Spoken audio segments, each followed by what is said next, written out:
Now today, we're going to see, what if evil Harry Potter kidnapped cute Bellatrix? Part 2. This will have 3 parts, so make sure to join Patreon for early access of Super Op stories, also adult and steamy Harry Potter stories too. Please subscribe this channel, because definitely I will try my best to provide a valuable content for you all. Also check the description to support the original author for this beautiful creation. Harry hugged her tightly. Hey, I'm okay. Everything is all right. You still have this marvelous piece of man to rock your world. Harry gave his patented lopsided grin. You prat! Bella smacked him upside the head, but nevertheless grinned at him, shaking her head. Harry was proud of himself that he was able to turn an emotionally heavy situation around and lighten Bella's mood. There was no point in both of them being emotionally spent, though. He hit it well. 10 minutes later, and the couple were zooming down the tunnels beneath the bank in a goblin minecart. Not soon enough for Bella, the cart came to a stop in front of a small door, just large enough for a single person to walk into. Why is the door so small? Bella asked a much younger Griphook who Harry had recognized, but did not mention. It is a safety measure the Lord Eveningshade of the time requested. It only allows one being at a time entrance, so if for some reason a group of people tried to break into the vault, the defensive magic that protects the vault could strike down the intruders as they entered single file. It prevents a larger force from overwhelming the defenses. Griphook's squeaky voice explained. So how do I enter? Harry asked. It is all about blood with your house, my lord. You must give a drop of your blood to the Eveningshade crest. Harry noticed a small spike where the phoenix beak lay and pressed his thumb against it. The blood trickled down the small spike, and the beak of the phoenix opened and appeared to swallow the blood. The crest flashed red, and the door opened. Will Bella be able to enter with me? Harry asked before entering. When you reach the other side, speak her name and beckon her through, and the wards will accept her. Griphook informed him. Harry walked through the man-sized door, and when he came out of the other side, called to his girlfriend. Bellatrix Black, come through. Bella cautiously stepped through the door, which was about 5 feet thick. As soon as she was out, she let out a breath she hadn't realized she had been holding. Soon after Bella had entered, Griphook strolled through, which surprised Harry. Griphook, how did you get through? I did not call you. Harry asked tersely. We goblins are the keepers of the vaults. We can enter without restriction, though we would never enter on our own. But with you here, I can enter without harm. Griphook explained. Bellatrix didn't like that, and by the look on Harry's face, it seemed he wasn't keen on the idea either. Now to your right, you'll see the door that leads to your family's personal vault. The door to the left is the treasure vault. Griphook explained. Any defenses on those doors? Harry asked. None, my lord. Your ancestor believed that any intruder would be struck down before they ever got this far. And he was correct. Griphook puffed out his chest. These are the best goblin wards there are. Harry and Bella entered the left door. It was surprisingly large, almost half the size of the Great Hall. Harry could scarcely imagine this vault filled with gold galleons, silver sickles, and bronze nuts. The vault already contained several thousand galleons, but looked small in comparison to the size of the room. Bella and Harry went to work removing the many trunks from his satchel and began to place them at 5-foot intervals. Once all the trunks had found their space, the couple began to re-enlarge them.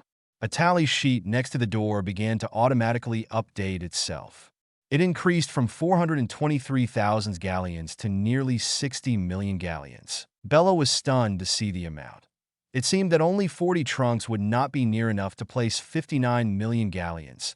She realized that the lady must have also placed expansion charms on the chests. Underneath the tally for galleons appeared the words, precious jewels.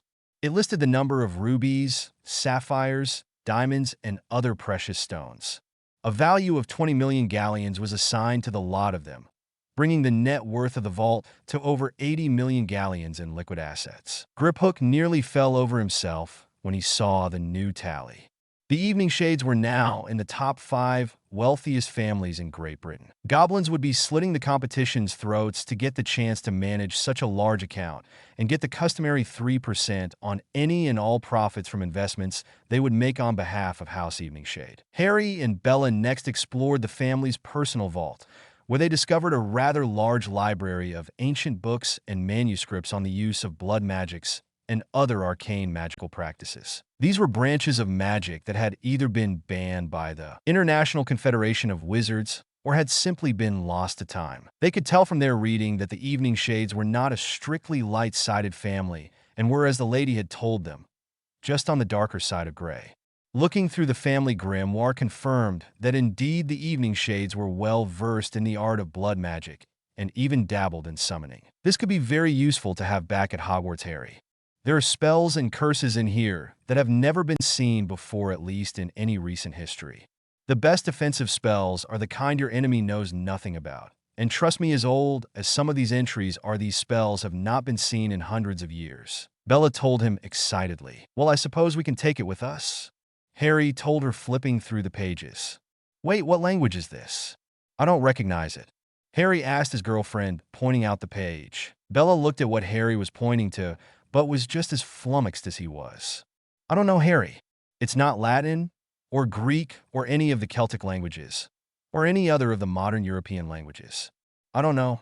Maybe the lady would know, Bella told him with a shrug. There seem to be several more pages in whatever language this is, Harry remarked. Okay, well, we'll take it with us. You're probably right about the lady knowing something about it. Harry lifted the book from its pedestal and placed it in his satchel. Anything else you want to look at while we're here? Bella asked. I think I'm good for now, unless you want to look around some more, Harry told her. I grabbed a few journals from my great-great-great-grandfather. Apparently, he was the last Evening Shade to enter the vaults. After that, it seemed the family disappeared. Interesting, did the family squib out? Or did something else happen? Bella asked. Don't know. Maybe his journals will tell me something more about what happened to the family, Harry told her with curiosity. If they were such a powerful family, it's odd that they would just disappear from the wizarding world. Harry mused aloud. Well, I'm starved. How about we go get some lunch? Bella suggested. Sounds good, Harry replied. An hour later, the two teens found themselves at a quaint bistro just down from Florian Fortescue's ice cream parlor. The day had warmed and Diagon Alley seemed to be a beehive of activity, with shoppers going to and fro as they visited the many curio shops and restaurants. You know, this place doesn't exist in my time, Harry quietly told Bella. Really? It's quite popular. The owner is a man named Gerard Bell, a Muggleborn. Graduated from Hogwarts about 20 years ago. After graduation, he left the wizarding world for a while and went to France to become a chef. 10 years later, he came back and opened this bistro. His son Joseph Bell is a fifth-year Gryffindor, actually. Harry wondered while Bella was giving the history lesson if this was a relative of Katie Bell from his time. You seem to know a lot about him, Harry queried. Bella's mild. He actually introduced me to Muggle music. Well, more like Joseph did. I came to eat here with my mom about 4 years ago, and I heard some interesting music coming from the kitchen. I was a little nosy and decided to investigate. Joseph was sweeping the floors and listening to a singer named Elvis Presley. Have you heard of him? Bella asked. Yeah, I'm pretty sure most people have, well, at least Muggles, Harry clarified. Anyway, that was my first introduction into Muggle culture. I met Gerard that same day and got to know him. He asked if I liked the music, and of course I told him yes. He then went to his office and gave me my first Muggle record. It was Elvis, of course. Gerard has been my source for all things Muggle ever since.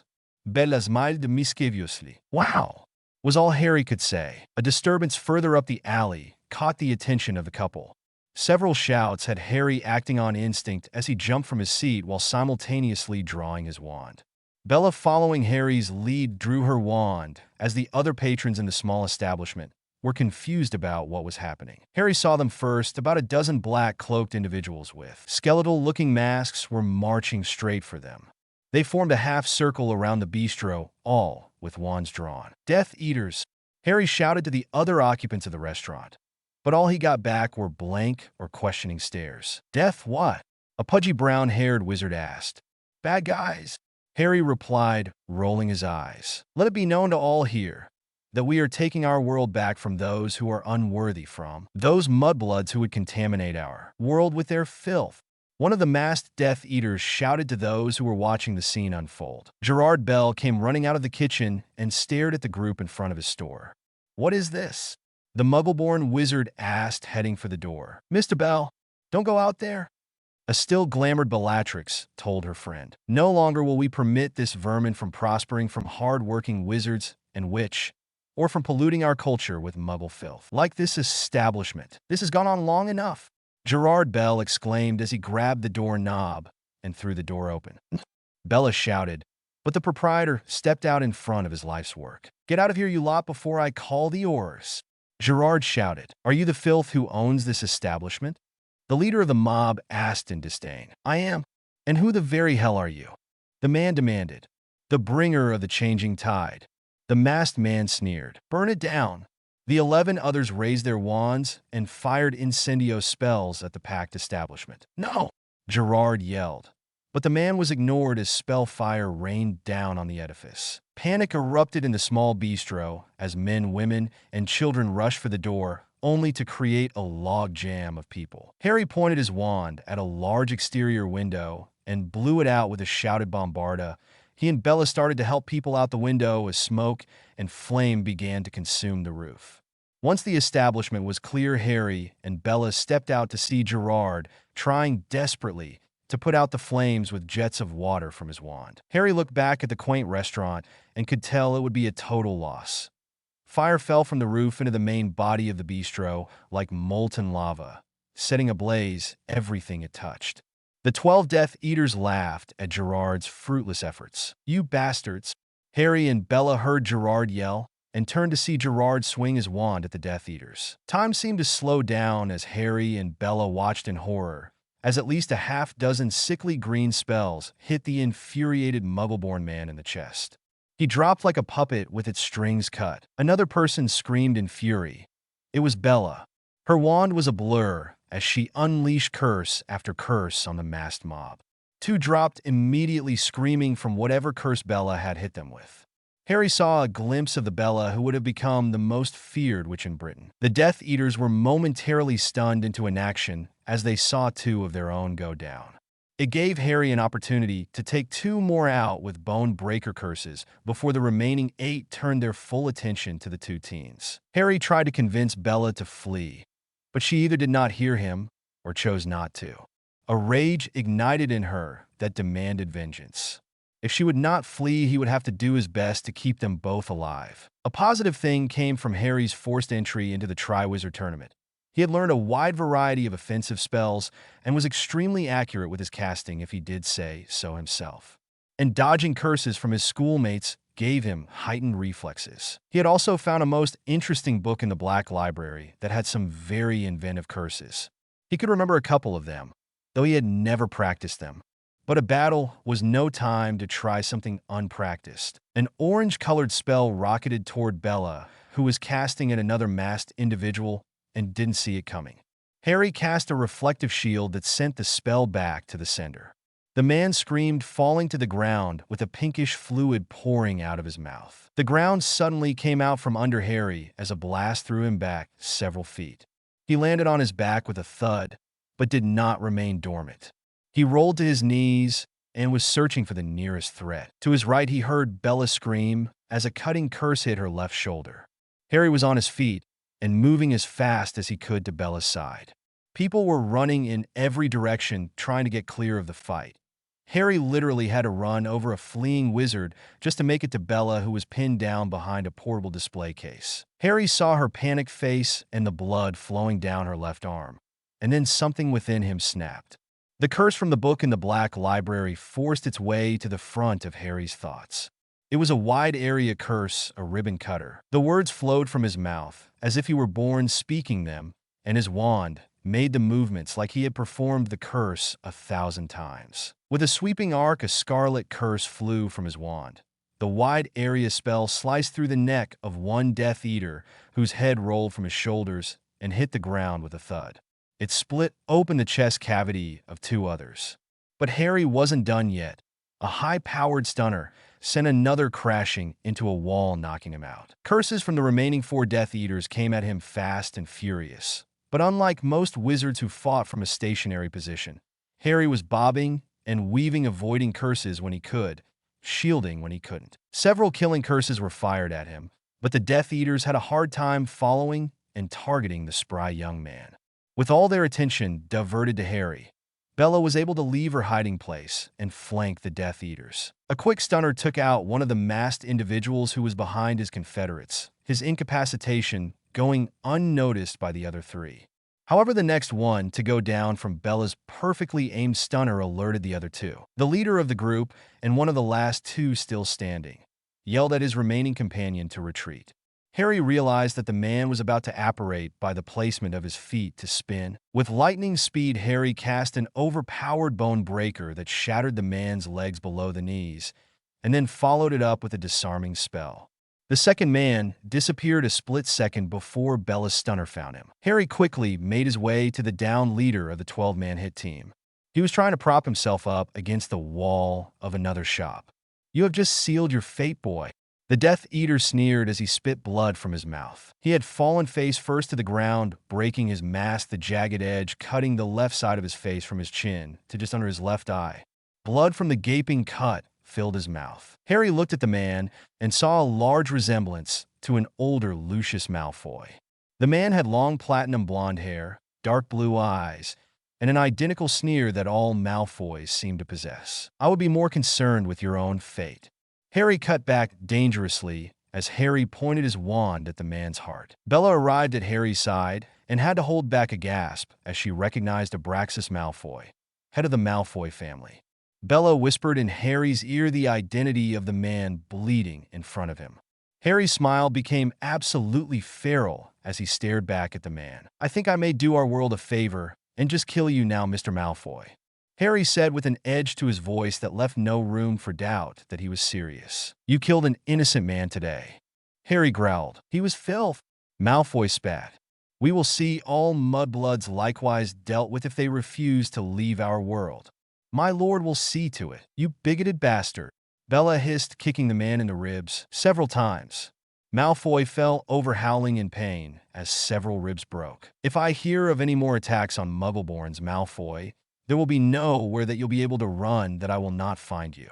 Harry spat, raising his wand to point right at Malfoy's forehead. Malfoy's eyes widened at the sight of the signet ring on the boy's right hand. "It can't be." Malfoy inaudibly muttered. "Harry, we need to go.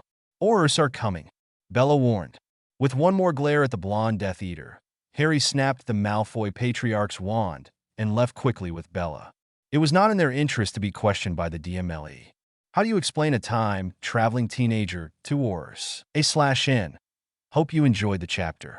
Please leave a comment or a review and let me know what you thought. Chapter 13. Disclaimer.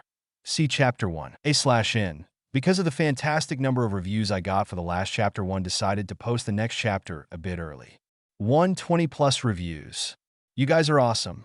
So here is Chapter 13. /N. When the phrase Great War is mentioned through this chapter, it is in reference to the war with Grindelwald, which coincided with the Muggle World War II. Chapter 13. The denizens of Diagon Alley were in a state of disbelief at what had just occurred. Not in recent memory had there ever been an attack of this nature. Even during Grindelwald's reign of terror, Diagon Alley had remained untouched by acts of terror. Now, as witches and wizards came out of their various hiding places, they marveled at the destruction that was caused during the 5-minute battle. 9 people were dead, 8 of which were wearing black robes and masks. The 9th, the well-known and loved owner of the only bistro in the alley, Gerard Bell. 3 other men were either unconscious or injured so severely that they couldn't flee, and 1 masked individual had escaped uninjured. The one man who was too injured to flee was a shock to most, he being a well-known and respected member of the Wisingamot and head of an old pureblood family. Auror Captain Alastair Moody arrived and quickly surveyed the crime scene. Being a veteran of the Grindelwald War, he was not unaccustomed to what wizards could do to other wizards, so the gore and destruction he saw before him had little effect on him.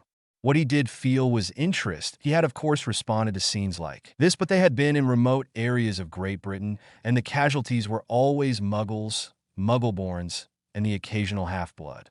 But this was the first time he had seen the tables turned on the aggressors. The terrorists had never lost a man on their hit-and-run missions, striking hard and fast, and then leaving that darnable mark in the sky. The Ministry, for the most part, tried to keep these attacks quiet. But this incident they would not be able to sweep under the rug. There were too many witnesses in the heavily trafficked shopping district. He opined that the vigilantes had become bold due to their successes in the more provincial areas and had finally decided to bring their coming out to the big stage. However, their grand entrance had unexpected results. Someone fought back. Someone fought back and soundly kicked their arses. "Captain Moody, sir." "What is it, Recruit Bones?" Moody turned around to see a pretty young redhead in her early 20s that he had taken on as his trainee, who was looking a little green around the gills. "Sir, we have secured the area. Robards and Wiltcombe have placed all the deceased in the nearby apothecary for tagging and identification. Gilchrist and Talmadge have the 3 surviving terrorists at the post office under guard awaiting your arrival, sir." Amelia Bones reported, and then hesitated for a moment. "Was there something else, Recruit Bones?" Moody queried. "Well, yes, sir. One of the prisoners is Lord Malfoy." She replied in disbelief. "Indeed." Moody's interest peaking. "I've suspected that this organization is getting funding from some of the wealthy pureblood elites. Looks like I have my first bit of proof." Moody grinned predatorily. "Yes, sir." Amelia gulped at the look on Moody's face. "Very well, Recruit Bones. I want as many witness statements as you and the rest of the team can get. We have the terrorists, but I don't see anyone stepping up to take responsibility for taking them out. We could be dealing with a rival group. Maybe a Muggle-born vigilante group has decided to fight back and get some payback." Moody mused aloud. "Captain Moody, sir." "Or McKinnon. What do you have for me?"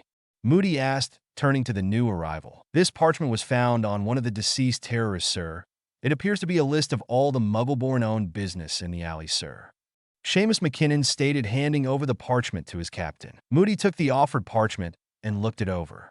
It looks like Bell wasn't the only target today. Looks like 5 other businesses were targeted. Unfortunately for the terrorists, they met resistance at their first stop." Moody chuckled darkly. "Very good, McKinnon. Do we have identities on the remaining dead terrorists?" Moody asked. "Yes, sir. Brothers Roger and Raymond Jugson, Adrian Montrose, and a Sylvia Hedgeburn, all recent graduates of Hogwarts." The Auror second class confirmed with a sigh of remorse. "And the other 4? Moody questioned. "You're not going to like it, sir. Just out with it, Seamus." Moody ordered. "Tobias Bulstrode, Peter Rosier, and Lord Lestrange and his brother Lycus. Merlin's hairy backside. 2 sons of prominent families, a lord and his brother, not to mention Malfoy's involvement.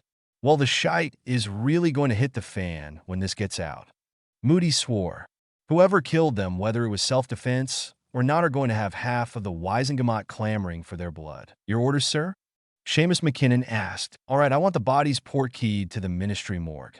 Place 2 guards at the entrance. I don't want anyone in there but the healer in charge." "Is that clear?" Moody ordered. "Yes, sir." "There's one more thing, sir. We discovered that each one of the terrorists has the same tattoo on their left forearm." McKinnon informed his senior. "Oh, what a—" Moody asked. "It's a skull with a gaping mouth with a large snake seemingly slithering out of the mouth of the skull and wrapping around itself." The Auror replied. "Much like the sign we have seen in the sky at other attacks." "Coloring?" Moody asked. "No color, sir. Just a dark black tattoo." He replied. "Interesting," Moody said, scratching his stubbly chin. "It moves, sir." Seamus added. "What? It moves?" "Well, on the living terrorists. The tattoos on the deceased are motionless, but the tattoos on the other 3 seem to move, sir." "Well, I'll have to ask old Abraxas about it when I interrogate him." Moody replied. "Interrogate a senior member of the Wisengamot? Is that legal, sir?" Seamus asked. "He was apprehended at a crime scene and identified as taking part in the hostilities. He is obviously a member of this terrorist group. Therefore, his right to immunity as a member of the Wisengamot is rescinded through ministerial decree where it involves murder and possible treason." Moody grinned. "All right, sir. I'll go and prepare the bodies to be port-keyed immediately." Seamus replied, coming to attention and then making his way to the apothecary. Moody made his way to the post office to check on the living prisoners. A medical detail attached to the Auror department was treating the injured. Moody stepped into the old post office that smelled like old parchment and owl droppings. "Report," Moody ordered, making his presence known to his men and the healers. These 2. Healer Kavanaugh waved his hand toward the 2 bound men being guarded by 2 Aurors. "Are fine, they were only stunned." They have a few scratches on them from falling over, but they're fine. Lord Malfoy, however, is in worse shape. The tibia and fibulas on both of his legs were shattered and were forced out through the skin. The resulting punctures caused severe blood loss. Several ribs were also broken. One of the broken ribs punctured his right lung. I was able to drain most of the fluid from the lung, but he'll need to be seen by healers at St. Mungo's to repair any damage to the lung itself. I've given him a blood replenisher for the blood loss, but the bones in his legs were too badly shattered to repair. They will need to be vanished and then regrown. I've also healed the laceration to his face, but unfortunately, he will have a scar. I've done all I can here. The more severe injuries will need to be dealt with at the hospital. The doctor gave his report. Has he said anything about the attack? Moody asked the healer. The healer shook his head. Not a word about the attack, but he keeps mumbling the words "it can't be." I'm not sure what he is referring to, but it seems to be the only thing that anyone can get out of him. It's almost like he saw something so terrifying that his mind just shut down except for those 3 words. Moody sighed. Well, that's going to make interviewing the peacock a bit difficult now, isn't it? The healer just shrugged. I'm not a mind healer, Alastair, but something in the man has snapped. I have seen this before during the Great War. Men see something so terrifying or shocking that they lock themselves in their own minds to keep from facing the horrifying truth of what they had seen. The old healer informed his longtime friend. Is it permanent, you think? Moody asked, staring at Malfoy like he lost his favorite new toy. Hard to say. I have heard of men coming back to reality within days and others who never recover. It depends on the individual, I suppose. Calvin Kavanaugh told him. Right, thanks, Cal. I want him under constant guard while he is at St. Mungo's. I'll send a team to the hospital with you as soon as you're ready to go. Very well, Alastair. I should be ready in about 10 minutes. Moody nodded and assigned 2 of his Aurors to go with the old healer. Moody's piercing blue eyes then focused on the 2 remaining terrorists. Looks like it's just you 2 then. I have a nice holding cell waiting for you before the the interrogation begins. Moody smirked. Gilchrist, Talmadge. I want these 2 in maximum security. No one sees them before I do. Is that clear? The 2 Aurors snapped to attention. Yes, sir. The Aurors chorused. Right. Get them out of here. Moody told the 2 Aurors who portkeyed themselves and the prisoners to the DMLE holding cells at the ministry. Captain Moody, sir. Finished interviewing Recruit Bones? Moody asked his protege. Yes, sir. And we have learned some surprising things about who retaliated against the terrorists. Amelia stated. Well, don't keep me in suspense, girl. Who did it? Moody asked with an impatient raised eyebrow. Well, it seems that the terrorists attacked Bell's bistro, setting it ablaze. Mr. Bell confronted the terrorists and was struck down by several Avada Kedavra curses. There was panic in the bistro when the terrorists arrived and started cursing the building. The patrons all tried to run out of the door, but it quickly became blocked by so many trying to escape at once. Amelia related. Moody rolled his eyes at how irrationally people act when they panic. According to patrons in the bistro, a young couple blew out the bistro's large window and helped people escape through the opening. She added, damn smart thing to do. Probably saved some lives. Moody growled. Yes, well then once everyone was out, the couple exited just as Mr. Bell was killed. Witnesses say the young woman screamed and then started launching curses at the terrorists, taking 2 out immediately. Then the young man with her began to cast spells as well. Witnesses say they had never seen such quick spell casting and such devastating spells as what the young man was casting. If you can believe it, several witnesses say that he sent a ribbon-like curse that killed 3 of the terrorists at the same time. Some sort of blasting hex? Moody asked. Shaking her head, Amelia replied. No, they said it was like a cutting curse, but more deadly. It severed the head from 1 terrorist and split open the chest of 2 others. Yeah, I saw those bodies. Moody replied, thoughtfully rubbing his face. So who else helped them? That's just it. No one else lifted a wand. Amelia replied. You mean to tell me 2 20-year-olds took down a dozen terrorists? On their own? No, sir. Amelia replied. Thought so. Moody nodded. They were teenagers. Amelia replied cautiously. Moody looked at his young protege in disbelief. Now you're having me on, Amelia. And now is not the time for jocularity. I'm being serious, sir. Several witnesses say that they couldn't be more than 17 years old, some saying younger. Amelia told her mentor. So I'm to believe that 2 teenagers took down a dozen adult wizards? Is that what you're telling me? Moody hardened his gaze at the young Auror. Amelia gulped, but stood her ground. Yes, sir, that is what the witnesses are stating. And where is this dynamic duo now?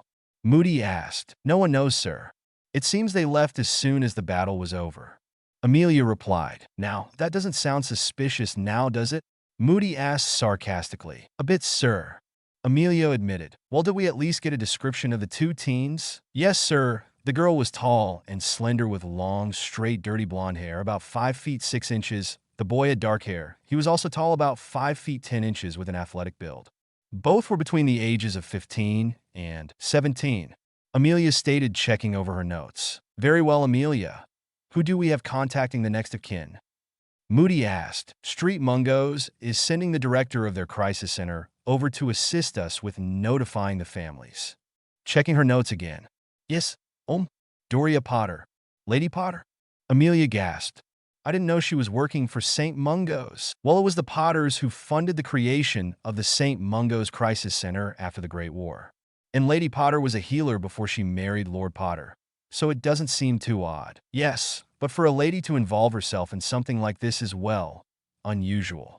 Amelia explained. Not really. The Potters are humanitarians.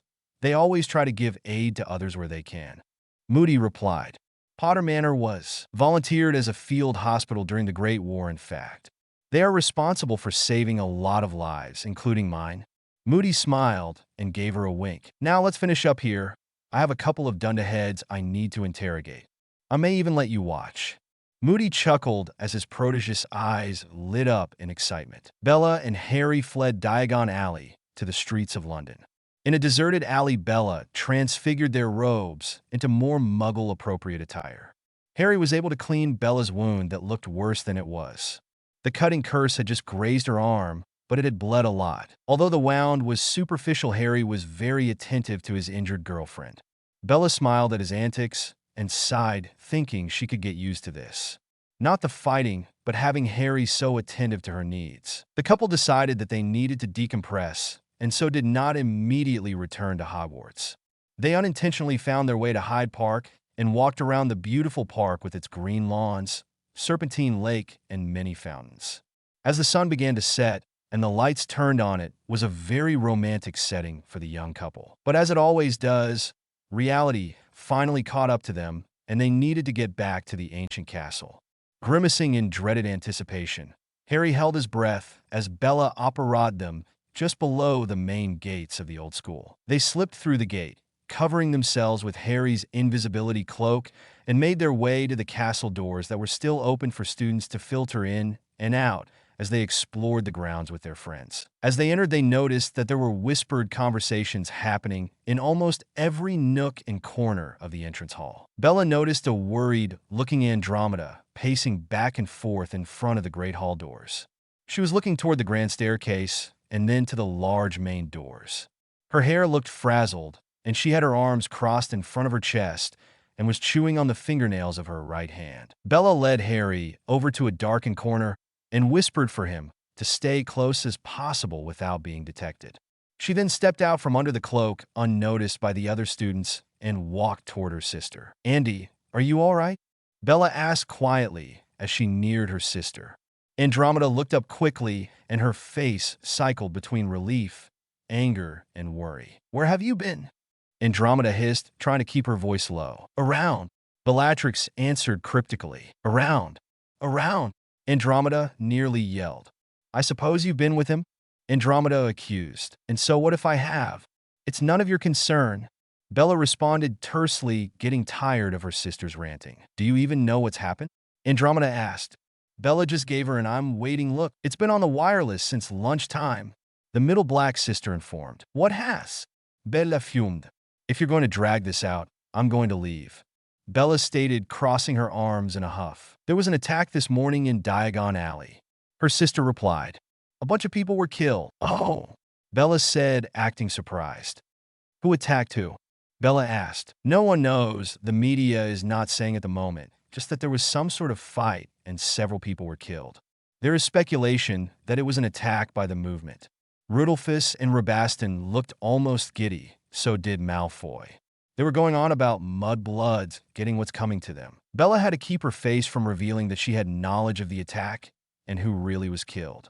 Death Eaters. Several guests captured the sisters' attention as 6 red-robed Aurors entered with a very regal-looking woman dressed in navy blue robes with silver embroidery.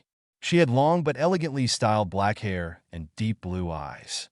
Her aristocratic features were well known to the sisters. And Doria? Bella and Andromeda muttered as Doria Black came near them. Hearing her name, the regal-looking woman glanced over at the girls. Her face broke out into a warm smile as she approached the 2 girls. They returned the smile and then curtsied. Lady Potter. The 2 girls intoned. Harry, who had been standing nearby, pressed against the wall to avoid being walked into. Looked for the first time at who he suspected was his grandmother. An intense desire to rush over to her nearly had him leaving the safety of the wall. Now, girls, we are family, and you shall call me Aunt Doria. Am I understood? The regal Lady Mock glared at the 2 sisters before cracking a grin. Now come, give your Annie a hug. My Bellatrix, you are absolutely stunning. The boys must be tripping over themselves to date you.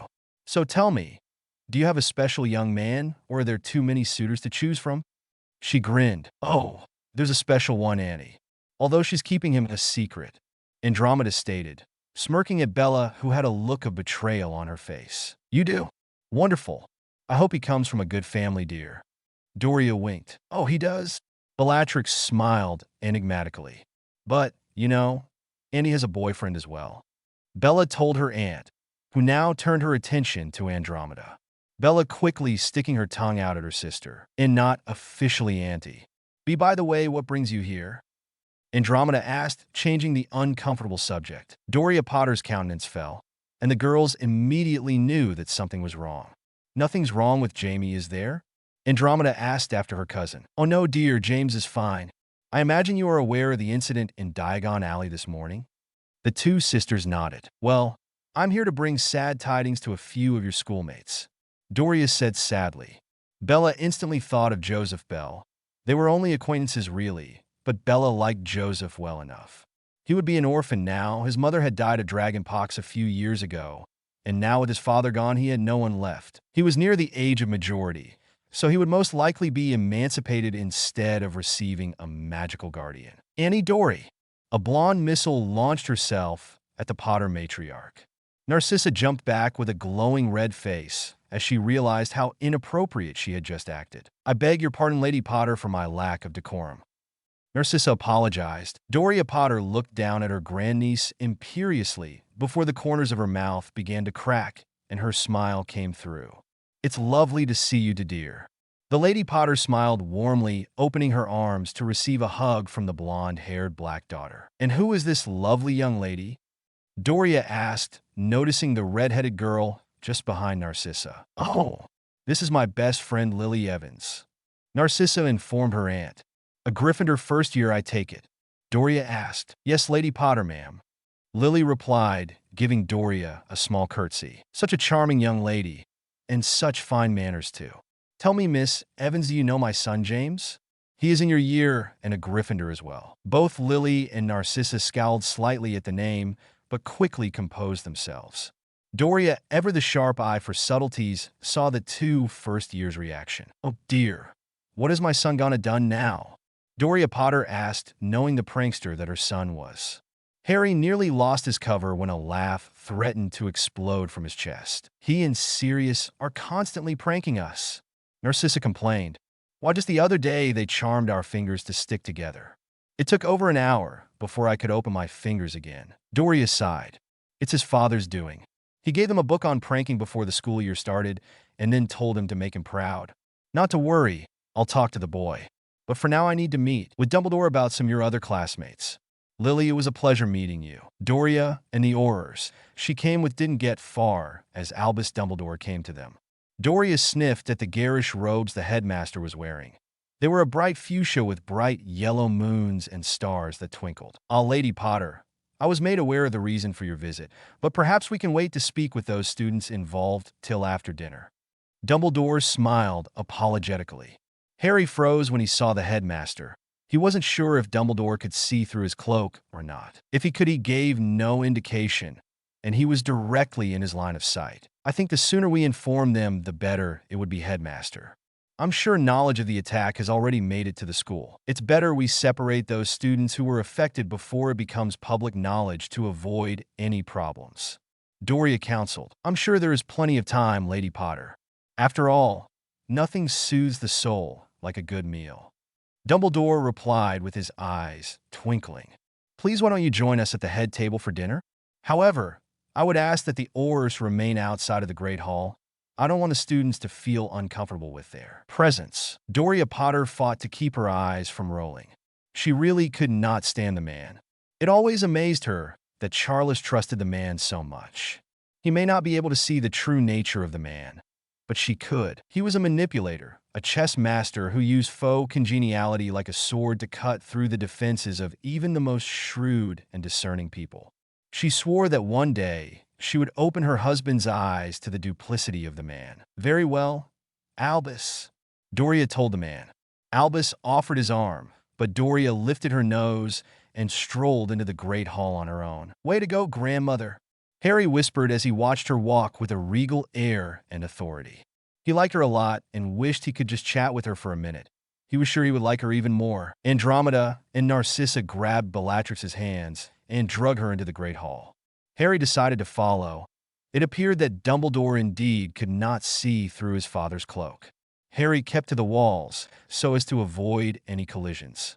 Fortunately, the Slytherin table was closest to the far right wall. Bella and her sister sat on the outside bench, so they could all see their great-aunt Doria at the head table. Lily took the seat opposite Narcissa as had become the norm, much to the disapproval of many in the House of the Snakes. Bella felt something tickle her right ear and heard Harry's soft voice whispering that he was there. Bella was at the end of the bench with room enough for one other person to sit. Bella's subtlety padded the space next to her. Harry got her meaning and sat down next to his girlfriend. Harry sat invisible to all in the hall, which gave him an incredible sense of anonymity. He took the time to look at the young red head across the table from him, but one person over. He could definitely see the beautiful woman that she would become from the few pictures he had of her, and from the descriptions that Sirius and Remus had given of her. He felt a longing to hug her.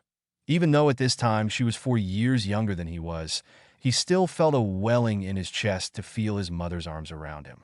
Bella must have sensed a change in Harry's emotions because she reached out for his hand, and once she found it, gave it a gentle squeeze. She's a remarkable young girl, Harry, Bella whispered, and I am watching over her as well. Harry squeezed her hand in silent gratitude.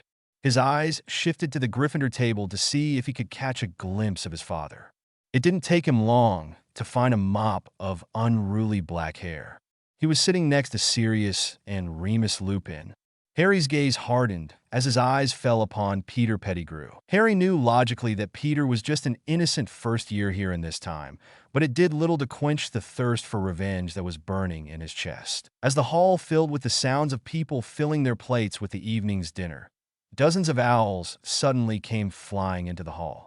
Like well-trained bombardiers, the owls swooped overhead and dropped dozens of copies of a special evening edition of the Daily Prophet. The sudden gasps of the students were all Doria Potter needed to know that the cat had been let out of the bag. She glared murderously at Dumbledore, who immediately took to his feet and approached the podium. The quiet mutterings soon rose to loud voices of concern and worry. Doria snatched a paper from Horace Slughorn and read the headlines.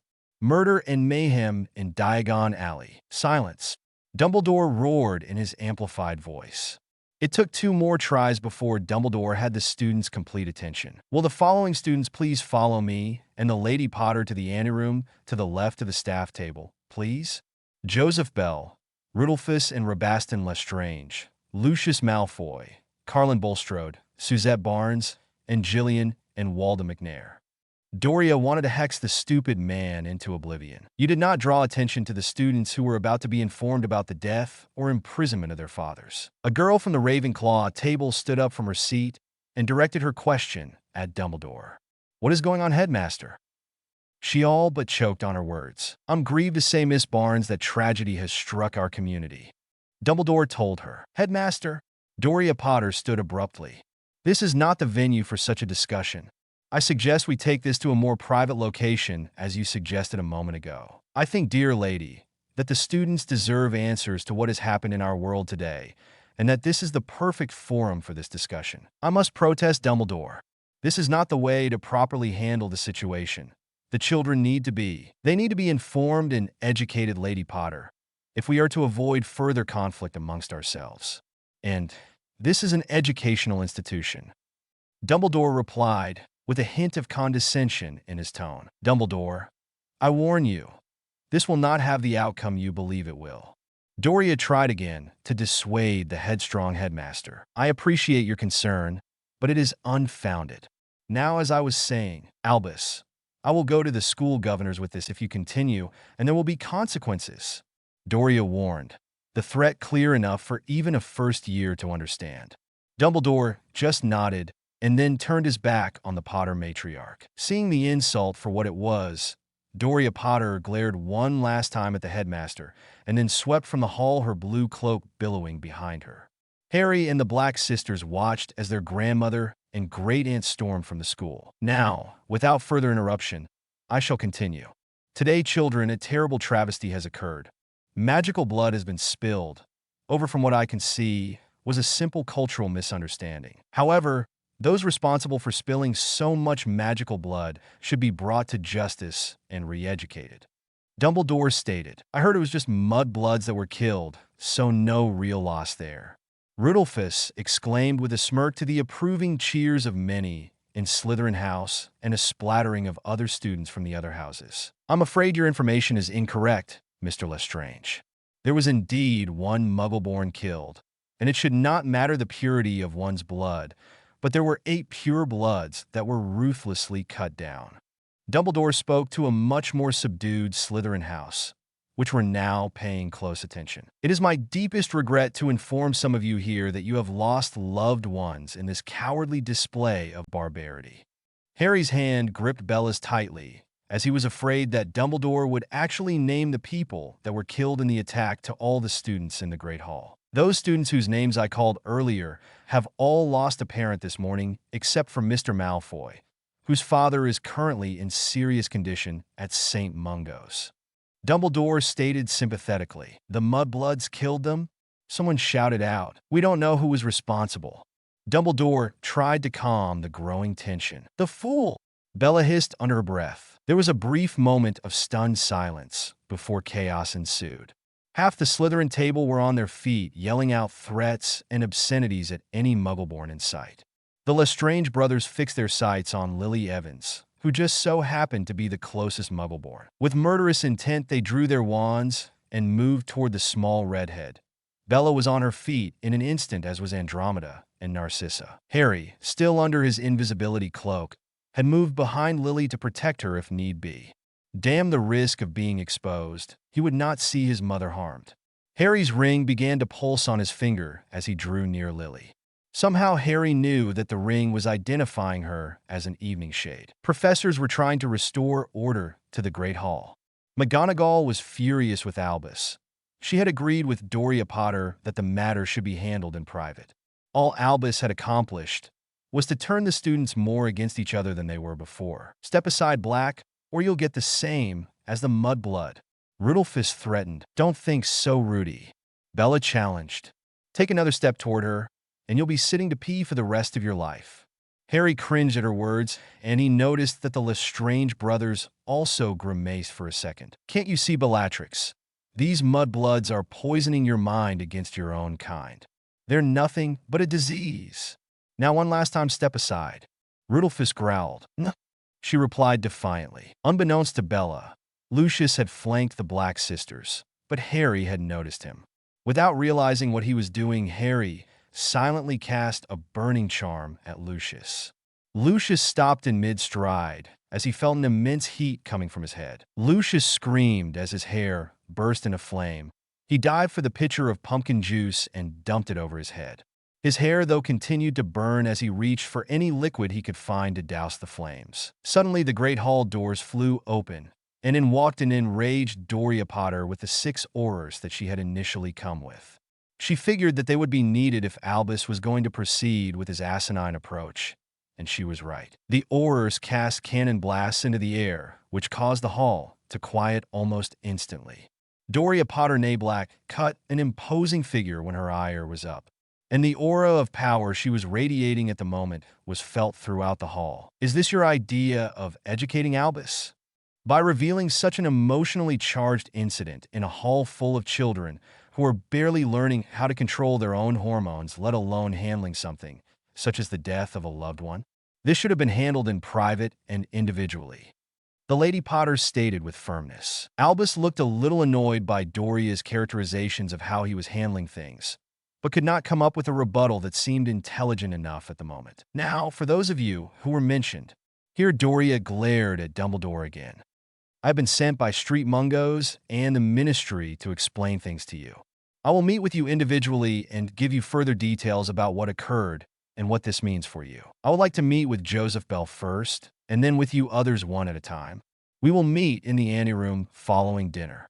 With that, order was restored to the Great Hall, and Doria Potter made her way to the anteroom of the hall, a distraught Joseph Bell behind her. Bryce Thurgood was waiting nervously to be called in to speak with his master. Things had not gone well, not well at all. In fact, it was a complete disaster. He had counted himself lucky to leave Diagon Alley alive after witnessing his comrades fall so quickly. But now he wondered if it was a blessing or not. He would face the Dark Lord alone and explain why his lord's great and glorious plan to reveal their might to the wizarding public failed miserably. It was supposed to be an easy mission: destroy 5 Mudblood-owned businesses, kill the proprietors, and then cast the dark mark into the sky above the alley. What they hadn't expected was for someone to actually challenge them, but even that was not what bothered him. After all, they all could fight. No. What they hadn't expected was the viciousness of the attack. Aurors didn't cast to kill, and the general wizarding populace would rather flee than stand up and fight back. They counted on the people in the alley that day to be terrified and to run like sheep for some place to hide, leaving him and his confederates free to cause as much damage as they could before Aurors arrived. To add to their disgrace, they had been beaten by children. Where the hell did mere children learn to cast spells like that? They must have been foreigners, because Hogwarts didn't teach the spells those 2 kids were casting. A set of ornate French doors opened into the formal dining room of Malfoy Manor, and Bryce was ushered in by an aging house elf. At the head position of the table sat a man dressed in the finest black acromantulous silk robes one could buy. His hair was dark with just a touch of graying. He had aristocratic features and would be considered a handsome man but for the color of his eyes. They were a pale shade of red with specks of brown from what was once their normal color. His skin was also a shade paler than what would be considered healthy. It was rumored that he had used various dark rituals to enhance his magical abilities and strengthen his body. He was already a tall man at 6 foot 5 inches, and his body was solidly built, a witch's dream. But as intimidating as his physical form was, it was the powerful dark aura surrounding him that caused witches and wizards alike to be awed by him. His voice was like flowing silk. Many believed that his voice was somehow charmed so that it entranced anyone who heard him speak. He was charisma personified, though there was a darker side to him. He absolutely hated failure and punished failure most severely. He also had little tolerance for insubordination. You only spoke when spoken to, and you never challenged him once he made a decision. Thurgood, I've been most anxious to hear about the success of your mission, or should I say the lack thereof, the Dark Lord said, silkily. An hour later, an unconscious but twitching Bryce Thurgood was dragged from the dining hall. The Dark Lord's questioning had been brutal, and the punishment even more so, but what was the most vicious had been the Dark Lord's hammer-like use of legilimency to pull the memories of the fight from his servant's head. His men had been made to look like pathetic fools in front of dozens of witnesses. How was he to instill fear in the masses when his men were destroyed by a pair of teenagers? His army would not be taken seriously. His followers, though many, were not sufficient to take over the wizarding government or to deal with a confident magical population. He needed fear and horror to paralyze the masses into inaction to achieve his goals. But his first foray into the general magical public had ended in embarrassment. It was imperative that he create an environment of terror. He could not let this failure stay long in memory. He had to strike again, and soon, and it had to be horrifying. His mind whirled for a suitable place, somewhere that would strike at the heart of every witch and wizard, an attack that would bring people to their knees. It had to be in a location with a sizable magical population, somewhere that would shock even the DMLE. Tom Riddle grinned wickedly as the perfect place came to mind. It would be unexpected and pierce the very heart of the wizarding world, a place beautifully vulnerable to a truly horrific attack. Shelby, the Dark Lord roared. "Yeah, this me lord." A small man of about 40 cautiously entered the dining hall. "When is the next Hogsmeade visit for Hogwarts?" Lady Claire Malfoy, wife of Lord Abraxas Malfoy, had rushed to St. Mungo's after being informed by a family friend who worked at the hospital that her husband had been brought to the magical hospital in serious condition. He had also mentioned that her husband was being guarded by ministry orders. Lady Malfoy cursed under her breath at the idiocy of her husband. She was a proud pureblood and held no love for muggles, but to outright kill them because of their parentage was a little much for her.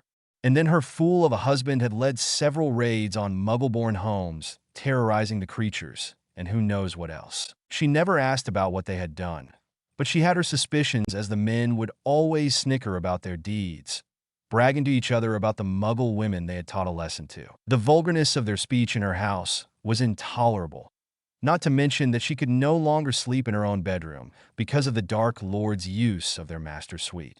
And now here she was coming to the hospital to see her husband. It was bound to happen, she thought, as she made her way to the information desk. Eventually someone would fight back, and someone would get hurt or killed. She sighed at the blood that would soon start to spill. She never was in the presence of the Dark Lord for long, but she knew enough of him that he would not take this defeat lightly, and that he would retaliate soon. "May I help you?" The nurse at the information desk asked. "Yes, I'm Lady Malfoy, and I'm here to see my husband." The high-born lady told the working-class nurse with a sniff. "I'm sorry, Lady Malfoy, but he is in the secure wing of the hospital, and no one is allowed to see him at the moment, except for the DMLE." The nurse replied politely. "That is unacceptable. I am his wife, and I will be seeing my husband." She demanded. "I am sorry, but you will be sorry, child, if I am not directed to my husband this instant." She cut off the nurse brusquely. "Mrs. Malfoy." A gravelly voice called behind her. "That is Lady Malfoy, sir." "And who are you?" She looked down at the man. "I am Captain Alastair Moody of the Auror Department, Lady Malfoy." Moody replied tersely. "And the one who is in charge of this investigation. I am the one who decides who does, and who does not meet with my prisoner." "Prisoner?" "My husband is a senior member of the Wisingamot Captain and has immunity from imprisonment and interrogation." She replied haughtily. "Normally, you would be correct, but in this instance he is being charged with murder and possible treason against the current government. Those two charges override any immunity he may have had." The old Auror replied. "I see," she said, realizing that she probably could not intimidate this man, and it would most likely backfire on her should she try. "I understand your reasons, Captain, but please understand mine. My husband, I've been told, is in serious condition. I would like to see him, just to ease my own mind that he is okay." She asked, hoping that she appeared sincere enough that the veteran Auror would allow at least a quick visit. Moody looked at her speculatively. Maybe her presence might shake Abraxas out of his mind lock.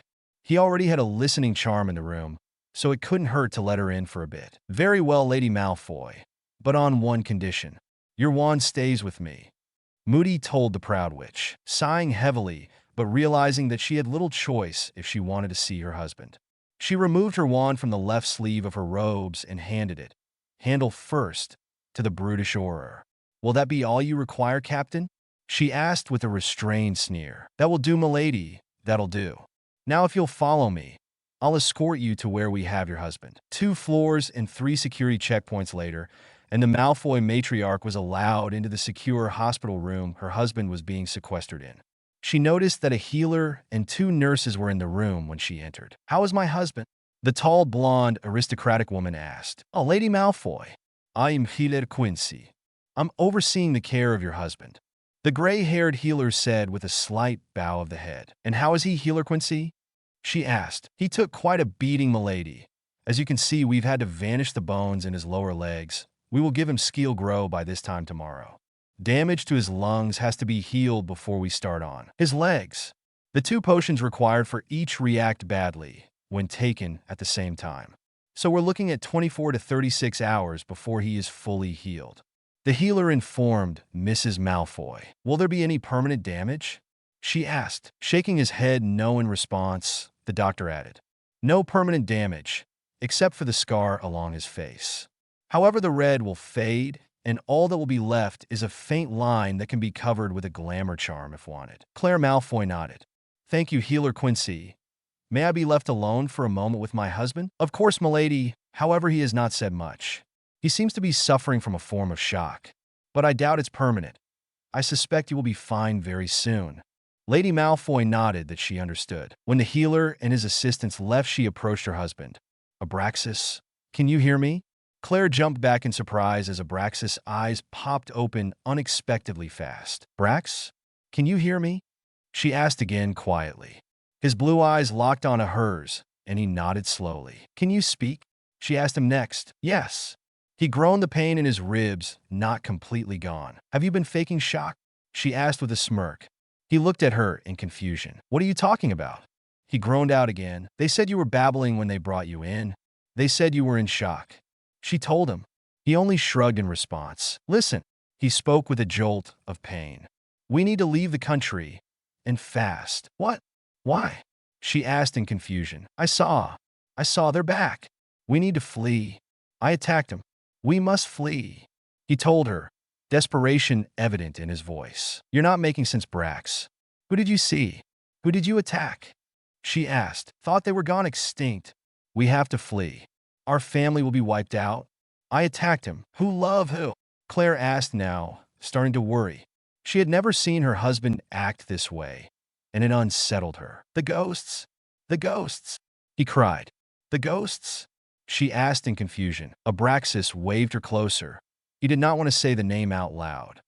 House Evening Shade. Claire stood up and looked at him strangely. Evening Shade? Abraxas panicked and shushed her. Brax, you're speaking of a myth, an old wives' tale, ghost stories told to little children to make them go to bed on time. House Evening Shade is not a real house, she said in a motherly fashion. They are real. He spat. My great-grandfather survived an attack. They thought he was dead. He was but a child, but he remembered them. They are real. And I attacked one today. We are dead. Dead. Do you understand me? They move like ghosts. They can walk through W wards as if they were tissue paper. They brush off spells like brushing off lint from their cloaks. Once they target you, you are dead. There is no escape. Honey, even if they were real, that was centuries ago. They don't exist anymore. The power they supposedly wielded is impossible. Not even Merlin could do what the stories claim the Evening Shades could do. She tried to reason with him. I tell you they are real. I saw the signet ring. A black phoenix on a blood-red field. My grandfather made me memorize that ring. He covered his face with his hands. Perhaps if we talk to the man and clear up any misunderstandings. No, the boy all but threatened me. Abraxas replied, shaking his head. Boy? He was a boy. For bloody Merlin's sake, you're afraid of some child. Claire yelled. Not just a child. An Evening Shade, and the very head of house. He stressed. So what exactly do you suggest we do? She finally gave in. Talmadge. Yes, Captain Moody? I want you to go to the DMLE archives and find me every scrap of parchment that mentions an ancient house called Evening Shade. Moody ordered. Yes, sir. And tell no one about it. A/N. Hope you enjoyed the chapter. Next chapter will contain the confrontation with Orion. Please leave a comment or a review. Have a great weekend. Chapter 14. Disclaimer. See Chapter 1. A/N. While we hit a milestone, Passageways hit 1,000 reviews last chapter. Also, Chapter 13 received the highest number of reviews yet with 154. So here is the long-awaited confrontation with Orion. I hope you enjoy it. Chapter 14. After the fiasco that was dinner in the Great Hall, Harry and Bella made their way back to the Auror. Bella was biting her lip in distress. Andromeda had given Bella a letter from Uncle Orion that had arrived at lunch. He was requesting a meeting with her Sunday afternoon in Hogsmeade at Merlin's Keep. Merlin's Keep was an upscale restaurant for the more elite of families. It was also a place that prided itself on its discretion and provided its clients private dining or conference rooms completely warded by the best goblin wards gold could buy. It was a place where the powerful and privileged could go and feel completely secure with whatever secret or sensitive transactions they needed to have. And that's what concerned Bella. She knew the confrontation with her uncle would be coming, but she had thought that it would occur in the relative safety of the castle and not some out-of-the-way establishment which prided itself on keeping its patron secrets. Harry was also troubled with the day's events. The fight in Diagon Alley shook him up a bit. During his 4th year, he became much more intimately acquainted with his magic, what it felt like when he was centered, the fluctuations of power when he cast a spell, and how his body felt somewhat drained after casting powerful spells. What was concerning him now was that his magic felt different now. Before, his magic had always felt like a gentle stream flowing through him. Even when he cast his most powerful spells, it still felt like a stream, but perhaps flowing just a smidge faster. Today, however, it felt more like a rushing ocean tide, trying to swallow everything up in its powerful waves. The curses he used today, he had never even practiced, but they came to his mind as clearly as the spell Lumos, and his wand seemed to move like it had performed the spells 1,000 times. Even now, as he walked hand in hand with Bella, his magic felt alive and humming. It was reaching out in tendrils around him. It seemed to be identifying the ambient magic around him. He could feel Bella's magic. No, that wasn't right. It was more like he could taste it. It was like warm honey with just a hint of cinnamon. She was powerful, and yet he instinctively knew she was not even close to her full potential yet. As they continued their trek to the 7th floor, his senses became aware of the magic within Hogwarts itself. It was ancient and pulsing with life. He could feel a distinct feminine presence within the walls which caused him to smile. It was the lady. The power the castle had was incredible. Yet as his senses expanded, he could feel the wards and knew instinctively that there were small fissures and cracks that would allow him to slip through them if he so desired. Harry shook his head in confused wonder. How did he know these things? It was almost like instinct. He just knew, like earlier in the battle, he just knew he could perform the spells, and the magic responded. The young couple reached the 7th floor, and Harry was nearly bowled over and blinded by the intense magic that was coming from the wall where the door to the room of requirement would appear. Harry watched as the strands of magic weaved a tapestry of magic that was so intricate that Harry could hardly follow its patterns. But he could see the patterns. He didn't understand much of what he was seeing, but the ward strands were easy for Harry to pick out and follow, though he still didn't know how he understood them. When the door opened, Bella tightened her grip on Harry's hand and pulled him in quickly. She made haste to her bedroom, pulling Harry along with her. She pushed Harry down on the bed and then fell on top of him and wrapped her arms tightly around his waist as she buried her head into his shoulder, and Harry felt her trembling slightly. "Are you all right, love?" Harry asked her tenderly. "No, not really," Bella whispered from his shoulder, the day's events catching up to her as she replayed the actions she took in the alley. "I've never killed anyone before, Harry. I don't know what came over me. I was just so angry when I saw Mr. Bell killed that I just lost control of myself. I'm a murderer, Harry, the one thing I did not want to become. I guess fate wants what it wants, and it wants me to be an insane killer." She sobbed. Harry held her tighter and kissed her forehead. He needed to ease her troubled mind and let her know that she was not a bad person and that what she had done was justifiable. "I killed my first person when I was 11 years old," Harry whispered. "Dumbledore told me that I didn't know what I was doing and that it wasn't my fault. But he was wrong. I knew what I was doing. I realized when I grabbed his hand that was around my throat, and it burned him so severely that if I continued, it could possibly do worse. The opportunity came when he rushed me again, and I grabbed his face. His screams of pain were horrifying, but I kept a hold of it as long as I could. I knew he was trying to kill me, so I decided to do all I could to kill him before he killed me. I've never told anyone about that before." Harry sighed, reliving the memory briefly. "Bella, a murderer is someone who kills for the sake of killing. You killed today to keep yourself and others from being killed. You may have let your emotions get away from you at the beginning, but your first 2 hexes were not lethal. It wasn't until they started firing back that your spells became more aggressive. Besides, if it makes you feel better, I killed 6 out of the 8. You only killed 2. He poked her in the ribs and gave her a lopsided grin. She shook her head at him, but gave him a half grin. "Bella, I have a feeling that this won't be the first time that we'll have to kill. In my time, history showed that in many of the battles that occurred between Death Eaters and Aurors, The Aurors were soundly beaten, with many of them being outright killed. They tried using stunners and disarming spells to stop the Death Eaters. The Death Eaters had no such reservations and killed indiscriminately. The Ministry was playing a losing strategy. We can't play by the same rules as they did. We can't let the Death Eaters feel that they can attack without consequence. This time we will meet death with death. We can't do this on our own, Harry. We're going to need allies, and right now, it's just you and I. Bella told him, knowing that the task ahead of them was more than what the two of them could handle. I know, but the only people I can think of are first years right now. My dad and mom were powerful, as well as Sirius and their friend Remus Lupin, but they're 11 years old. Harry sighed. Well, I know a few people that we could possibly sway to our way of thinking that are still in school, but we're going to need others who are much older, and it would be helpful if they had connections within the Wisengamot. Voldemort is already seeking out old pureblood families to represent his interests in the Wisengamot. We'll need to do the same. Bella informed him. I suppose you are right, but I have no idea about how to go about it, do you? Harry sighed. I don't know either, but I think we need to first look for allies who are not tied to either Voldemort or Dumbledore. We need to create an independent group, people who aren't hopelessly dark and not so light that they won't do what is necessary. Bella stated. Doesn't sound like this will be easy. Harry mused aloud. Bella shook her head.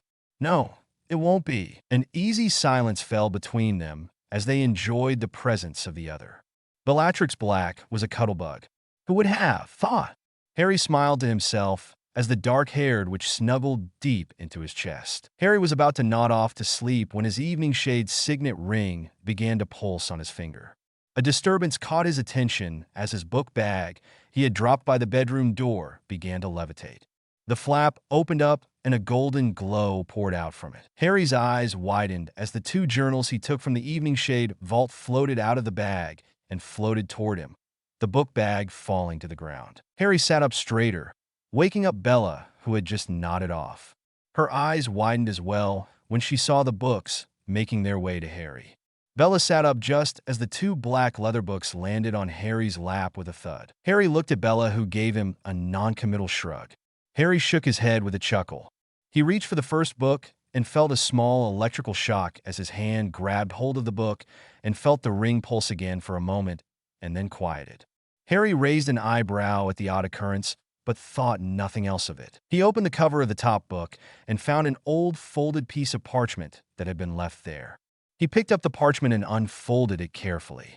His eye widened for a second time as he read a letter that had been written by his great-great-grandfather in the year 1817. To my heir, if you are reading this, then the curse has lifted and you are the next Lord of House Eveningshade. You will have already received the signet ring of our house, and will now have begun the transformation. Transformation? What transformation? Bella asked in a panic. I don't know. Harry stated, just as confused, and then continued to read.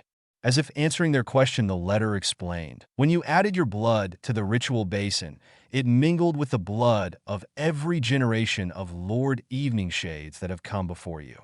As your ring formed, the blood of all your forefathers joined with your own. When you pass on the mantle, your blood will join that of your ancestors, and the blood of the new is blood magic of the most ancient.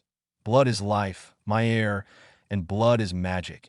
Everything that we are and where exists within that blood that has created your ring. Your ring, as you may have noticed, is more than what it appears, for within it is held the knowledge and the power of the Eveningshades. Within 24 hours of placing it upon your finger, your body will begin to absorb the magic within, and you will become shadow and specter, the light and the dark. You will feel pain, my heir, the likes of which you cannot imagine as your body changes to accept your birthright. You may be asking what your birthright is. I will explain. In Muggle mythology, we are believed to be the progeny of angels and demons. Their legends speak of children being born of fallen angels and demons. These children were neither accepted by heaven or hell, but cursed to remain in between the two. We are the descendants of those children, and although we are not accepted by the light or the dark, yet we possess the power of both. Loyal to none but our own, we exist, and our power flourishes as we keep parity between the two sides, never allowing ourselves to align with one or the other. For if we join the light, our darker half dies, and if we join the dark, our lighter side dies. We cannot exist without both halves of ourselves. We are forever gray, my heir. And here is the tragedy that I caused to befall our family. I forgot our purpose, and I aligned with the light side to destroy the dark that was threatening to overtake the land. But in my zeal, I went too far and destroyed my darker half. I created an imbalance, and in so doing cursed our family to lose our power until the fates decided to remove the curse and unbind us once more. Now that our house has returned, make it strong again, my heir. Let the dark and the light fear us equally, we who exist in shadow between the two worlds. Let no slight go unchallenged. Let no threat to our house go unpunished. We are evening shade. We are the ghosts in the darkness that make all men tremble. May the world tremble once more, and our name be whispered in fear in their safe places. The 2 journals that you were compelled to take as soon as you entered our family vault contain a history of our family, along with other entries that will guide you to use your developing power. As you read our family history and learn our secrets, guard them with your life.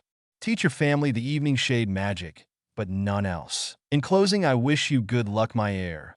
For once you are revealed, our old enemies will combine against us as they have done in the past, both light and dark. Their fear and jealousy will bring them out. Show no mercy to those who would use or destroy us. May you live long, and may House Eveningshade reclaim its former glory. And so, my heir, you are the first of our family to have our power restored. You would not have been able to create the ring or read this letter otherwise. With the last of my power, I will seal this letter and go into the world to await what fate has planned for my exile. Lord Cunobelinus Eveningshade. When Harry finished reading the letter, another jolt went through him, causing his body to straighten and stiffen.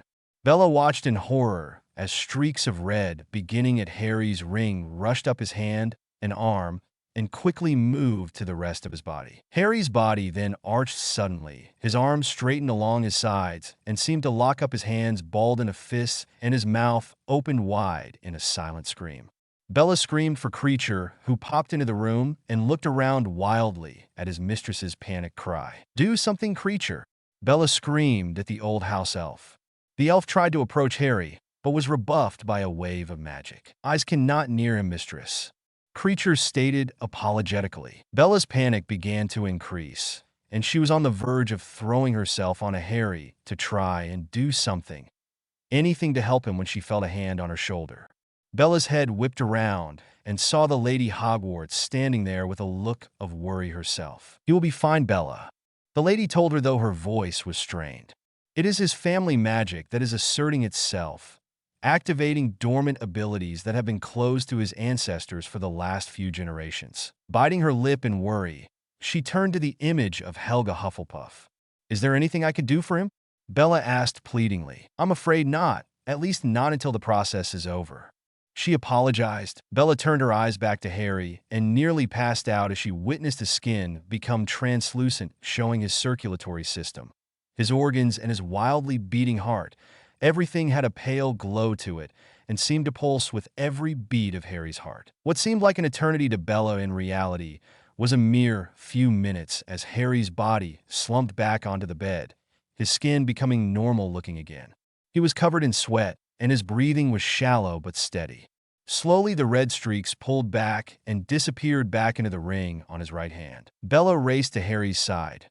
Gently, she reached for his hand, holding it in both of hers. "Harry, are you all right?" she asked softly. "Damn, that hurt. Did you see the herd of hippogriff that attacked me?" Harry winced with a half-smile before passing out. Number 12. Grimmauld Place 3 hours after Diagon Alley attack. At the head of the long dining table in the formal dining room of Grimmauld Place sat Orion Black, head of the House of Black. To his right sat his father Arcturus Black, who had given up the title of Lord Black to his son 15 years ago. Next to him were Orion's uncles Pollux and Cheryl, and then his aunt, Cassiopeia Black. To his left sat Orion's 2 other aunts, Calidora Longbottom Nay Black and Doria Potter Nay Black. Next to them sat his brothers Cygnus and Alfred, and then his sister Lucretia. Further down the table were the spouses of the various Black family members and other relatives. I'm sure you all know why I called this full family council of the House Black.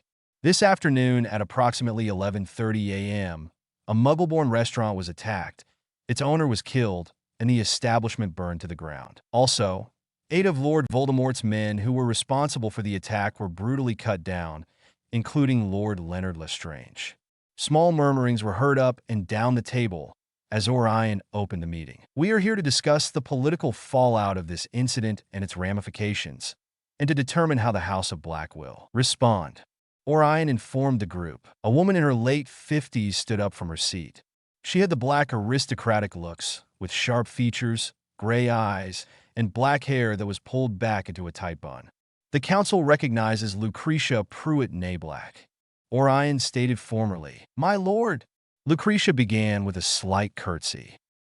The noble and ancient House of Black has survived these many centuries by not taking an overt stand when it comes to infighting between rival factions. This conflict between the darker families and the bastard magicals is such a case. I see no gain in siding with one or the other. As I have stated to this council before, we should not get involved with what could become a civil war. And supporting this so-called Lord Voldemort is folly. We should not risk black blood or fortune for this man's dubious cause. Walburga stood angrily. How dare you minimize the noble crusade of Lord Voldemort? He will bring back the old ways and cleanse our world of this mudblood infestation. Lucretia was on her feet again and challenged Walburga. And exactly who is this Lord Voldemort? His name is nowhere to be found amongst the pure blood houses. And what is his end goal? What will he do once he accomplishes it? He plans to tear down the government. What will he put in his place? Does he seek to rule over us? He has not said. Is this not concerning to you? So why do we continue to support this pretender when his true agenda is not known? You dare to question this great man, my ladies? Orion interrupted his wife and aunt with a sharp voice. Before we continue this topic of supporting the Dark Lord, I would like to know what we have learned about today's events. Orion stated, glaring at his wife, who huffed in annoyance. Now, what did you learn from your contacts in Diagon Alley, Uncle Alfred? Who was it that killed Voldemort's men? A portly man of near 70 stood from his chair. His hair and short cropped beard were salt and pepper in color. The identities of the two youths are yet unknown. What we do know is that they were powerful and struck without mercy. The lad had used spells that seemed to be unknown to those who witnessed the fight. There is, however, a rumor that is now going around the ministry about the identity of the young man. Alfred Black informed the group. Cygnus, has your contacts in the ministry said anything to you about the identity of the boy? Orion asked, turning to his younger brother. They have, but I'm inclined to dismiss it as a hoax. Cygnus replied. A hoax? Explain, Orion asked. Cygnus squirmed uncomfortably in his seat before responding. My contact in the DMLE said that Auror captain Alastair Moody, who was investigating the attack in the alley, sent one of his underlings to the DMLE archives. He wanted everything they had on a certain family. Cygnus hesitated. On which family? Orion asked sternly, noticing his brother's reluctance in saying, the evening shades. Cygnus replied. Orion froze and gasps were heard along the table from all of the people gathered. Are you sure about this, Cygnus? It was Arcturus who asked his son. That was what was told to me, father. And I trust my contact completely. He replied. Arcturus sat back in his seat with a faraway look in his eyes. Surely he must have misheard. The evening shades are but a myth. Walburga announced to the group. They are not a myth. Arcturus replied, coming out of some lost memory. But I do find it hard to believe that they were involved. There has not been a sighting of them for nearly 200 years. How do you know that they are not a myth?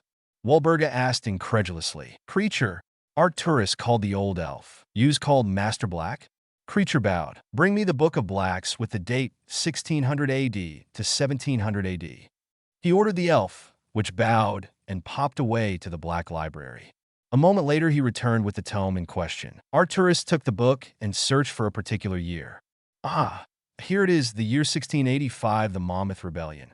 Early in that year, there was an attempt to oust the new king by a bastard son of the former king, Charles II. During the chaos of that rebellion, a rival house of the Blacks, the Wiltborns, decided to take advantage of the sudden turmoil in the kingdom and attempted to take over our lands and holdings. They had 3 times our numbers. Within weeks, House Black was nearly wiped out. The Earl of Blackmore, seeing the end of our great house, decided to make a deal with the enigmatic Evening Shades.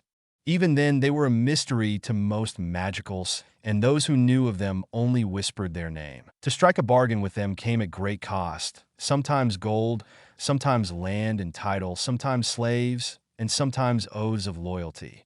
According to our history, the Evening Shade's price was a house debt. He related, "A house debt? I've never heard of a house debt." Orion queried, "A house debt is a life debt, but on all members of the Black family." Arcturus explained, "Is that even possible?" Walburga asked, stunned. "It is for the Evening Shades. The Blacks were not the first to incur such a debt. Another house had been given the same debt. They then betrayed the Evening Shades by attempting to kill their head of house. I know not the reasons, but I know the outcome. House Rochar was completely wiped out. Every man, woman, and child, including their vassal houses, were all utterly decimated." Arcturus stated, "They killed them all?" Lucretia asked aghast. "Some say it was the oath that killed them. Others say the Evening Shades themselves." Arcturus replied with a shrug, "And our house has this debt?" Orion asked, mortified at the thought of owing such a debt. "Every Wiltborn and their allies, over the age of majority, were killed within 3 days of the binding ritual that the Earl of Blackmore made with the Evening Shades. If the Evening Shades have returned, our house is still bound to that oath." Arcturus replied warningly, "But we don't know for sure if it was an Evening Shade in the alley this morning." Walburga suggested, "And besides, that was almost 300 years ago. Actually," Doria Potter spoke for the first time, "we may have collaborating evidence that it might have been an Evening Shade." Every eye turned to the Potter matriarch. "Healer Quincy and I are old friends. He was attending Lord Malfoy, and in his delirium he repeated the phrase, 'It can't be,' and one other phrase that was barely audible, and that was Evening Shade. He was in near hysterics. We also have a third piece of evidence." This time Cassiopeia Black spoke. "The goblins were all in a tizzy this morning about the return of an ancient house. I would lay odds that the emergence of this ancient house and the possible reappearance of House Evening Shade in the alley are all related." The younger sister of Arcturus replied to the nods of several family members. Orion sat back hard in his chair and rubbed his hand heavily down his face. "This could have serious ramifications to our current plans," Orion told his family. "How so?"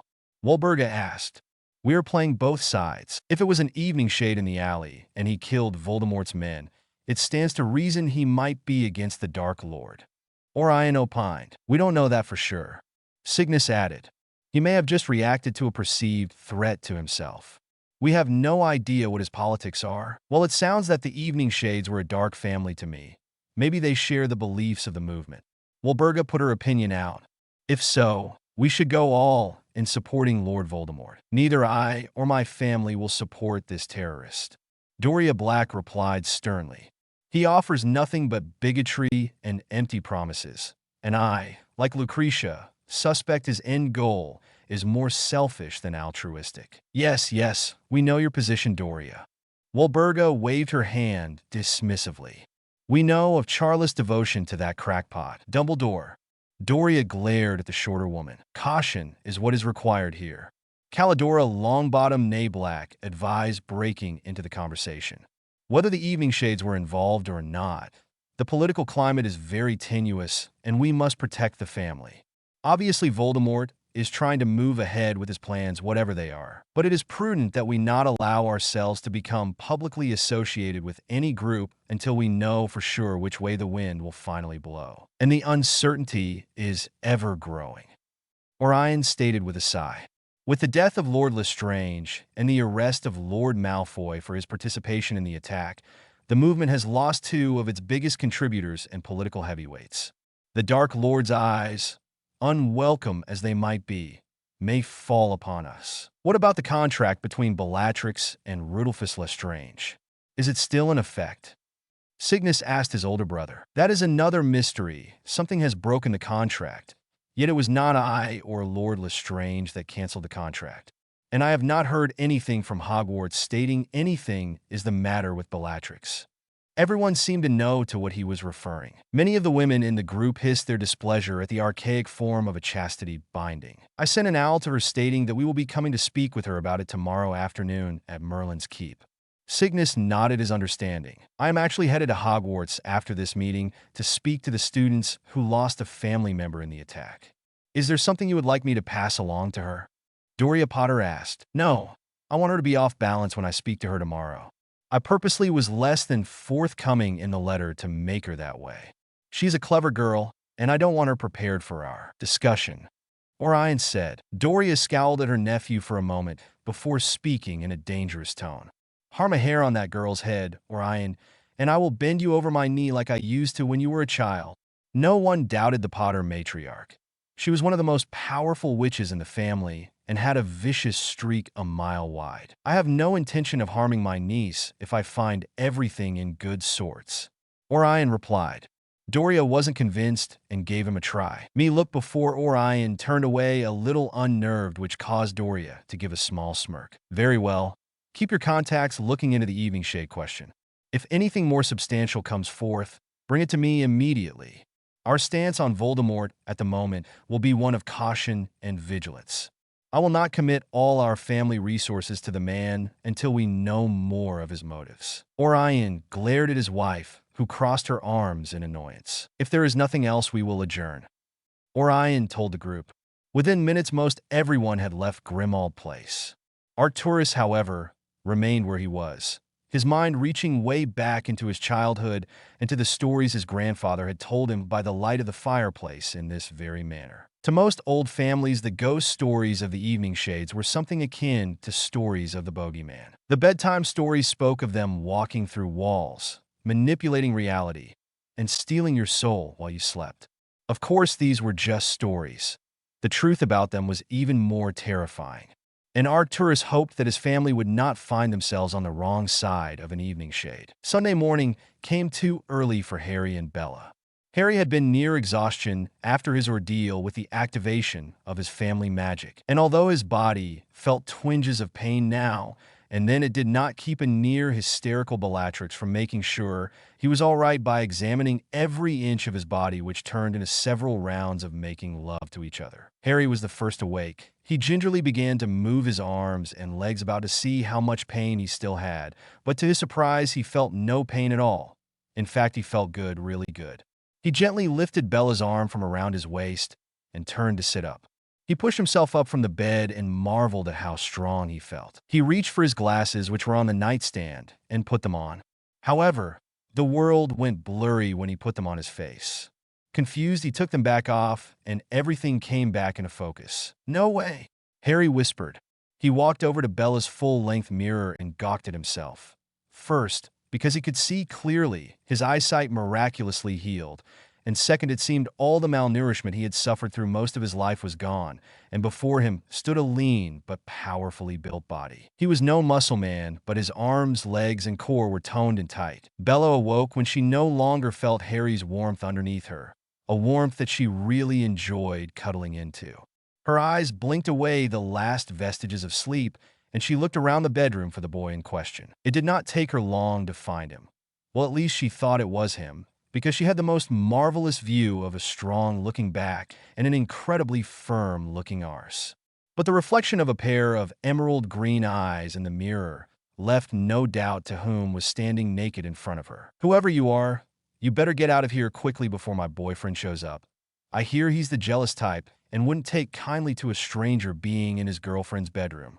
Bella playfully remarked, pulling up the sheets to cover her exposed breasts. Well then, I guess I should take advantage of his lack of intelligence for leaving such a beautiful creature all on her lonesome.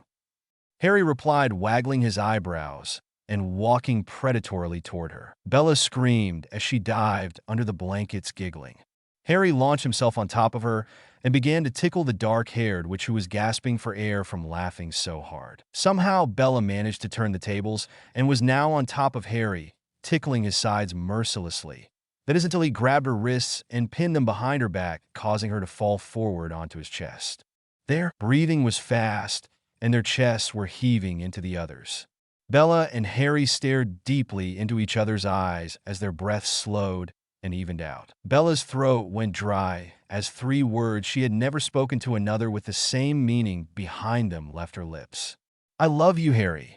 It was barely above a whisper, but its impact on Harry was as if a loud gong had been hit. He looked back at her and saw the truth behind her words deep within her eyes. It was an unexpected declaration, and yet it was not at all unwelcome. Harry's own heart had been telling him what his brain had been too afraid to recognize for some time now. And although they had known each other for a relatively short time, he felt as if he had known her all his life. Even now, he felt his magic pulling him to her, and he could feel her magic pulling her to him as well. Harry's right hand cupped Bella's cheek, and he poured his soul into the 3 words he was now sure he wanted to say back to her.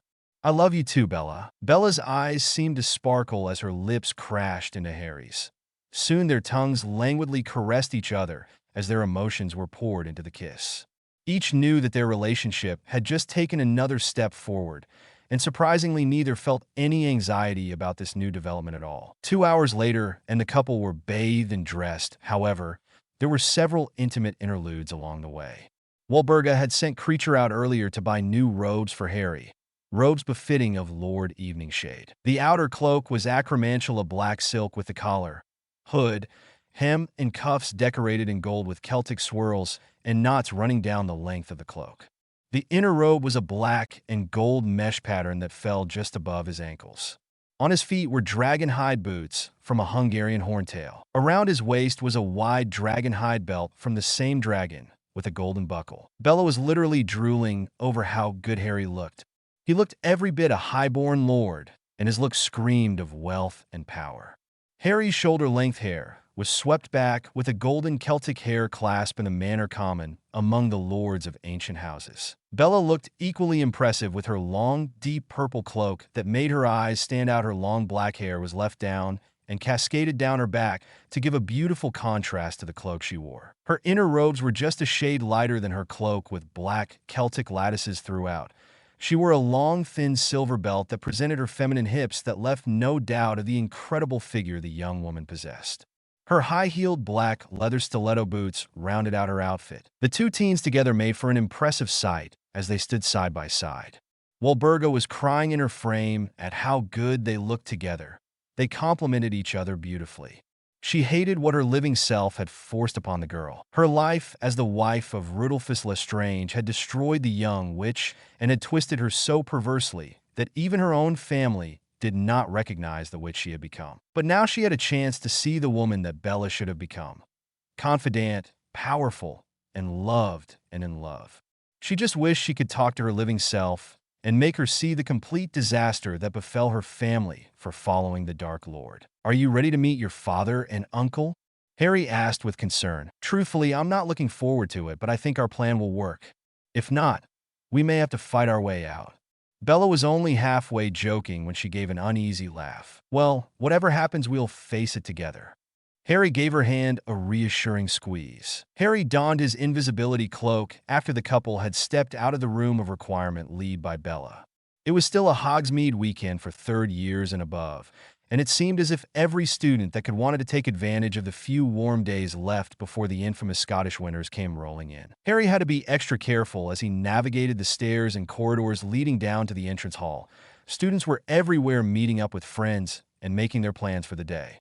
Bella, mindful of him, walked at a sedate pace to allow him to stay near her. When they came to the main entry, Harry was shocked to see a much younger-looking Filch. However, he still looked very unkempt and had his patented scowl as he checked students off his list as they left the castle. Bella did not even pay the caretaker any attention and just walked right past him with her nose in the air, as if daring him to stop her. Apparently, Filch had been on the receiving end of Bella's temper before, because he made no move to stop her. Harry, who had been watching the greasy-haired man, had to stifle a chuckle when he actually saw him with a panicked look on his face as she walked by. Harry told himself he would have to ask Bella about it later. Bella hopped into an awaiting carriage with Harry slipping in right behind her. The carriage then began its trip to the small wizarding hamlet of Hogsmeade. 15 minutes later, Harry and Bella stepped from the carriage. Harry would not remain under his cloak. They had decided that Harry would be revealing himself to Bella's uncle and father today, and saw no point in remaining invisible until the meeting with her uncle. With an hour before they needed to meet with Orion, the couple decided to walk around the village and enjoy the fall weather.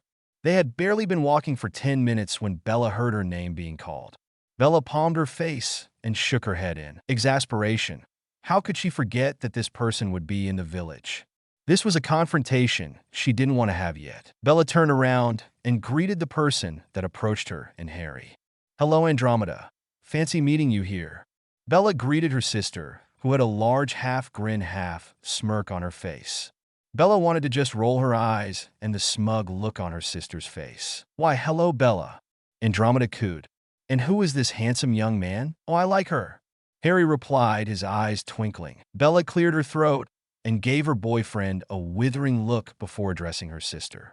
"Andromeda Black, meet my boyfriend Harry." "It's a pleasure to meet you, Miss Black," Harry said, taking Andromeda's left hand and kissing her hand above the knuckles. Andromeda's face pinked as she gave a small giggle of delight. "It's a pleasure to finally meet you," Andromeda replied. "She's been rather mysterious about you. I can see why she wanted to keep you to herself, though." Andromeda smiled coquettishly. "Well, it's been lovely chatting, but Harry and I really need to be going," Bella told her sister, not liking the direction the conversation was going. "And I'm sure Ted is waiting for you somewhere," Bella asked her sister impishly. "Nice to have met you, Andromeda." Harry bowed to the girl. "Andy, you can call me Andy." Andromeda smiled. "And be good to my sister, Harry," she warned with a mischievous smile. "We Black sisters stick together and protect our own." Andromeda then turned with a wave goodbye and left to find her own boyfriend. "She's cute," Harry chuckled, in a sisterly way.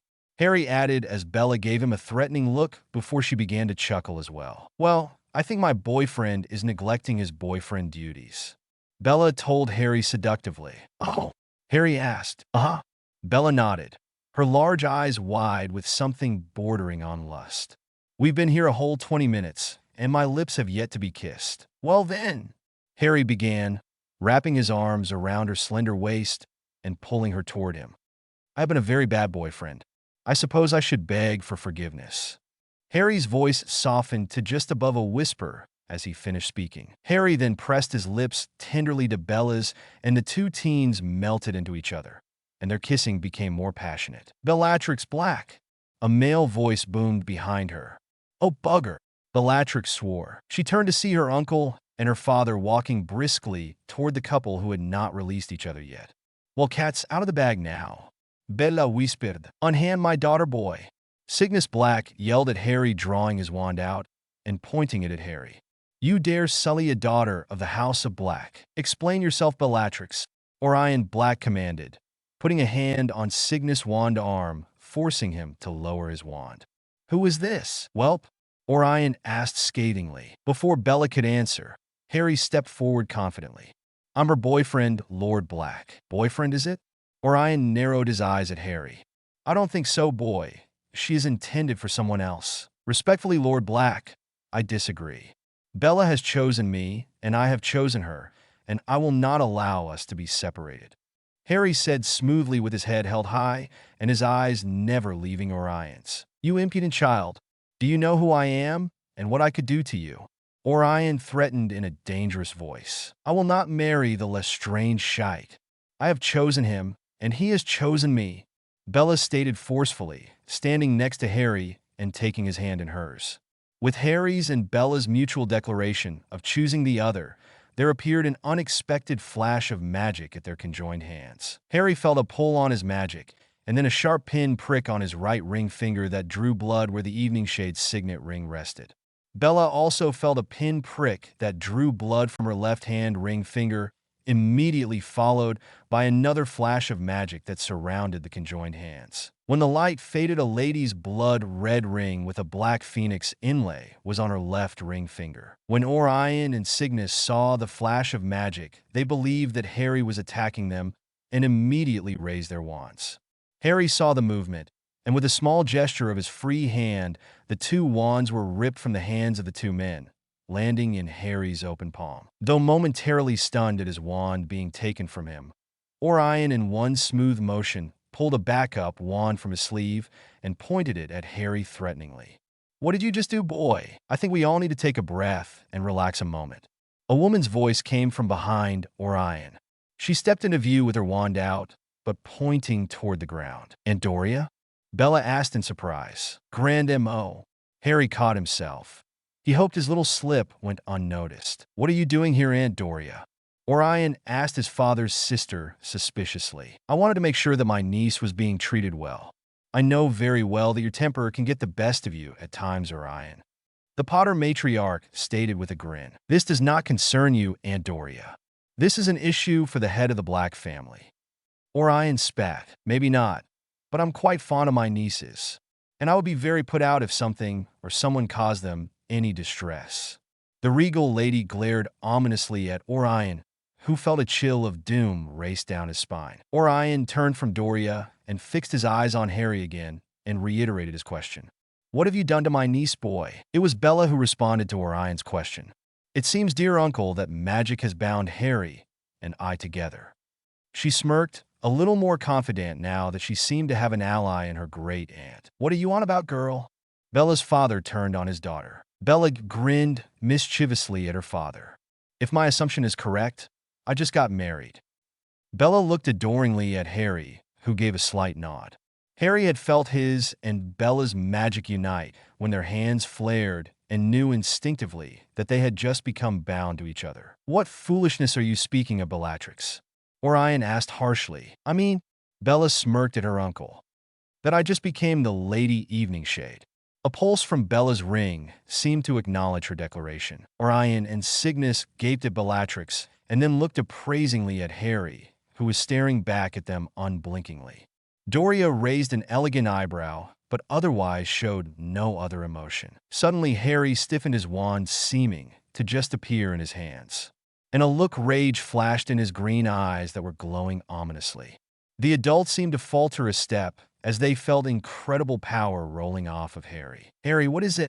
Bella asked worriedly. "Anti-apparition wards just went up," Harry told her. "What? How do you know?" Doria Potter asked. "I just know," he told her. "Something bad is about to happen," Harry stated, now looking for signs of danger.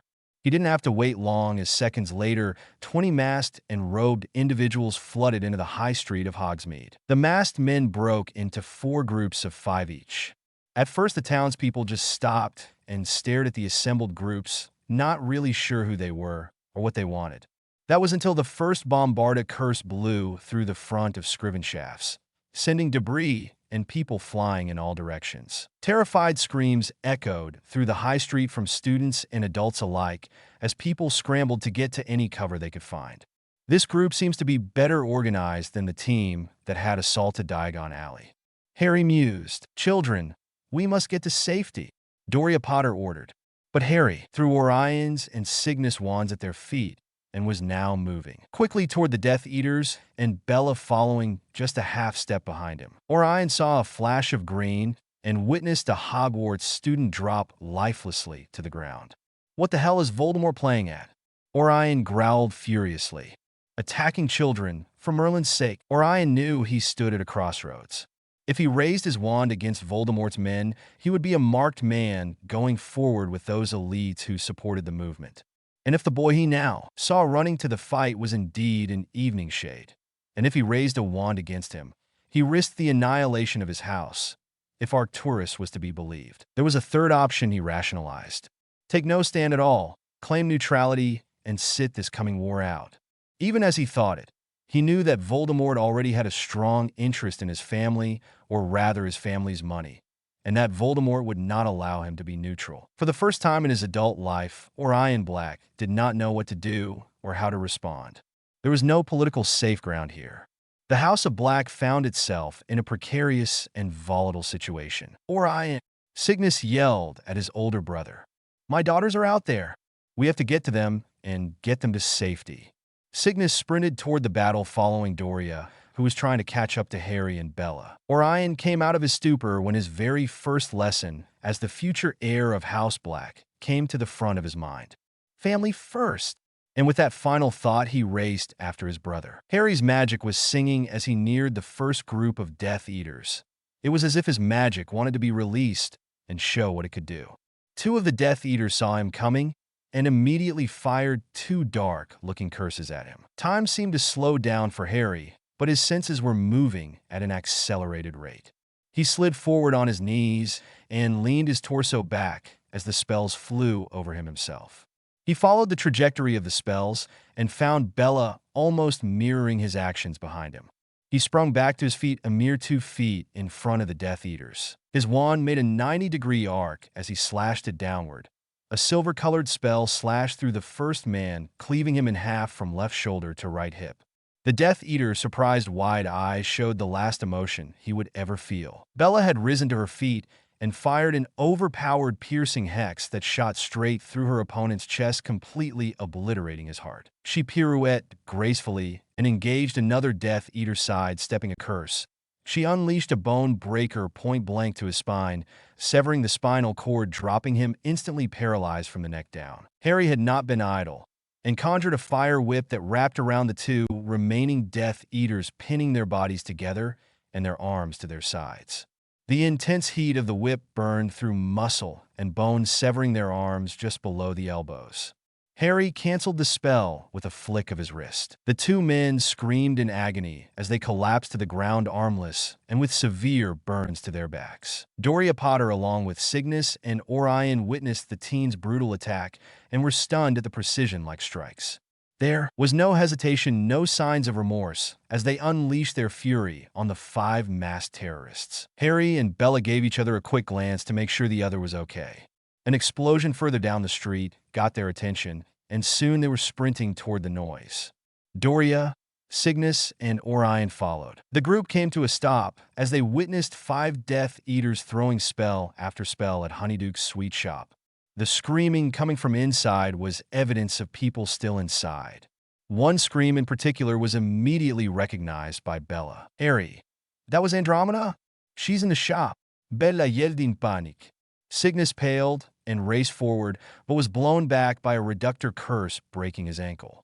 As before, their arrival did not go unnoticed by another group of Death Eaters.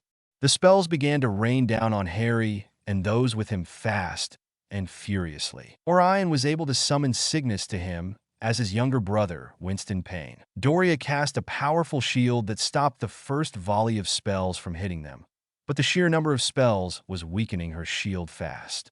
Orion and Cygnus began to fire back offensive spells at the approaching Death Eaters, while Harry and Bella began assaulting the group in front of Honeydukes. The Death Eaters spread out and took up positions of cover throughout the street. The commotion alerted the last group of 5 Death Eaters that a major battle was taking place. Doria pointed her wand at the ground around them and created several earthen battleworks for her group to hide behind. The 15 remaining Death Eaters had pinned them down in a semi-circle on the high street. Honeydukes was beginning to burn with the trapped students and adults still trapped inside. But 5 Death Eaters had taken up a defensive position near the store and effectively blocked their way to the sweet shop. "Where are the very Aurors?" Doria screamed in rage. "We need to get to those people before the building falls down on top of them." Minerva McGonagall was visiting some of her lions in Gryffindor Tower when she noticed out the tower window black smoke filling the sky above Hogsmeade. She raced to the window and saw not one, but several plumes of smoke rising from several locations. She sprinted from the tower and raced to the headmaster's office to alert him. The roof over Honeydukes began to crack ominously. It would not hold much longer. Harry searched for a way to get through the Death Eaters, but he could think of nothing that would not expose him to immediate crossfire. It was then he realized that there was maybe one thing he could do. He focused his magic and reached out to see the anti-apparition wards. "There!" He stated more to himself than to those around him, finding a fissure in the wards. Then suddenly he disappeared. Bella screamed for him, but he was already gone. Harry appeared directly behind the Death Eaters that blocked their way to Honeydukes. With a primal scream, he unleashed dark curse after dark curse. 2 Death Eaters who had managed to get behind him were about to curse him when he heard Bella scream, "Behind you." Harry spun around, but the curses had already been fired. What happened next terrified the Death Eaters, who were close enough to see what was happening. Harry's body seemed to turn to smoke. The spells passed right through him. He swooped to the 2 Death Eaters and roared with the sounds of hell echoing in his voice. His emerald-colored eyes glowed with the color of death. He then plunged his ghostly hands into the chests of the two men. His fingers wrapping around each of their hearts, he squeezed and squeezed. The Death Eaters blanched white as the beating of their hearts were forcefully stopped. Harry removed his hands from their chests and watched the bodies slump to the ground dead. He then turned his attention to the other Death Eaters and vanished just to reappear behind another group. A black shroud of smoke surrounded Harry as he fell upon the masked men, obscuring them from view. All that could be heard was the horrific screams and gurgling sounds of death. The remaining Death Eaters ran for their lives to the boundary of the anti-apparition wards. Only 3 were successful, as the rest perished. Doria, Cygnus, and Orion had made their way into Honeydukes and were herding everyone out of the burning building. Cygnus grabbed Andromeda and fiercely hugged her to him. She had been hit with some minor cutting curses and was suffering like all the others from smoke inhalation. Bella had run to Harry and threw her arms around him. Harry, for his part, pulled her tightly to him and buried his face into her hair. "Are you okay?" she whispered in his ear. He nodded. "How about you?" he asked softly. "I'm okay a little. I don't know." "Yeah, me too," Harry replied, tightening his hold on her. All those who had taken shelter in the other homes and buildings began to resurface and look at the fallen forms that littered the street. Some were residents of the small village, some were students, but most of the bodies were wearing black robes and skeletal masks. Smoke and embers floated on the air, and there was a heavy presence of ozone from all the spells cast. Harry and Bella walked back toward Honeydukes hand in hand. "Wards are down," Harry stated tonelessly. Within moments of his declaration, dozens of Aurors popped into the village with drawn wands. A contingent of professors from Hogwarts were also making their way into the village. Harry noticed one of the red-robed Aurors who looked like a younger Mad-Eye Moody barking out orders, sending his fellow Aurors in pairs to various parts of the village. He also noticed his grandmother approach Mad-Eye and speak to him. Teams of healers began to arrive by Portkey and set up a triage center in front of Gladrags. Aurors began escorting the wounded to the healers and floating the obvious deceased as well to an appointed area for identification. "Bella, are you okay?" Doria asked, coming up to the couple after speaking with Moody. "Yes, Auntie," Bella replied with a shrug. "That was some impressive magic you performed, young man." Doria addressed Harry cautiously. Harry just shrugged noncommittally. "I'm in full agreement with that statement," Orion Black remarked, approaching the teens with Cygnus following behind. Cygnus had left Andromeda with the healers to be sorted out. Orion cleared his throat. "I believe we may have gotten off on the wrong foot, young man. Please allow me to introduce myself. I am Lord Orion Black, Lord and head of the ancient and noble House of Black. This is my brother Cygnus Black, young Bellatrix's father.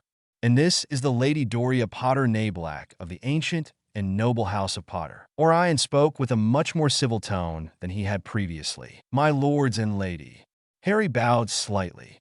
"I am Harry Eveningshade, Lord and head of the most ancient house of Eveningshade," Harry stated with pride in his voice. Orion gulped at the confirmation of the boy's identity and hoped he had not offended the young lord to the point that his house was in danger. He had to repair any damage immediately. The power he witnessed the boy display was something he did not want directed at him or his family. "My lord, I most humbly offer my apologies for my abrasive behavior when we first met. My only excuse was not knowing who you were or the nature of your relationship with my niece. If it is acceptable, I would like to speak with you, and of course Bellatrix at your earliest convenience," Orion stated, noticing for the first time the ring Bellatrix had on her ring finger and the crest that was on it. "I think that would be acceptable, Lord Black. However, I would ask that you do not reveal who I am to anyone else. I'm not ready for the world to know who I am just yet. I think that rabbit has already escaped, my lord," Doria Potter told Harry. "I assumed that it was you in Diagon Alley yesterday that stopped the terrorist attack." Harry gave a slight nod to his grandmother. "Well then, you should know that the man you left alive, Lord Malfoy, somehow knew you were an Eveningshade. That knowledge will not be kept quiet for long." "I see," Harry said, not happy about the Eveningshade name being made public again so soon. "Harry, we should leave," Bella whispered in his ear and directed his attention to Moody, who was coming their way. Doria caught what Bella had whispered and looked curiously at the couple. Is there a reason you do not wish to speak with the authorities, Lord Eveningshade? After all, without your assistance, everyone in Honeydukes would have perished. She stated with curiosity. It's complicated, Lady Potter. I assure you that there is nothing nefarious in my reasons, but I'm afraid I really must dash. Lord Black, I look forward to our next meeting, Mr. Black. Harry nodded to Bella's father, who was about to say something. Harry grabbed Bella's hand and silently disappeared, leaving the three adults confused, curious, and in Orion's case relieved. /N. I hope you enjoyed the chapter. The fallout from the attack will be next chapter and a meeting with the House of Black. Please leave a comment or a review and let me know what you thought. Your reviews really motivate me to focus more on the story and get chapters out faster. Chapter 15. Disclaimer. See Chapter 1. Apparently there was a problem with FFN. I hope it's fixed as I will attempt to repost this chapter. Okay, a couple things. First, the last chapter received over 200 reviews. A new high. A big thank you to everyone who reviewed. I'm grateful to everyone who continues to read my little story. Second, apparently I pissed off a few of my readers. A couple of you left your reviews under your login names, which I respect. But some just reviewed under guest, kind of cowardly in my eyes. One thing that really upsets me is when people use profanity in expressing themselves and their discontent. You not only diminish your argument by doing so, but you diminish yourself. I welcome critiques. I do believe it helps me to become a better writer, and I realize that I can't please everyone, and I don't worry myself with trying. So I welcome the good and the bad reviews, but please use intelligent arguments, and let's leave the profanities out. Okay, enough of that. Chapter 15. Harry and Bella operate just outside of the gates leading back to Hogwarts to return to the school.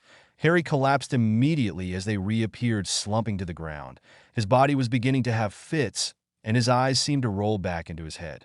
Bella, shock, dropped to her knees next to her boyfriend and grabbed his hands. Harry, what's wrong? A panicked Bella asked the pale-looking Harry, who was cold and clammy to the touch. I don't know, but I don't feel so well. Harry struggled to say as he fought to control his trembling body. We need to get you to the castle. Can you stand? Harry nodded and tried to stand up, but his legs were unsteady. He reached out for Bella, who grabbed his arm and pulled it over her shoulders to help steady him. She pulled out Harry's cloak from her bag and threw it around them, the cloak adjusting itself to cover them completely. The walk up to the castle took longer than normal, with Harry having to stop often to catch his breath. They also had to negotiate getting around the panicking students who were also rushing back to the castle and the professors who were rushing to Hogsmeade. The Hogwarts staircases seemed to be aiding the couple as they moved into place to expedite their ascent to the 7th floor. Harry was faltering in his steps. He was having difficulty picking up his feet, and his body was becoming more unresponsive as they walked. Bella was terrified that something had happened to Harry during the fight that she had not seen, a curse of some kind that was having a delayed reaction. She tried to remember everything she could from the fight, but when adrenaline begins to pump, your focus on anything except for what's in front of you is blocked out. Come on, Harry, just a little farther. We're almost there. Bella sobbed as Harry no longer was responsive.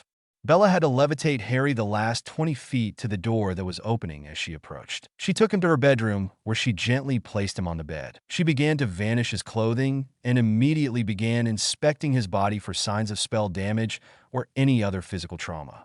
But beyond a few scratches and minor abrasions, she could not find anything that would suggest he was hit with a dark or deadly spell. Tears continued to fall from Bella's cheeks as Harry's appearance worsened.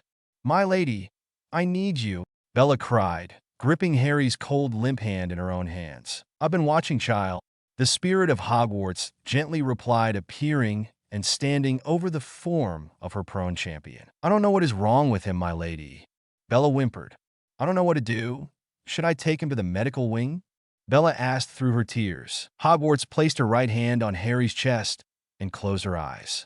A golden aura glowed around her hand as she seemed to be concentrating on something. After a few minutes, the lady spoke. His magical core has been nearly drained and shows signs of stress.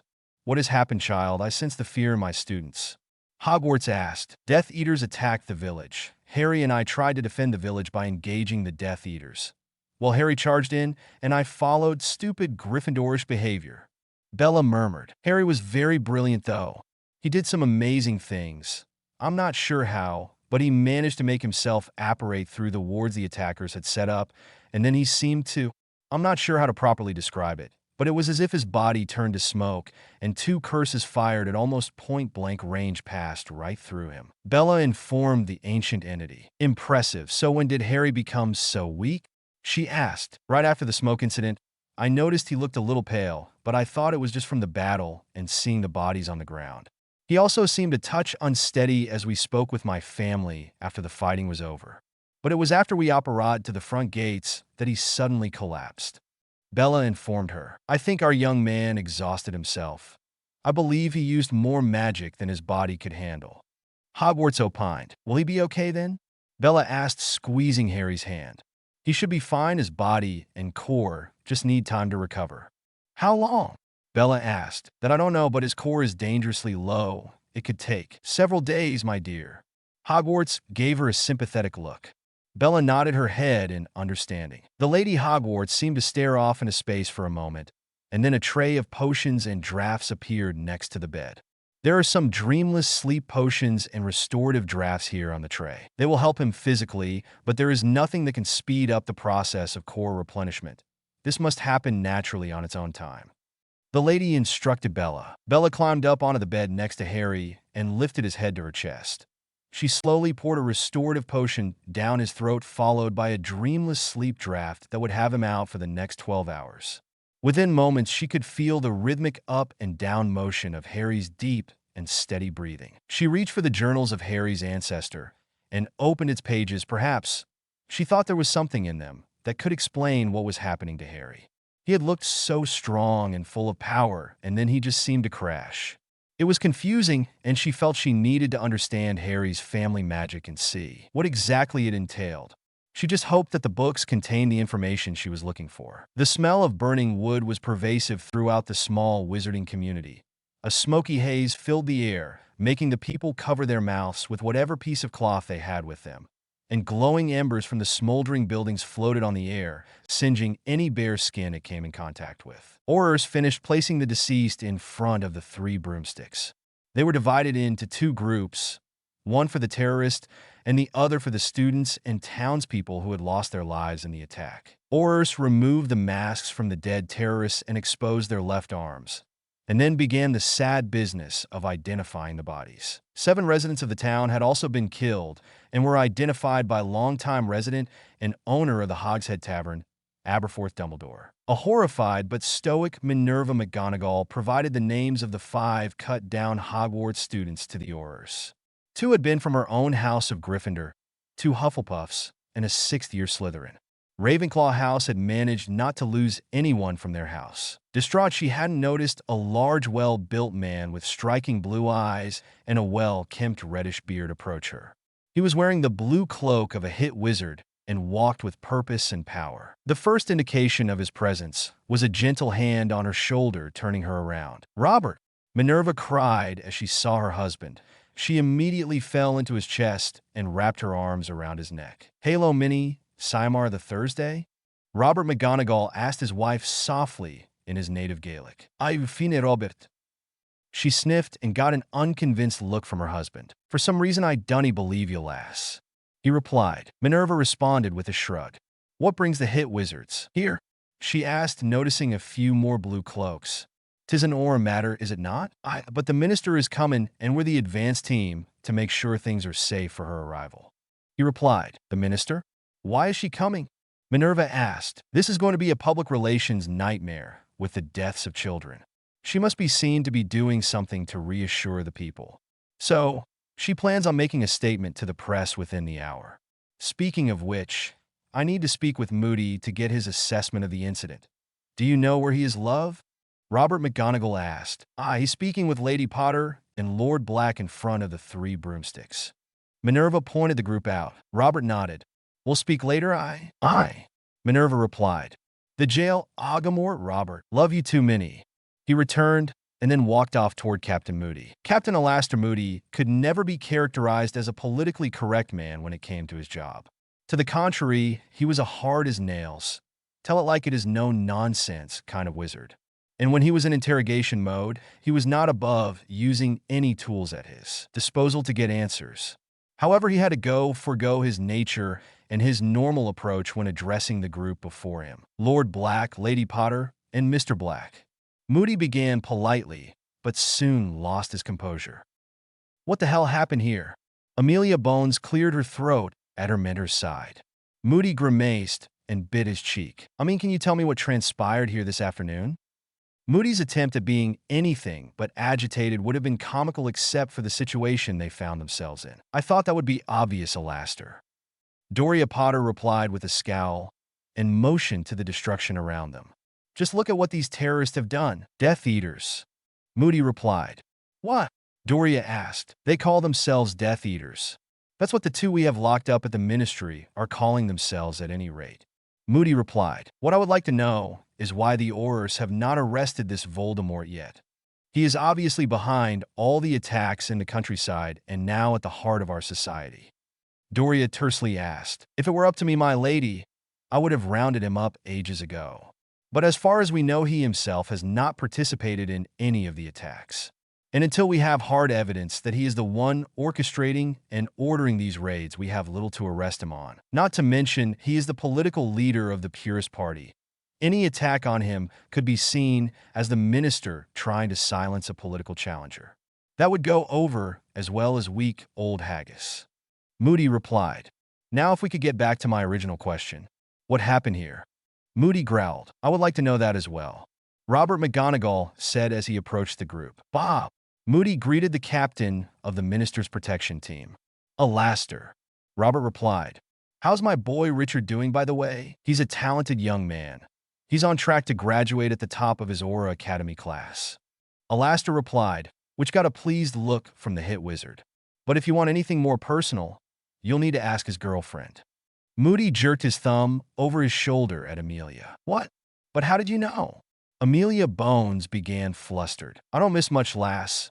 And every time you two pass each other, you're giving each other lusty stares that would make a sailor blush. Moody chuckled. Amelia stood with her mouth open. Don't worry, lass. It's not forbidden for Aurors to date each other. They just can't be on the same team. Oh, so you're that Amelia? Robert chuckled. Richard has written about you quite often. It's nice to finally put a face to the girl he's so taken with.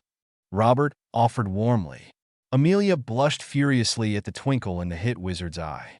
She would have to talk with Richard and find out exactly what he had told his father in his letters. Well, now that we have embarrassed my protege. Moody smirked. He turned to Lady Potter. You were about to fill me in on what you witnessed. Doria, Orion, and Cygnus all gave us statements on what they had seen prior to their getting involved in the fight themselves.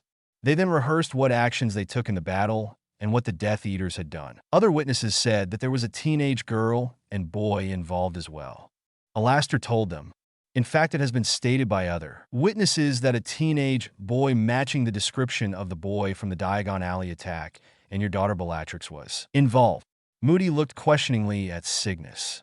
Now, the girl from the alley does not match the description of your daughter, but she could have been using a glamour charm. Captain Moody, I have no knowledge of the Diagon Alley attack or who was involved. Cygnus blustered. What my brother is trying to say, Captain, Orion placed a calming hand on his brother's shoulder, is that Bellatrix was here and helped us in repelling the attack. But, to our knowledge, Bellatrix was nowhere near Diagon Alley yesterday, but here at Hogwarts. As to the young man that was here with Bellatrix, I just met him today, but he also helped to repel the attackers. Orion Black stated. Did this young man have a name? Moody asked. I'm sure he does, Auror Moody. Perhaps you should ask him. Orion stated with a smirk. Now, if you'll kindly excuse us, we are concerned about Cygnus' other daughter Andromeda, who was injured in the attack. I need the name of that boy, Lord Black. Moody growled. I wish I could give you his name, Auror Moody, but I can't. He emphasized. I imagine you could speak with Bellatrix and ask her. Now I really must see to my niece. Orion and Cygnus then left to check on Andromeda. Moody watched the two men leave. His years of interrogating told him that the two men knew more than what they were telling. But pressing a member of the Wisengamot was always hazardous business. He turned his attention back to Doria Potter, who had been summoned by the team leader of the medical team, who had responded to treat the injured. Now here was a lady who he had respected for years. She had saved many lives during the Great War with her healing skills, including his own. She also had a talent for helping those who suffered psychological trauma, and felt that he personally owed the lady when she put him back together both physically as well as mentally. She had been tight-lipped when he had asked about the identity of the boy. She had been summoned by the medical team before he could ask her any follow-up questions. If she was keeping the identity of the boy secret, he must be worthy of her silence, he mused. But still he needed answers, and those above his pay grade would demand them. "So, what do you think, Al?" Robert McGonagall asked his longtime friend. "I think we have a new player. 2 attacks in 2 days by these Death Eaters. Both attacks foiled, and the attackers put down like rabid dogs. I don't think we've seen the end of this, Rob. I think it's just getting started. But what I want to know is the identity of this boy. I fear he's going to stir up a hornet's nest if he keeps killing off purebloods, even if they do deserve it." Moody opined. "Think we have a new Dark Lord?" Robert asked. "Don't rightly know. However, he has defended the helpless and has only killed those who were attempting to harm or kill others." Moody shrugged. "Anything else you can give me before the minister arrives?" The hit wizard asked. Moody sighed heavily and rubbed his eyes, the lingering smoke making them dry and sore. "We have 12 dead Death Eaters and 5 wounded. 7 townspeople were killed with several others injured or suffering from shock. 5 Hogwarts students were killed with at least a dozen or more injured some seriously." Moody began. "We believe that the Death Eaters were already in the town, waiting for the arrival of the students. Once the streets were full of students, the Death Eaters initiated an anti-apparition ward that surrounded the high street. That's when they opened fire. According to witnesses, Bellatrix Black and the unidentified boy began to engage the Death Eaters, soon followed by the Black Brothers and Lady Potter. Not much was seen of the fight between the two sides. The smoke was thick, and the majority of people tried to hide themselves away from getting hit by spellfire. So the particulars are unknown. Only the Blacks and Lady Potter know the full story, but for some reason, they don't feel like sharing. I do have enough information to determine that they were not the aggressors, but were acting in defense of the village. But any death needs to be investigated." Moody informed his friend. "Sticky situation, that 2 noble houses." The redhead shook his head in understanding and commiseration. "You'll have to tread carefully, old friend. But I do have some leads that I didn't have before. I got a pretty good look at the lad before he disappeared, and he is an associate of Bellatrix Black. So, I think I'll have a word or two with Albus about his students." The old Auror commented. The Lady Doria Potter had transfigured her normally stylish robes to a plainer and more functional set of robes, as she set about helping and treating the wounded students and townspeople alongside the other healers. As she worked, her mind was bothered by the mystery that was Harry Eveningshade. He looked so familiar to her, yet could not quite place him. And then there was the feeling she got when she had touched his shoulder. It was as if her magic recognized him and his. Magic recognized her. Then there was their initial meeting, where she could have sworn he was about to call her grandmother, and his and Bella's spontaneous bonding. She was well versed in the old ways, and realized, albeit a little late, that the two had invoked an ancient magical bonding by claiming each other. Harry, being the head of his family, had the power within him to initiate the bond, and Bella's complete willingness to be bonded to him sealed it. Strange, she mused. There was much more to Harry Eveningshade, and she was determined to find out what she could. She knew he was powerful. She could feel it, and what he did to those terrorists was something she had never seen before. Though she noticed the signs of magical exhaustion in the young man before he left with Bella, nevertheless, it was an impressive display of magic. A dark day, is it not, when so much magical blood is spilled? A gratingly familiar voice said from behind her. Doria stood and turned to face the new arrival with an undisguised scowl, and was also surprised to see Minister Millicent Bagnold accompanying him as well. "It's a dark day when any blood is spilled, Albus."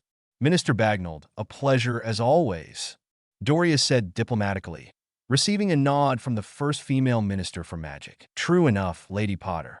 However, there are so few true magicals in comparison to what Albus Muggleborn's half-bloods muggles?"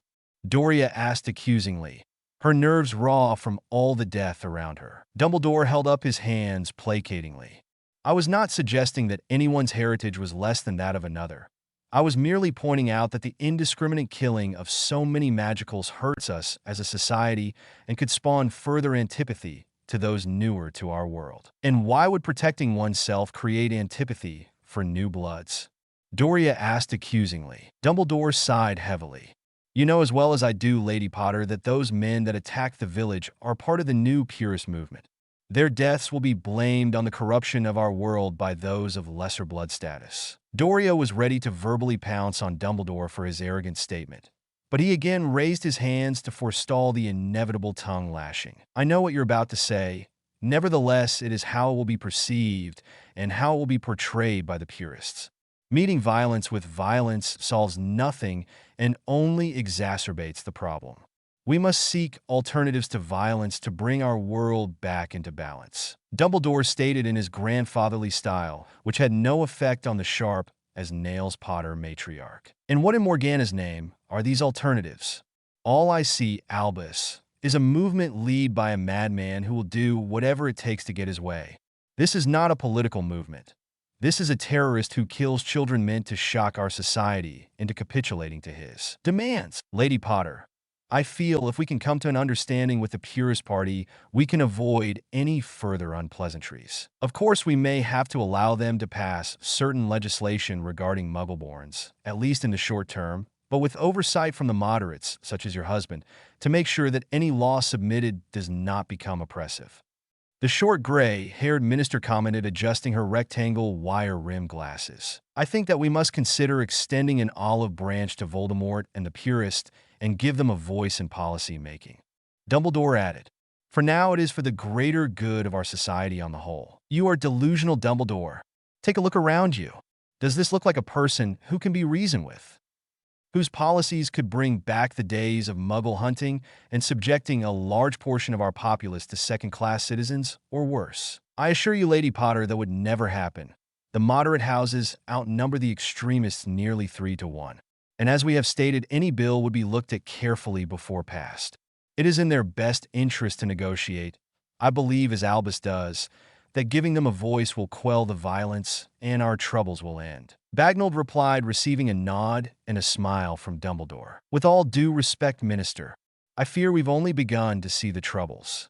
Doria replied, shooting a disgusted glare at Dumbledore. Tom Marvolo Riddle, a.k.a. Lord Voldemort, stood at the large floor-to-ceiling window and stared out at the immaculate grounds of the Lestrange Manor. Only 3 members of his assault team to Hogsmeade had returned. His initial thoughts were to kill the remaining incompetent fools that had returned to show his displeasure. Instead, he dismissed all of his assembled followers after extracting the memory of the attack from those men who had fled. He now carefully reviewed what had happened. He dissected every move that was made, every spell that was cast. His men in the beginning had actually performed well.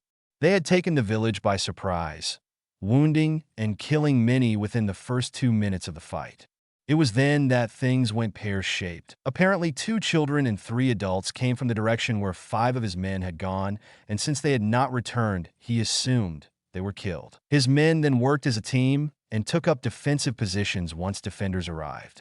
They pinned down the new arrivals and seemed that they would overwhelm them with concentrated spell fire. On their position, he recognized Orion and Cygnus Black and the girl who was intended for the Lestrange boy amongst the defenders, and Doria Potter, if he was not mistaken. The Blacks would be killed for their betrayal. The girl he would spare to marry Lestrange. It would give him an end to the Black fortune, after he disposed of the other Blacks, of course. He could not allow the betrayal of the Blacks to his cause go unchallenged. An example must be made of them to keep the other dark families from thinking of doing the same. The Potters as of yet hadn't taken a position on the purist movement, although Lord Potter was a Dumbledore supporter and would most likely side philosophically with the old fool. Lady Potter, on the other hand, from all observations, barely tolerated the man and would undoubtedly put pressure on her husband to stay neutral at the very least. An attack on the Potters, though, would not be wise. It could galvanize the neutrals to side with the light, making it more difficult to achieve his aims. He needed the neutrals to remain neutral, and indifference was the key that would keep them neutral. Most of the older families were fine to look the other way when it came to the purist movement because it did not really affect them. They were for the most part unconcerned with what was happening to others as long as it did not affect them. However, The Potters were very popular and held a lot of political weight in the Wisingamot and were one of the most influential of the neutral families. To go after them would invite a lot of unwelcome attention from those he was hoping would ignore him. Oh, he had his plans for the neutrals, but those plans would not happen until after he took control of the government. So for now, he would not touch the Potters. That left just one more mystery to figure out. The boy, who was he? He viewed the memory again and was astonished how the boy seemed to rip right through the anti-apparition wards set by his most competent warders. The speed and accuracy of his spells was something he had only seen in the best of duelists. What worried him the most was how the boy seemed to turn to smoke as two dark curses went straight through him at point-blank range. Then his hand seemed to pass through his men's chest like a hot knife through butter, killing them. This was magic he had never seen before and did not know how to defend against. With the lethality of the boy's spells and his lack of emotion when he killed, the boy was obviously from a dark family, but which one? He would need to find out and send envoys to his family and persuade them to join his cause. Or he would need to kill the boy. He could not allow the boy to live with that kind of power. He could pose a threat to him one day. What he did take away from all of this was that he needed to move up his plans to perform the next power ritual. The dark rituals warned of doing more than one per solar cycle, but this boy was a bad omen, and it was clear that he needed to expedite his journey to immortality. Bella rubbed her tired eyes and reached for the mug that was sitting on the bedside table. She brought the mug to her lips and tilted it back. She frowned at discovering the mug was empty. She had lost count at how many cups of coffee she had finished, but that did not matter. She needed to stay awake. She had to learn as much as she could from the journals that now littered her bed. "Creature," Bella called. "Mistress called?" Creature's hoarse voice whispered. "More coffee, Creature. I don't want this mug to empty. Am I understood?" Bella told the old elf in irritation. "Creature understands, mistress." Creature popped away and a moment later returned with a fresh cup of steaming java. "You need to rest, dear. You have been at this for hours. You will be of no use to Harry if you exhaust yourself." Walburga spoke gently from her portrait. "Annie, I need to know if there is anything in these very journals about the evening shade magic, its limitations, its weaknesses, anything that I can use to help Harry understand it and not kill himself by not knowing what he can and can't do. I think he got lucky, Annie. I don't think what Harry did was controlled magic. I think his magic reacted independent of his thoughts in a sort of automatic self-preserving way. From what I've been able to discover, the evening shade magic is progressive. It builds slowly over years until it reaches its majority or its zenith. Harry shouldn't have been able to do what he did in the attack. At least I don't think so. It's all rather confusing.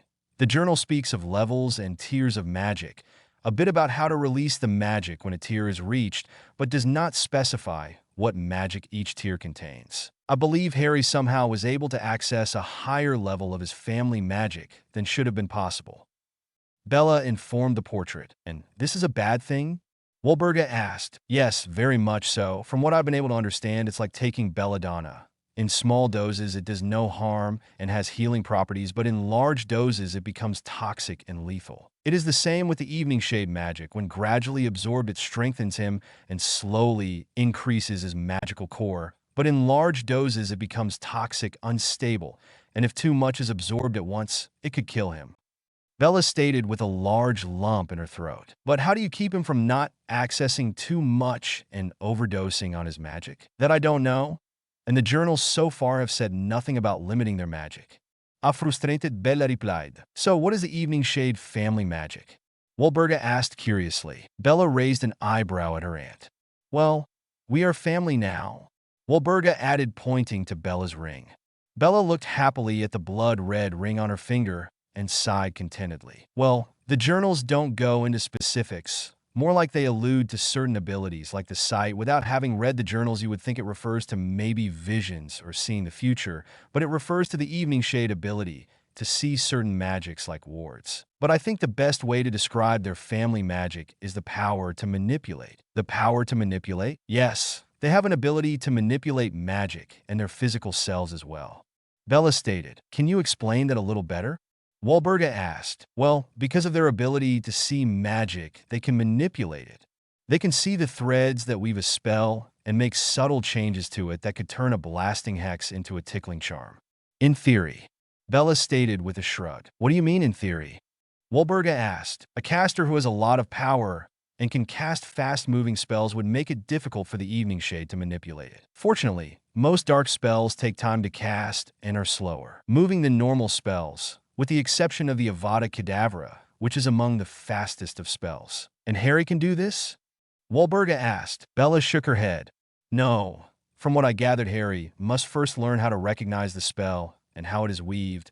Seeing the magic behind it does him no good if he doesn't know the mechanics behind it. After that, it will require a lot of practice. Bella yawned, her eyelids getting heavy as she spoke. You also mentioned the Evening Shades can physically manipulate themselves. How do you mean? Walburga asked with interest. Again, not sure of the mechanics behind it, but they can somehow change the physical structure of their bodies on like a cellular level. Harry turning to smoke is an example of it.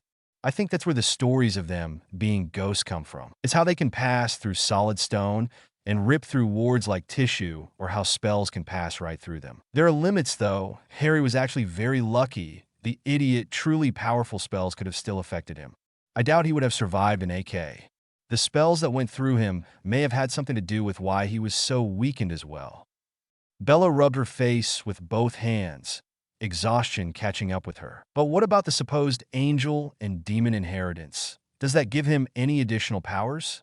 Walburga asked, getting to the part she thought would be the most intriguing. But her question went unanswered as she heard the gentle snoring of her niece. Bella had curled up against Harry and buried her face in his neck.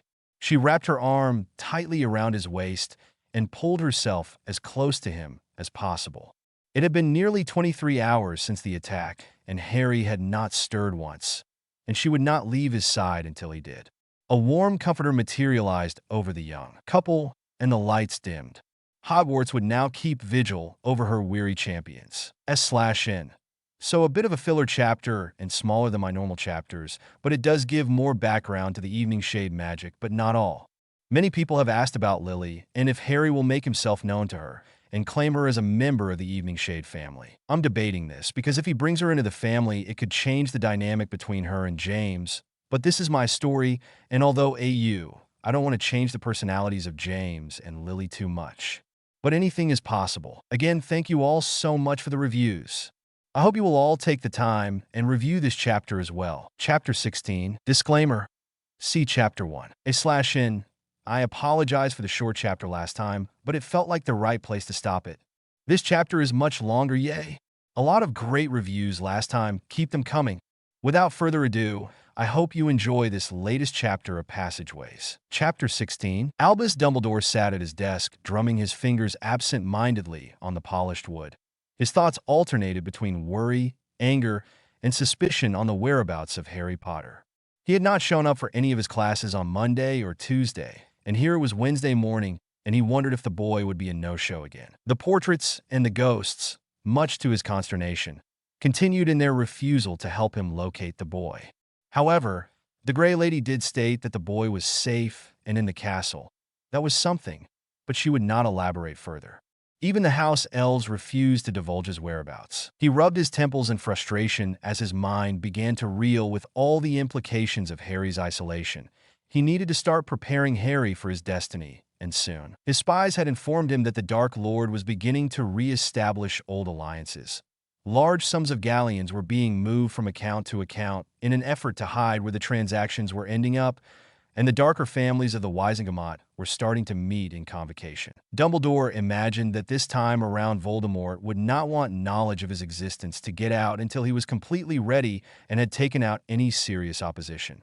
Voldemort had learned hard lessons during his last campaign to overthrow the government. His first attempts had been an embarrassment, and he had lost several followers to a pair of teenagers in what would be considered the first shots of the war. The teens inspired many a witch and wizard to take up their wands and fight back against the purists, and in Dumbledore's opinion caused an unnecessary escalation of the war. If the people had just followed his advice and not retaliated against the Death Eaters, he believed they would have eventually seen the error of their ways and ceased attacking their fellow witches and wizards, and would come to see how precious every drop of magical blood was and turn from Voldemort's more radical beliefs. And with no support, Voldemort would be powerless and eventually give up his misguided cause. Dumbledore recalled how soon after the embarrassment that was the Hogsmeade attack in the fall of 1971 came a more devastating attack that made the wizarding world stand up and take notice. It was also the beginning of Voldemort's organization truly militarizing itself and going underground. No longer were alliances spoken aloud, and denials of purist associations were rampant.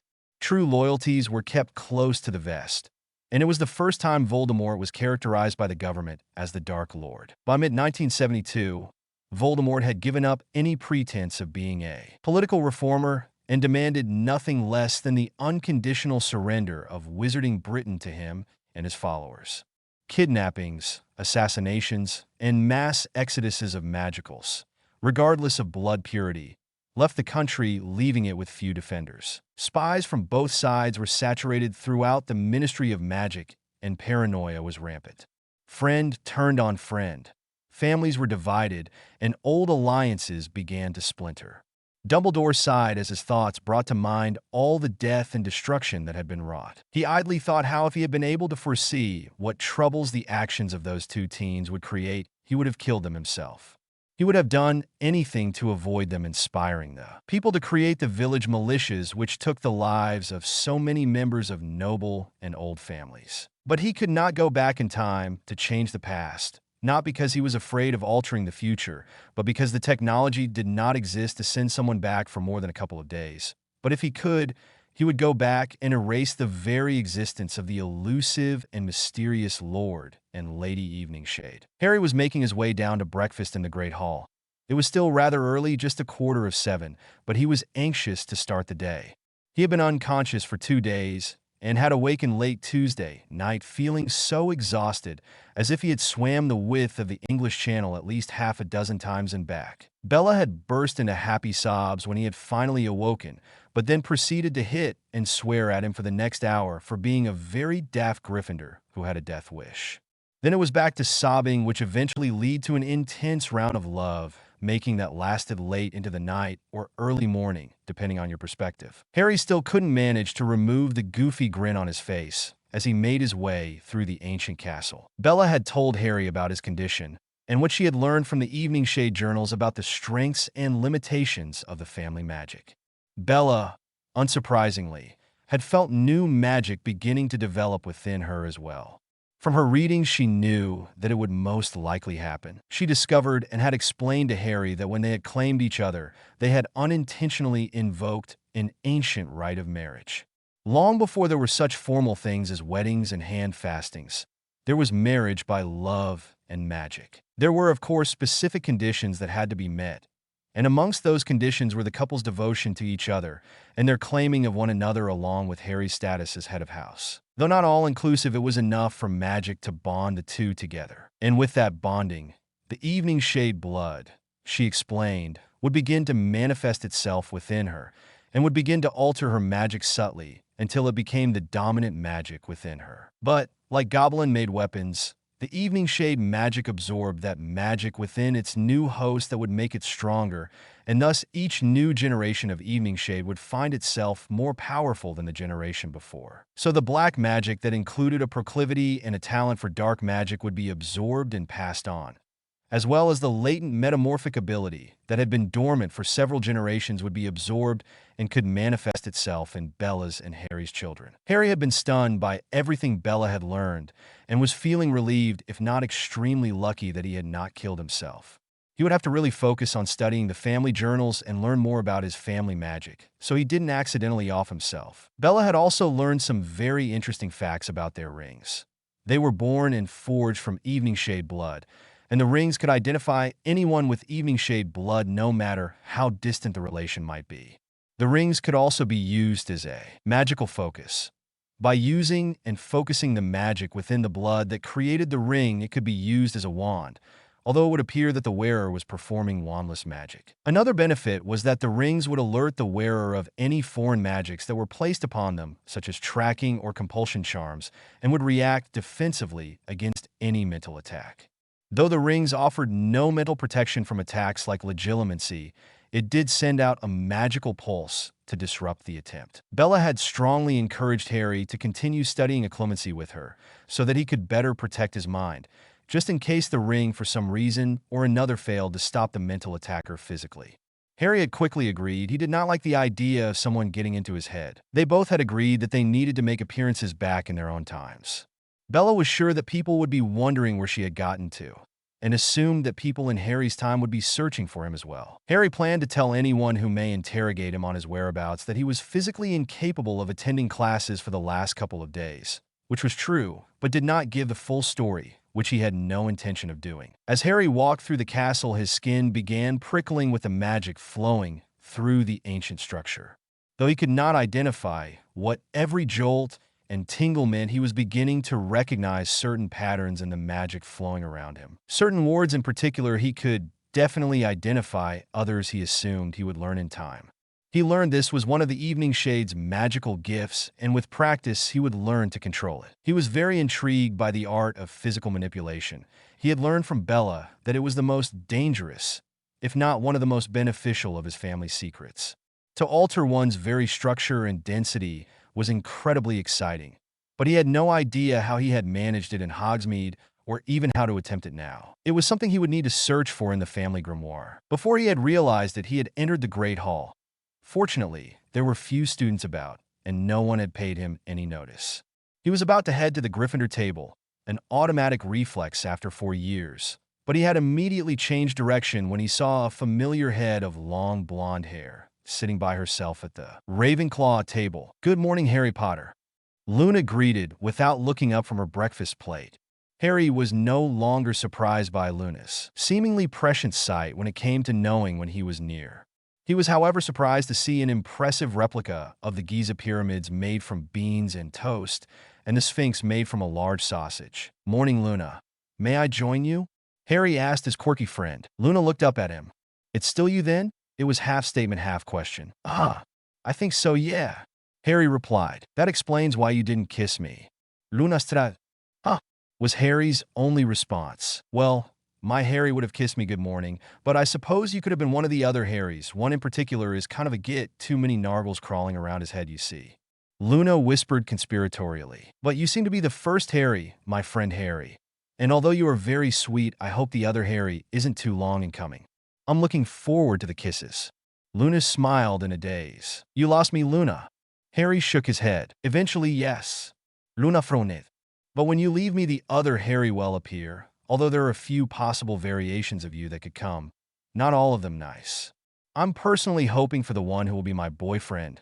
He will be ever so nice and will taste like butterscotch when we kiss." Luna smiled and licked her lips. Oh, okay," Harry stated, thinking that her comment was a little creepy. "Besides," Luna continued, "it isn't proper to kiss a married man. Although I suppose an innocent kiss wouldn't be too scandalous. Would you like to kiss me, Harry?" Luna asked innocently, her gray-blue eyes sparkling. Harry looked at his friend in stunned disbelief. "How did you know I was? A kiss, what? You know, you're very cute when you're confused." Luna giggled musically. Harry shook his head and chuckled despite himself. "Luna?" Harry began cautiously. "May I ask you something?" "Of course you can, Harry," she stated, taking a rather large spoonful of butterscotch pudding and moaning luxuriously as she swirled the sweet substance around her tongue. "Right." Harry arched an eyebrow. I was wondering. Well, you see, you seem to know things. I know lots of things, Harry. I'm a Ravenclaw after all," Luna said in a matter-of-fact voice. "Indeed, but what I was trying to ask, well, I know you could see magic and all. I've recently developed the same talent. But is there something more to your ability? I mean, are you a seer is what I guess I'm trying to ask. It's just, you seem to know things that you shouldn't be able to know." Luna slowly put her spoon down on the table and then interlaced her fingers and placed her hands in her lap. She stared down at her plate for a moment before lifting her head again and gazed speculatively into Harry's eyes. Harry could tell she seemed to be deliberating something. Her eyes were focused and clear, and Harry could see for the first time the intellectual depth of the person who sat before him. Harry felt a privacy ward go up around him that surprised him. He could see strands of magic coming from Luna that seemed to be powering the ward. She smiled knowingly at him, sensing that he could see the magic. My mother's family magic is very unique. Luna began as Harry returned his attention to the live blonde. We are not seers, Harry, at least not how our world defines a seer. Magic is a funny thing, how it ebbs and flows around us. Luna said, waving her hand through the air. Most witches and wizards in our world only see magic as a thing, a tool that we can bend to our will. But it is so much more, Harry. It is a living thing that exists within us, but it also transcends the physical world and moves freely between space and time. Each of us leak magical energy, even when we are not calling upon it, and we expel larger amounts depending on what we are doing or what we are casting. This magic leaves echoes that move in and out of space and time. The women in my family are sensitive to these echoes and are able to extrapolate certain things from them, giving us a peek at what could be. Let me be clear on this point, Harry. Magic does not just flow in our reality, but in many realities, and it moves back and forth. So the echoes we see could be from any reality. It is difficult to know which pertain to this reality as opposed to another reality. Luna said, sounds like it is very confusing. Harry replied. Luna smiled and nodded. I try and unfocus my mind as often as possible to avoid the echoes, but it doesn't always work. However, there are patterns within the echoes if I look hard enough, and I sometimes can follow a strand at least for a while and can say with reasonable certainty if it will affect me or not. But there are always variations of it. For example, I know that you will be leaving me soon, and another you will take your place. What I don't know is which you will appear. I've seen at least 5 possibilities. In 2 of them, we become a couple, and one of those will lead to marriage. The others, well, you turn out to be kind of a git. Like I said before, I hope the one that becomes my future husband takes your place. Luna said with a blush. So, do you see what happens to me? Harry asked, patting his chest. I've tried to follow your magical echo, but it's been very difficult to follow because your magical signature somehow is slowly changing. What I do know is that your future lays somewhere in the past, which is what confuses me. I can see echoes from the past, which is not strange, but they're from people from that time, but you're not of that time, yet I definitely have seen the echo of your magic coming from the past. So I can only assume that you are traveling back in time somehow. Luna stated, looking poignantly at her friend. Harry looked at his friend and wondered if he should tell her about what has been happening with him. She practically just told him that she knows he has been traveling to the past, so telling her the truth could not hurt him, he reasoned. You mentioned something about me being married. Harry questioned his friend. Luna nodded her head.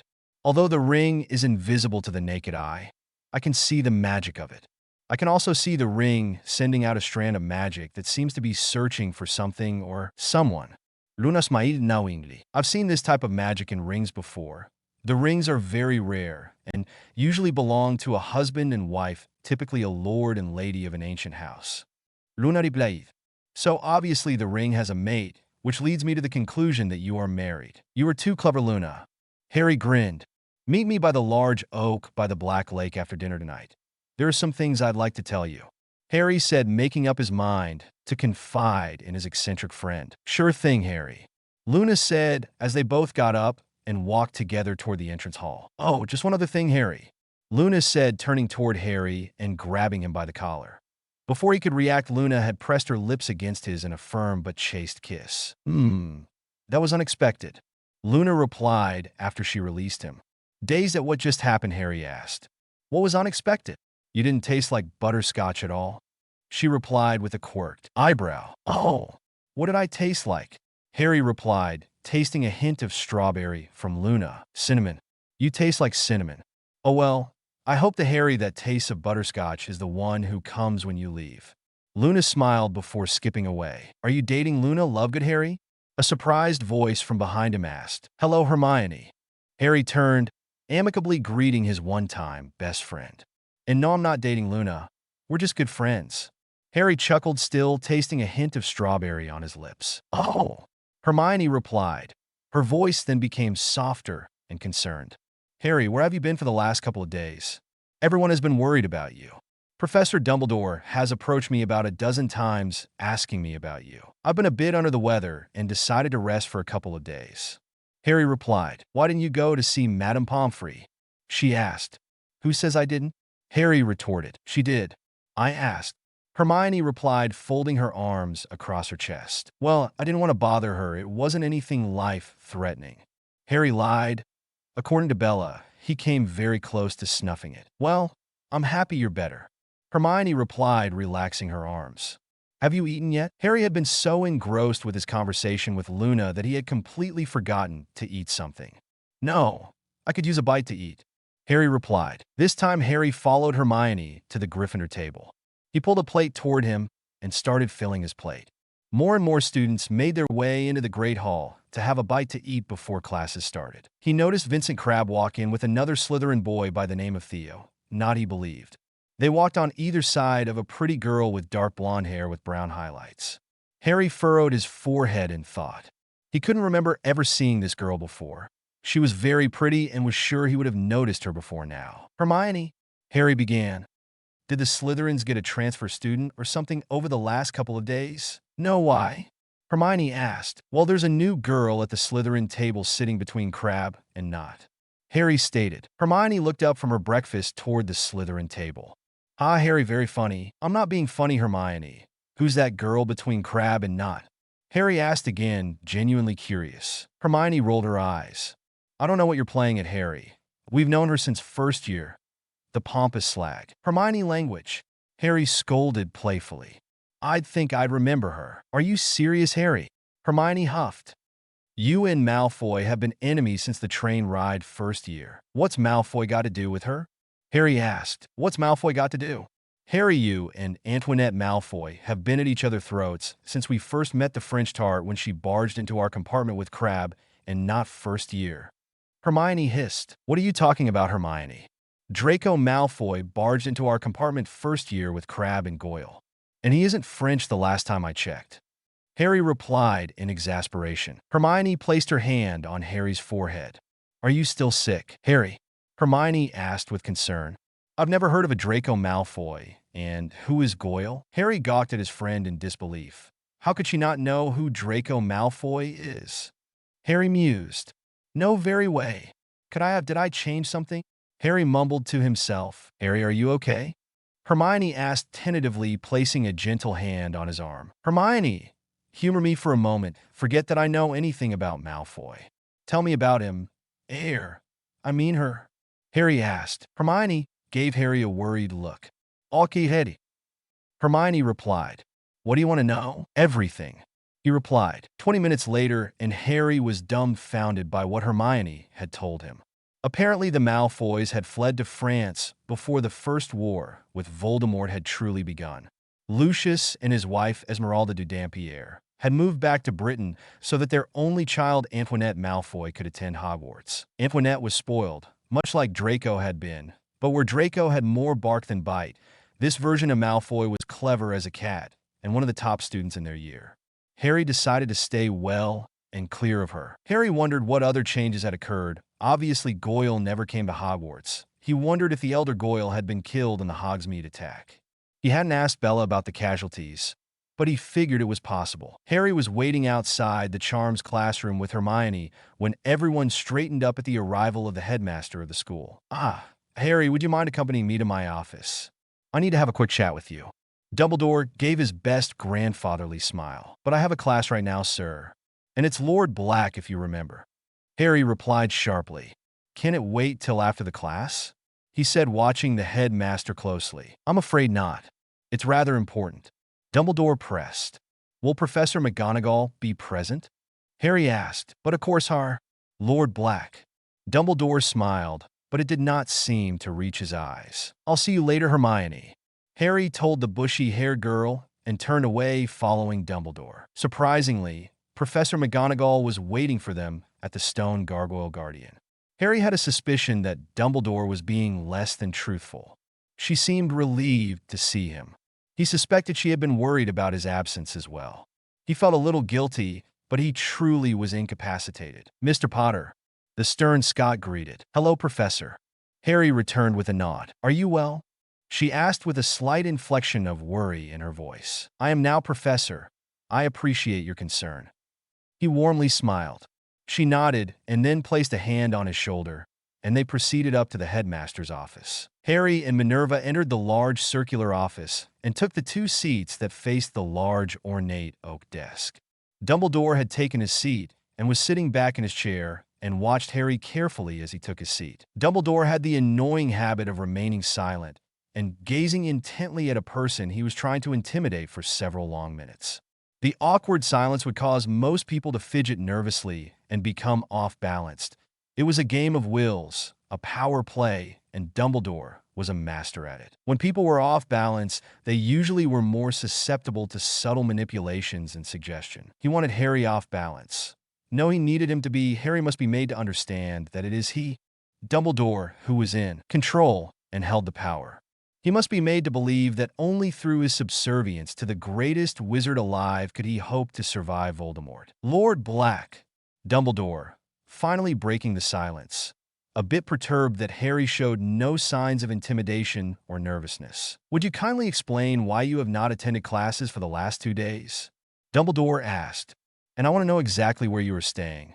Mr. Weasley has stated that you have not set foot in the dorm rooms since the term began. To the first question, Headmaster, I was ill and did not wish to make myself worse by attending classes, Harry said firmly. Yet you did not seek Madame Pomfrey out or even stop by the hospital wing. Dumbledore stated, I did not feel that it was necessary to disturb Madame Pomfrey in this case. I was just feeling out of sorts, no broken bones or life-threatening injuries, Harry commented. Dumbledore gazed at Harry, trying to read him, but for some reason he detected no surface thoughts as he usually could from the boy.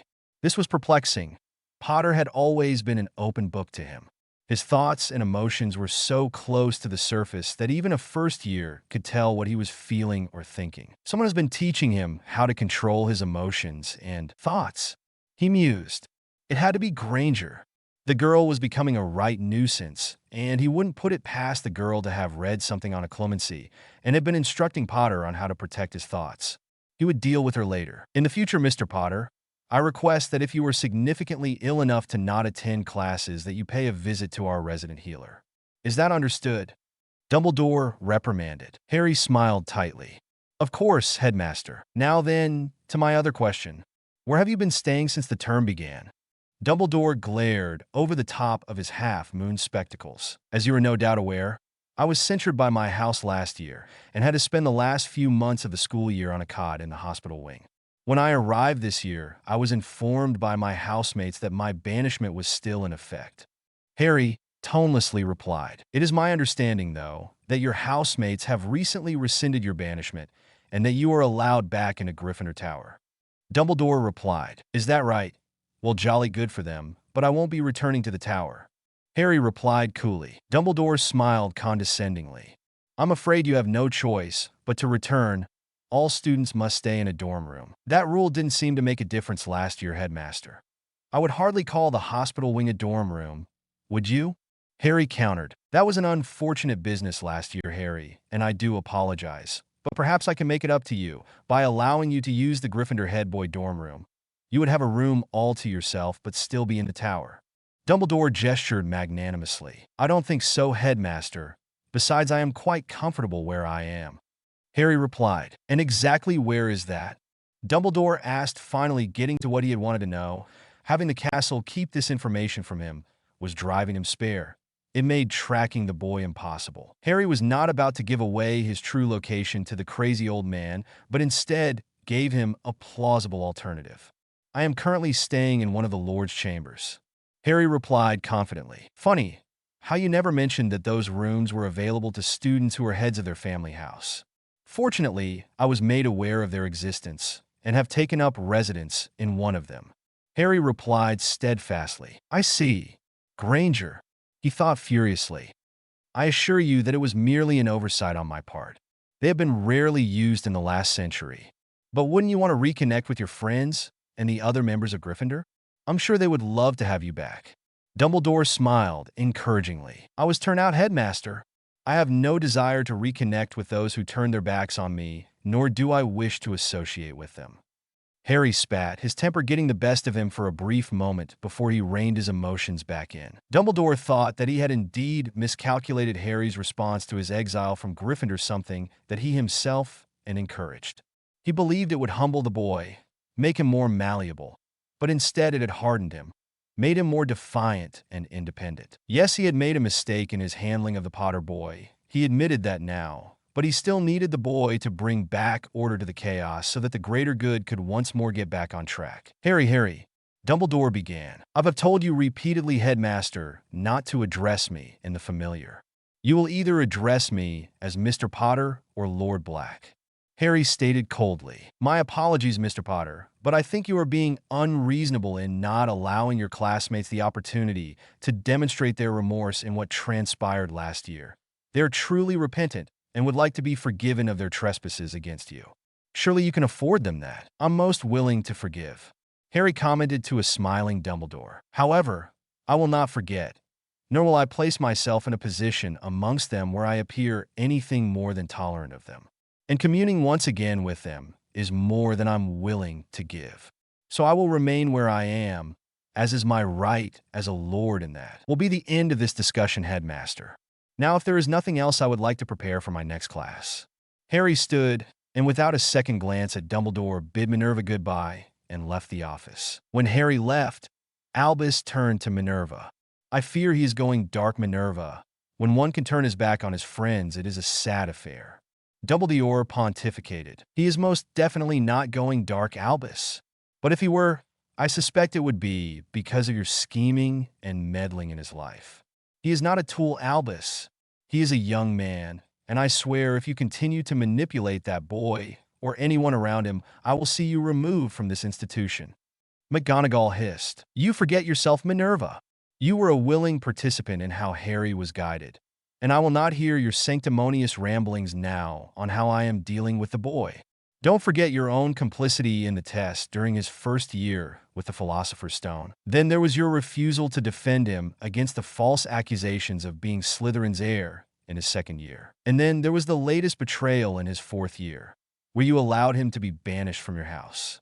He was given no support from his head. In fact, never once did you defend his claim that he had not entered his name in the goblet.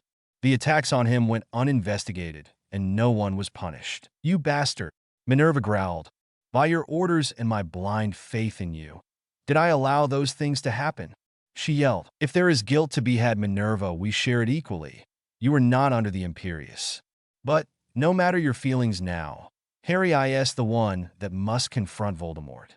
We both know he is not strong enough to beat him, but his sacrifice will weaken the Dark Lord enough where I can end him once and for all. That is why we have done what we have done.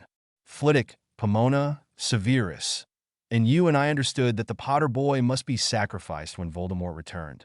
It is the only way to save our society. I don't believe that anymore, Albus. Harry deserves to live his life. He deserves to be happy and find love and to grow old. What I have done to that sweet boy will be a shame and sin that I will carry to the next life. But I will spend from this day to that protecting that boy. So I give you fair warning, Albus. Stop whatever it is you're planning and leave Harry alone. Minerva stated defiantly. You disappoint me, Minerva. You, more than most, know the pain the last war caused. Are you willing to sacrifice the safety and lives of others just to protect one boy? An insignificant cipher in the grand scheme of life. No, Albus, the disappointment is mine.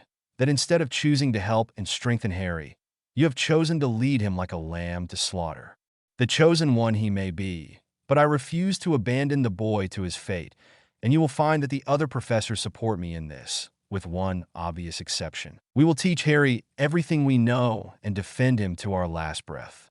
So again, I say to you, Albus Dumbledore, leave him be. Minerva ended with a fire in her eyes that threatened to incinerate all it surveyed. Without another word, she spun on her heel and left the office, slamming the door behind her. Dumbledore watched with narrowed eyes as his deputies stormed from his office. She had lost the vision. They had all lost the vision of what he was trying to accomplish. He could no longer rely on anyone in the castle to help him, except perhaps Severus. But since Severus was forced to take the teacher's oath, he was limited to what he could do. His other option was to recruit students to his cause. He had the youngest Weasley already in his corner. It only cost him a few galleons a week to keep the boy as a willing spy and operative. He was sure there would be many other students who would jump at the chance to be his eyes and ears in the castle. Information was power, and with the castle's refusal to spy for him, he was no longer being fed the information he needed not only about the Potter boy, but for other key students he was keeping tabs on. And there was already a need to find out what a certain bushy-haired girl was up to. She was becoming an annoyance and would need to be dealt with soon.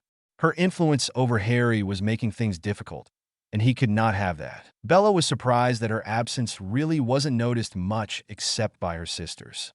It seemed that the attack in Hogsmeade had mobilized many families to come to Hogwarts to check on their sons and/or daughters to make sure they were all right. All classes had been canceled for the week to allow students a chance to mourn the loss of their classmates and to attend the funerals. Bella had learned from Andromeda that their father had received permission from Dumbledore for the three sisters to go home for the weekend.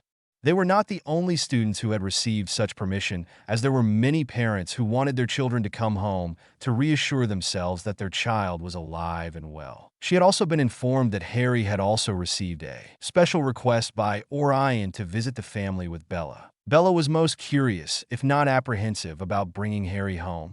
She didn't think that they would try anything against him, especially not after witnessing what he had done to the Death Eaters in Hogsmeade. She would talk it over with Harry, and they would come to some decision. Bella thought also, while there was so much confusion at the school, perhaps she and Harry could go to Gringotts and visit the Evening Shade Vaults again. There were many other books there, journals from other heads of the family, and not to mention the family grimoire. As an Evening Shade, she now could open the book without consequence, and she was dying to learn more about the mysterious family. She was also curious to know if her status as Lady Evening Shade had been recorded at the bank, or for that matter the Hall of Records in the Ministry. The mood in the castle was solemn, and yet you could feel the anxiety and fear thick in the air. This generation of witches and wizards had not known the terror of war. The Great War had ended before any of them were born, so to have the ugliness that was war be thrust upon them in such a horrific way was very unsettling. The Daily Prophet had once again published the names of the deceased Death Eaters, and it was a literal Who's Who of Pure Blood Society, and a list of the names of students and villagers killed was also published. The minister had tried to be seen as a unifier by pandering to the purists in a speech given hours after the attack, but it had the opposite effect. The moderates and the liberals demanded the arrest and prosecution of the leadership of the purist movement and the immediate incarceration of Lord Voldemort. According to the prophet, the outrage of the people was so severe that the minister's security detail had to cast overlapping shields to protect the minister front to back from hurled debris as they hurried to the apparition site. Bella noticed that there were a few students whispering fiercely and pointing at her as she made her way to the courtyard where Andromeda and Narcissa were waiting for her. A few Slytherin students in particular were giving her an icy glare, but Bella gave them no sign of unease or worry. She strolled through the corridors with her head up and threw a few of her own icy stares around, which did have the intended effect of causing those she glared at to turn away in alarm. Bella reached her sisters unimpeded. Narcissa was the first to run up to her and throw her arms around her waist. "Oh, Bella, I was so worried when we couldn't find you. Andy said you were probably fine and with your boyfriend, but I was still worried." Narcissa cried happy tears that her big sister was indeed okay. "I'm sorry to have worried you, sissy, but I was taking care of Harry," Bella replied, giving her sister an extra squeeze. "Who's Harry? Is that the name of your boyfriend?" Sissy asked, smiling widely. "Nope, that's the name of my husband." Bella smirked at the frozen faces of her sisters. "You were bound to learn of it sooner or later, but I ask that you don't say anything about it to anyone here at the school," Bella stated in a serious tone. "You're married?" Narcissa asked. "How did this happen, and when?" Andromeda interrogated. "Sunday, and quite spontaneously," Bella replied with a smile. "Wow," Narcissa gasped. "Did he give you a ring?" "I do have a ring, yes," Bella replied, lifting her left hand and allowing the ring to become visible. Sissy cooed at seeing the ring, but Andromeda blanched Snow White. "Bella, you know what house emblem that ring has on it?" Andromeda gasped. "Ido." Bella stated seriously, locking eyes with her sister. "Then it's true then? There is an Evening Shade in England?" Andromeda whispered, and Narcissa eeped. "Those are just bedtime stories, all right?" Narcissa asked nervously. "I mean, there aren't really any Evening Shades, are there?" "There's at least one, and he is my husband and your brother-in-law." Bella kneeled down and told her sister. Narcissa's eyes went from wide with fear to thoughtful to smirking. Wicked. No one's in a mess with our house now, Narcissa crowed. Bella chuckled at her little sister's antics. Andromeda looked as if she had just made a connection, and her face scrunched in horrific realization. It was you and he in Diagon Alley last Saturday, wasn't it? And it was you and him that killed the terrorist Sunday in Hogsmeade as well, Andromeda asked, her jaw hanging open. Bella, you killed people, Andromeda whispered harshly. Wicked, hush, sissy, Andromeda scolded. Bella, how could you kill someone? How could you be with a man that killed someone? I don't understand this. You murdered 12 people. Andy, those bastards didn't show up in the alley or in Hogsmeade to take in the very sights. They were there to cause as much mayhem as possible and to kill whoever got in their way. For God's sake, Andy.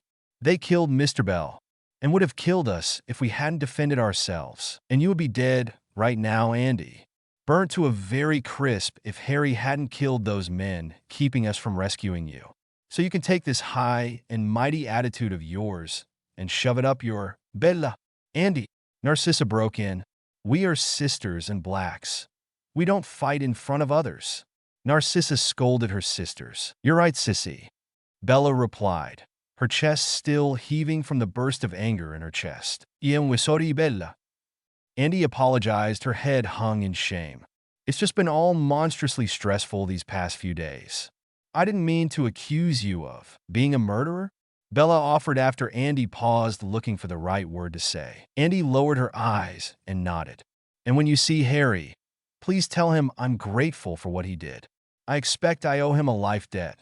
Andy shrugged, the tears rolling down her porcelain face. Bella grabbed her sister in a hug, which Andy immediately responded to by wrapping her own arms around her older sister. Sissy, not wanting to be left out, threw her arms around her two sisters' waists. Bella and Andromeda pulled her into their arms. Hard times are coming, Bella whispered. We need to be strong and stick together no matter what occurs.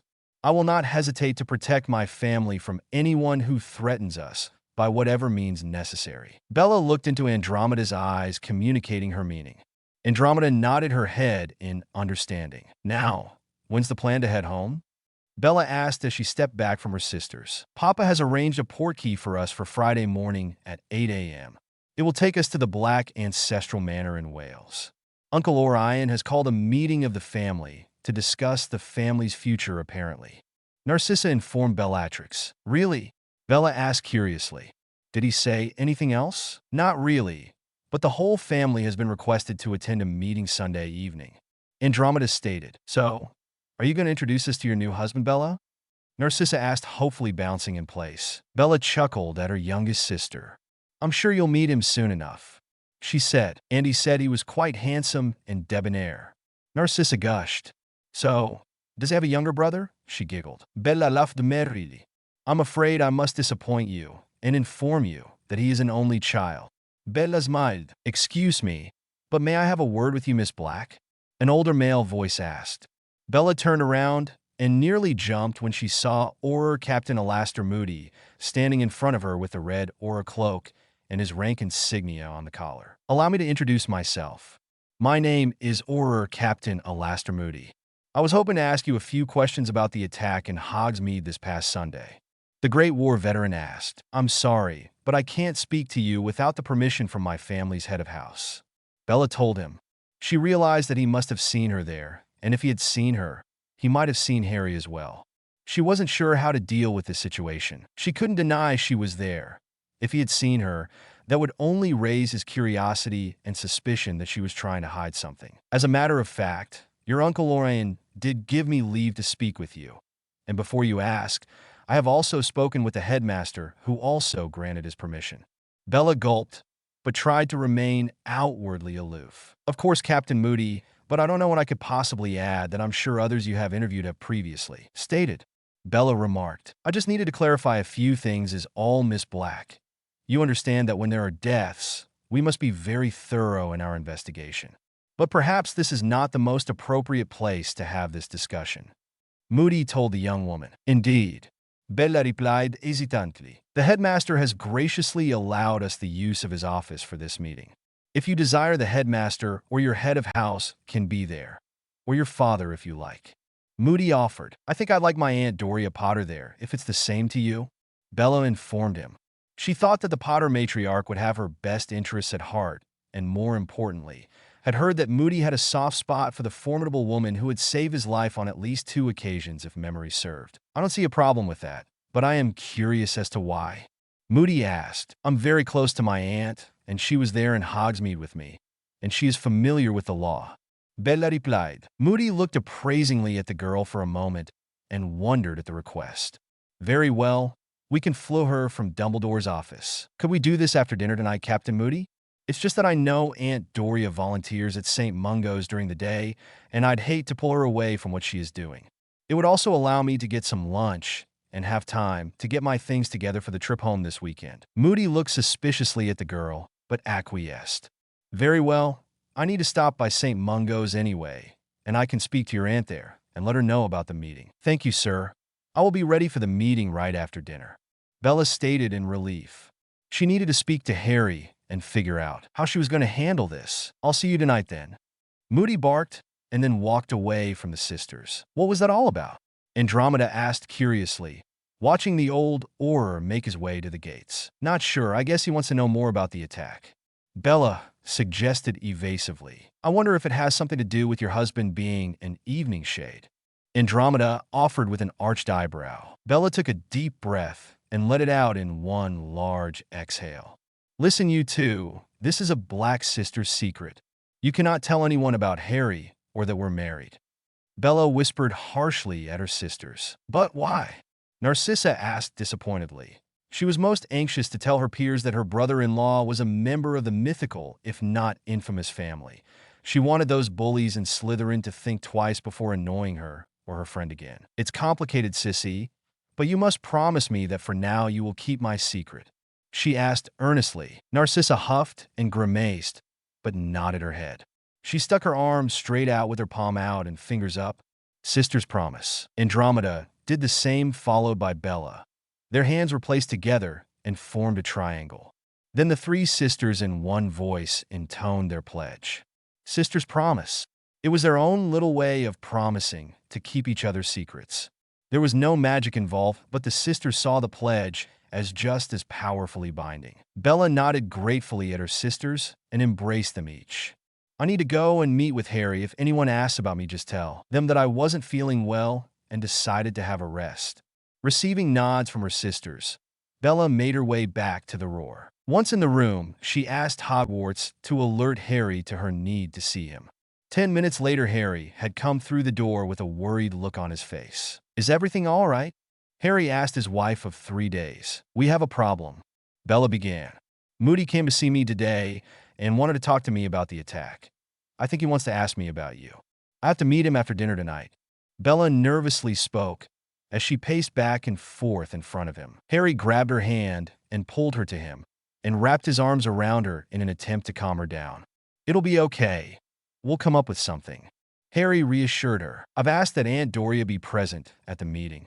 Bella told him. Harry arched an inquisitive eyebrow. Oh, why? Harry asked. I think we need to have an ally, Harry, and I think out of all my relatives, she would be the most trustworthy. I believe she would be willing to help us and keep your secret.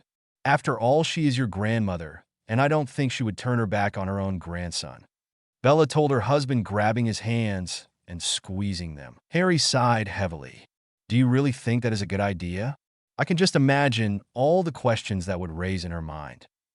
Harry sat heavily on the couch. Bella kneeled in front of him, taking his hands again. Harry, she is smart and cunning and is connected like nobody else. But most importantly, she is loyal to her family and has a practical mind. She would understand the necessity of keeping your secrets. And I trust her, Harry.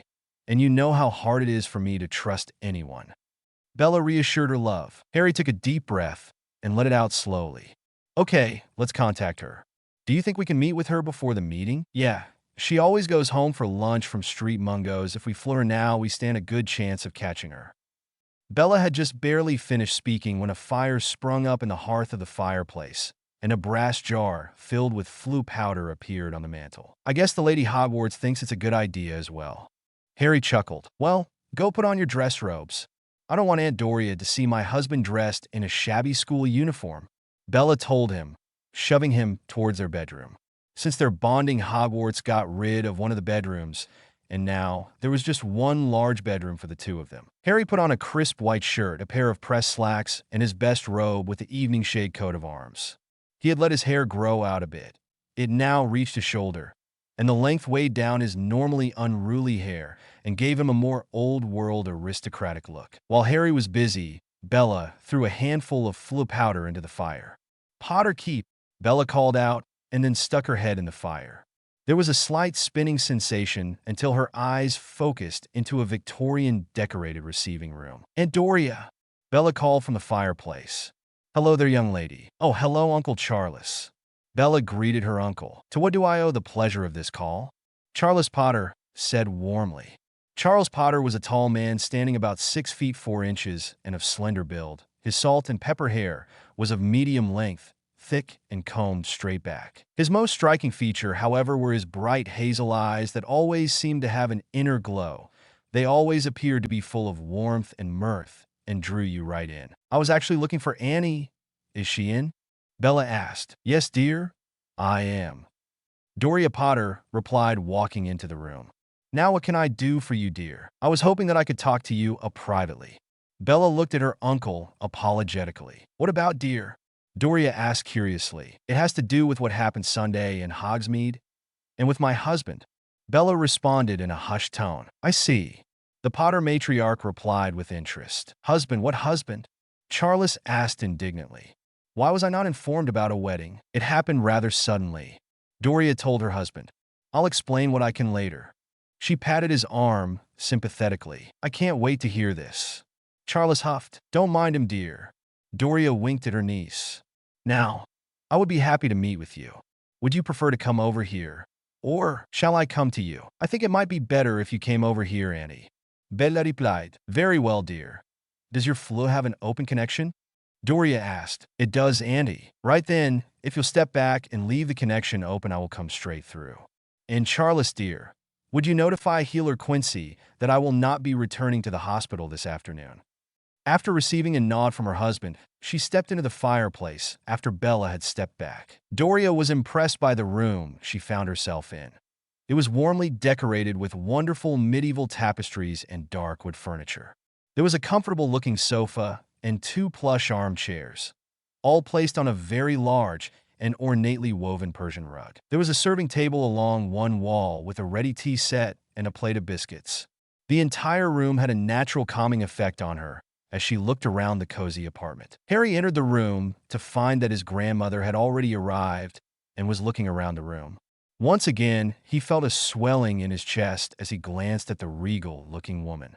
She had the black family good looks despite her age, her long black hair just now showing a few streaks of gray. Harry had heard that his grandparents were advanced in years when they finally had James, but she still was a very attractive woman, and yet had a command presence about her that demanded attention. "Good evening, Lady Potter. Thank you for coming." Harry greeted in a formal tone. He took her hand in his and gave a slight bow over it. He told himself he would need to thank Walburga for her lessons in pure blood etiquette. "Good evening, Lord Eveningshade," Doria replied with a slight nod of her own. She nearly gasped at Harry's touch, which sent her thoughts reeling for a moment. "I must admit I've been most anxious to speak with you, ever since the incident in Hogsmeade." "Likewise, Lady Potter, and please call me Harry." "Please, do have a seat. Would you care for some tea?" Harry asked, playing the host. "That would be lovely. Thank you, Harry," she replied. Bella moved to the tea set and poured her aunt and Harry a cup of tea along with a cup for herself. Doria took one of the armchairs, while the young couple took the sofa facing her. For a few moments, nothing was said until Doria could tell that the two teens were quite nervous, and if they were going to speak at all, it was up to her to break the ice. "As delicious as the tea is, I imagine you had other reasons for asking me over?" Doria smiled at the suddenly pale faces. Yes, Annie, there are a few things we wanted to discuss with you. You see, I have a meeting later this evening with Captain Moody of the Aurors, and he wants to speak with me about my involvement in the incident in Hogsmeade, and most likely Harry's as well. That is, we don't think it is a good idea. In fact, it would be a really bad idea. Bella told her aunt in a hurried pace. Why? You were only defending the village. There should be nothing to worry about, unless you're trying to hide something from him. Are you? Hiding something? Here Doria looked curiously at Harry. Harry and Bella gave each other a sideways look that did not go unnoticed by the ever-observant Potter matriarch. Perhaps you should tell me what's really going on between you two. Is it something to do with Harry? Her stare was penetrating. Harry felt as if she could see right into his soul. Yet her gaze was not harsh, but warm, and it curiously made him feel at ease. Harry rose to his feet and pushed his hands through his hair as he tried to organize his thoughts. He began to pace back and forth, his nervousness apparent. Perhaps, Harry, if I might make a suggestion as where to begin. Doria offered. Sure. Harry replied, looking a bit sheepish. Well, I personally would like to know how it is possible that you are a Potter, and if I'm not mistaken, a Black as well. Doria asked with a smirk. Harry and Bella stood frozen and open-mouthed at Doria Potter's declaration. How did you? I didn't. Harry stuttered. Relax, Harry. I'm not here to challenge you, but I do want an explanation. But how did you know about me? Harry asked. When I first met you, I could see Black family traits, such as your hair color and your build and facial features, but Potter traits were also there in your stance and mannerisms. Little quirks that are identical to my husband's. But what convinced me that you were a relative is when you took my hand. Tell me, Harry, are you in possession of the head of house ring for the Evening Shade family? Doria asked. I am. Why do you ask? Harry questioned. In the old days, the ancient families used a system in which they could identify members of their family.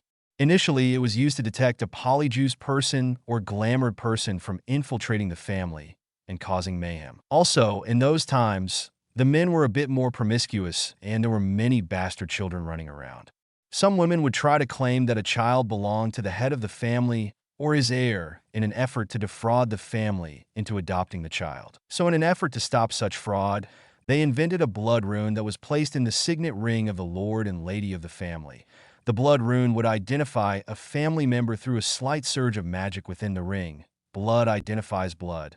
The closer the relation, the stronger the surge. The more modern families have no such rings to detect family members, due to anything dealing with blood magic was outlawed late in the 18th century. But the ancient families were exempt from the new laws. So, in short, as the Lady Potter, my ring has that ability to identify other Potters. And, as it so happens, my ring identified you as a Potter. Not only a Potter, but a very close relation. So would you care to tell me exactly who you are, Lord Eveningshade? Harry took a deep breath and looked his grandmother square in the eyes, wanting her to see no trace of deception in the words that would follow. I am Lord Harry James Potter Black, Eveningshade, and I am your grandson. Whatever she was expecting to hear, this was not it. She sat back in her chair stunned at the boy's declaration. She sensed no deception in the boy, but what he was suggesting was impossible. Her son, her only child, was at least 4 years younger than he was. I was born to James Charles Potter and Lily Marie Evans on the 31st of July, 1980 in Godric's Hollow. Harry continued. In 1995, I am the head of all 3 families. Harry concentrated on his family rings, making all 3 of them appear. The unflappable Doria Potter Nablack was left speechless and pale. She closely examined the rings on Harry's fingers, and only one phrase came to mind. Bloody hell, /n. Hope you enjoyed the chapter. I could have kept going, but I don't like to post anything over 10,000 words. Things are about to get interesting as Doria is filled in about Harry. But how much of the past should he reveal? And will his past be relevant anymore with the ripples affecting the timeline? Please take some time and review. I'm always interested to hear your thoughts. Chapter 17. Disclaimer. See Chapter 1. /n. I have been really motivated to keep on top of this story, and it's all due to all of you who continue to read and review my little story. Over 2,000 of you are followers, and I wanted to give you a big thank you. Again, thanks for all the wonderful reviews that keep me inspired. Now I present Chapter 17 of Passageways. Chapter 17. The Lady Doria Potter had downed her 3rd glass of fire whiskey that had conveniently appeared on the small table next to the chair she was sitting in. Bella, who had never seen her aunt drink anything stronger than wine, was looking a bit shocked at the ease with which her aunt threw back the most potent alcoholic drink in the wizarding world. Doria set her glass down on the table and smacked her lips. She looked at Bella's stunned face and chuckled. Nowhere is it written, dear, that a lady can't have a snort or two to calm the nerves. She smirked. Now, let's get back to you explaining to me how it is possible that you are my grandson from the future, shall we? Doria asked, settling herself back into the chair and giving her undivided attention to the two teens in front of her, the warmth of the alcohol doing its job to settle her. Well, you see, how do I explain this? Harry mused aloud. I guess it all starts with Hogwarts. Harry finally replied. Hogwarts? Doria asked incredulously. Yes. Harry and Bella nodded. You see, Ani, Hogwarts brought Harry and me together. Bella replied, scooting to the edge of the couch to speak. I don't understand, dear. Are you saying that the school somehow brought Harry to the past? Doria asked skeptically. Yes and no. Harry began. This room that we are in was specially created by the Lady Hogwarts to bring Bella and I together across time. The lady? Yes, the lady. She is a physical manifestation of Hogwarts itself. She took upon herself the image of Helga Hufflepuff. She's the one who made the room and led us here. Harry replied. Bella then picked up from where Harry left off. She needed our help to change the fate of the school, and by extension our world. This room we are in connects to both our individual times. When Harry exits that door you see behind you, it is the year 1995. If I go through the door, it is 1971. But you're both in 1971 now. Well, it's like Harry said, this room that we are in, from what we can understand, is outside of time, or maybe exists between times. We don't know for sure. But we exist together here. And as you have seen, we can go to each other's time. You mean you have been to the future? Doria asked, sitting up straighter, interest obvious on her face. I have, and I've learned of some horrifying things, and Bella choked up a bit. We have been given a chance, a mission really, to change the future and to keep some horribly evil things from ever occurring to our world, to our family. Bella finished softly squeezing Harry's hand. Doria sat back in her chair, sighing heavily. She was a very good judge of character and had an incredibly astute sense of knowing when something was false or misleading. And her senses told her that the two teens were being truthful, at least about what they had said so far. But time travel, it seemed such an impossibility, but here he was. She turned her eyes to Harry. He looked so much like an older version of James, it was unnerving. His eyes, however, betrayed the hard life that he had lived. She wondered exactly what had happened to the young man to have such hauntingly old eyes. But his eyes also spoke of his determination and strength, and more importantly, they were honest eyes. She could see no guile within their emerald depths. Harry, may I call you Harry? Doria asked her grandson. Of course, Harry said immediately. Doria smiled at the boy warmly. Harry, if I may, you are 15 years old, correct? Doria asked. Yes, ma'am. Harry replied. Yet you are lord of 3 ancient families. Would you tell me how this came to be?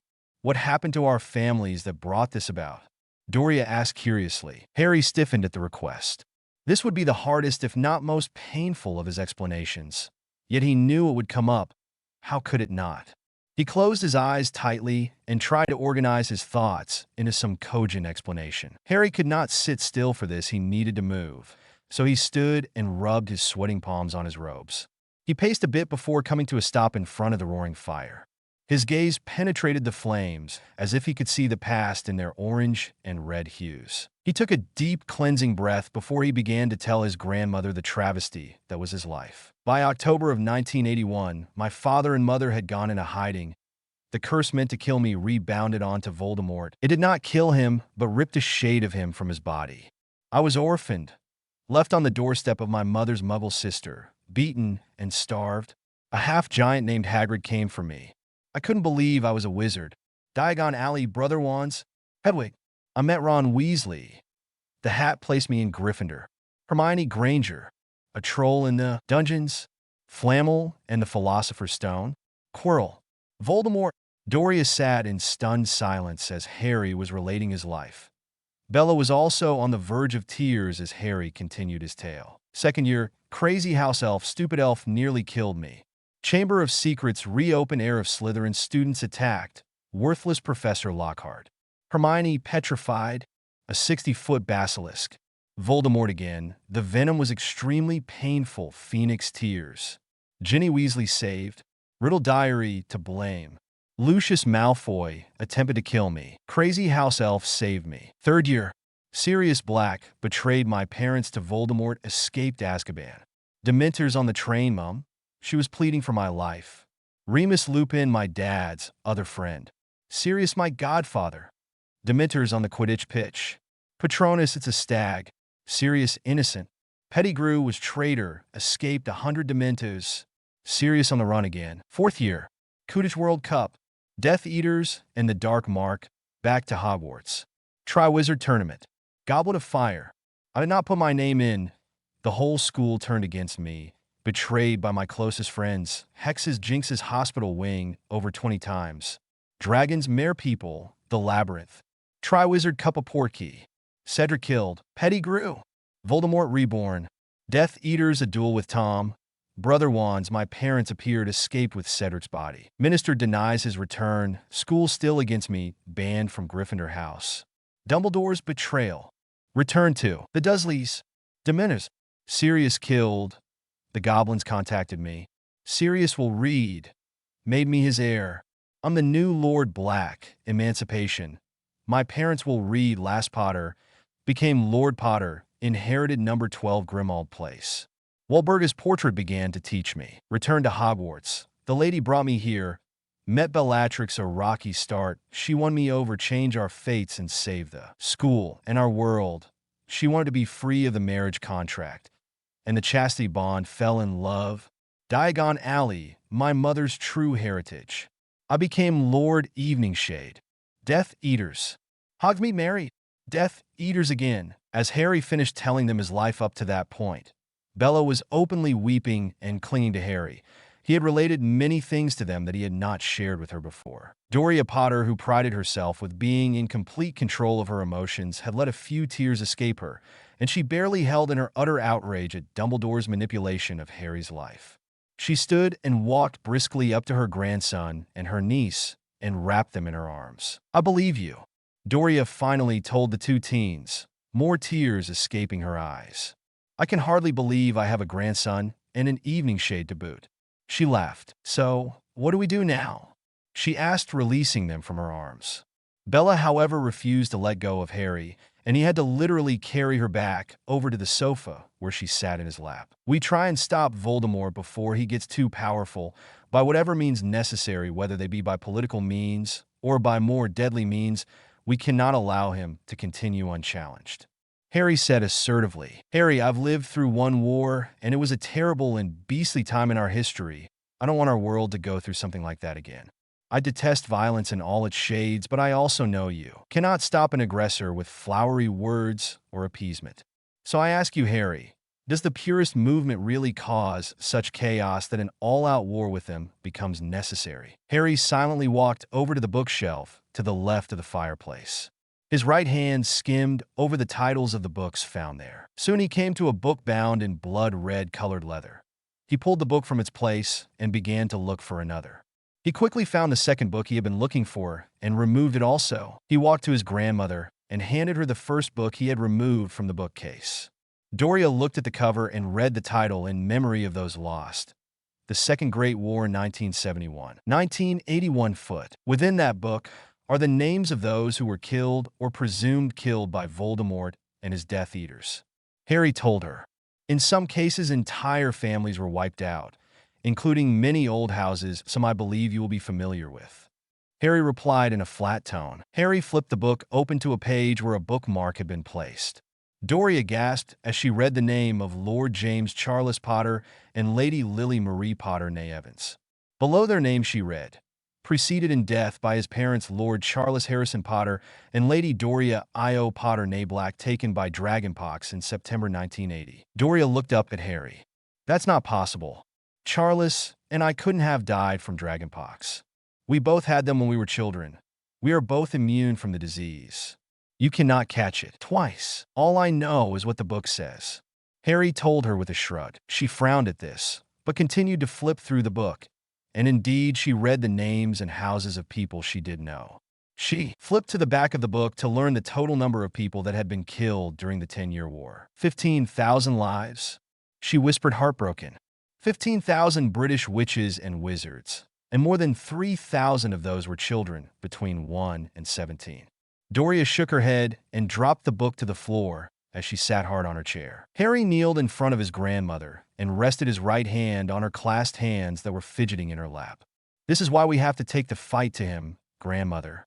In 7 years' time from now, Voldemort will lead an assault on Hogwarts itself. 353 students will be butchered and half the staff killed before they are turned back." Bella's throat tightened as she knew that had her path not been changed by Harry, she would have led that attack on the school. Doria silently nodded her head in understanding and resolved within herself to help her grandson in any way she could. "What is this other book you have?" Doria asked, afraid of the answer. "It is a history of Voldemort's known movements and attacks during the war, his successes and failures, disappearances attributed to him, and so forth," Harry said. Doria sat back up with fire in her eyes.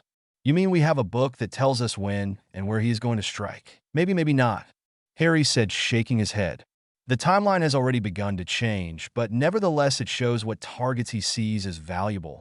It also tells us how he infiltrated the ministry, and though it does not give us every possible person under his influence, it does give us a good number of them to be looking at. It's at the very least a roadmap to follow." Doria agreed that at least having some working knowledge of how Voldemort operated could give them a distinct advantage over this new upstart and possibly save a lot of lives.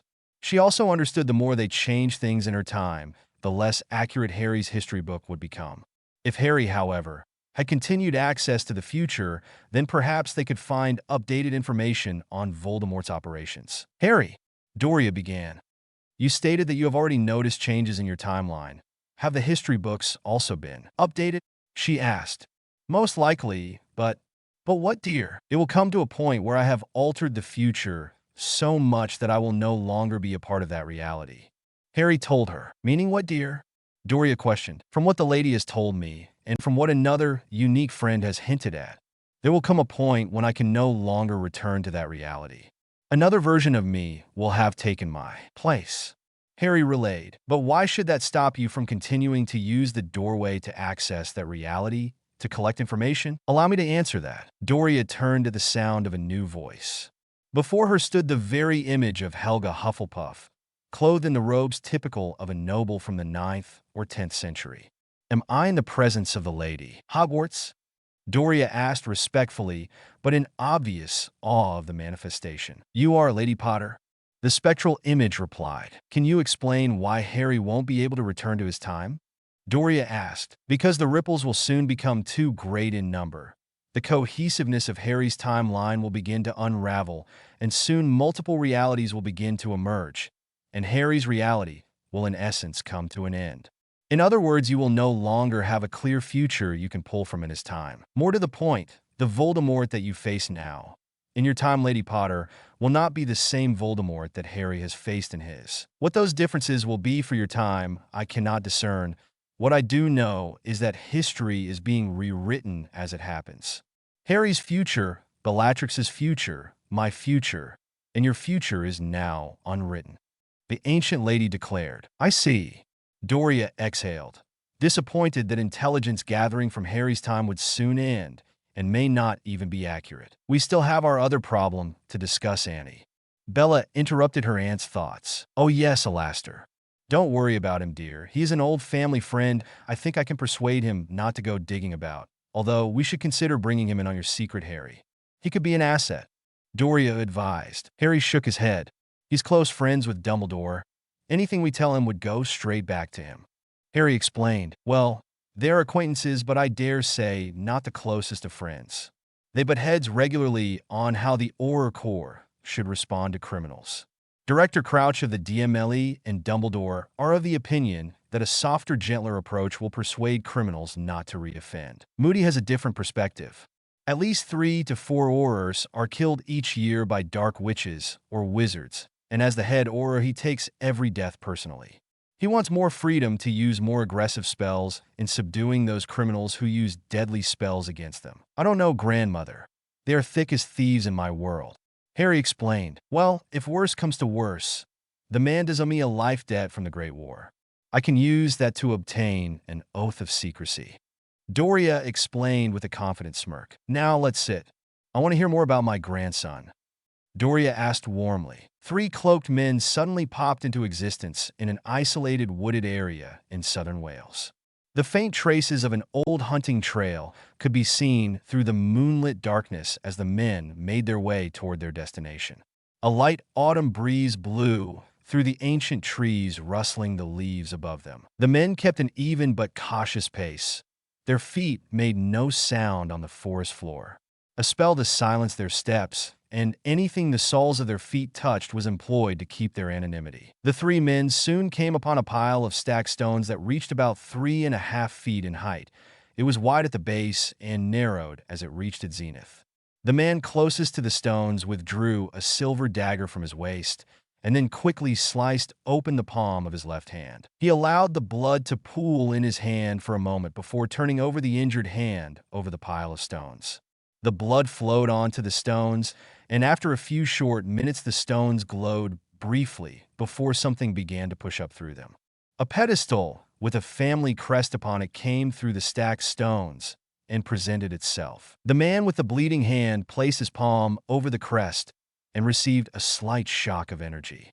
The crest seemed to accept the blood offering, and the pedestal sank back into the pile of stones. A shimmering displacement in front of the men caught their attention. When the shimmering stopped, a large Roman archway could be seen. The arch was about 12 feet high and at least 10 feet wide. The men stepped through the arch, and where once a dense forest was thought to exist, it now opened up into large, extremely well-manicured lawns and hedges, various water features, and a large central fountain. Beyond the grounds, some 200 yards directly in front of the men, stood a large estate house. It was 3 stories tall in classic Tudor style with battlements and towers at every corner. More confidently, now the 3 men approached the main door of the castle-like estate, which opened as they neared it. The entryway was large and nearly 2 stories tall. 2 richly carpeted staircases made their way up to the second floor, one turning east as the other turned west. Medieval tapestries adorned the high inner walls, while many large ornate windows dominated the south-facing entrance, letting natural light flood the entrance hall. The dark wood floor below their feet stretched throughout the entrance unadorned except for the large family seal they were now peering at. Orion, Cygnus, we need to bring all the wards back up, both defensive and offensive, and then call for all the Black House elves to come here. We will need them to get the estate ready for habitation. Arcturus Black told his 2 sons. Do you think it's really necessary to bring all the family here? Are things really that tenuous? Cygnus asked. My contacts have suggested that our family is to be made an example of, and that the Dark Lord is plotting on taking the Black Fortune somehow and disposing of us. I will not let that happen while I am alive. So yes, I think things are that bad, Cygnus. This estate has been the stronghold of the Black family in times of crisis and war for centuries. Here we will be safe from Voldemort's machinations. Here we can make plans of our own to put down this rabid dog. But many of our allies are now with Voldemort, father, Orion stated. And Dumbledore and his supporters will not be sympathetic to our plight either. They would turn us over to Voldemort faster than you could say Vendetta. Arcturus sighed heavily. Our path no longer lays with the darker families, son, nor do they lay with the lighter families. We must seek alliances with the neutrals, the Greys. A time of war is coming, my sons. I can feel it in my bones, just like with Grindelwald and the Great War. We may already have, at least tentatively, an alliance with the House of Evening Shade. Orion told his father. But the Evening Shades are a dark family, Cygnus replied. Or they used to be. The Evening Shades, from what I've learned, have always been on their own side. They have fought for both light and dark lords throughout their history. They're more mercenary than idealists and have only ever gotten involved in conflicts when their own house was threatened or when they saw potential gain in choosing a side. Arcturus educated his boys. True Slytherins, if you ask me. Orion chuckled. Indeed. Arcturus agreed.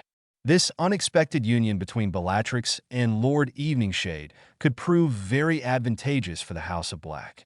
If word were to leak out of the union, many of the darker families, and the lighter for that matter, would seriously reconsider ever attacking us. And if we extend the hand of friendship to the Greys, offering them protection from the upcoming war, with an Eveningshade as a protector, I believe we could form a coalition larger than the light and dark put together. The political impact and power that a united Grey coalition could have on our society would be staggering. And at the head of this pack would be House Black.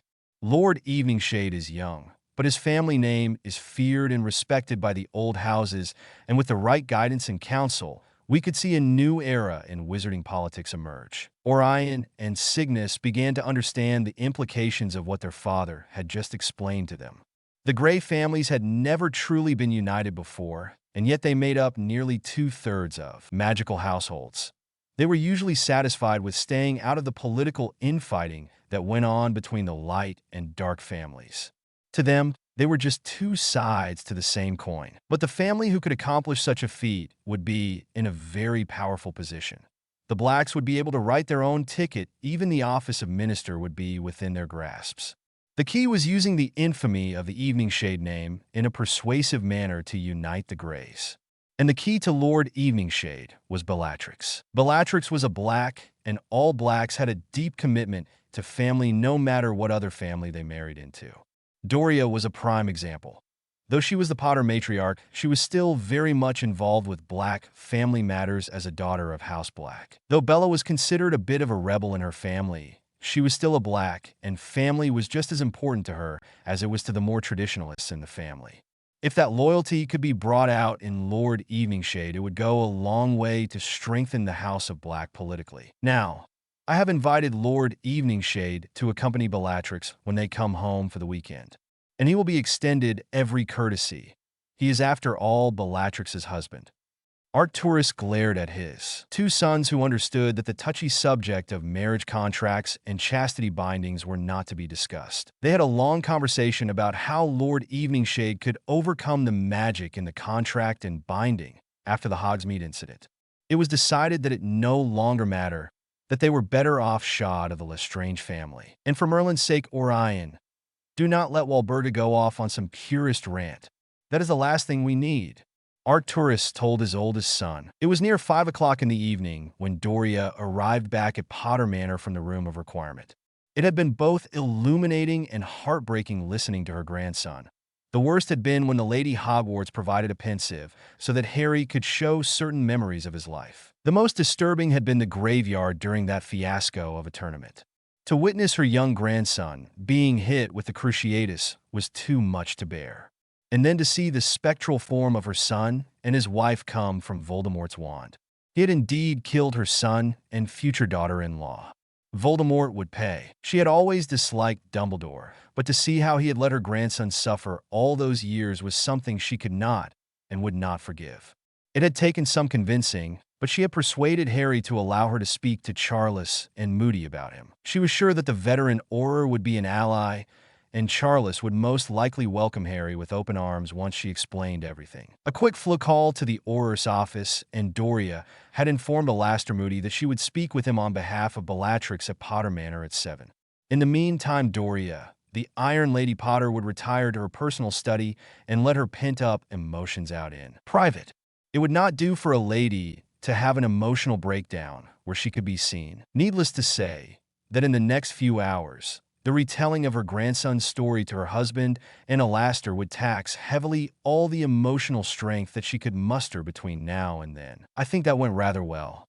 Bella sighed, cuddling into Harry's side as they sat on the sofa, staring into the fireplace. Harry nodded. Yeah, I don't know how to explain it really.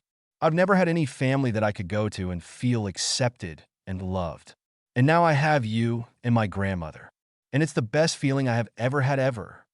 Harry's grateful-looking smile almost brought Bella to tears. A lot of things will change now, with both of our families knowing about you.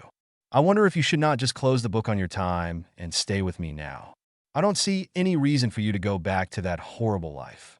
Bella quietly told her husband. Harry was pensive for a moment and then spoke. I know it sounds strange, but I'd like to tie up some loose ends before I close the book as it were on my time. I know what the lady said about my reality ending and other realities emerging, but I think I need to have some closure at least with a couple of people.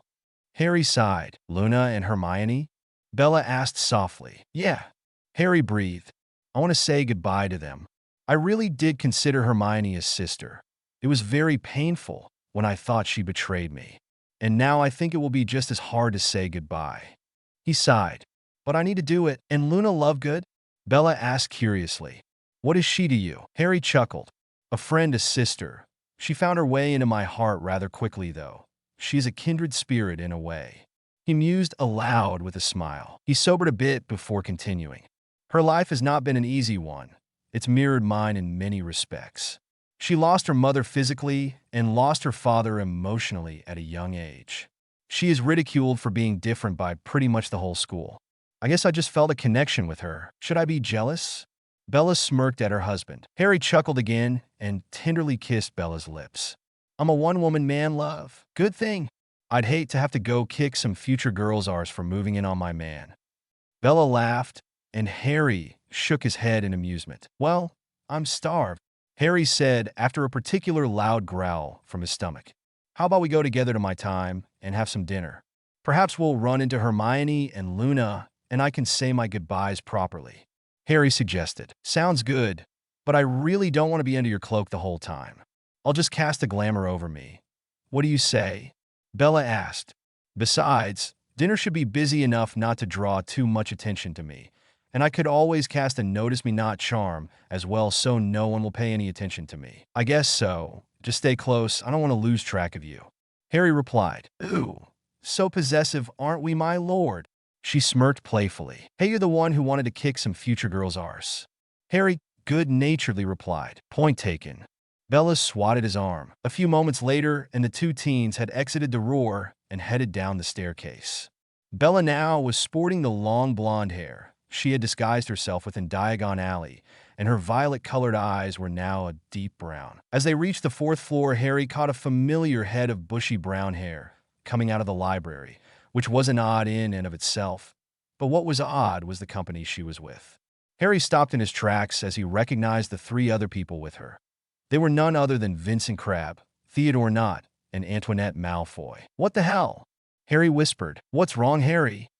Bella asked curiously. Harry watched as Hermione seemed to walk mechanically in front of the other three, who were trailing just a few feet behind her.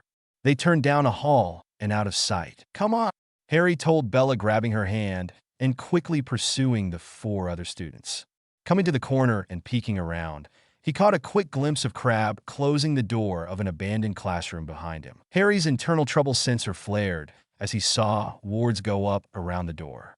Sprinting to the door, he looked meticulously at the magic on the door and recognized a privacy ward and what could have been a locking charm and a silencing charm. "We need to get in there," Harry said fearfully. "Harry, what's going on? Who were those people?" Bella asked. Harry hurriedly explained that the bushy-haired girl was Hermione and the other three were Slytherin students Crabbe and Nott, and the female version of Draco Malfoy. "They can't be up to any good, Bella. We need to get in there," Harry stated worriedly. "Do you think you can pass through the wards like in Hogsmeade?" Bella asked curiously. Harry shook his head. "I don't know," Harry said. Harry suddenly felt the Lady Hogwarts' presence, though she did not manifest herself. And then he saw the wards around the door fall and the door open a crack. Harry mentally thanked the lady. Harry pulled out his cloak from his bag and threw it around him and Bella. Harry put his finger to his lips in a sign that they needed to be quiet. They were able to sneak into the room unobserved, as the three Slytherins had their backs to the door. Bella gently closed the door behind them, and they then edged closer to the others in the room. They both wanted to know what was going on. Hermione was pushed up against a wall and held there by Crabbe and Nott, who each had one of her arms in one hand and pushing her shoulders flat against the wall with their other hand. Antoinette Malfoy had her wand pointed at the Gryffindor's chest. Teisco, grunged. Malfoy mocked. "You have a real gift for not minding your business, don't you?" "What are you talking about, Malfoy? If you don't let me go this instant, I will be telling the headmaster about this." All three Slytherins laughed. Malfoy shook her head in amusement. "You don't get it, mudblood. This is a sanctioned intervention." Hermione looked confused, which had Antoinette laughing harder. "We are here on behalf of a certain administrator to warn you off, Potter." Malfoy sneered. "Yeah, right? Like I'd believe that." Hermione replied defiantly. Malfoy shrugged, nonplussed. "Don't care what you believe. It is what it is. Certain people no longer want you influencing Potter. And we're here to make sure that you understand that." "Oh, that's rich." Hermione laughed. I bet this all has to do with your pathetic attempt to get Harry to sign that marriage contract with you back in third year. You're wasting your time, Malfoy. He sees you for what you really are, a bigoted pure-blood slag. Hermione growled. Smack! Hermione's head twisted painfully to the side from the powerful backhanded slap Malfoy had delivered to her face. Harry was about to jump in and help his friend until Bella grabbed him and whispered for him to wait. Hermione's lip had split and blood trickled down the corner of her mouth. Potter will see the error of his refusal in due time, mudblood whore. Malfoy replied, shaking her hand to get the tingling to stop from hitting the other girl. But this intervention has nothing to do with that. They know you are coaching Potter in politics and his rights, and they want you to stop. If you refuse, Malfoy grinned evilly. You will find your magic bound and your mind obliviated and then thrown back into mud-blood society. She told her gleefully. I personally think they should do it regardless or just kill you. I'm sure no one would miss trash like you. You're lying. Dumbledore would never let that happen. Hermione shouted. The three Slytherins laughed again at the bushy-haired bookworm. Allow me to let you in on a little secret, Granger. Antoinette purred as she closed the distance between them. She leaned in closer to Hermione's left ear and spoke softly, but it was loud enough for Harry and Bella to hear it. It was on Dumbledore's orders that we give you this message. Malfoy grinned widely as she slowly backed away from Hermione. Hermione's eyes went wide as she saw the truth in Malfoy's own eyes. Tears of betrayal began to streak down Hermione's cheeks. And one other thing, Granger, you mention any of this to anyone, especially Potter, and you will find yourself out of our world faster than you can say filthy blood. Do you understand me? Malfoy asked. Hermione did not say anything. Her mind was reeling at what was happening. I said, did you hear me? Malfoy roared and smacked Hermione again across the face. To drive the point home, Crabbe, and not slammed Hermione head and body into the wall, causing her head to hit the wall with some force, stunning the girl. Yes! Hermione cried out as more blood began to run down her mouth and down the back of her neck from a gash to the back of the head. She felt like throwing up as a wave of nausea hit her. Her legs went slack, but the brutish Slytherin boys held her up. So, animals can be taught. Malfoy laughed. But, so you remember our warning? I feel we need to put you in your proper place, mud-blood whore. Malfoy nodded to Crabbe and Not, who grinned lecherously at Hermione. Both Slytherin boys released Hermione's shoulders. Their free hands then roughly grabbed Hermione's breasts, digging into the flesh and attempting to tear away her blouse from her body. Hermione screamed in terror at the thought of being raped by these two monsters. Harry had seen and heard enough. He was boiling over in fury, and it was time to act. Harry threw the cloak off, and with a powerful swish and flick, both Crabbe and Not flew up at incredible speed toward the high stone ceiling. There was a sickening crunch and snapping sound as the two boys' heads collided with the ceiling, crushing their skulls and snapping their necks. The bodies then fell lifelessly to the floor. Antoinette Malfoy, at the moment Crabbe and Not went flying, had spun around and began casting. Fortunately, Bella was just as fast and threw up a shield that deflected the curse away. Harry had rushed to Hermione's side and was rendering what aid he could to his friend. Bella, meanwhile, was locked into a duel with a very powerful Antoinette Malfoy, who seemed to have a bigger spell repertoire than most students in her year. Malfoy cast a dark red curse at Bella, who summoned a desk to intercept the curse. The desk splintered into hundreds of pieces of flying wood. Bella returned a sickly yellow curse of her own. Malfoy ducked as the spell hit the wall behind her. The stone began to bubble up as if hit by a powerful acid. The two girls began to circle each other.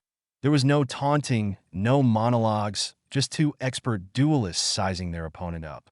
Malfoy launched first. It was a chain of bone-breaking curses and stunning spells. Bella shielded and countered with her own offensive spells meanwhile, keeping herself between Harry and the Malfoy, which while Harry was still helping Hermione pull herself together.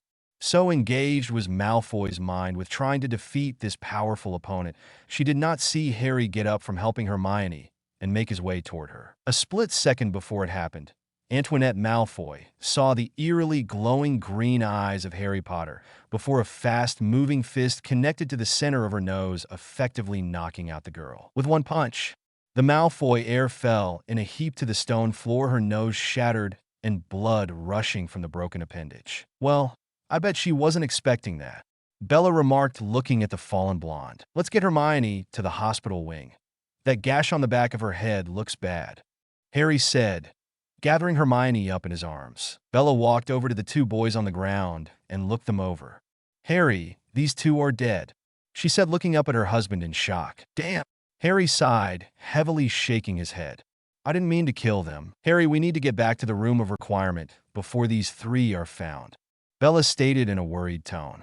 I don't want you getting thrown into Azkaban, she pleaded. But Hermione is hurt pretty badly. We need to get her to Madame Pomfrey, Harry replied sternly. Harry, the longer we stay here, the more risk we run of being discovered. What if we bring her to the Roar and help her there?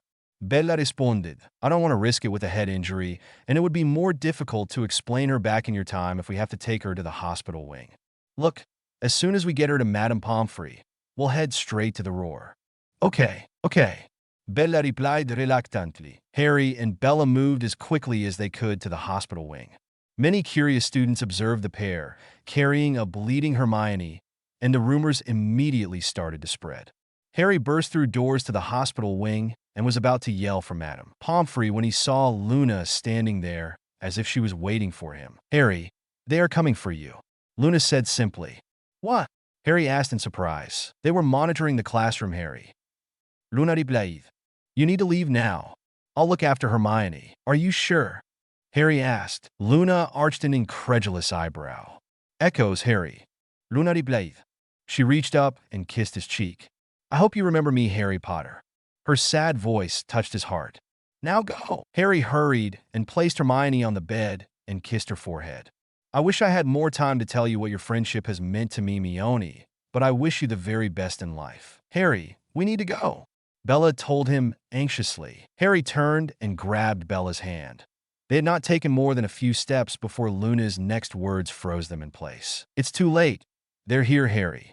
Luna gasped, as if on cue. The doors to the hospital wing opened up, and in walked Albus Dumbledore and Severus Snape. Snape had a triumphant look on his sneering face, and Dumbledore also looked pleased with something. Harry felt a sudden drop in his stomach. Mr. Potter, I'm afraid I must have a word with you and your friend. Albus looked at the glamored Bellatrix, not recognizing the girl. Bringing unauthorized persons into the school, are we, Potter? Snape sneered at the boy he loathed only slightly less than James Potter. But I suppose with your current crime, this is a minor one. Crime? What crime are you referring to? Breathing too loud or just existing? But if existing was a crime, your existence would definitely be a capital offense, Harry replied evenly. Bella snickered at Harry's comment. Laugh all you want, Potter.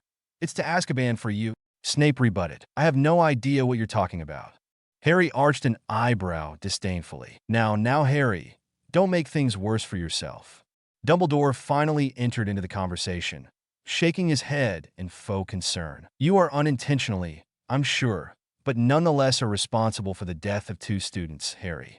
I have no choice but to call the Aurors, Dumbledore informed the young lord. And just who am I supposed to have killed? Harry asked, stalling for time, trying desperately to think of a way to get Bella and himself out of this. You arrogant shite. You killed 2 members of my house and injured a 3rd. Snape roared. What is going on here? Poppy Pomfrey shouted, coming out of her office. Hermione was attacked and beaten, Madame Pomfrey, Harry told the healer, ignoring Snape. Who did this? She asked. Antoinette Malfoy, Theodore Nott, and Vincent Crabbe, Harry replied. The very students you yourself attacked, Harry, Dumbledore replied. And I dare say your response was much more violent than theirs, fatally more violent. What are you suggesting, Headmaster? Poppy asked in shock. Our Mr. Potter is responsible for the deaths of 2 of our students, Dumbledore replied, giving Harry a condescending look. Pomfrey gave Harry a horrified look. I was defending the life of my friend, Harry argued back. You lie, Potter. They were told not to hurt the insufferable know-it-all. Snape sneered. So they were told by you to threaten Hermione? Harry roared. Bastards, how dare you threaten her? Harry's wand suddenly jumped into his hand and was pointing it at Snape. Foolish boy, you are out of your league. Snape sneered, slowly unsheathing his own wand and getting into a dueling stance. And thank you so much for making the first aggressive move, Potter. That allows me to circumvent my teacher's oath to do no harm. Harry was shaking with rage again.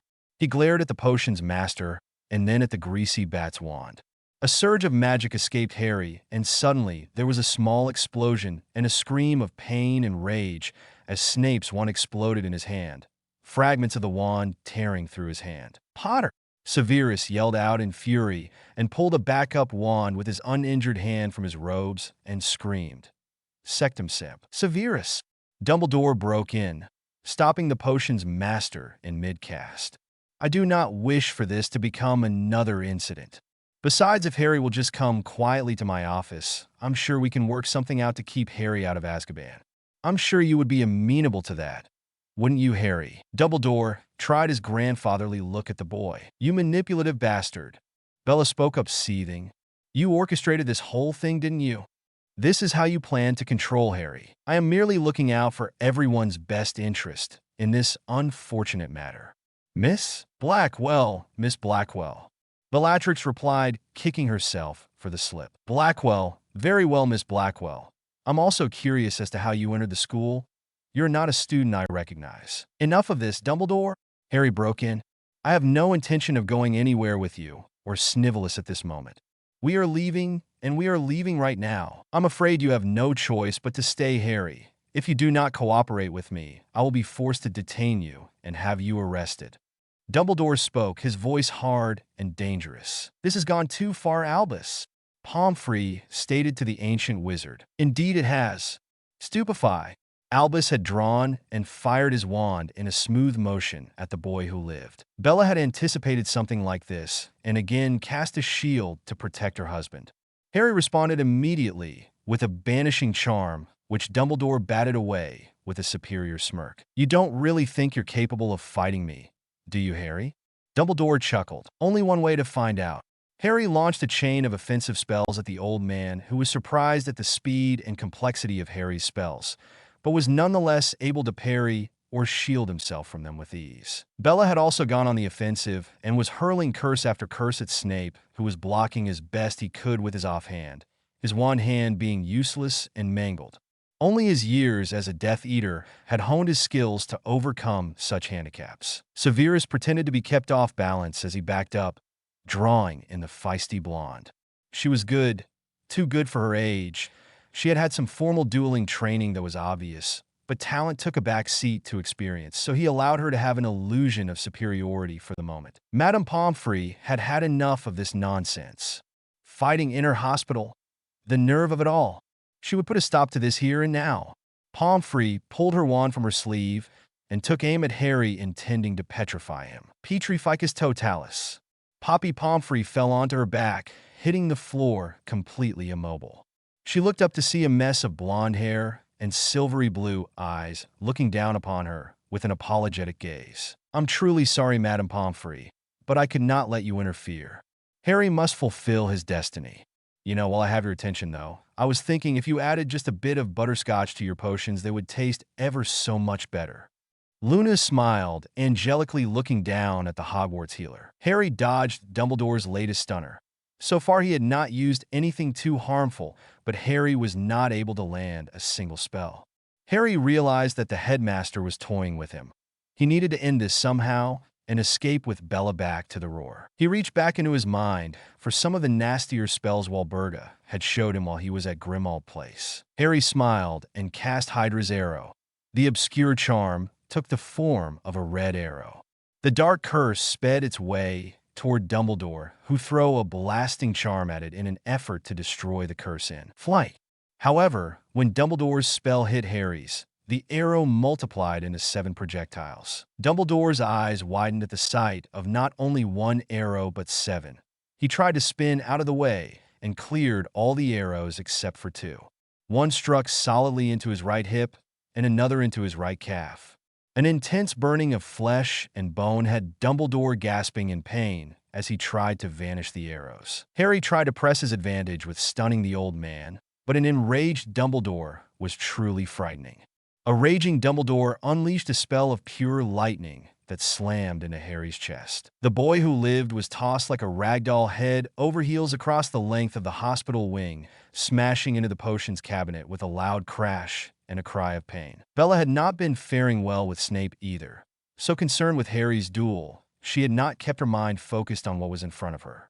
Snape had quickly turned the tables on her, and she was now on the defensive. Bella had several minor cuts and burns from Snape's wand, but she was managing for the most part to avoid being seriously injured. Bella felt a sudden surge of magic and watched in horror as Harry was hit with lightning bolts and thrown across the ward. Bella's moment of distraction was all Snape needed, and he cast a bone breaker at Bella's left leg. Bella screamed as her leg suddenly exploded in pain, and she could no longer stand on it. She crumpled to the ground in a heap. Her wand slipped from her hand and rolled a few feet away. She tried to scramble to her wand, sliding herself across the floor. She heard Snape laughing mirthlessly as he approached her, pointing his wand at her face. It was then that all hell broke loose. Harry felt his muscles contract painfully from the surge of electricity that had hit him. He also felt something warm running down his back and shoulders. He was hurting and growing tired and realized that he may not get out of this situation at all. Just then he heard Bella scream. He turned his head toward her and watched his wife's leg snap outward at an odd angle, and then watched her collapse to the ground, yelling out in pain. He also noticed the many cuts on his beautiful wife's face and her singed robes. Something in Harry's chest burned white hot when he saw Snape smugly glare at his wife and raise his wand at her. Harry's whole body began to shake violently. He was so fixated on Snape that he did not notice Luna running and pulling Hermione off her bed to floor, and then pulling the mattress over the top of herself and Hermione. Suddenly, cot after cot flew at not only Snape but Dumbledore as well. The large missiles traveled impossible fast and were slamming into both men, one cot after another, and then circling back for more strikes like they were caught up in a whirlwind. The whole medical ward seemed to be caught in the middle of an extremely powerful hurricane. Dumbledore and Snape tried blasting the beds, but they were moving too fast and too erratically to track them. They had managed to hit a few, but this action made their circumstance worse, as many projectiles were now pummeling them. Snape caught a glimpse of Harry, making his way over to the downed girl, who now was a curly-haired brunette and looked vaguely familiar. He would never be able to continue that vein of thought as the leg of a blasted-apart cot drove itself deep into his chest, piercing his heart. Harry kneeled by his wife and scooped her up into his arms and hurried to the door of the hospital wing. The room was still in chaos, with debris swirling at hurricane speeds, but it never seemed to come near him. Dumbledore saw the boy attempting to leave and shot several spells at him, which were intercepted by pieces of the floor suddenly lifting from the ground and intercepting the spells with perfect timing. Harry reached the door and on a whim successfully operated himself and Bella to the 7th floor. The door to the roar was already opening for them as he marched into the room, the door closing right behind him. He placed Bella on the sofa. She was conscious, but he could tell in a lot of pain. He leaned over Bella to check for other injuries. Several drops of blood fell onto Bella's cheek, but it was not her blood. Harry lifted the back of his hand to his nose, wiping across it. He looked down to see his hand covered in the red fluid. His body began to shake again, just like after the Hogsmeade attack. The room started to spin, and his vision began to blacken. But he would not allow himself to pass out, though. Bella needed him. He crawled over to the lit fireplace and grabbed a handful of flip powder. Throwing the green powdery substance in the fireplace, he yelled out, "Potter, keep!" He stuck his head into the flickering green flames and found himself looking into a large sitting room. He looked around and saw 3 people sitting talking to each other. His eyes were blurring and could not focus to see who was there. But it didn't matter, Bella needed help. "Grandmother!" Harry yelled. The 3 blurry images turned to look at him. The one in the middle stood and quickly made their way to the fireplace and knelt down. "Harry, what's happened?"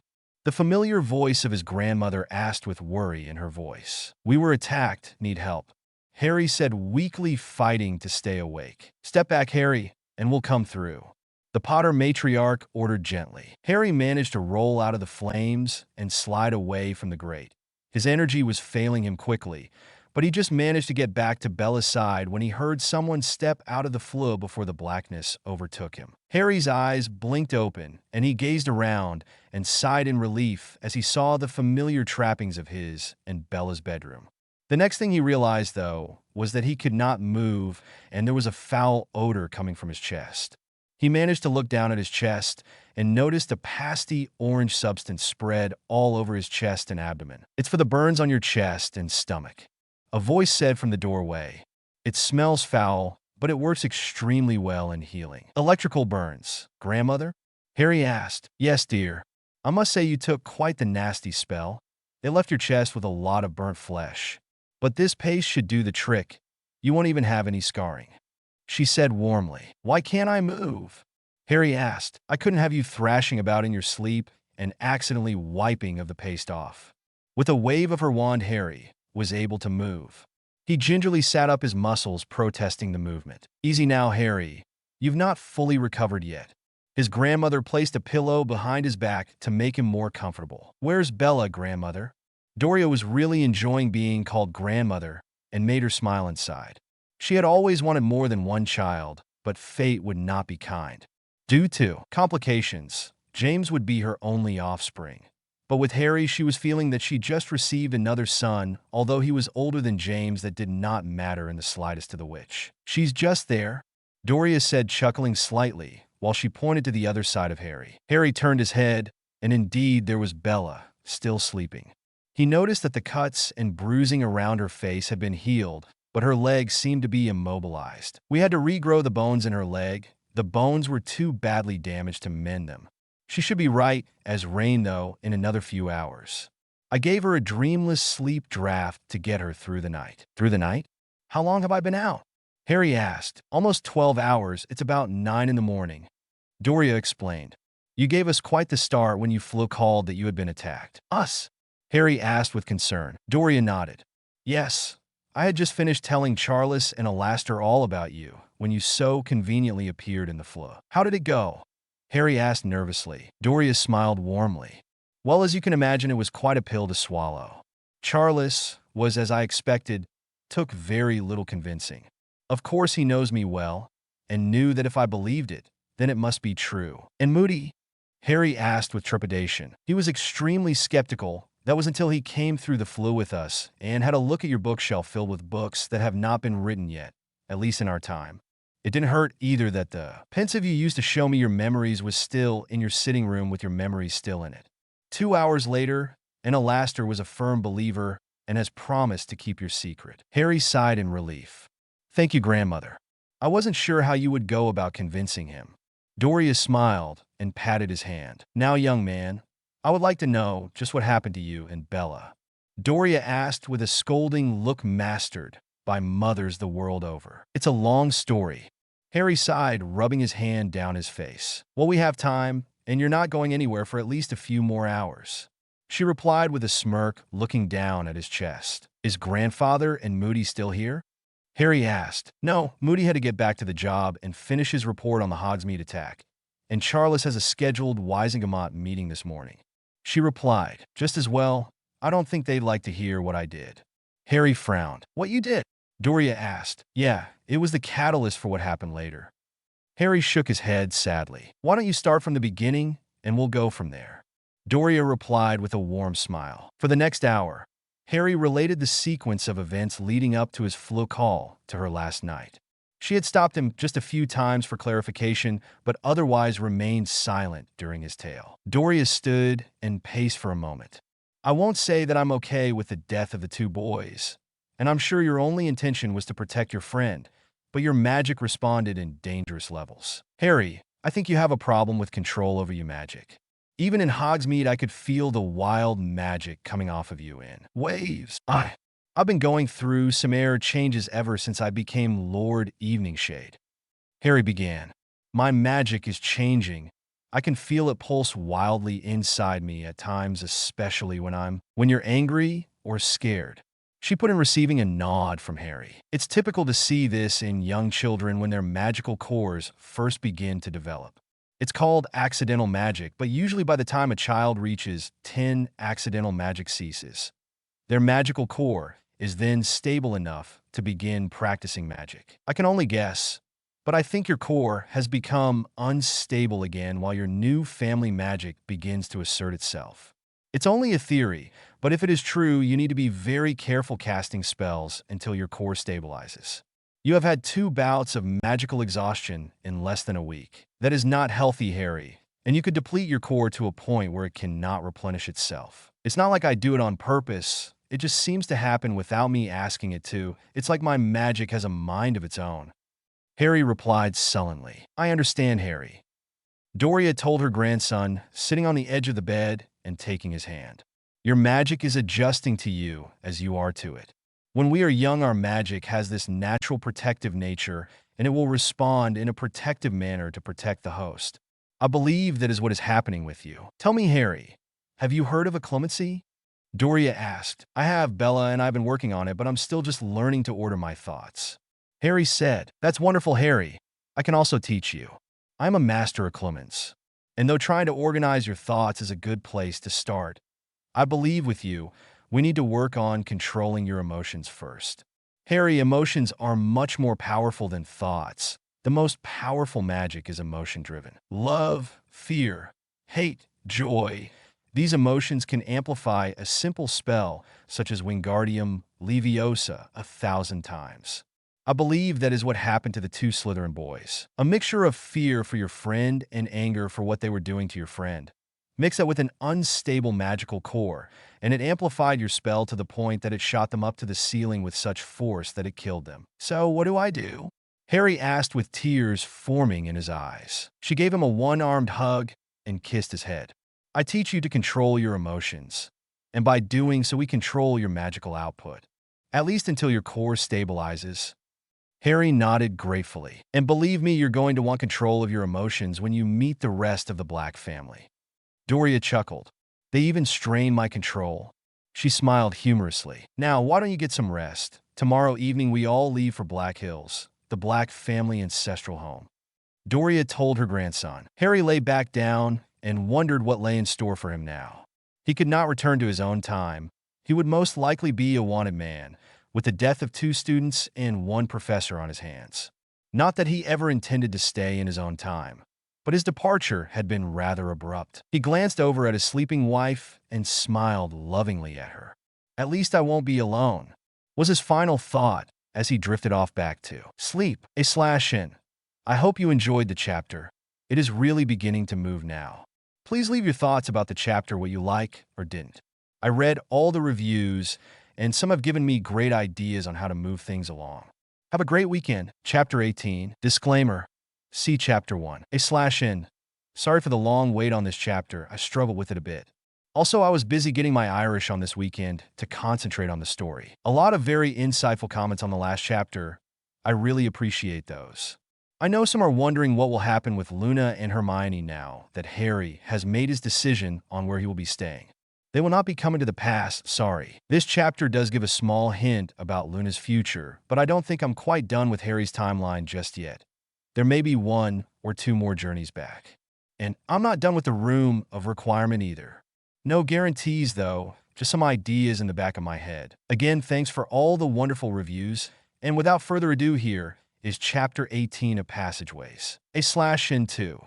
Some very observant readers pointed out that I had already made Bella and Harry's marriage known in Chapter 16. So I have changed that reference in this chapter. Sometimes even authors make mistakes. Thanks to those who pointed out my error. Chapter 18. The next morning, Harry had received a crash course on Wizarding Society and information on the Potter and Black family histories and familial dynamics from Doria and Bellatrix, and of course from Walburga's portrait that just had to put in her 2 cents.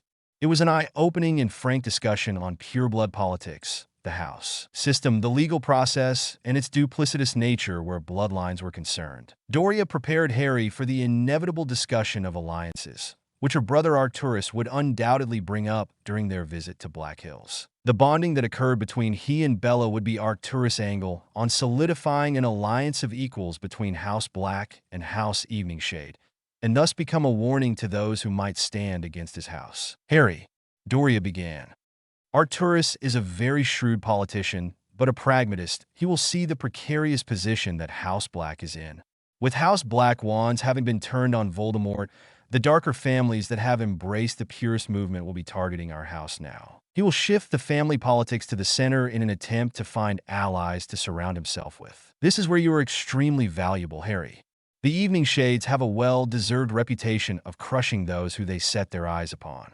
That alone will make the old darker families think twice about engaging House Black if the Evening Shades are allies. But your family name has been silent for over 100 years, and the newer, dark-aligned houses will not have the same trepidation as the older houses. But with the neutral, older houses who still remember the Evening Shade name, the pull to align themselves with you would be great indeed, even if their motives are purely centered around self-preservation. The task before Arcturus is to demonstrate to the neutrals that there is a real need for an alliance by showing them a clear and present danger to their houses and their wealth.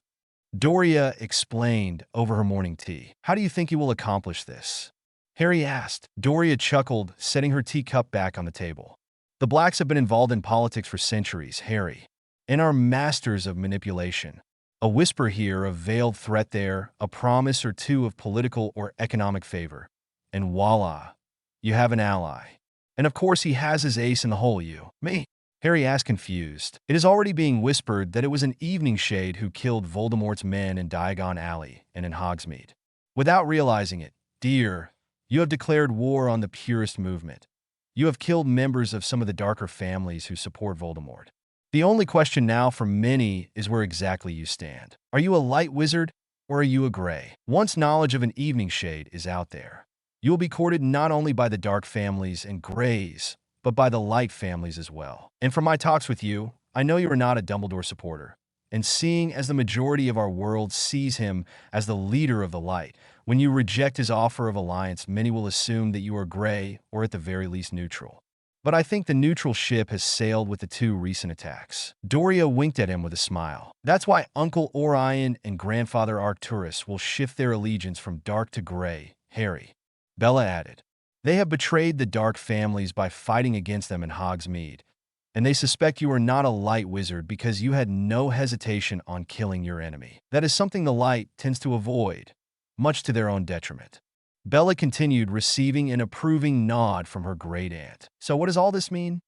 Harry asked his grandmother. It means, dear, that there must be a third faction in the upcoming war if we are to survive, and it must be large enough and powerful enough not only to stop Voldemort, but to stop Albus as well. Albus, the fool, sees things only in black and white, and he will see your actions as dark.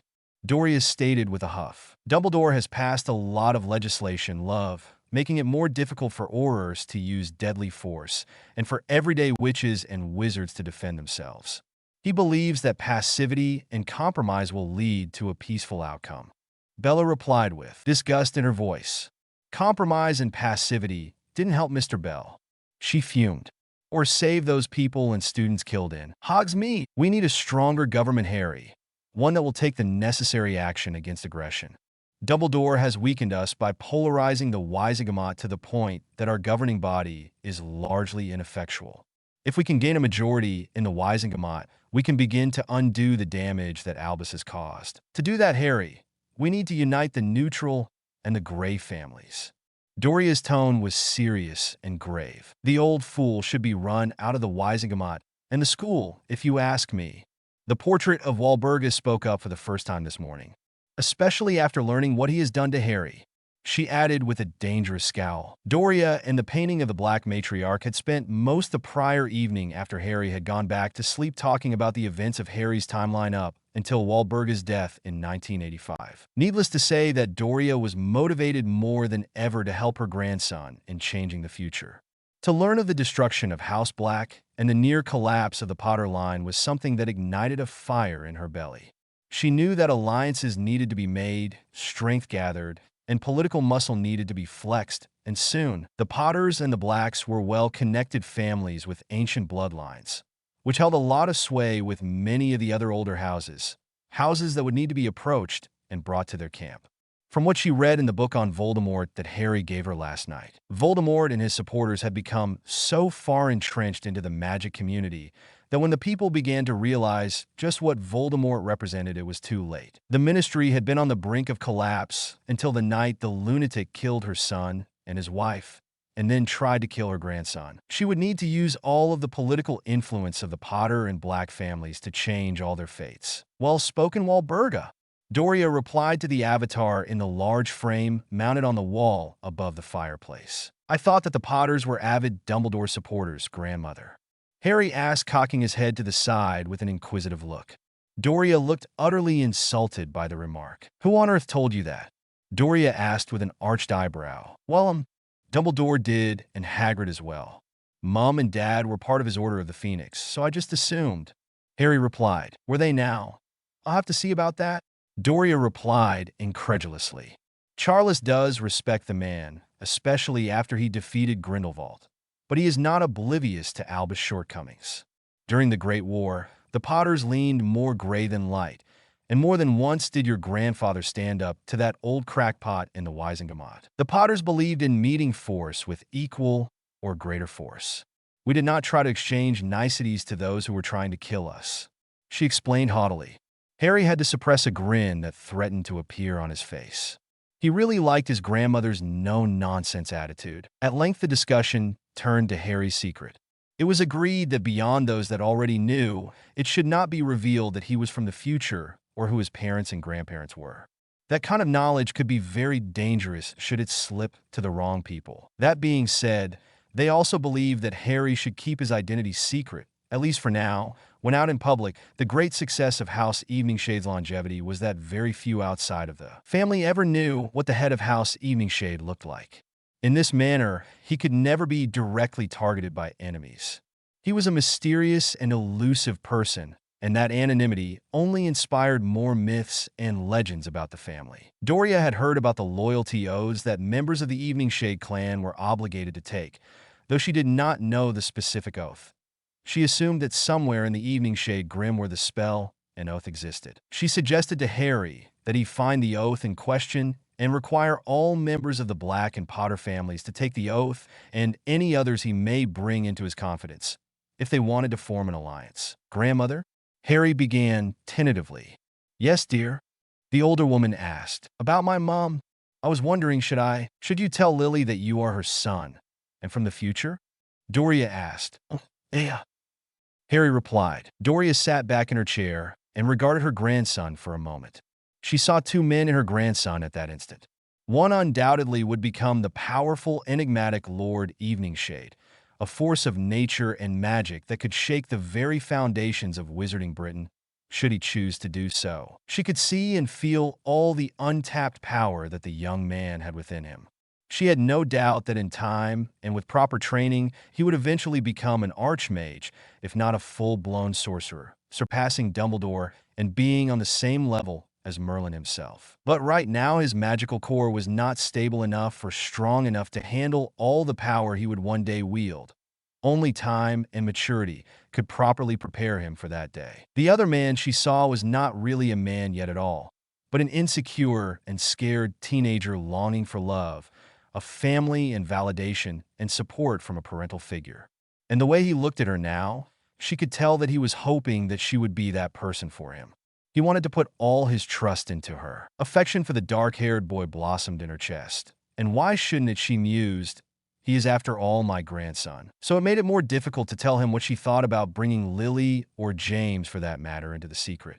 For starters, Lily and James were only 11 years old, and she doubted very much that informing the two preteens that they were destined to be married and would have a son, and oh, by the way, here he is, and he's 4 years older than you.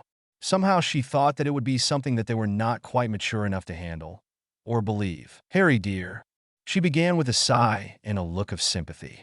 As much as it pains me to tell you this, I think it best that you do not approach your mom and dad with this secret. Telling them could harm the natural development of their relationship. And who knows how they would react. You could unintentionally drive them apart. Doria told her crestfallen grandson. She leaned forward and took his hands in hers. That does not mean that you can't be a part of her life, Harry. Doria stated tenderly. Harry looked up into his grandmother's deep gray-blue eyes, a common trait amongst the Blacks. How do you mean? Harry asked. She is an Eveningshade, Harry, and family. If you wanted, you could claim her as a member of your house. Doria explained, but I thought we wanted to keep a low profile. Harry asked, confused. Who you are, Harry, and Bella as well. We want to keep who you and Bella are a secret as the Lord and Lady of House Eveningshade. But Lily you can still claim, and it would give her instant ancient status amongst the old houses, and it will provide her protection from certain unsavory elements of our society who could get away with crimes against a Muggleborn, but would not get away with a crime against a member of an ancient house. Doria informed her gobsmacked grandson, but how can I claim her as an Eveningshade without revealing who I am? I'm sure she would want to know how it is I knew she was an Eveningshade and how we are related. Harry told his grandmother. Don't be so dramatic, Harry. Your head of house ring will identify her as a member of your family. She is already good friends with Narcissa. It would not be hard to set up a situation where you meet the girl. You could be introduced as Bellatrix's fiancé, and when you greet her, you shockingly reveal to her that she has the Eveningshade bloodline, and you as head of House Eveningshade could reinstate her into the family and explain what that could mean for the girl and her family. Doria sat back with a congenial smirk. You make it sound too easy, grandmother. Harry replied with an arched eyebrow. I've been told all my life that my mum was a very intelligent witch. I think she would find it more than a little convenient that all of a sudden some lost relative showed up in her life and claim that she is a member of an infamous pureblood family. You'd be surprised, Harry. Lily is basically alone in our world. Sure, she has a friend in Narcissa, but nothing else that really connects her to this marvelous world she now finds herself in. If she were to learn that she isn't here by some fluke, that she actually has a magical lineage, a magical family as old as any in our world, tell me she would not be excited about it and jump at the chance to learn all she could about it. Doria smiled. Perhaps you are right. Harry sighed nervously. I just don't want to frighten her away. I doubt you would, Harry. You have a very trustworthy air about you.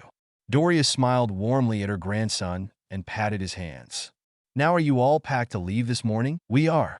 Bella replied. Good. You and your sisters will take the Hogwarts Express to King's Cross. Your father and your Uncle Orion will meet you on the platform, and from there you will travel by Portkey to Black Hills. Harry, you will be with them. Where will you be, grandmother? Harry asked. Charles and I will arrive with James before dinner. Oh, and before I forget, Harry, if we are to keep your secret, you must not call me grandmother in front of others. She stated seriously. What should I call you then? Harry asked, a little saddened that he couldn't use the term of relation. While at Black Hills, you should address me as Lady Potter, and I will call you Lord Eveningshade. We must observe the formalities. However, socially we are equals, so after we are formally acquainted, we may give each other leave to use our first names. In private, I would feel very happy to have you call me grandmother or grandmama. And Harry, remember you should practice several glamours that you will use in public. Bella can help you there. She is quite skilled in that particular area. For now, I think we need to do something a bit more permanent to avoid unwanted questions about the way you look. The way I look? Harry asked incredulously. You look remarkably like your father, except for the eyes, of course. The unruly black hair is a Potter trait that goes back for generations, and you have the black bone structure in your face. There isn't anything we can do about your bone structure, but we can do something about your hair. Doria explained, ruffling Harry's black mop. We are not changing his eyes, though, Annie. I love his eyes. Bellatrix put her foot down. Nor would we want a dear. Doria told her niece in indignation. Those eyes are the hallmark of an Eveningshade. All Eveningshades had them. There is a legend, a legend that the Eveningshades created the Avada Kedavra curse and gave the curse the color of their eyes. Whether it is true or not, no one really knows, but it added to the mystique and fear of the family. It was said that when you would see the glowing green of their eyes, death soon followed. It was brilliant psychological warfare, dear. Doria explained. Bella was impressed at how much myth seemed to surround Harry's family, and how they had used it to their benefit. The Eveningshades seemed to be the pinnacle of Slytherin ambition in Bella's mind. They were cunning and resourceful. They were ambitious and ruthless to those who opposed them, loyal to none but their own. They followed their own path, and that was something Bella admired. So, what are we going to change? Harry asked, breaking Bella out of her thoughts. Well, you're a lord from an ancient house, so wearing your hair long would be socially acceptable. The Potters have not worn their hair long for nearly 200 years, so it would create a distinction immediately between you and the Potter line. However, the Blacks do keep their hair longer and usually have ebony hair, except for the occasional blonde that pops up like Narcissa. Avila somewhere in the family, but that's neither here nor there. Doria waved her hand dismissively. So I think with adding length to your hair, we need to soften the color, maybe a chestnut brown with a hint of red in it. What do you think, Bellatrix? Doria asked the younger witch. Bella looked at Harry speculatively, walking around him as if she were examining him. She came to a stop and stood just in front of him, raking her fingers through his short jet black hair. She bit her lip and appeared to be in deep thought. Yes, I think it would look rather dashing with the longer and lighter color hair. She concluded, stepping back. Do you think you could do it then? Doria asked her niece, knowing she had inherited the gift of enchantment from their mutual Black family ancestor. Oh yes, she replied confidently, taking out her wand. Now just stand still, Harry. Harry gulped, and his eyes widened as Bella began to weave her wand around Harry's head. He could not make out the words of the incantation, but he could tell that they were in Latin. Suddenly, Harry felt his scalp begin to tingle and then itch. Within seconds, he could feel his hair begin to lengthen and grow over his ears and down his neck. A minute later, and his hair had reached just below his shoulder blades before it stopped. Bella had paused briefly before beginning to weave her wand in patterns around his hair again. He then felt something like the feel of cool water washing over his head. It gave him a slight shiver. Bella stepped back and looked quite pleased with herself. He looked every bit the pure blood lord. His hair was long and silky looking. The mix of brown and red highlights suited him perfectly, making his green eyes pop. The magic was permanent, only she could remove it, so there was no worry that it would revert back accidentally. Well done, Bellatrix, well done. Doria complimented her niece as she inspected her grandson. I don't think anyone would notice any family resemblance unless they really looked for it. Luna Lovegood stood in the center of the large, open entrance hall of Hogwarts Castle. Her eyes were unfocused, and she seemed to stare mesmerized into the nothingness. Students of every house gave the odd Ravenclaw a wide berth as they whispered to friends about the strange blonde with the radish earrings and butterbeer cork necklace. Luna was looking at all of the temporal echoes that seemed to flood the area with great interest. To the normal or ungifted seer, there was no rhyme or reason to the chaos of images that assaulted the senses, and even to one possessed with the gift as Luna was, it was still difficult to follow and give order to what she was seeing around her. The future was in constant disordered motion now, as was the past, and the echoes would come and go, and blink out of existence in a blink of an eye, ever-changing, ever rewriting themselves. It was difficult for a mind to make sense of it all, and it is why many who had possessed the gift throughout time had gone insane. The life expectancy of a seer who could not completely detach themselves from a linear way of thinking was very short, due to the abnormal amount of stress to their minds. Luna, however, had no such issues and could detach herself at will, which made her seem odd and sometimes mental to others. Luna had also learned how to follow the stronger temporal echoes.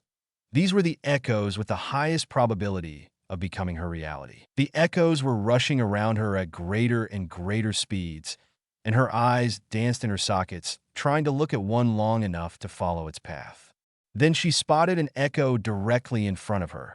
It was moving much slower than the rest and definitely had more substance to it. She watched in fascination as it continued to move directly toward her. Her reality seemed to almost come to a crawl. Students' movements around her slowed.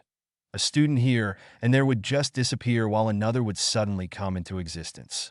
The echoes moved even faster now, and were becoming fainter with each passing second as her focus on them waned. All of her attention now was solely on the echo still coming toward her. The echo came to a halt just inches away from her face.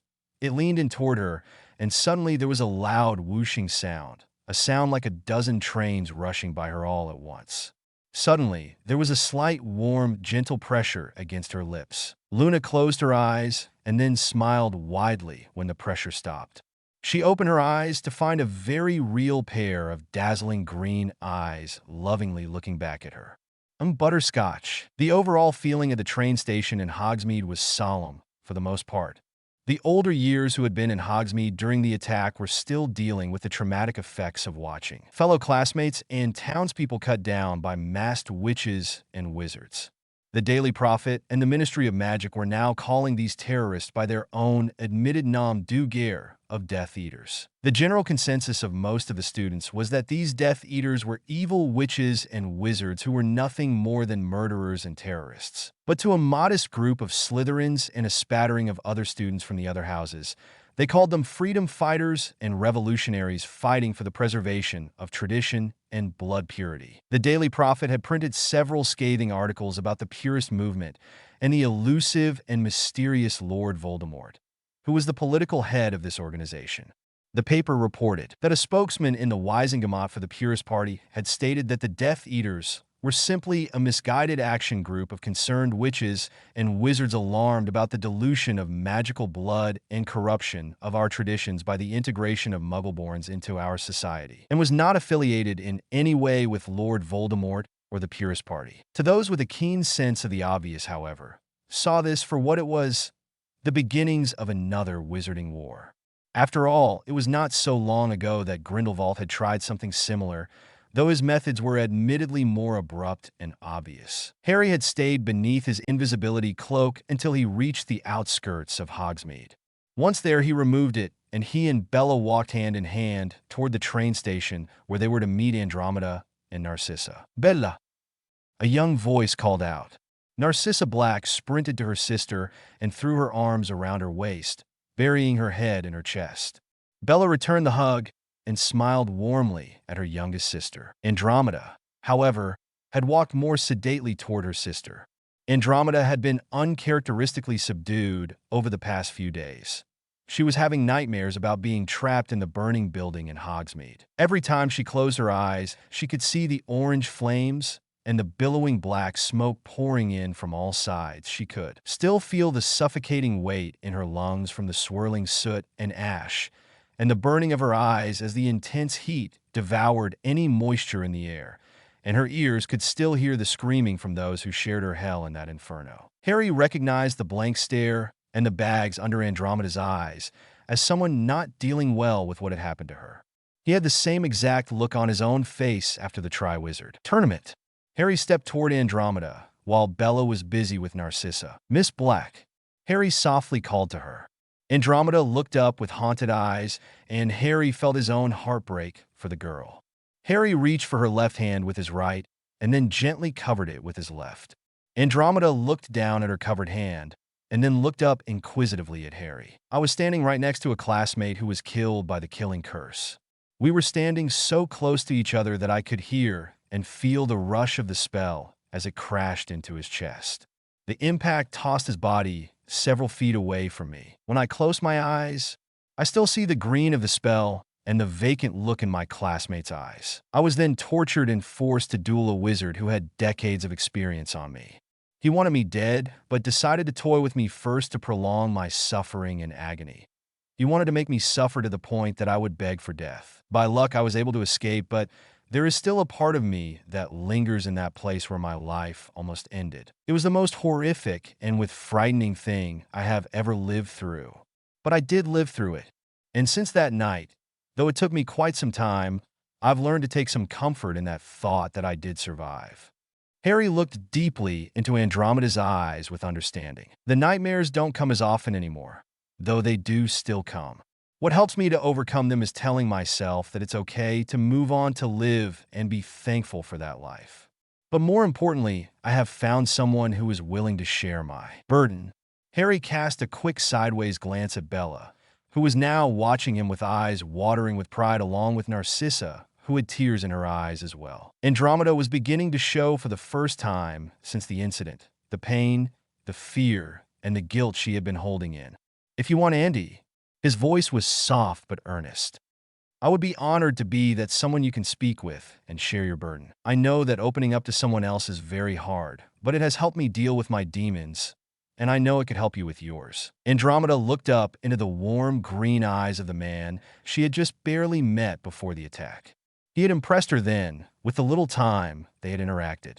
And now, she again felt impressed by his gentleness and empathy. He had known what she had been feeling, had felt it himself, and now he had offered to help her, an almost total stranger. She did not know what Bella had done to have the fates be so kind to her as to be sent such a wonderful man, but she was very happy for her sister.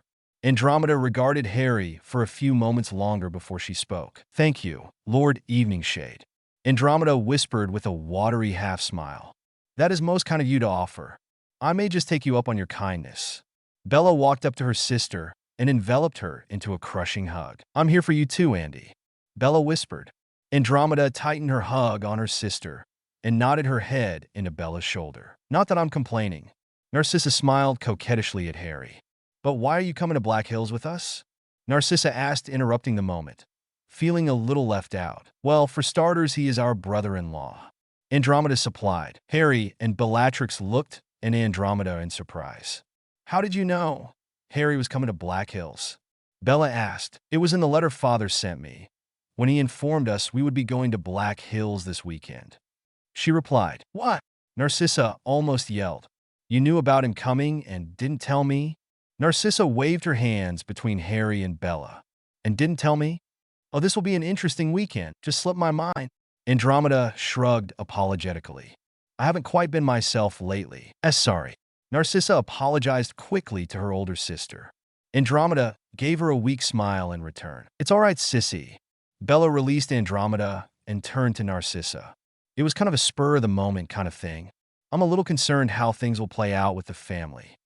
She looked back over her shoulder at Harry with a nervous look. "Wish you could have had a real wedding," Narcissa groused. "I could have gotten a new dress out of it." She pouted. "Well, I hope to have a proper wedding sometime in the near future." Bella looked over her shoulder at Harry playfully. "And a proper honeymoon." She winked saucily at him. Harry blushed, but smiled back and nodded. "How cool is it to have a brother-in-law that can kick arse?" Narcissa crowed. Harry and Bella chuckled at the small blonde's antics. "Can't wait to tell those gits in Slytherin. They'll be shaking in their boots when they find out who my brother-in-law is." "Actually, sissy, we need to keep Harry's identity a secret for now," Bellatrix explained to her sister. "What? What for?" Narcissa pouted. "For his safety and ours. Eventually we will reveal ourselves to the public, but for now we need to keep it quiet until we are ready. Do you understand?" Bella asked. "No." She crossed her arms over her chest defiantly. Harry knelt in front of the blonde and took her hands in his. "It's important to me to keep you and your family safe until I'm ready for our society to know of my existence. And even then, my name must be kept secret. Will you keep my secret until then?" Harry asked, sweetly kissing the tops of her hands and smiling at her. Narcissa swooned and blushed at the kisses Harry had placed on her hands. "Okay, I will keep your secret," Narcissa replied with a demure look in her eyes. "That's enough, you big flirt." Bella swatted his shoulder playfully. "There is something you can help me with, sissy," Harry stated. "Really? What is it?" she asked excitedly. "Your friend, Lily. Do you know if she will be on the train today?" Harry asked. "Lily?" "Yes, she'll be on the train." "But what do you want with my friend?" Narcissa asked suspiciously. "You see, she is also an Eveningshade, though she does not know it yet." Harry whispered. "Are you serious?" Narcissa asked, flabbergasted. Harry nodded his head. "I am, and I would like a chance to talk to her." "Do you think you could find her once we're on the train and invite her to our compartment?" Harry asked the small blonde. "Wow," Narcissa breathed. "Sure, we were planning on getting together anyway." "Merlin, will she be surprised?" Narcissa stated, shaking her head in amused disbelief. "Brilliant. Thank you, sissy," Harry stated with a smile. The three Black sisters and Harry boarded the train and searched for an empty compartment. They found one near the end of the train and settled in for the long trip to London. The group noticed the presence of several Aurors at Hogsmeade station, but was surprised that there were several who were on the train as well. They imagined it was for added security. They just all hoped they wouldn't be needed. As soon as the train began to move, Narcissa left the compartment to find her friend Lily Evans. Narcissa was totally excited that her best friend was actually a member of the infamous Eveningshade family. If those boneheads in Slytherin knew that they'd been harassing a member of one of the most feared families in British wizard history, they'd be wetting themselves in fear of reprisals. Narcissa smiled to herself. 10 minutes later, Narcissa found Lily with a group of other first-year Gryffindor girls. The two friends hugged each other in greeting, and quickly became the target of suspicious glares from the other Gryffindors in the compartment, who did not approve of the friendship at all. The two friends left the compartment together. If they saw the hostile looks from the other girls in the room, they gave them no mind. Hand in hand, the two friends made their way back to where Harry and the other Black sisters were sitting. The two friends were giggling about something when they entered. Lily smiled at Andromeda and Bella, whom had been very nice to her and welcoming. She then noticed the lone boy in the compartment who was looking at her strangely. It wasn't a creepy or hostile look. If anything, it appeared to be a happy look, a look one would see from a long-lost friend who had missed you terribly. Harry stood from his seat and approached the girl with a smile and an outstretched hand. "Hello, Lily. I'm Harry. It is a pleasure to meet you." Harry introduced himself and shook her hand, his eyes sparkling and his lips turned up into a welcoming grin. Lily felt a slight tingling in her hand when she had touched her hand. Lily Evans. The small redhead curtsied, curious to where the strange feeling of familiarity was coming from. "Please come in and sit down," Harry offered, pointing to the seat directly in front of him and Bella, who was sitting next to him. Lily sat down across from him, and Narcissa took the spot next to Lily, still holding her hand. Andromeda took the seat next to Bellatrix. "I've heard a lot about you," Harry began warmly. "I hear you're an exceptional student." Thank you," Lily began. "I can't say that I know anything about you," Lily asked, blushing slightly at the intensity of the boy's gaze.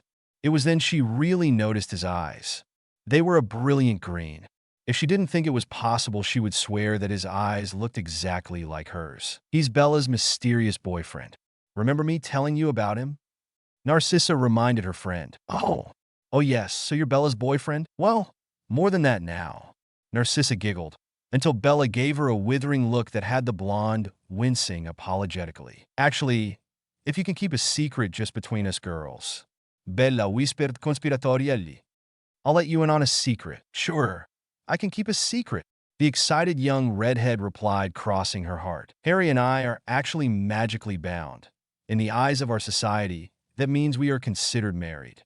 Bella smiled warmly while squeezing Harry's hand affectionately. "Wow, I've read that wizards and witches tend to marry early, but wow," Lily replied with interest. "It's actually not uncommon amongst the older houses to make arranged marriages between their children, usually for political reasons." Andromeda put in with a disdainful snort. "Is yours a political marriage, then?" Lily asked Harry and Bella curiously. No. Harry supplied. "Our union was kind of spontaneous." "Spontaneous?" Lily asked. "It's old magic, Lily," Bella began. "When a witch and wizard declare themselves for each other, magic can sometimes bind them together.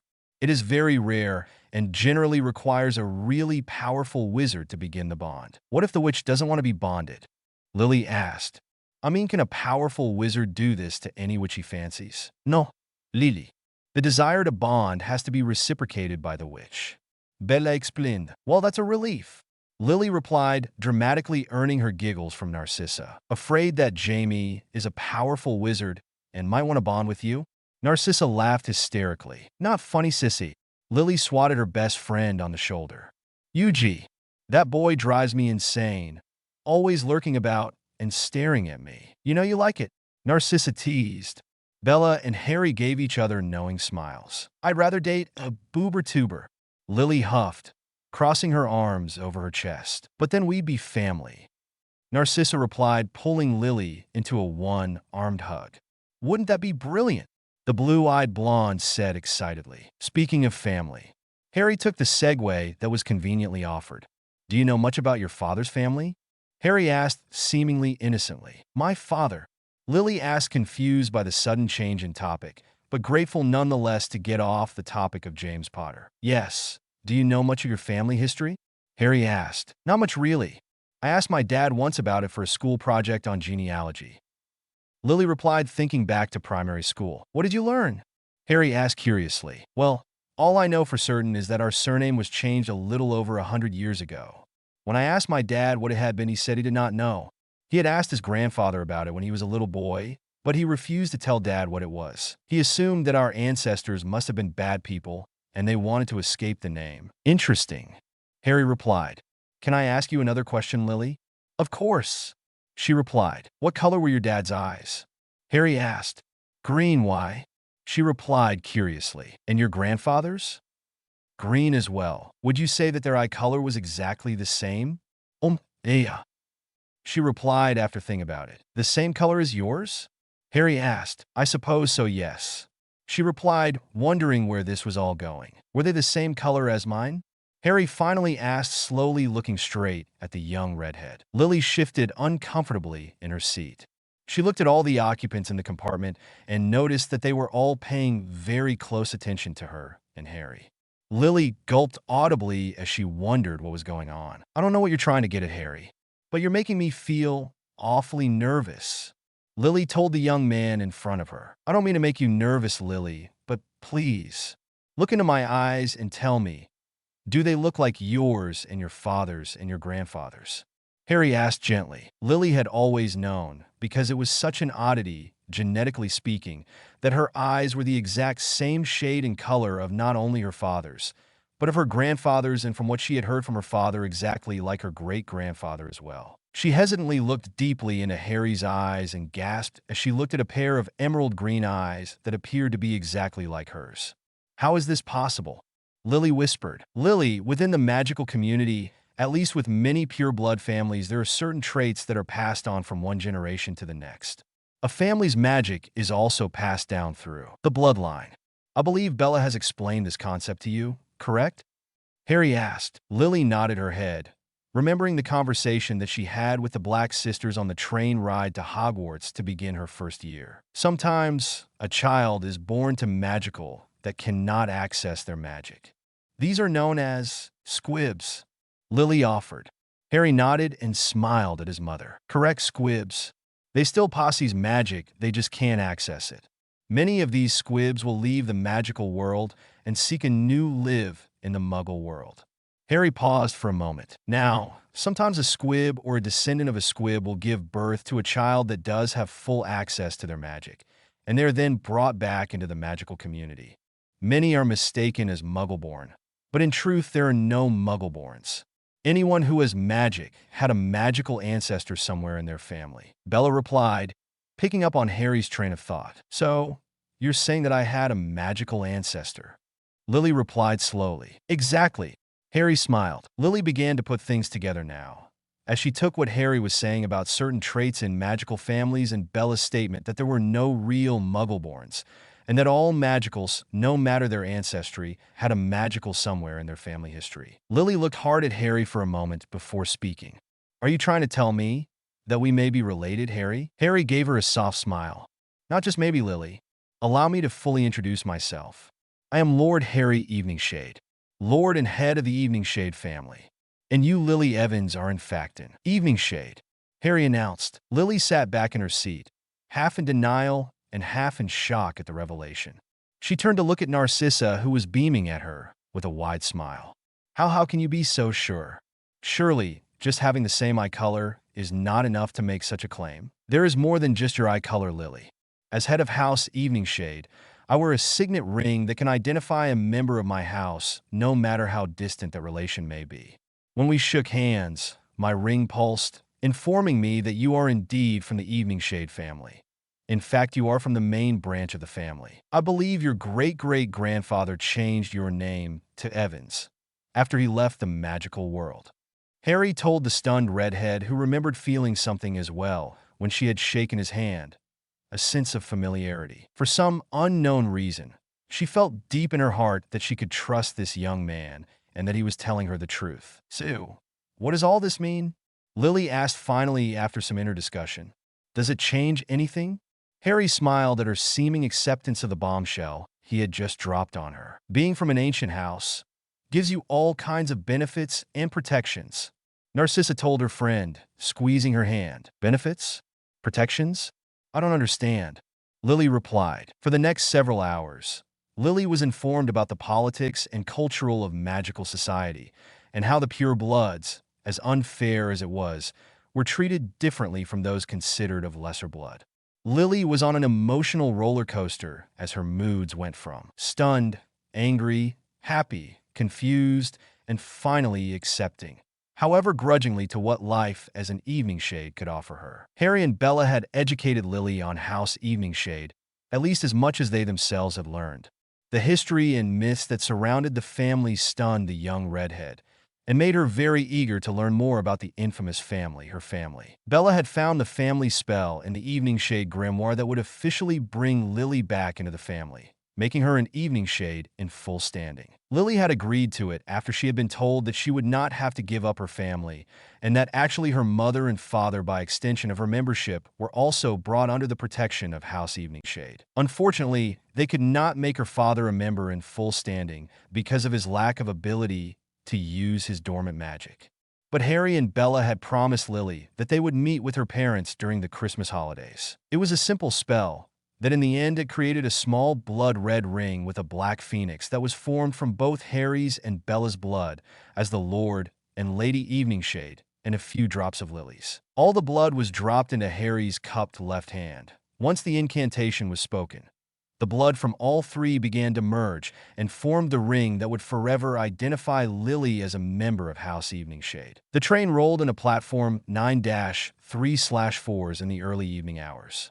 The group stepped onto the platform, and after a promise to meet Lily early Monday for the train ride back to Hogwarts, Lily, much to Harry's joy, gave him a firm hug before she turned to walk through the barrier to meet her parents. Two men in expensive-looking cloaks approached Harry and the girls. With a slight bow, one of the men greeted them. "Lord Evening Shade, it is a pleasure to meet you again. And you as well, Lord Black." Harry responded formally, bowing his head slightly. "Ladies, Uncle Orion," they responded together. Lord Evening Shade Cygnus Black bowed. "Girls," the father of the sisters greeted his children. One did not show outward affection in public. It was quite unbecoming of a proper pureblood. "We are honored that you accepted our invitation, Lord Evening Shade. I do hope you will find your stay with us to be enjoyable and beneficial." Orion Black offered respectfully. "I'm sure it will be a very enlightening visit, Lord Black. I'm very interested to learn more about the Lady Evening Shade's family." Harry tersely replied to the man and emphasized Bella's position, who the two men did not address properly. Harry would do as his grandmother had taught him, and that was to always show strength and power. The two Blacks had just insulted his wife by not addressing her correctly by her title while in public. Orion and Cygnus realized that they had already made a serious miscalculation in testing the young lord. Orion internally grimaced at the reaction that Arcturus would have when he discovered that his sons had already insulted prospective ally. "I apologize, Lord Evening Shade. We meant no disrespect to the Lady Evening Shade. We are still adjusting to her new position." Orion bowed in apology, but inside he was seething at playing nice with this whelp, even if he is an Evening Shade. It was he who had brought his family to their current precarious position. If not for him, Bella would still be betrothed to Lestrange, and none of this madness would have occurred. "We will be more mindful in the future," Orion replied. "I should hope so, Lord Black. After all, the proprieties must be observed, or we are no better than a commoner." Harry retorted. In truth, he could care less about pureblood protocols, but Orion and the other Blacks did, and he had to play the part of the dangerous lord if he was to have their respect. Doria and Walburga had emphasized this. The Blacks respected power and strength, and so did many wizarding houses. He had to assert both from the very beginning with them, or they would try to take whatever advantage they could over him. If he failed, it would be an uphill battle to get that respect back. "Of course, Lord Evening Shade," Orion replied. "If you and the Lady Evening Shade are ready to leave, we can portkey to Black Hills." Orion deferred to Harry. "I believe we are ready, Lord Black," Harry told the man. Cygnus produced a long length of rope in front of him. "If you'll all take hold, we'll be off." Once everyone had taken a hold of the rope, Orion spoke. "Activate." There was a familiar tug behind the navel, and the entire group vanished into thin air before suddenly appearing in an ancient-looking forest. Harry was silently congratulating himself for actually landing on his feet this time. His previous experience had him sprawled out flat on his face last time he attempted this form of transport. The group walked about 10 yards until they came to a large Roman archway. Orion, still furious about his dressing down by Harry, decided that the boy needed to be humbled and so did not inform the boy about the defensive ward in the archway. If the ward was not deactivated, it would deliver a serious shock of electricity and throw the one trying to pass through it a good 20 feet into the air. It was just what the little snot-nosed kid needed to put him in his place. Just through the arch, my lord, and straight on to the manor. Orion gestured with his hand. Cygnus was about to stop him when Orion shot him a look that told him to be silent. Bella and the others had never been here before and therefore did not know of the wards. Harry looked at the arch and saw the powerful wards that surrounded it. Harry began to fume inside as he realized Orion's intentions. His magic began to pulse within him as his temper rose. He immediately took hold of his emotions and quieted the swirling magic within him. Harry smirked as he walked toward the archway, reading the patterns of the wards, and easily found the small gap within them. Using the one bit of evening shade magic that he could control, he walked through the arch, widening the gap to allow his body to walk through unharmed, and then closing it as he passed through. Orion and Cygnus looked dumbstruck, a look that quickly turned to fear as they looked up to see Harry glaring back through the archway at them, his eyes glowing in rage and his cloak swirling around him in an invisible wind. Suddenly, Harry's voice erupted like a sonorous charm on steroids as it boomed and echoed through the woods, shaking the very stones and trees. You first insult my wife. You then attempt to harm me with your pitiful wards. Cross me one more time, Orion Black of House Black, and I will bring such horror to your house that not a single soul in our world will ever dare speak its name again. Harry roared. His whole body seemed to glow ominously. Orion and Cygnus threw themselves onto the muddy ground, prostrating themselves in front of the enraged demon that was Lord Eveningshade. Every horror story that they had ever heard about House Eveningshade was coming to their minds, as clear as if it were just told to them. Please, my lord, forgive a foolish man his trespass against you. Do not harm my house. I swear on my life and magic that neither I nor anyone from my house will ever do anything that would earn your wrath or ire, or in any way harm you or anyone from your house. We are your servants, Orion pleaded, knowing he had royally screwed up. Swear to it, Harry ordered. As so I swear, as so mote it be. Orion swore on his magic, a white pulse of magic sealing his oath. Harry's impressive aura began to slowly diminish, but his glowing green eyes remained. Orion and Cygnus slowly rose to their feet, and Orion lowered the wards in the arch. Bella was the first through and ran into Harry's arms. She could feel the slight trembles in Harry's body, letting her know that once again he had used a little too much of his magic, and he had weakened himself. She hoped it wasn't too much to where he would pass out again. He still had the rest of her family to meet after all. One good thing did come out of her uncle's arrogance, though, and that was he had just forced himself to in essence swear loyalty to her husband, and that was definitely a good thing. And scaring the living hell out of him was just an added bonus. /in. Hope you enjoyed the chapter. I'm personally looking forward to writing Harry meeting the entire Black and Potter families. That will be the next chapter. I know that there will be some of you who will question my decisions to bring Lily into the Eveningshade family, but I think the story will work better with her as an Eveningshade, and I have a few great arcs with her in them planned. As always, I would love to read your reviews, comments, or critiques on this last chapter, or on how you feel about the progression of the story. The pacing of the story will begin to move a little faster, but probably not for at least 3 or 4 more chapters. Don't hold me to it, though. I like to write organically, and the story will dictate how fast I move things. Thanks again. Chapter 19. Disclaimer. See Chapter 1. /in. Been under the weather this last week, but I was determined to get this chapter up after all the great reviews on the last chapter. Warning: mild citrus in this chapter. /in. I wanted to answer some question about the story. It was asked why Harry as Lord Black could not just turn off the wards surrounding the arch. If you've read carefully, you will notice that Harry has only acted as Lord Black in his own time and in the Room of Requirement, and not in Bella's time. I didn't want Harry to come in and usurp all authority and make him ruler over House Black, so his Black Lordship will not have power in the past. Plus, the wards were tied to Orion, and only he can turn them off or on, or add someone to the ward scheme to allow them entrance. Besides, it would not have the same effect if Harry just switched them off. Orion would have felt it. But to seemingly pass through the wards had the desired effect of making Orion and Cygnus believed further in the myth of the Evening Shade's ability to walk through any ward. There were also questions on why was Orion acting so foolishly. I see Orion as a prideful and ambitious man, not to mention a lord of one of the most powerful and influential families in the wizarding world. His own hubris will not allow him to give deference to a boy, and I don't think we've seen the end of Orion's pride flaring up. I know there were some other questions, but I think I'll leave it here for now, and I will try to answer the others privately. I hope you all enjoy this latest installment of Passageways. Chapter 19. By the time the group had reached the manor doors, Harry's tremors had ceased, much to his and Bella's relief.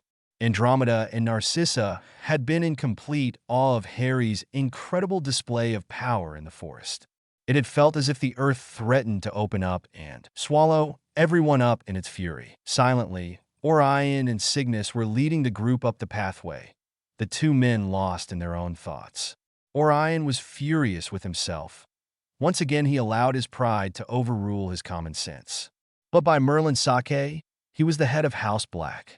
He was a very capable and powerful wizard in his own right, and to give deference to a mere child was something that his stomach just could not tolerate. So it was an extremely bitter pill to swallow when he prostrated himself in front of this mere child.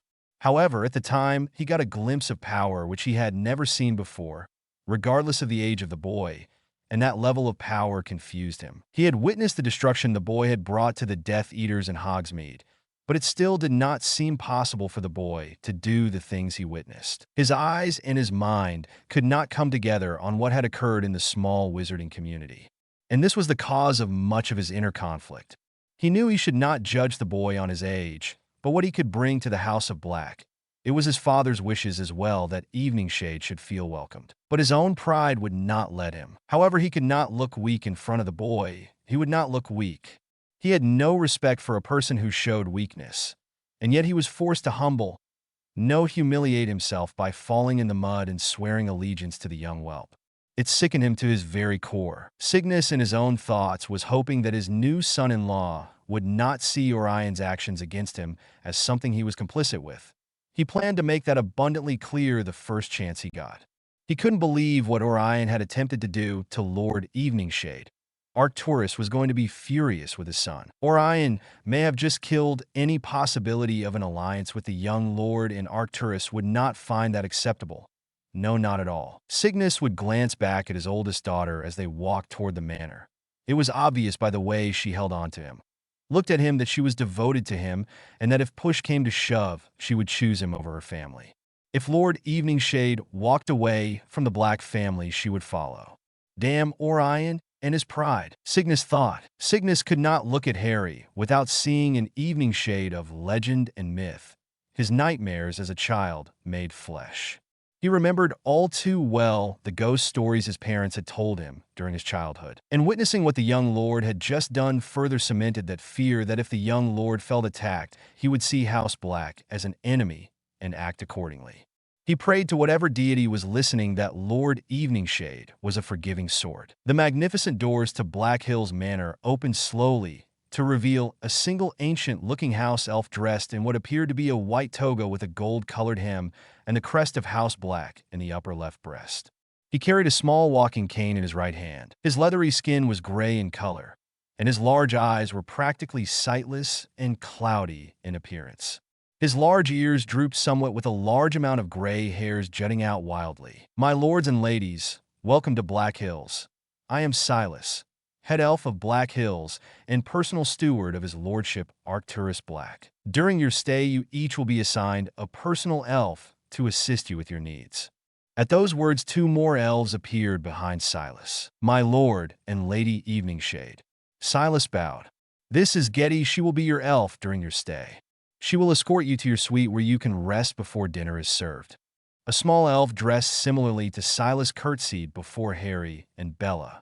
She appeared to be very young, with large blue eyes and pinkish skin. She bounced with enthusiasm to serve the young couple. Thank you, Silas, for your warm welcome, Harry stated, giving a quick accusatory glare at Orion. I'm sure Getty will be more than helpful. Will Master Evie and Mistress Evie Bees following Getty, and I Bees taking you to your room? The little elf squeaked. Andromeda and Narcissa were also assigned a house elf, and were escorted to the room they would be sharing during their stay. Master Orion and Master Cygnus, sirs. Lord Arcturus is wanting to see you in his study right away, Silas told the two men. Orion and Cygnus looked at each other in silent resignation of what was to come. They nodded to Silas and then made their way to their father's study. Getty led Harry and Bella to the third floor of the east wing of the manor. This was the family wing of the manor. The suite they were taken to was large and decorated in Tudor fashion. A large four-poster bed dominated the far end of the room, with lavish drapes depicting a fox hunt. There was a sitting area to the left of the room where a set of French doors opened up to a medium-sized veranda that overlooked some of the gardens that surrounded the house. To the right was a door that led to a large ensuite with bath and walkout shower. Overall, it was a very opulent-looking room. What do you think so far? Bella asked, embracing Harry and kissing him tenderly. Well, the decor is lovely. Can't say much for the reception, Harry remarked with a playful smirk. I know, Bella sighed. I don't know what Uncle Orion was trying to prove with that stunt. I take that back. I know exactly what he was trying to do. He wanted to put you in your place. Merlin did that backfire, Bella giggled.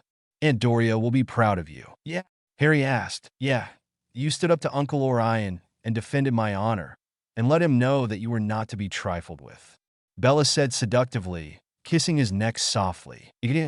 Harry gasped as shivers went down his spine. You know what else? She whispered as her lips found his earlobe and gently sucked it into her warm mouth. What? Harry stuttered. I found your performance incredibly sexy, she moaned into his ear. And oh yeah. She bit down gently on his earlobe. It totally turned me on. You know, we have 2 hours before we meet everyone for dinner. She cooed into his ear. We do? And I can think of some wonderful ways to work up an appetite, she whispered. Before he knew what was happening, Bella had managed to completely unbutton his shirt and was now pushing it off his shoulders. She shrugged off her cloak and had grabbed hold of Harry's hands and brought them to her own blouse. Following her lead, he began to unbutton her blouse while her hands then went straight to the belt buckle holding up his trousers. Her nimble fingers made quick work of his belt, and soon his trousers had fallen to his ankles. Harry had progressed to Bella's black lacy bra. He fumbled for a moment with the hooks and back, but soon the straps of the soft, lacy fabric were sliding over her shoulders and the garment fell between them to the floor. Immediately, warm flesh was pressed against warm flesh as the two embraced each other. Their lips met tenderly at first, but increased in intensity as their passion rose.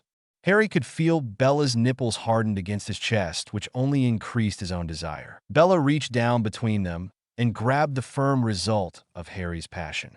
He gasped in her mouth with a sudden touch and then moaned as she began to stroke him gently. His own hands reached up and began to caress the side of her breasts. They soon found themselves on the large bed, Harry on top of his beautiful wife. Her arms were wrapped around his neck and her legs wrapped around his waist, pulling him in as close as she could. For the next hour, they would explore the wonderful world of intimacy in as many variations as their young minds could come up with. Orion knocked on the heavy old English oak door that led into his father's study. It opened seemingly on its own. He and Cygnus looked in to see the real power behind House Black with his left hand on the mantle of the fireplace. In his right hand, he held a glass of amber liquid that he was swirling around the glass. He was gazing into the snapping flames of the fire that roared in the grate. If Arcturus was aware of his son's entrance, he gave no indication that he had done so. He remained silent and unmoving. This had Orion and his brother immediately on guard. Orion took a deep breath to steady himself and was about to speak when he was abruptly interrupted. Close the door. The voice was low but carried through the room. Cygnus turned and closed the door. The door, as it latched shut, activated 2 rune stones. One was inset into the door itself, while the other was embedded into the door frame. When the door closed and the 2 stones came into contact with each other, it activated several privacy wards that ran through every wall, as well as the floor and ceiling of the office. Did you think I would not find out? Again, the voice was low but carried. Father, silence. Arcturus roared, spinning around and backhanding his eldest son, sending Orion flailing to the floor. His lip was split and blood began to fill his mouth. Arcturus slammed his crystal glass against the flagstone of the fireplace. shards of glass flying everywhere. Do not speak. Arcturus glared at his two sons with something akin to loathing. The two men, both kneeling on the floor now, cast their eyes down and could not look their father in the eyes. Orion wiped at the blood flowing down his chin in an effort to clean his face. You both knew what was at stake here. We are on the cusp of another wizarding war, and we need all the allies we can muster to our side. And what do? You attack the one person who could rally the very houses we need. Please, Father, I let my pride get away from me. I made a mistake. A mistake. A mistake. Perhaps the mistake was mine, allowing you to take over as head of the family. You may have the title Orion, but never forget who holds the real power in this family. I gave you the title of head of House Black, and I can just as easily take it away. Arcturus bellowed. Arcturus turned and faced the crackling fire once more. I hope for your sake that your incompetence has not cost us possibly the most powerful ally we could hope for. Because if you have... Arcturus turned around and looked murderously at his son. I will kill you myself. He spat. Now get out of my sight. The both of you. Orion and Cygnus rose to their feet and promptly left their father's study and made their way to their own apartments within the manor. Arcturus retrieved another glass from the small bar and poured himself a double. He downed the fire whiskey in one gulp and grimaced slightly at the burn. He hoped that his son had not ruined them with his childish arrogance. And though he knew that forgiveness was not generally in the nature of an evening shade, he hoped that the young lord's youth and bonding with his granddaughter was enough to give them a second chance. Did you see what he did? Narcissa asked her sister in amazement. Of course I did. I was there, wasn't I? Andromeda replied sardonically. Sweet Maeve, I could feel the power just running through my body. Narcissa replied glassy-eyed. He looked so beautiful, his gorgeous green eyes glowing and his hair flowing around him. Narcissa swooned as she fell back onto her bed. Andromeda arched an amused eyebrow. Easy there, sissy. That's your brother-in-law you're drooling over. I'm sure Bella won't appreciate you becoming all moony over Harry. Narcissa blushed heatedly. I didn't say I fancy him. She tried to deny.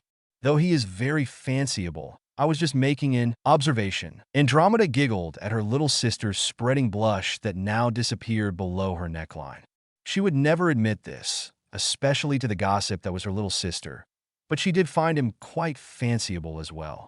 But her heart belongs to another, and besides it was obvious that Lord Eveningshade only had eyes for Bella. The inhabitants of the manor were informed by the various elves assigned to them that dinner would be served in an hour in the grand dining hall. Bella and Harry had just exited the large bath and were having fun drying each other off when Giddy had popped into their room. The embarrassed elf apologized profusely and covered her enormous eyes with her little hands while she relayed her message, which threw Bella into a fit of giggles at seeing a house elf blush for the first time. Within a half hour, Getty had escorted the couple to the drawing room, where other family members had gathered prior to dinner. As they entered, all heads turned toward them, and an immediate hush befell the room. Silas appeared next to them, and in a surprisingly regal voice announced their presence. May I present the Lord and Lady Eveningshade. Harry and Bella stepped into the posh drawing room, and were immediately greeted by Andromeda and Narcissa. Everyone else seemed to be waiting on something or someone else. The two younger Black sisters backed away, and all attention was turned to the center of the room. A tall, older-looking man stood there. The white hair and aged face still had a shadow of a very handsome man. He stood with authority, and everyone in the room had turned their attention to him. Harry had not met him, but from his grandmother's description, this had to be Arcturus Black, the real power in the family and its patriarch. I bid you most welcome, Lord and Lady Eveningshade. The man spoke, bowing in deference to the young couple. I am your host, Lord Arcturus Maximilius Black. Welcome to the ancestral home of my forefathers. I extend our hospitality to you and your lovely wife, sir. It is an honor, sir, to have been invited to this most magnificent home and for the opportunity to meet the family of my beloved wife. Harry replied and returned the bow. Doria looked upon her grandson with pride, but kept the indifferent facade in place, so as not to give anything away. You honor me, sir, with your presence. The honed politician of many years replied. Please allow me to introduce you to the rest of the family.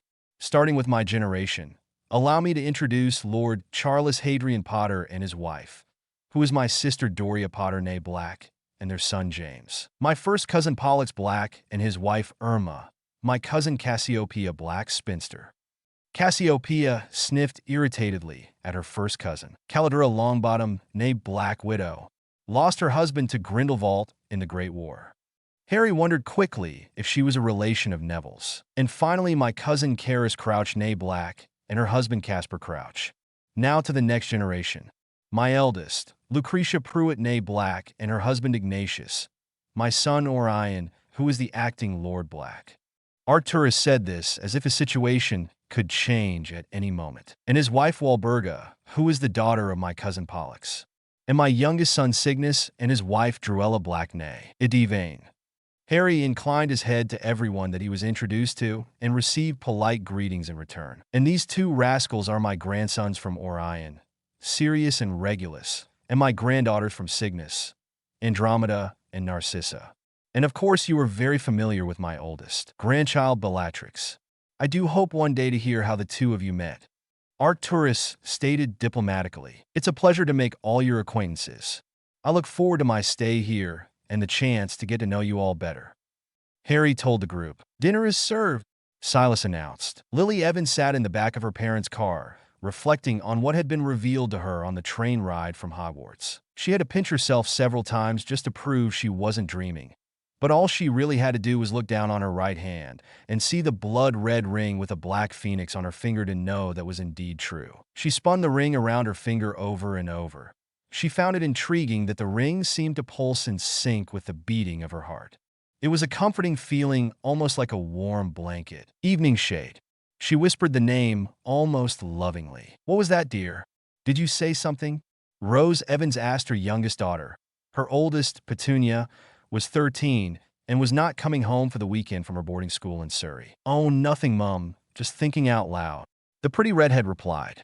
Her father, however, looked at her through the rearview mirror with a curious expression on his face. The trio soon arrived at a modest-looking home in a quaint neighborhood near Spinner's End. Rose and Lily entered the two-story home, while Jeffrey Evans unloaded the car. He wondered to himself if he had heard his daughter right. Evening Shade, an odd name to be sure, but one he had heard accidentally in his youth. He had overheard his father and grandfather whispering the name while visiting his grandfather in the hospital.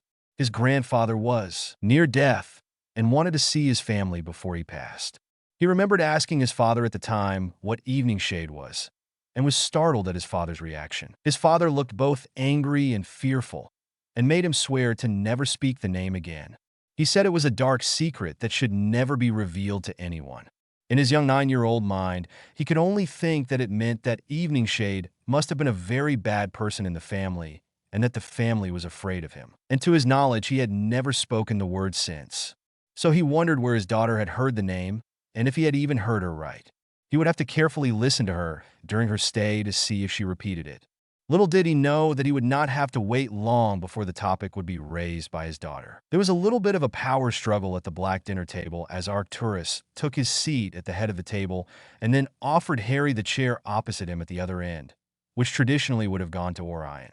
Orion took this as a slight, which only fueled his anger at the predicament he found himself in. He would like nothing better than to hex this pretender, but the oath he swore prevented him from raising a wand at him. Dinner progressed without incident or drama until the second-course soup was served. "My Lord Evening Shade," Walburga Black initiated. "Yes, my lady," Harry responded. "It is my understanding that House Evening Shade is a most ancient house," she stated with a quizzical expression. "It is. My house has existed since before the Roman invasion of Britain," Harry replied. "How wonderful. It's becoming such a rarity these days to see an ancient or noble house. Our numbers are dwindling to smaller and smaller numbers." She sighed heavily. "Our culture and traditions are fading more and more as the years go by, only to be replaced by Muggle-born tradition. Samhain, being replaced by Halloween, mother," Sirius replied with a snort and a crooked smile. Yes, Halloween. Yule has even been replaced with Muggle Christmas. Our most sacred and holy days, minimized or outright dismissed." She shook her head despairingly. Arcturus glared at Walburga, realizing what her game was. But the woman took no notice of his displeasure and continued. Being from such a noble and ancient family, you must feel distressed with the collapse of our heritage. She shook her head in supposed commiseration. Though, there are those who are nobly trying to stem the flood of these modern encroachments on our society.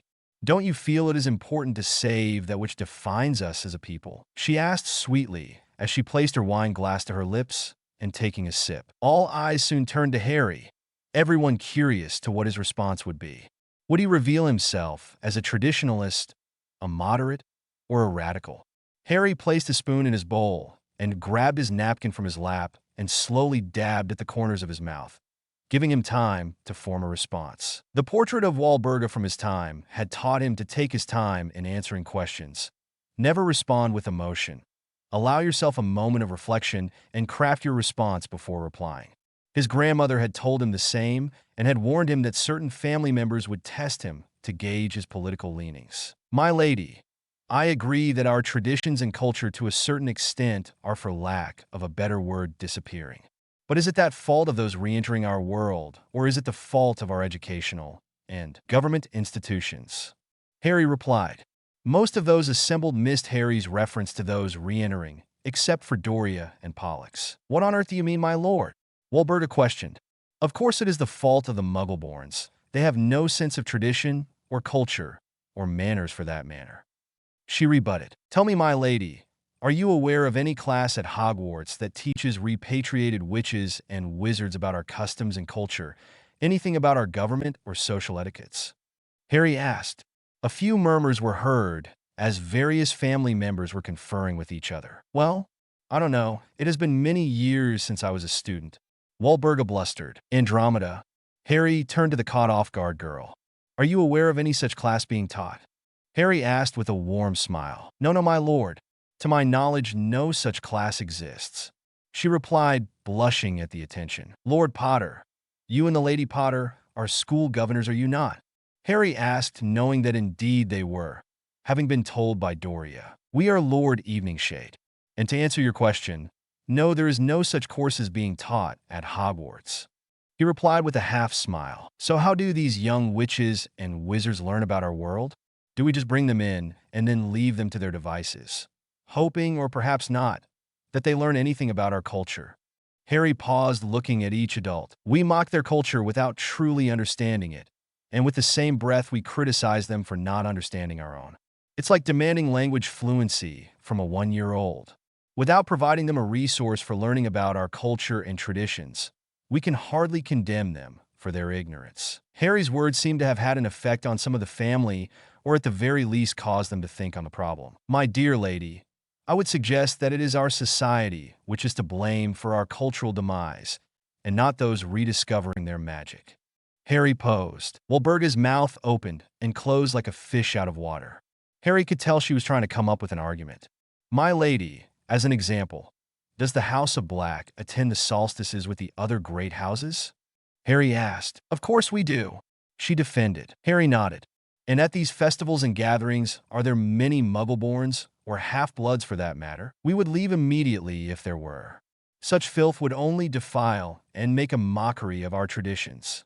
She replied heatedly. And herein lays the problem, dear lady. We ostracize them from our festivals, we exclude them from our government, and we treat them as second-class citizens, if we consider them citizens at all.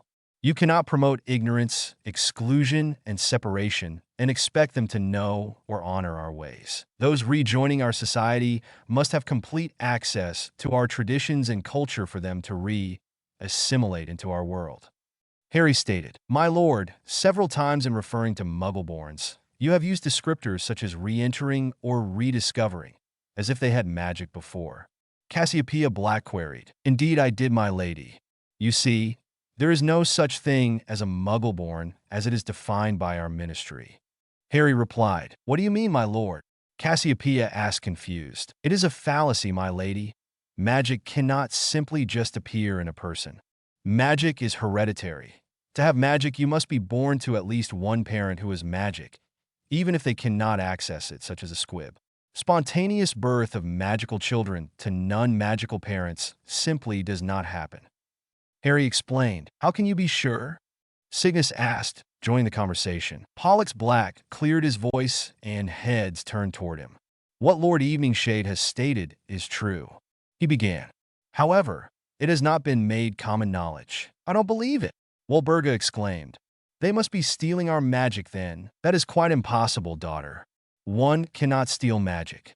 As part of my responsibilities with the Unspeakables, I would perform random lineage checks amongst the Muggleborns.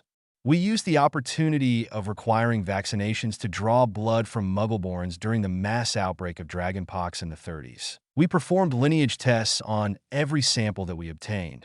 To our astonishment, every single sample came back as being related to a magical line. Because some of the lines we had discovered were from old families long thought extinct, it created a serious dilemma. He explained. A dilemma? How? Calidora Longbottom asked. It was feared that if those Muggleborns from great houses were allowed to take up their family names, it would cause a shift in power within the Wisengamot.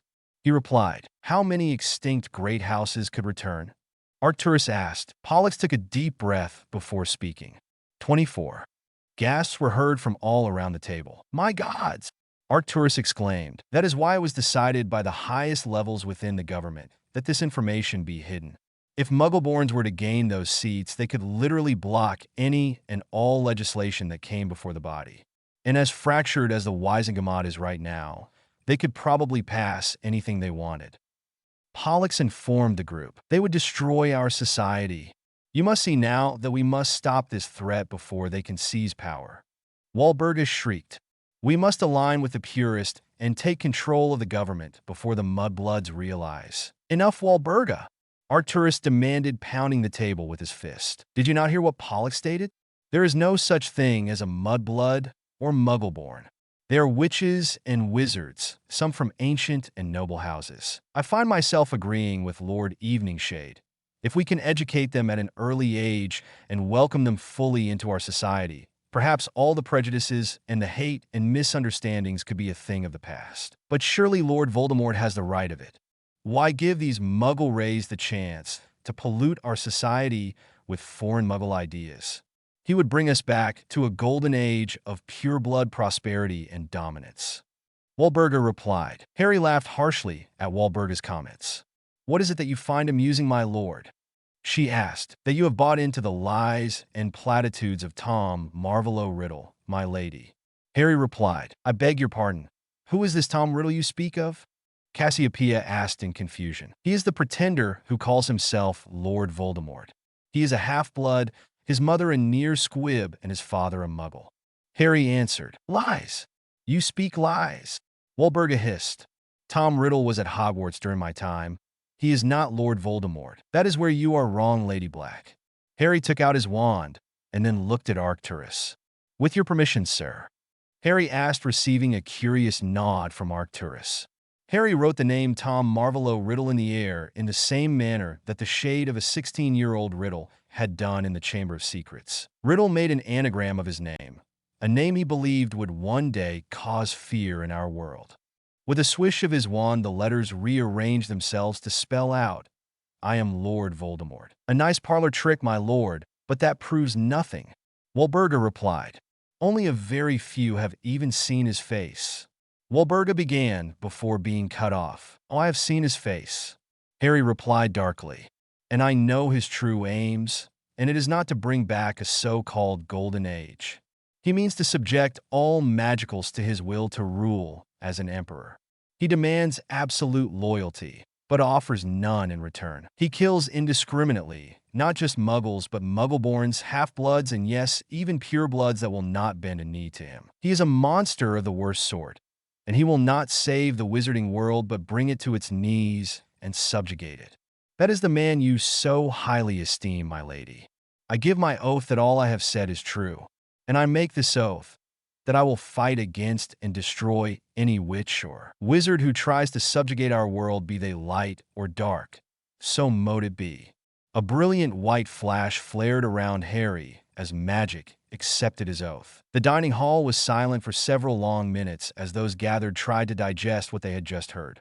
Arcturus rose to his feet, and all eyes turned to him. He looked at every family member and lingered a few seconds longer on Walburga, who squirmed uncomfortably under his gaze. I make this command of my house. From this day forward, we will sever all connection to the purist movement and cut all ties to Voldemort and those that follow him. Furthermore, I believe it is time for House Black to officially move to the center, and we begin to cultivate new alliances with the neutral and gray houses. In addition, I propose that we begin to explore the Muggleborn issue, in particular those who have returned to our world and have legal claim to a great house that sits vacant in the Wisengamot. If we can form alliances with these returned houses, it could be a boon to our objectives. Arcturus stated authoritatively, "Be realistic, Father." Orion spoke, "Say this is all true. You will still have a large segment of our society who will not care. They will see them as Muggle-raised and therefore not trustworthy to be involved with the running of our government. Even if we did begin to educate them, it will take an entire generation or more before the old prejudices fade, if they ever do." He replied flippantly, "You don't see it, do you, Orion?" Arcturus shook his head. "You see only the here and now, and not what lay ahead. Open your eyes, son. Think. Along with the neutral and the gray families, we could add an entire new block to our cause. No longer would we have merely a third of the Wisengamot, but add 24 more houses, and we now have a substantial majority. Even if the light and dark houses united, they would still fall short of majority." Arcturus explained, "Are you seriously suggesting we tell the Muggleborns of their true ancestry?" Walburga asked askance. "And why not?" Doria exclaimed. "Who are you to deny someone their heritage? You who place so much fervor in blood status and lineage. If they have magical ancestry as old as any, how much more incentive is there to get them to research their forefathers and perhaps look at our culture and heritage through more open eyes?" She stated accusatorily, "I agree with Arcturus. Welcome them with open arms back into our society and show them their lineage. I believe it can only strengthen our world." Doria finished. Walburga folded her arms against her chest petulantly, but said nothing more. "I must warn you, Arcturus," Pollux began, "that if this were to come out, it would meet with serious resistance. If you do this, it must be done gradually and perhaps even clandestinely. A sudden boom of Muggleborns getting inheritance tests to prove magical lineage would definitely alarm the traditionalist, not to mention the furor amongst those of the purist party, whose whole platform is that Muggleborns are not true witches or wizards. Then we don't go through the inheritance department at the ministry. We use Gringotts. They are not required to forward any information on who requests the testing, and the results cannot be refuted by the ministry. The goblins' form of inheritance testing is far more advanced than our own." Doria added, "It's settled then. We will sit down and formulate a strategy to quietly bring the Muggleborns into their inheritance." "Pollux, would you be able to acquire the list of Muggleborns who have ties to the extinct great houses?" Arcturus asked. "I believe so. I have many contacts still in that department." Pollux informed his brother. "Excellent. We'll discuss this more later. I know that this may seem superfluous now, Lord Eveningshade, especially after the oath my son gave you as Lord Black. But House Black will stand with you against any who would seek to subjugate our world, and would be honored to be counted as ally and friend to House Eveningshade." Arcturus offered respectfully. Harry stood once more from his chair and addressed his host. "Lord Black, I would be honored to call you ally and friend, but more than that, I hope we can also call each other family. My lovely wife, being a Black, has tied our two families together. And like you, I believe family to be the most important possession that one can have. It is my hope that we can go forward in that transgression of the recent past."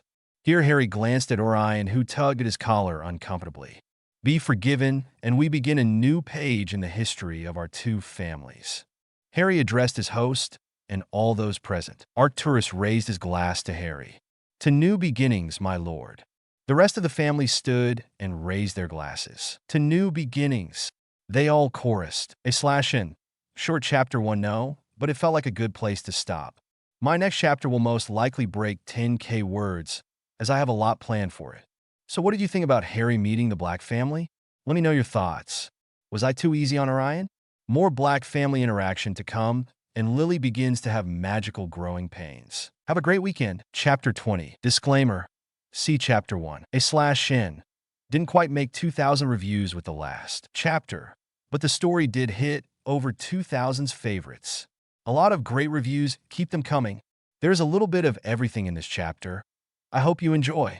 Now on to Chapter 20 of Passageways. Chapter 20. Lily busied herself in her room while her mother was downstairs in the kitchen preparing that night's dinner, and her father was rummaging around in the attic. Ever since the car ride home, Evans kept hearing that name echo in his mind.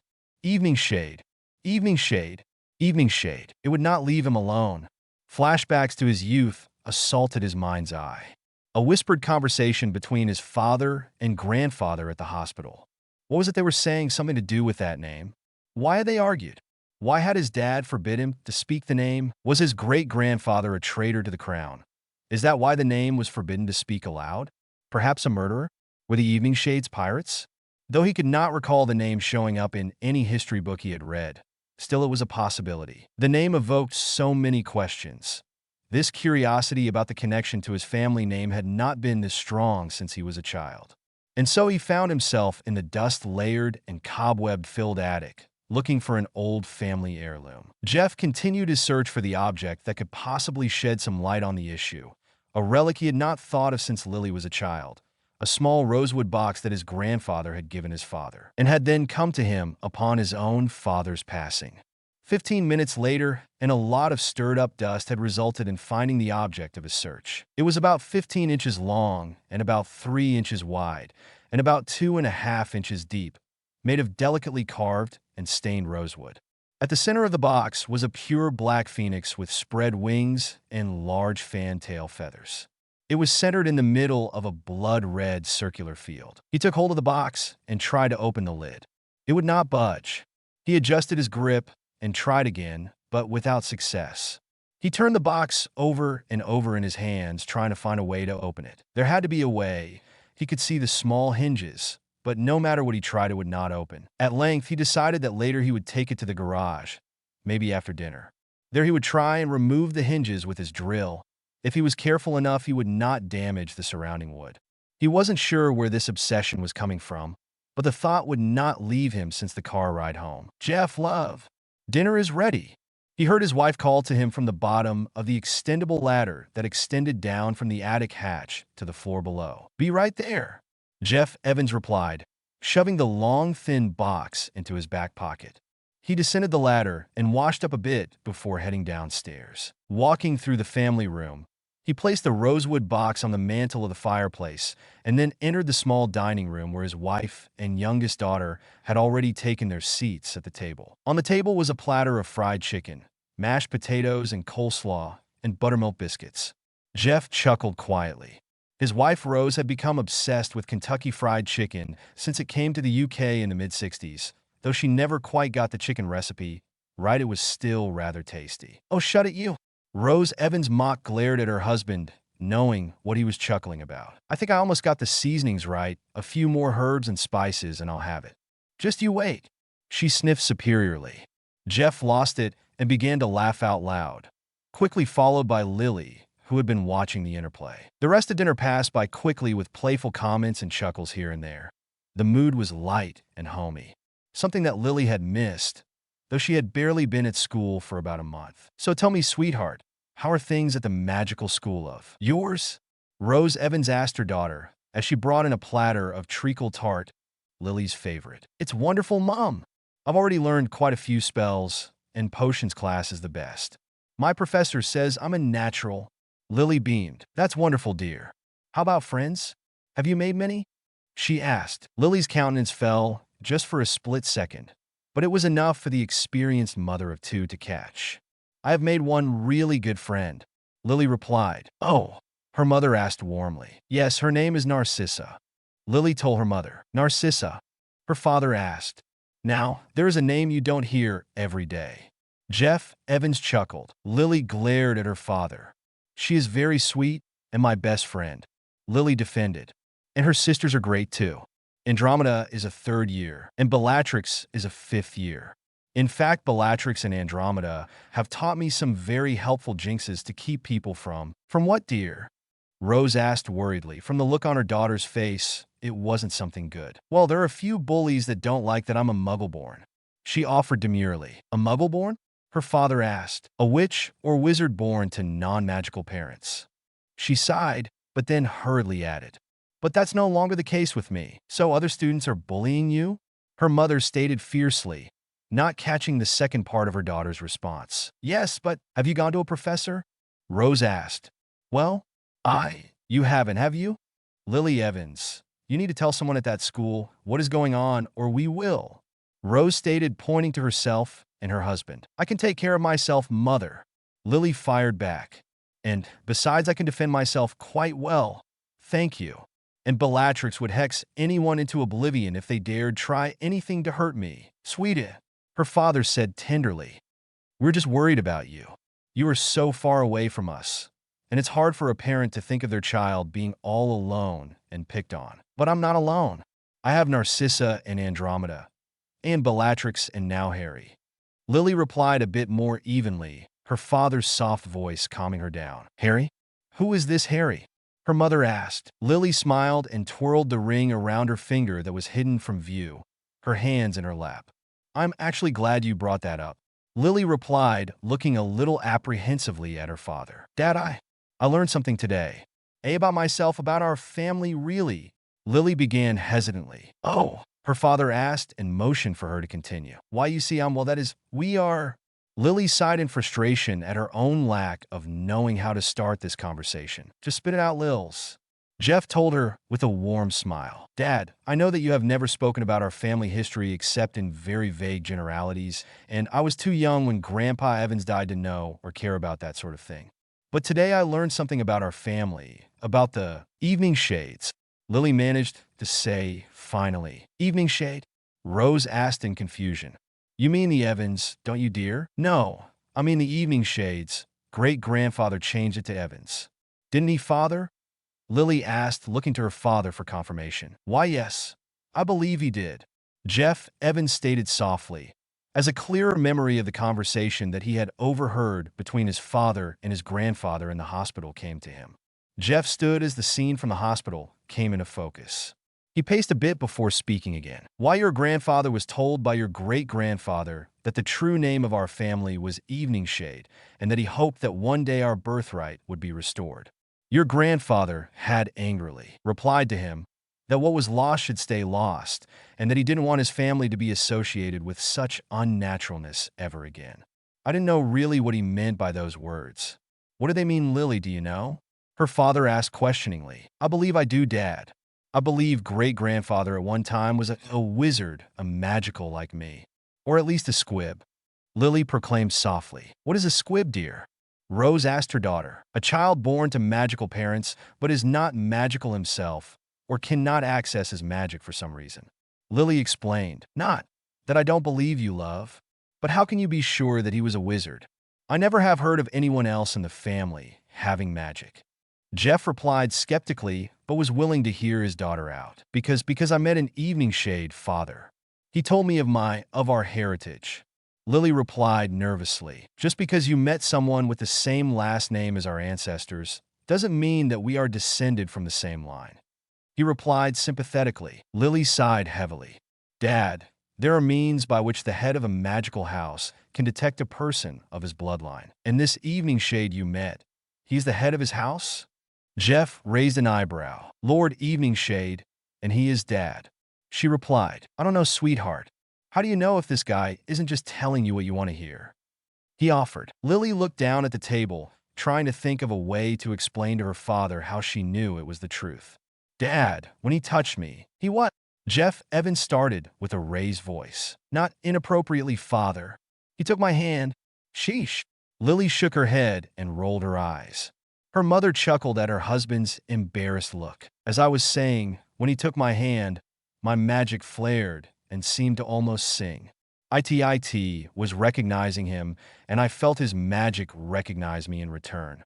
There was this intense feeling of familiarity. It was intense, she told her parents. Jeff sat back in his chair and slowly shook his head. He placed his hands on the table and looked at his little flower. Lily could see the doubt in her father's eyes. She reached out and placed her small hands on top of his larger ones in a comforting gesture. It was then that he saw it. Her father leapt to his feet, his chair falling over backwards to the floor.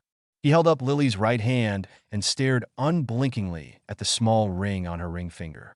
He immediately recognized the symbol that was on it. Jeff Evans swallowed hard and then looked into his daughter's green eyes, the same eyes that he bore. "Sweetheart, where did you get this ring?"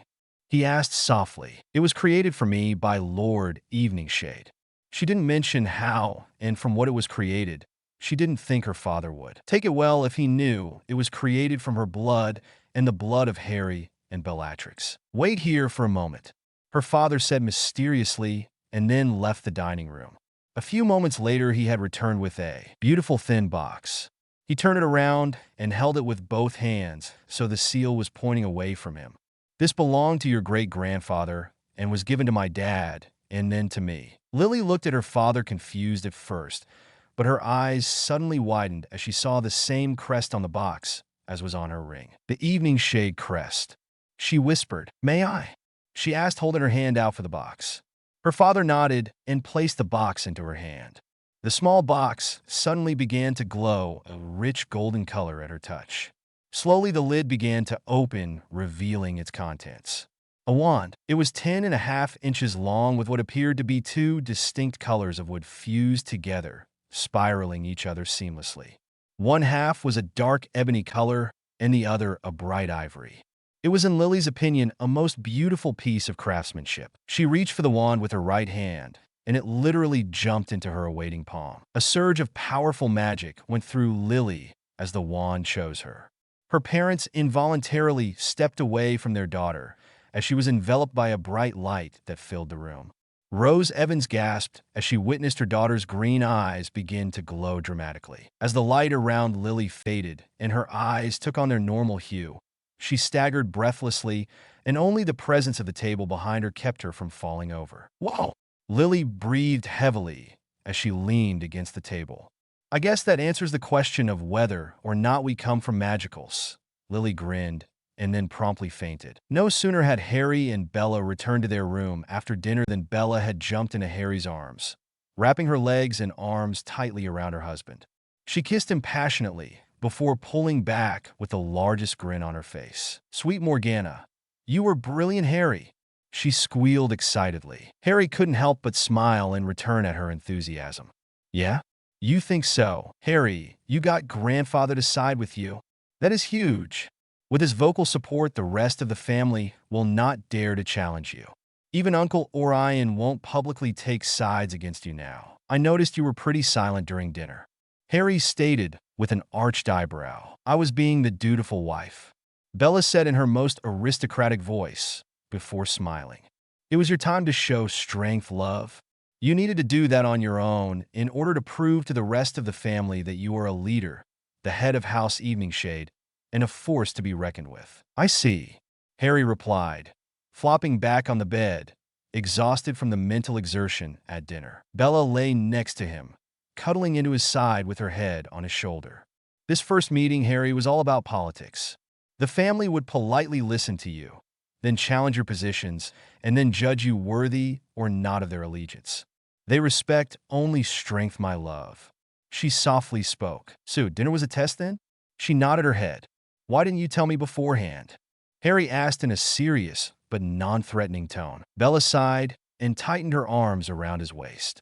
"I didn't want you to overthink things and become too concerned with how they would react or try and pander to them. I wanted you to be yourself and speak from your own convictions and show them the strength of those convictions. I wanted them to see what I see, a strong and passionate man, a man who will take a stand and save our world despite itself. So is the testing over within?" Bella took another long breath and let it out briskly. Bella shook her head. "No, my love. It's just begun. The strategizing will now start. But I believe most of the family will follow grandfather's counsel without question, but Uncle Orion and perhaps Aunt Walburga will not be easily swayed. I wish we would have thought to bring Aunt Walburga's portrait with us. Belisite, that wouldn't have been wise, since we're trying to keep secret that I'm from the future. Harry smirked playfully, earning him a swat on his chest. Well, we should be fine without it. I don't think they will defy grandfather. They may be a source of constant contention and testing your limits, though. The other problem may be Great Aunt Cassiopeia. Bella replied. She seemed to be anti-Voldemort, though. Harry looked at her confused. I'm sure she is, but she is also anti-Dumbledore. She is a true neutral. She will be hard to convince that the family should get involved with the coming conflict. She won't want to risk the family unnecessarily. Bella shook her head. She and Aunt Doria are the keys to the neutrals, though. We know Aunt Doria will aid us. Fortunately, she is well thought of and respected and has many connections with neutral families from great and minor houses. But if we can get Aunt Cassie to see our side of things, we could really pull in the neutral families, especially those on the fringe. Bella explained. The fringe? Harry asked. Kinda hard to explain. You see, there are still certain families that follow the old ways. Bella began. I thought the Blacks followed the old ways. Harry asked, propping himself up on his elbows to better look at his wife. Well, there are the old ways, and then there are the old ways. In fact, these families are actually probably more in line with the Evening Shades than the Blacks. Bella explained. How so? Harry asked curiously. Well, for starters, they practice the blood arts and ritual magics like the Evening Shades. You see, blood magic has been outlawed for centuries now, but these families never gave up the practice. Though the Ministry has outlawed it, they are too afraid to truly enforce it because blood magic is essential in long-term curses, and no one from the Ministry wants to get cursed by these families. Now, ritual magic is almost a lost art, as well as only those who have the gift of enchantment can properly use them. This gift runs in the Black family. I have it, she said proudly. Aunt Cassie has it, and I think Aunt Doria does as well, but it is weak in her. She can only perform minor rituals. The Fidelius charm is an example of a powerful enchantment, which is why only a few people can do it. She said, Dumbledore supposedly cast the Fidelius charm on my parents' home. Harry replied tersely. Bella caressed his face to calm him down. Yeah, I heard he was an enchanter, though I don't know how powerful. She replied, so they are fringe because they practice old magic? Harry asked to make sure he hadn't missed anything. Yeah, that and many still follow and worship the old pagan gods. She said, the pagan gods? Yeah, like the Morgan or Hecate or even Herne. There is quite the mix of Celtic and Roman gods that are still worshipped in there. Rituals practiced. Most of the modern houses and the Ministry consider them to be barbaric practices, but because of the ancient status of their houses, they can't be kicked out of the Wisingamot for it. But it has been decades and decades since most have even attended a Wisingamot session. Bella explained. So your Aunt Cassie knows these fringe families then? Harry asked. Oh yes. Aunt Cassie is a follower of Bridget and the Morgan. In her youth, she was actually a high priestess of the Morgan. Bella told him, wow, what kind of family did I marry into? Harry teased. The best mister. Bella replied and dove on top of Harry, starting a tickle war between the two teens. Bella managed to get on top of Harry and straddled his chest while pinning his arms above his head. Her long dark hair fell forward and draped both of their faces, almost blocking out the firelight that was softly illuminating the room. Their eyes locked on the others as their breathing slowed from the intense wrestling around on the bed. Bella leaned down, turning her head slightly. Harry mirrored her actions, and soon their lips met in a soft and tender kiss. She slid her lips slowly over his and seductively began to trace the contours of his mouth with her tongue. Her mouth hungrily moved over his and gently asked for entrance. He offered no hesitation as he parted his lips, and their tongues met, and then began their own wrestling match for dominance. She slid her body down the length of his. She grinned saucily as she felt his excitement against her body. Slowly, she ground her hips into his, causing him to moan loudly at her teasing. Her gyrations on top of him went on for several minutes and were getting too much for Harry. He was nearly ready to explode at any second. Suddenly, Bella jumped off of him, giggling. That was nice. I think I'll just go take a shower and get ready for bed now. She stretched and yawned exaggeratedly and gave him a smirk as she walked toward the bathroom, door swinging her hips. Oh, you evil little minx! Harry shouted and jumped off the bed and dashed toward her. Bella squealed and laughed uproariously as she dashed into the bathroom, quickly followed by a hot and bothered Harry. Lily awoke the next morning feeling a bit out of sorts. She couldn't remember coming to bed. In fact, the last thing she remembered was reaching for the wand in the rosewood box, her great-grandfather's wand. She sat up quickly, realizing she was in her room, and immediately looked for the wand. She then saw it across her room, sitting in the open box it came in on her dresser. She stood from her bed and without thinking raised her hand, meaning just to walk toward the wand and pick it up, but to her surprise the wand rose from the box and floated to her outstretched hand. "Wicked," she said slowly. She felt the wand literally hum in her hand. She felt connected to it, truly connected, not like her other wand which felt fine, but this was entirely on a different level. She knew that this wand was meant for her, a perfect match. Something else was different as well. As she took stock of herself, she could feel her magic flowing more freely through her than it ever had, as if something had been dormant sleeping and was now awakened within her. She wanted terribly to perform a spell to test herself, but she knew it was forbidden to use magic outside of school. So unfortunately, she would have to wait. Wondering if this had something to do with the evening shade magic, she pulled from her school bag an evening shade history book which Harry had loaned her. It was the history of Marius Eveningshade and the War of 1648. Harry had mentioned that she could glean quite a bit of information on the family by reading this journal. The story it told had Lily captivated. England was in its second Muggle Civil War, but the magical houses never squandered an opportunity to cause their own mayhem under the guise of collateral damage from the Muggles. In that year, House McTavish decided to test their mettle against House Eveningshade. Their goal was to take the lands and chattel that the wealthy house had and make it their own. The McTavish first struck a small village of Eveningshade kinsmen while they slept in their beds. Every adult wizard and every adult witch who fought back were butchered, and their heads put on pikes lining the road through the village. 65 men and women were killed, while nearly 70 women and children were taken as spoils of war. Bolstered by their complete victory over the village, they moved to the next village where other Eveningshade kinsmen lived and wreaked the same devastation on it. Attacking under the cover of night, they would kill, rape, and burn homes down with the families trapped inside. They made a terrible mistake this time and left a few people alive to warn their liege of what had happened and who was doing it. Further emboldened by their success, House McTavish launched an assault on Castle Eveningshade in Yetholm. With 200 wizards and 5 battle mages, they felt confident that they could take the castle and claim the Eveningshade wealth. However, Lord Marius had been warned by those villagers who had escaped the slaughter and was ready for the attacking force. The McTavish army of wizards and mages confidently entered the grounds surrounding Eveningshade Castle.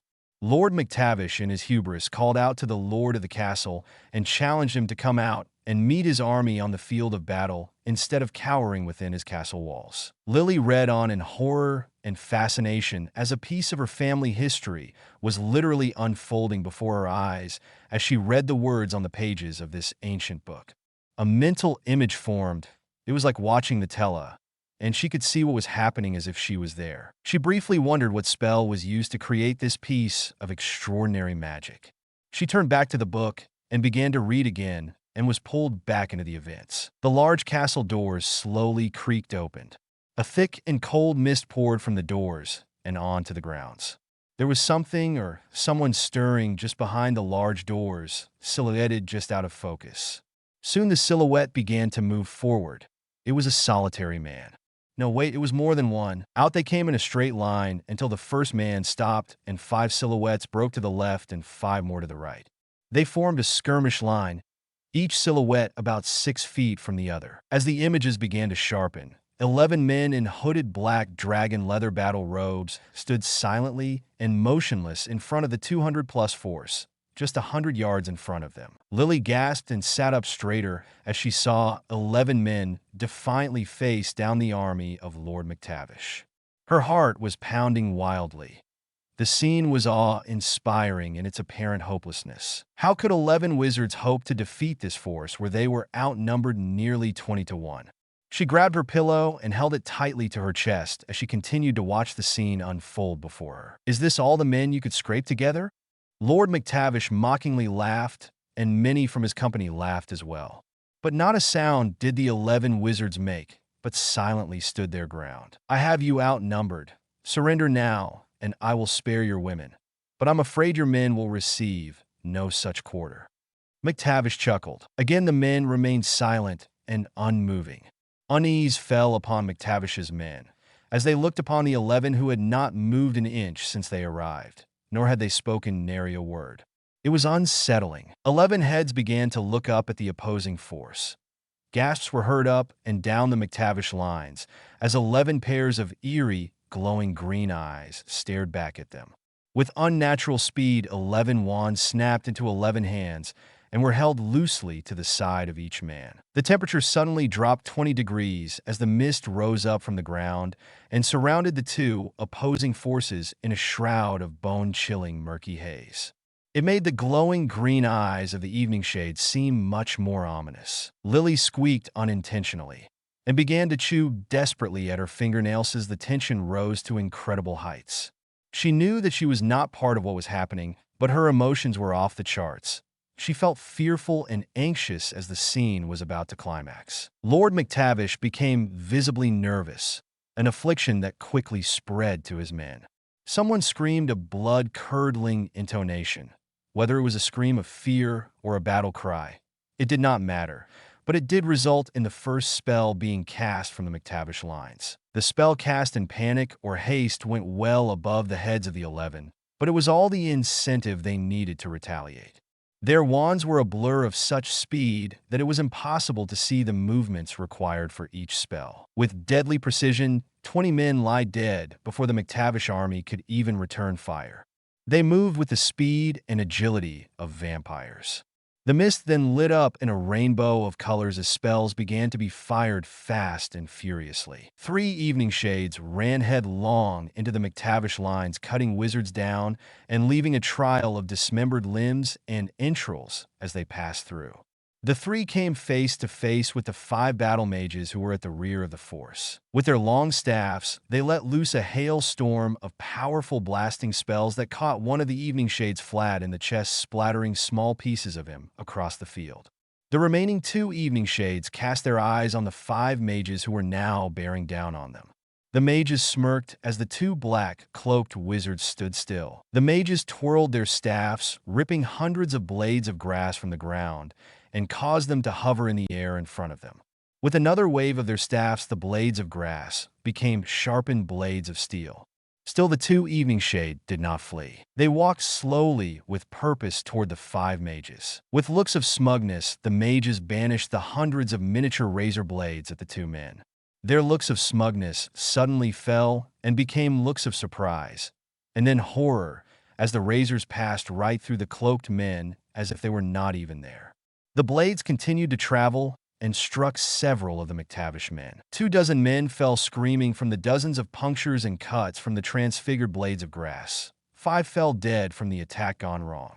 The next thing the mages saw were the wands the 2 evening shade men were carrying, elongating into double-edged swords. Again, with inhuman speed, the evening shades fell upon the 5 mages and liberated their heads from their shoulders and further bathed the ground in their enemies' blood. Screams of mercy began to echo as wizards fell to the drenched earth. The smell of blood and gore flooded the battlefield and hung heavy in the air. Lily fought with everything she had not to retch at what she was seeing. She was already in tears as she witnessed the horror of what a wizard can do to a wizard. She was also stunned at the magic that her ancestors were using and wondered briefly if she would learn how to wield this kind of magic as well. Whips of fire and ribbon cutters cut down men left and right. The evening shades moved like ghosts, seeming to become wisps of smoke one second and then solid the next. The McTavish had never seen anything like it. Their fear of this unknown type of magic turned into desperation for survival. That desperation turned into an inability to focus on their own spell work, and soon they became nothing more than easy prey for these demonic evening shades. The battle soon became one-sided as the evening shades laid low any wizard they confronted. Soon the battle was over. They had lost 3 of their own and left no enemy alive except for one. Lord McTavish. He had managed to apparate away before he was taken, but in his haste to flee after watching his invincible army being decimated, he lacked the concentration required for apparition. resulting in his right leg being completely severed from splinching. The leader of the Evening Shades stepped forward and lowered his hood and looked to those with him. "Gather the others." Lily watched as 20 Evening Shades appeared at what could only be called a hill fortress. It sat on a large knoll, surrounded by two sets of earthen and wooded battlements that provided 2 layers of defense against an invading army. Lily wondered how the Evening Shade were going to get past this. The ground began to shake, but her ancestors paid it no mind. A loud roar was then heard as something was crashing through the surrounding forest. Soon a large Hibernian dragon came into the open. It was being led by one solitary man who was walking alongside of it and seeming to talk to it. Lily wondered if this was another demonstration of Evening Shade magic, the ability to talk to and control dragons. It would be an amazing ability to have.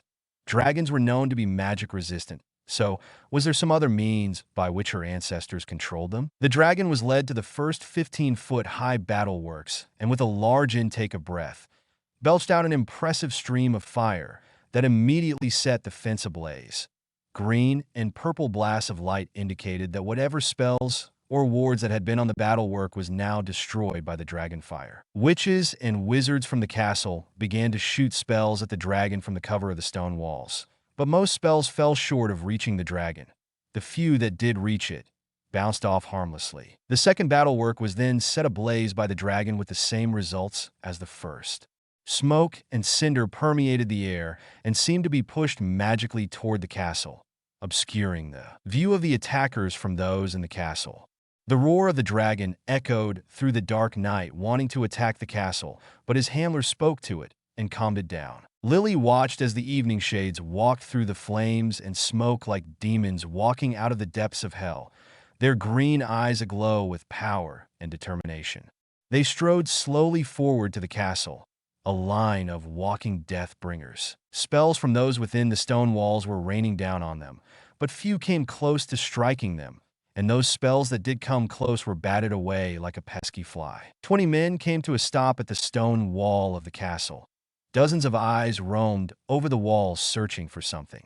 One by one, the eyes stopped on a certain point on the wall, and then each took on a look of supreme concentration, and then one by one they stepped through the walls. Lily gasped as she watched in amazement as the Evening Shades walked through solid stone. How did they do that? She wondered, gobsmacked.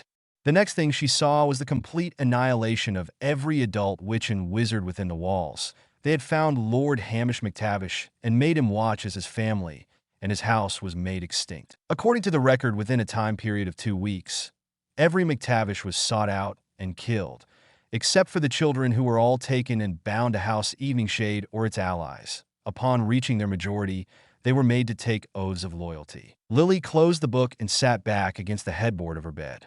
She sat there silently and tried to process what she had seen. Even with her limited exposure to the magical world, she knew that the power and magic the Evening Shades demonstrated was beyond what the average witch or wizard could do, and it excited and frightened her. The next day, Harry and Bella joined the rest of the Black family for a light breakfast in the back garden. Politics was set aside for the morning in lieu of lighter conversation. James and Sirius tried to put together a pickup game of Quidditch. Regulus was all for it, but Andromeda and Narcissa were not interested in the least. The boys finally convinced the girls to play a game of the Wizarding World's version of tag. Only low-powered stinging hexes were allowed. Regulus was given a training wand that only had 3 spells it could shoot: a stinging hex, a tickle charm, and a tripping spell. It was an every witch or wizard for themselves, and the last one not hexed was the winner. Harry smiled from the table where he sat with Bella, Charles, and Doria Potter, his grandparents. Harry watched his father at play. He looked so carefree and full of mischief, and he wondered if his childhood would have been similar if his parents had lived. Would he have grown up with cousins and other family members around him? The smile that he was wearing slowly morphed into a pensive and wistful look. He had missed out on so much. He did not have a childhood, none to speak of, really, no friends to play with. Dursleys made sure of that. He had been manipulated and moved about like a pawn on a chessboard. Harry's mood was quickly falling and becoming morose. "Will you walk with me, my lord?" His grandmother's voice shook him out of his sullen thoughts. What? Oh, of course," Harry replied hastily, forcing a smile onto his face. Bella looked at him and suddenly noticed the far-off look of her husband. "Shall I come as well?" she asked. "No need, dear. I'd like to speak with Lord Eveningshade alone," she said for the benefit of the others. "Offer a lady an arm, my lord?" Doria asked as she approached Harry. "Of course," Harry replied, extending his elbow. Doria Potter slipped her hand through her grandson's offered arm.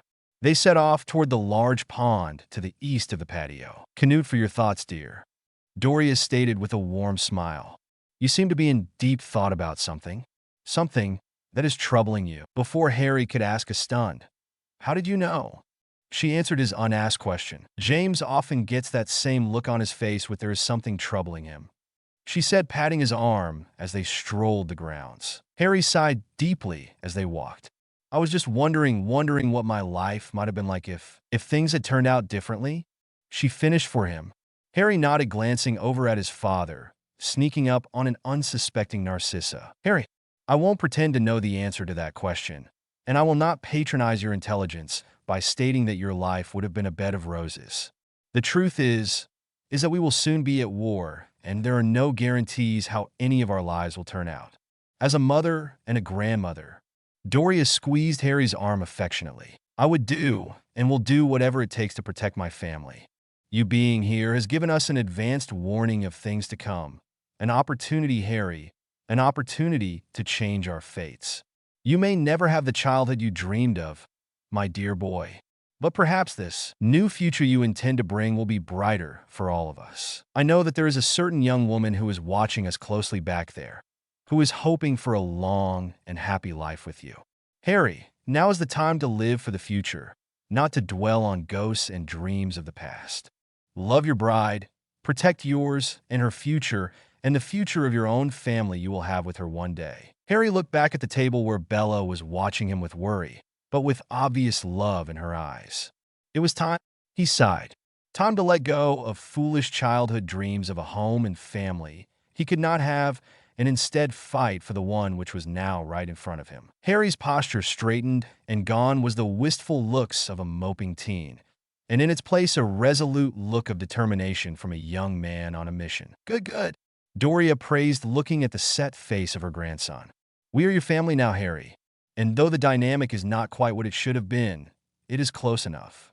Doria squeezed his arm again, and then led him back to the table. A triumphant Andromeda walked imperiously toward the breakfast tables, with a treasonous-looking James and Sirius plotting revenge, as they rubbed their inflamed backsides behind her. Regulus and Narcissa were both sporting multicolored hair, and were grumbling and looking menacingly at James and Sirius as well. The adults chuckled at the children's antics, before ordering them back inside the manor to get cleaned up for the day. Harry sat back down next to Bella when two barely audible pops caught the adults' attention. Two house elves had suddenly appeared. One looked very familiar as it walked to Orion. "Creature, my Lord Black, this urgent message arrived at Grimmauld Place for you," the old elf stated with a bow. Harry noticed the elf looking a lot healthier than when he first discovered him at the old Black House. At the same time, another elf approached Charles Potter. "Master Potter, sirs, an important message for you arrived at Potter Manor." The much younger elf bowed. "Thank you, Jasper," Charles told the elf. It bowed and then was gone. "What is it, dear?" Doria asked her husband. Charles sighed. "Dumbledore has called an emergency session of the Wisengamot." Doria rolled her eyes. "Does the fool say why?" she asked. "No, just that it begins at 1 this afternoon," he replied. "Orion, you got the same?" "I did. I'm guessing we will be discussing what occurred in Hogsmeade and Diagon Alley," the head of House Black suggested. "I believe you are right." The two men looked at Harry, who remained stoic at their gazes. "I need not remind you, Orion, where our house stands in regards to Lord Eveningshade." Arcturus glared at his son. "I am well aware, father," Orion replied. Arcturus nodded. "I believe I will join you at this meeting, nonetheless." Orion bowed in acquiescence. "My lord, I would be interested in attending as well." Harry mentioned to Arcturus. "My lord, please. We are family now, call me Arcturus." "Thank you, Arcturus. And it's Harry to all of you," Harry stated, looking to all the adults. "Harry, it may not be in your best interest to go, if you are indeed the topic of conversation."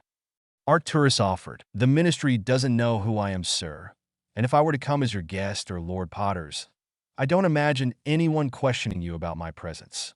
Harry said, "You're welcome to sit with me, Harry. And it is Charles." Charles told him with a nod. "Thank you, Charles. I would be honored." Harry replied, "Harry, I don't know about this," Bella stated worriedly. "But if you're set on going, I'm going with you," Bella stated firmly, daring him to say otherwise.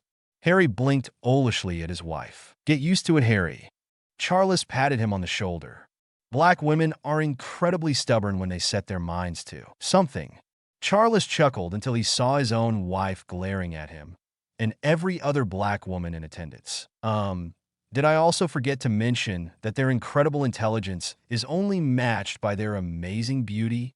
Charles stated, clearing his throat nervously. Doria smirked at her husband and gave him a peck on the cheek while patting his other cheek with her hand. "That'll do, husband. That'll do." She grinned. "Well, now that is settled." Arcturus smirked. "I suggest we get ready for the meeting. We'll leave within the hour. A/N? What did you think?" There was a lot of information for Lily and her dad, some more black family interaction, and what will be discussed in the emergency session of the Wisengamot, plus a little more Bella and Harry one-on-one time. Please leave a comment or a review. Chapter 21. Disclaimer. See Chapter 1. A/N.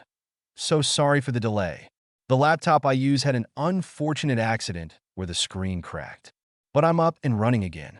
So to all those who have expressed worry, let me reassure you that I will not abandon this story. I want to give a big thanks to all of you who have reviewed and who continue to follow my story. I hope you all enjoy this next installment of Passageways. Chapter 21. From Black Hills Manor, Doria and Charles Potter, and all the adult black family members, flood to their respective private offices at the Ministry of Magic.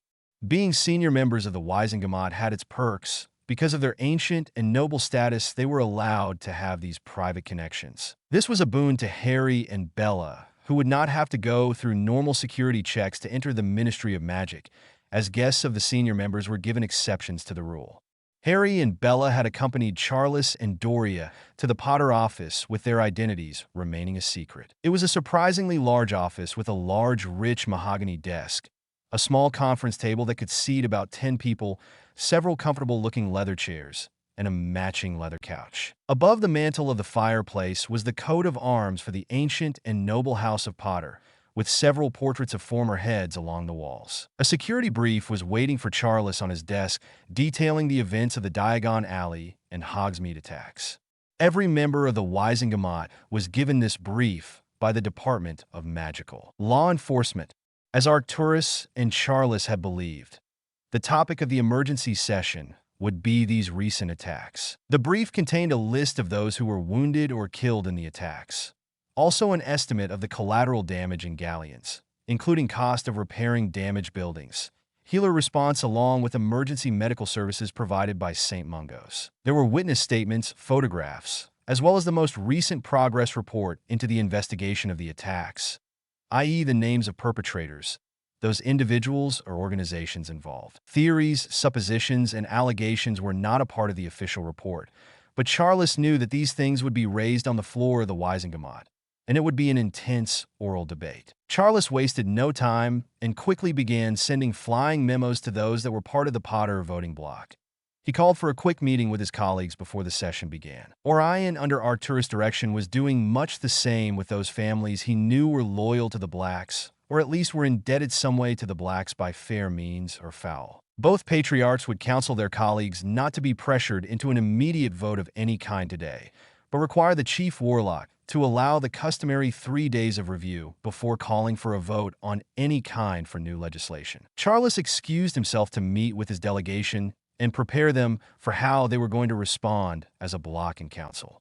He would return after the meeting before the session began, and they would all make their way to the Potter box in the Wisengamot council chamber. Harry was interested in how the political dynamics of the Wisengamot and its members worked, and realized quickly that it took a savvy and shrewd person to figure out how the political game was played and won.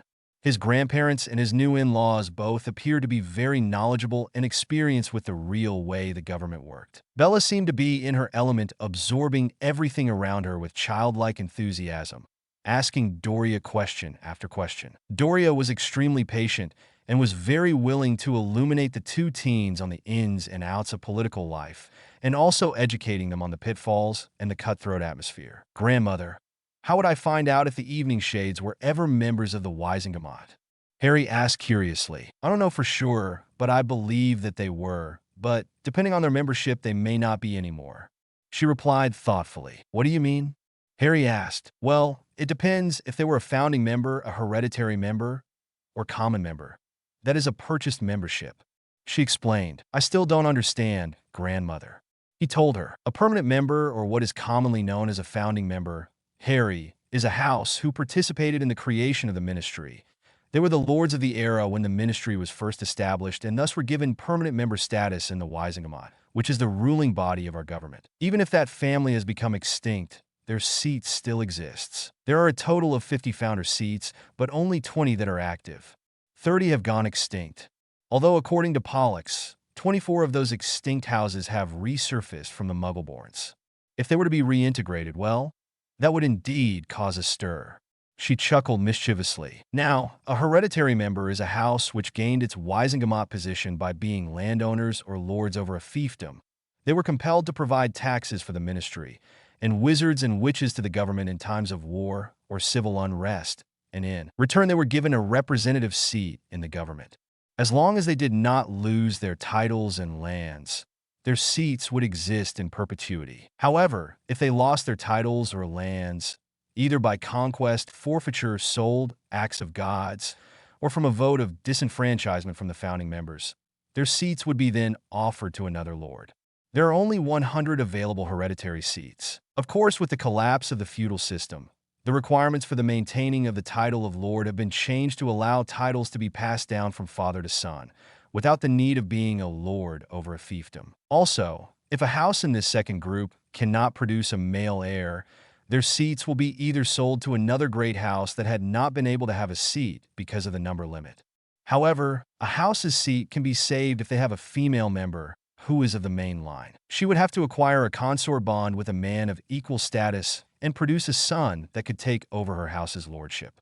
But failing to produce a male heir would result in that house permanently losing their seat. She explained. A consort bond? Harry asked. Yes, in other words, she would be the second wife to a lord of equal status to her own house. She would not carry her husband's name, nor is she or any children she would bear to him entitled to that house's titles, lands, or fortunes. Her son would become the new lord of her own family's house.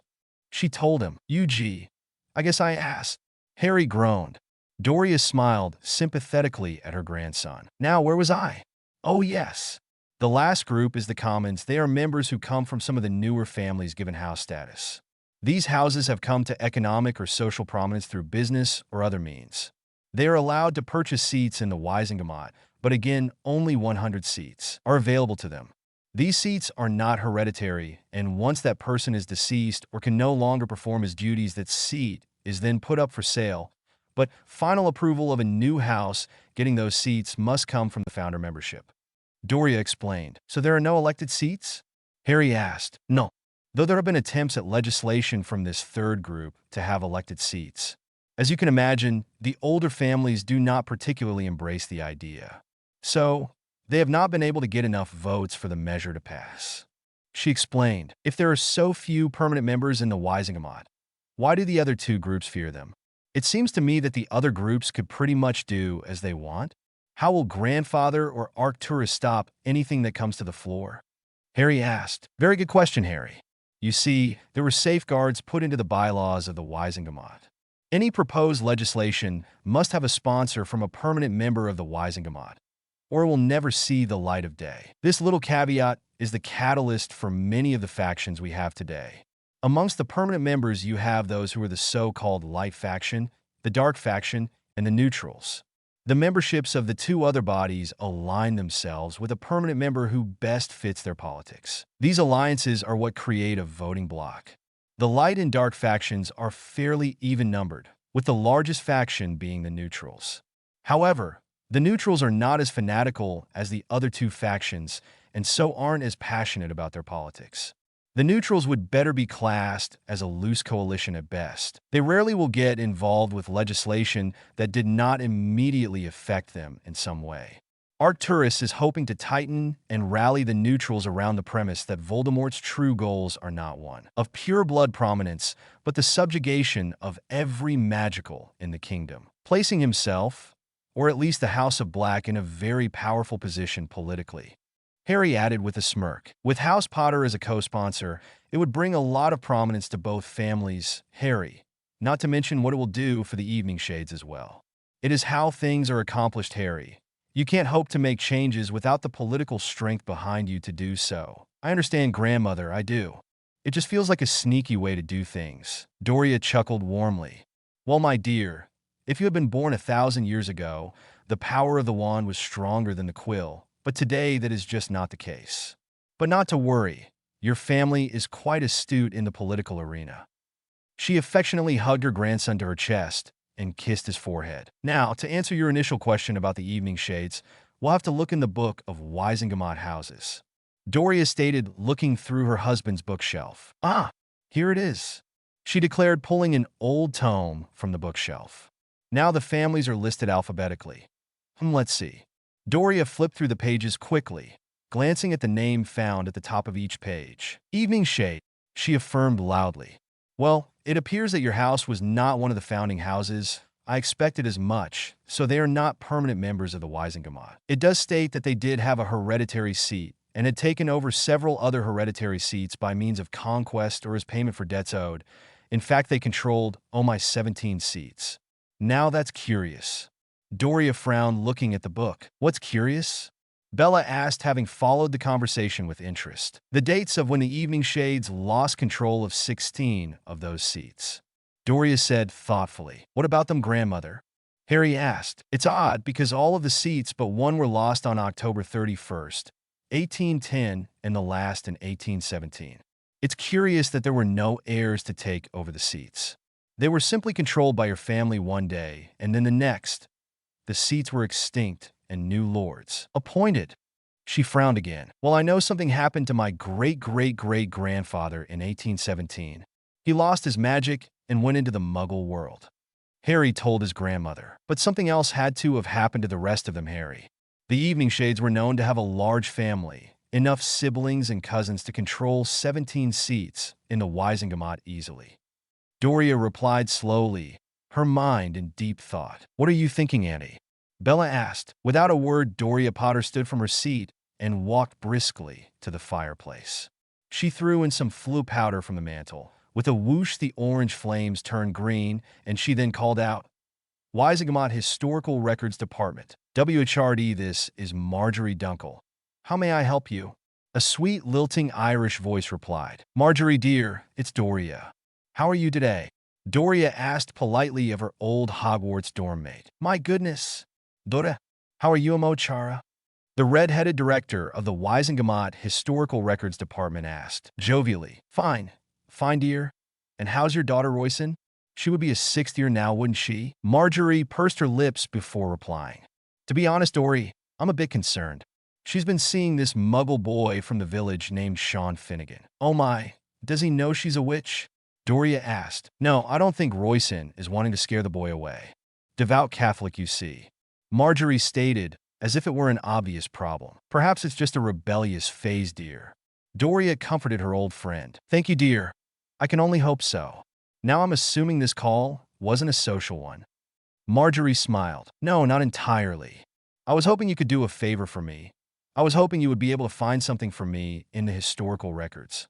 Doria asked, What is it that you're looking for? The Irish woman asked, willing to help her old friend. Anything surrounding House Evening Shade and the seats they controlled and lost in the year 1810. Doria replied. Marjorie's eyes widened at the mention of the name, but nevertheless this was one of her oldest friends, and she would do what she could to help. Anything specific you want me to search for? I'm curious about their sudden disappearance from the Wisengamot in that year. They had control of 17 seats, and then by the end of that year all but one was gone. It just seems a little suspicious to me. Doria told her friend. What is this for Dory? Why the interest in an extinct and infamous family? She asked, a little concerned. You know, I've always been a history and a mystery buff. Doria replied smoothly. And I had heard the name mentioned recently and wanted to learn more about them. That's when I discovered that they all of a sudden disappeared in 1810. I found it rather intriguing. Doria smiled. Frankly, Dory, I remember the ghost stories about that family when I was a child. She shivered uncontrollably at a past memory. Scared the freckles right off of me when I was little. She chuckled. A check of unofficial or sealed records wouldn't go amiss as well.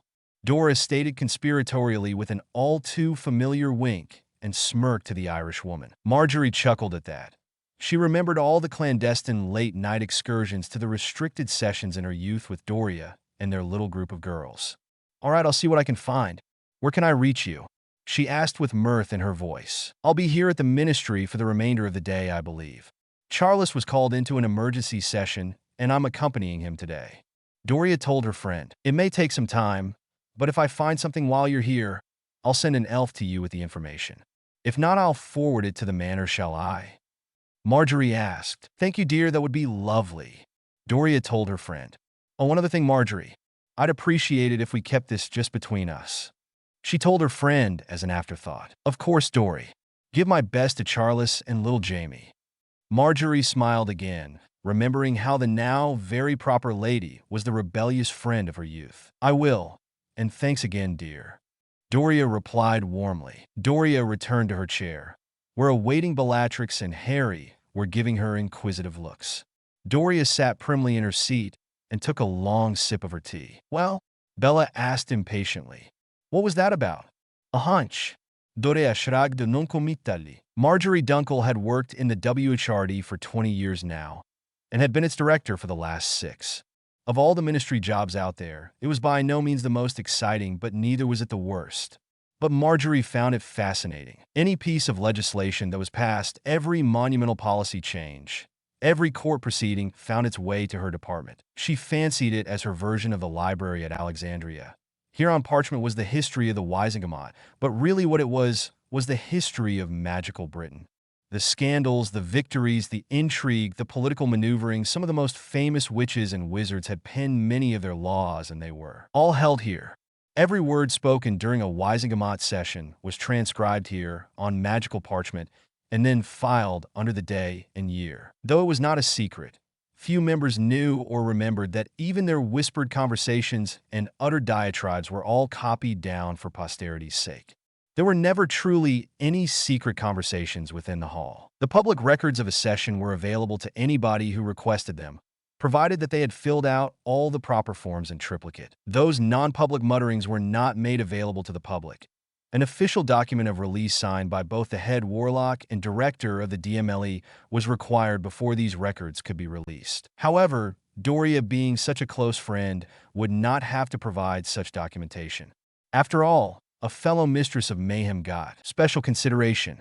Marjorie smiled as memories of her misadventures with Doria and the 3 other girls who were part of their group floated to the surface. They weren't hooligans by any means.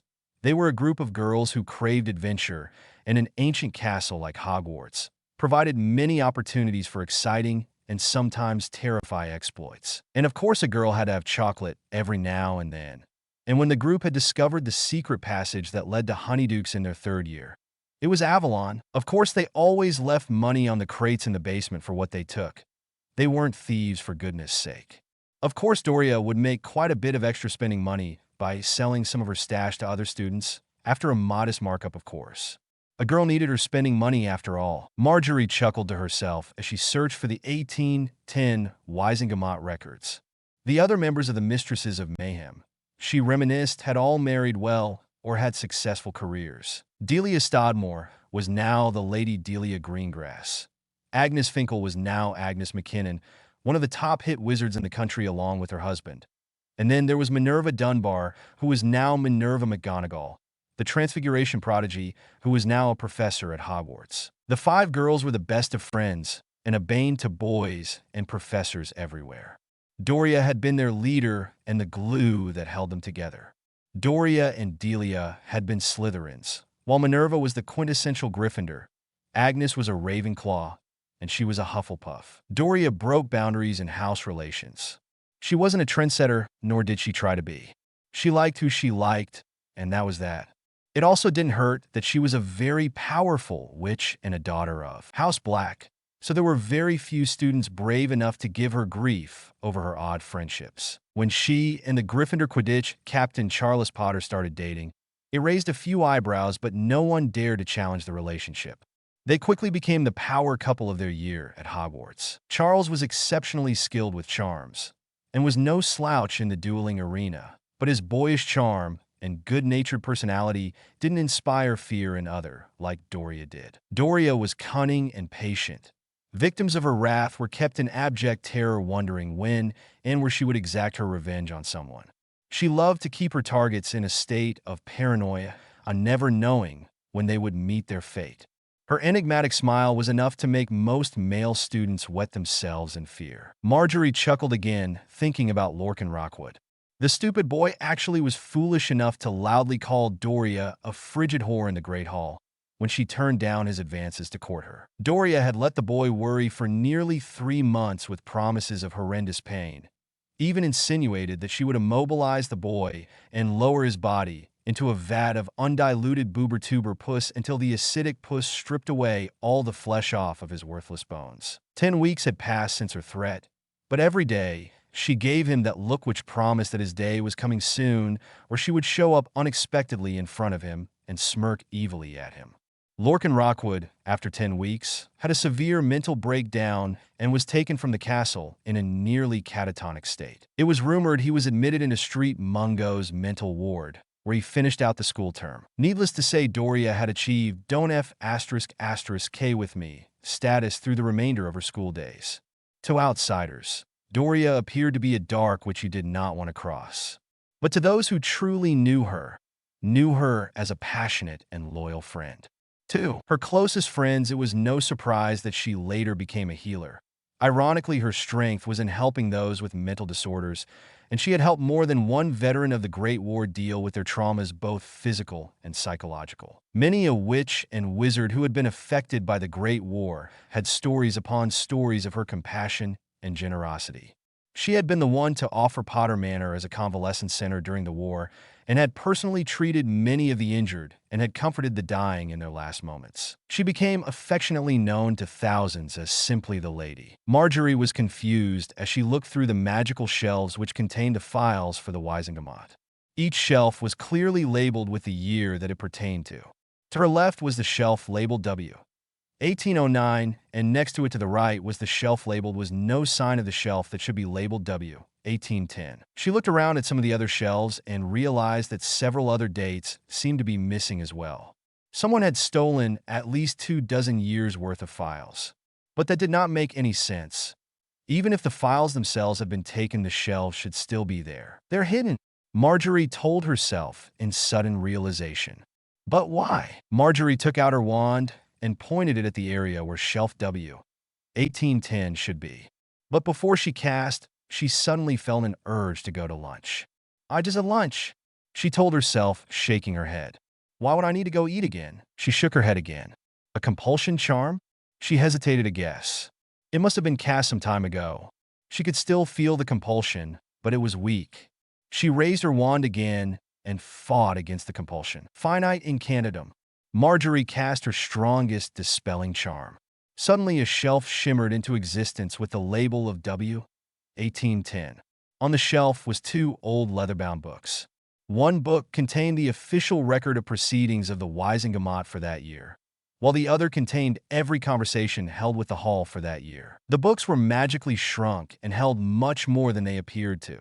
They also had a voice command feature on them, so as to call up each individual session or a certain piece of proposed legislation, and each conversation held within the hall of the Wisengamot. With the use of keywords, you could narrow your search and quickly wade through the voluminous pages of script. Marjorie opened the second book, knowing that her friend was not wanting the official transcripts, but rather the occult and hidden conversations.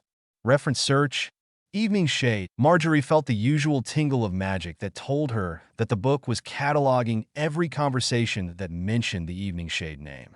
However, there was a pulse of magic that was not normal for a search. It almost felt like a notification ward, similar to the one that was on her office door to let her know that someone had entered. Oh, she thought briefly. Her attention was then redirected to the first page of the book, which was now bringing up any and all conversations where evening shade was mentioned. She was surprised that there indeed were many whispered conversations about the evening shade. Many were vitriolic in nature. It seems many houses distrusted the evening shades. Not that she could blame them, they were a rather dark house from what she had grown up hearing. Some conversations actually showed the evening shades in a favorable light. In one such positive conversation, the infamous family had helped a family out of a rather nasty infestation of vampires on their property. The nest of vampires was wiped out within days, and the evening shades' price for their help was 10% of their crops and livestock for the next season. The family found it a small price to pay for peace of mind. Then she found something else, something sinister. There was a plot to wipe out the entire Evening Shade clan. Her eyes widened in disbelief, and she lost all color in her face as she saw the names of those who were conspiring to commit genocide on the Evening Shade family and their reasons why. "Morgana, have mercy," she gasped. This was dangerous information to have, extremely dangerous. The more she read, the more sickened she became. If someone found out she had this information, there was no doubt in her mind that she would not live to see another sunrise. "What have you got me into, Dory?" Marjorie breathed in panic. "My gods!" The notification ward on the book. "Someone knows that I've read the book." Marjorie rushed from the archive room with the books tightly held in her arms and entered the main office. She grabbed her cloak and threw it on in a hurry. She needed to find Doria quickly and inform her of what she had found and warn her. As director of the department, she was the only one capable of removing original material from the archives without serious ramifications. She sprinted out of the door and headed for the lift. She stopped suddenly as she made the corner, hearing voices in the lift as it was coming to her floor. "You guard the door to the office while I go in and deal with the problem," a gravelly voice stated. "Why I think isn't a book that has him so worked up?" Another man with a heavy nasal-laden voice asked. Marjorie gasped and jerked her head side to side, looking for a place to hide. She found a small alcove that was covered with a floor-length tapestry. She ducked behind the tapestry and pressed herself against the wall and held her breath. "Done no.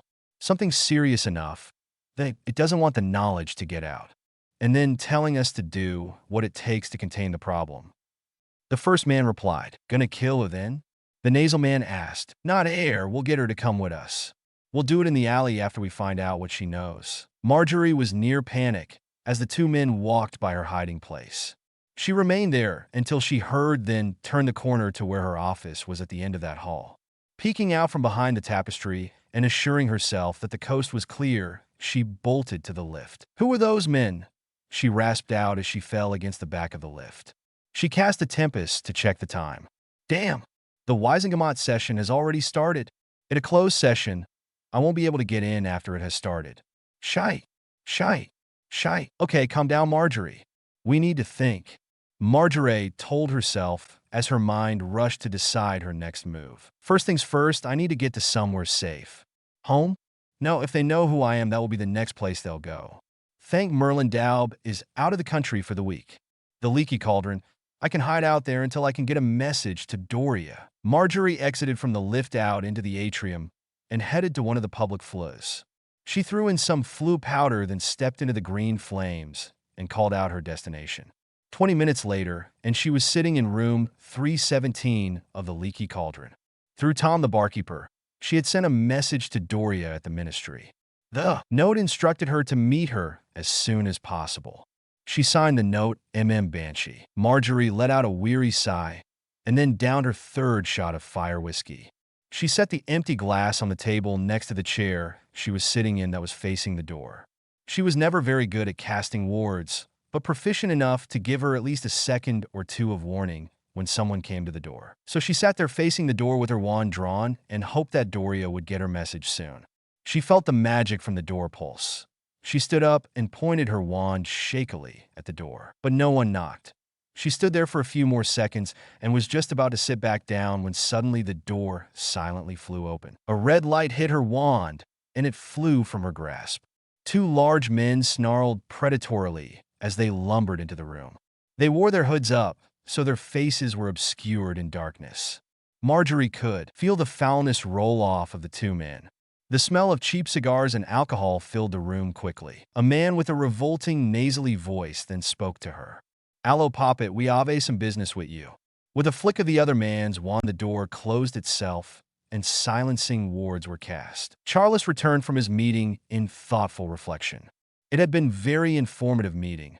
Apparently, the evening shade rumor had become widespread throughout the peerage. Most had dismissed it as hysteria and unfounded gossip, but there were a few who were terrified at the thought of the infamous family's return. And still there were a few others who found it all rather intriguing. But in the end, he had the consensus he was hoping for amongst the block members. They would not rush to vote on any measures or legislation brought before the body today. Now, if Arcturus was as successful, Charles mused, there would be enough opposition to keep anything that Dumbledore proposed from being voted upon before the mandatory 3-day review time lapsed. "Are we ready to go?"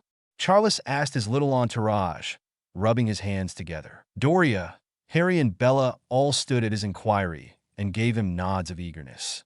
Charles led them through a door just to the left of his desk. It led directly to the Potter box within the Wisingamot Council chambers.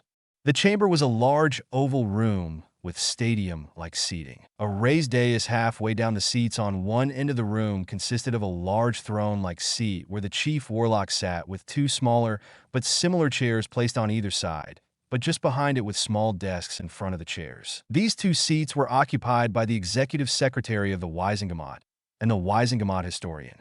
The seats that were directly behind and to the sides of the chief warlock's dais were the 100 hereditary seats, 50 on either side. Directly in front of the dais were the 100 seats of the common houses.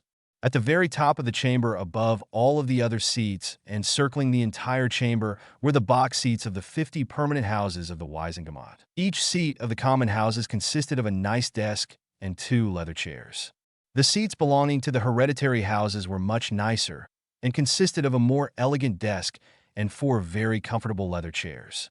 The permanent members enjoyed luxurious boxes that included only the best furnishings that money could buy. They were allowed up to 10 visitors in their boxes and were also allowed house elf services, not to mention their respective offices were connected to their box seats. The family crests were ornately placed in front of the boxes for the rest of the Wisingamot members to behold.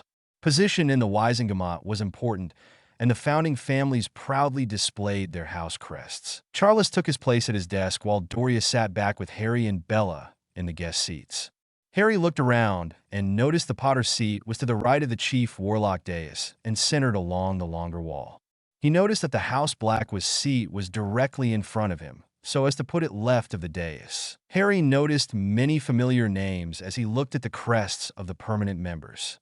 He was surprised to learn that a couple of names he recognized were founding members, and that others he assumed weren't. Doria noticed her grandson looking at the box seats with interest and decided to educate him on the factions within the permanent membership. "Harry, dear, remember me telling you about the 3 factions?" "Yes, grandmother," Harry replied. "Well, the light side families are Weasley, Pruitt, Doge, Lovegood, and Abbott. The darker families are Rosier, Rookwood, Crabbe, Knott, McNair, and until recently the Blacks. Rosier is the voice and sponsor of the purist party within the permanent members.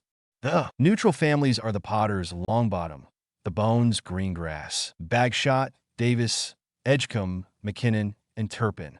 However, the neutral faction is not a unified group, and a few sway with whichever way the political wind happens to be blowing." "Wow, I didn't realize that the Weasleys were a founding family," Harry stated. "They are a very old family, and before the Great War were quite wealthy. Not on the same level as the Blacks and Potters, but respectable." "What happened to them then?" Harry asked. "They lost their family fortune in fighting Grindelwald, gave the bulk of it to Dumbledore, who recruited them to his fold of backers. Supposedly, he used the money to buy informants and spies to follow Grindelwald's movements." "Huh. What about Dumbledore? I thought his family would have been a founding family," Harry asked. Charles turned around at hearing the question. "Oh no," Charles chuckled. "I'm sure he wishes no. His family has a hereditary seat.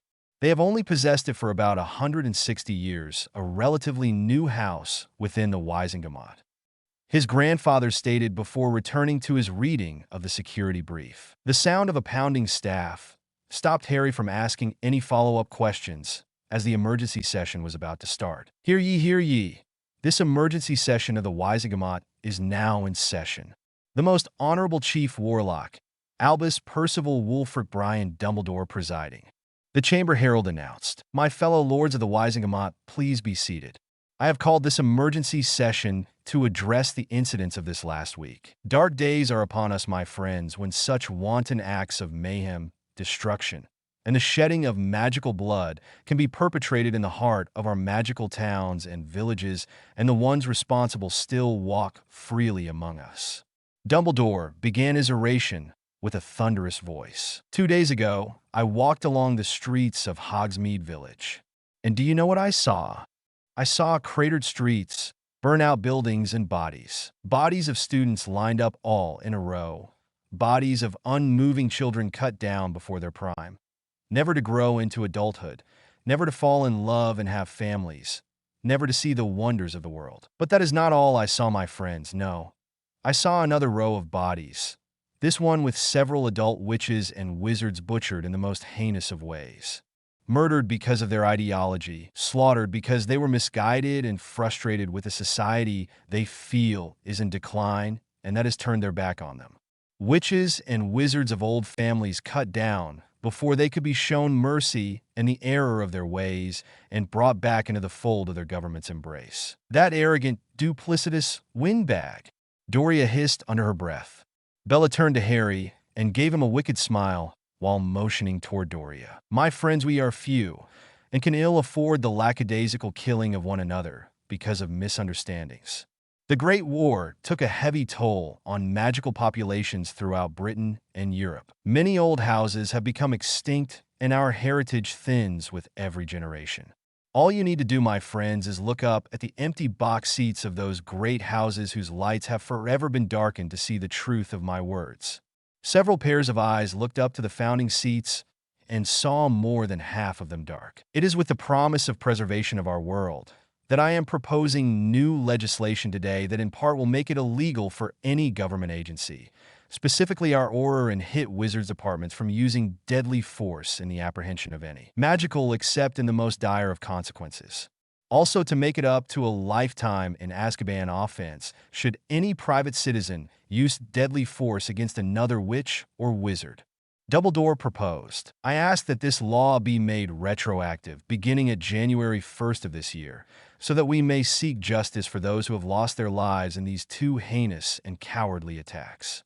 Dumbledore added, "Well, that's interesting." Doria commented to the two teens, "It appears that he wants to bring you two to justice." Murmuring erupted in the hall. Harry noticed some shaking of heads in opposition, but he also saw others who were nodding and voicing their approval. Still, there were others who were looking calculatingly at the long, bearded old man in front of them. Dumbledore waited patiently as the hall digested his words. He knew he would have to play things very carefully. He gave the traditionalists, including those of the purist movement, something they wanted, and that was a show of support for heritage and tradition. He gave the liberals and lighter-side families something they wanted, that being harsher penalties for those who used deadly force against others, including lengthy stays in Azkaban. The neutrals and grays would most likely remain largely apathetic to the legislation as long as it did not affect them in any manner. It had been so for centuries. The Weasleys and the Doges of the founding seats had already agreed to sponsor the bill. What he needed now was at least 51% of the remaining members of the Wisegamot to agree to immediate implementation. Once passed, he would order a warrant for the arrest of the young dark-haired boy that was purported to be an Evening Shade. Though he doubted that the boy was truly an Evening Shade, they were wiped out after all. He could not let the memory of the family resurface. Not now. Already an unsubstantiated rumor of the family had caused the Malfoy family to flee the country. So panicked was the family that Lady Malfoy risked stunning the guards protecting Abraxas Malfoy's hospital room while he was still in custody. Lucius had been pulled from school the next day and supposedly had joined his family. A warrant had been issued for Abraxas Malfoy, but if he had gone to France as was assumed, the ministry would not be able to touch him. Magical France and Magical Britain did not have reciprocating extradition agreements. "Chief Warlock," a voice from down in the gallery suddenly called out. "Lord Darby." Dumbledore acknowledged the Lord from the comments. "I find this bill utterly unacceptable." he stated as he flipped through the stack of parchment in disgust. Not only is the bill incredibly vague with undefined regulations and limits, it in essence removes the DMLE whose role is to prosecute capital crimes and puts it into this. Lord Darby searched the bill for what he was looking for. It states here that the Chief Warlock will appoint a secret 5-man panel, whose responsibility will be to investigate all capital cases and basically act as judge, jury, and executioner. Lord Darby held aloft the bill and looked at his fellow Wisingamot members with fire. I need not remind this body that we are not the judicial branch of the government. We are the legislative branch. The DMLE serves that purpose. This seems to be an attempt by our Chief Warlock to usurp authority that does not belong to him. More and more angry voices began to make themselves known as members began to look closely at the bill. Dumbledore tried to regain control of the room by banging his gavel several times on the podium. My fellow members, Dumbledore called out, I feel it is necessary to form an independent council to police the DMLE. How can we expect the DMLE to investigate incidents of abuse of this law within its own house? Dumbledore replied. Charles Potter was on his feet and responded to Dumbledore's statement. You know very well that they have their own internal affairs division, Dumbledore, and I for one do not like the idea of constraining our law enforcement officers in this manner.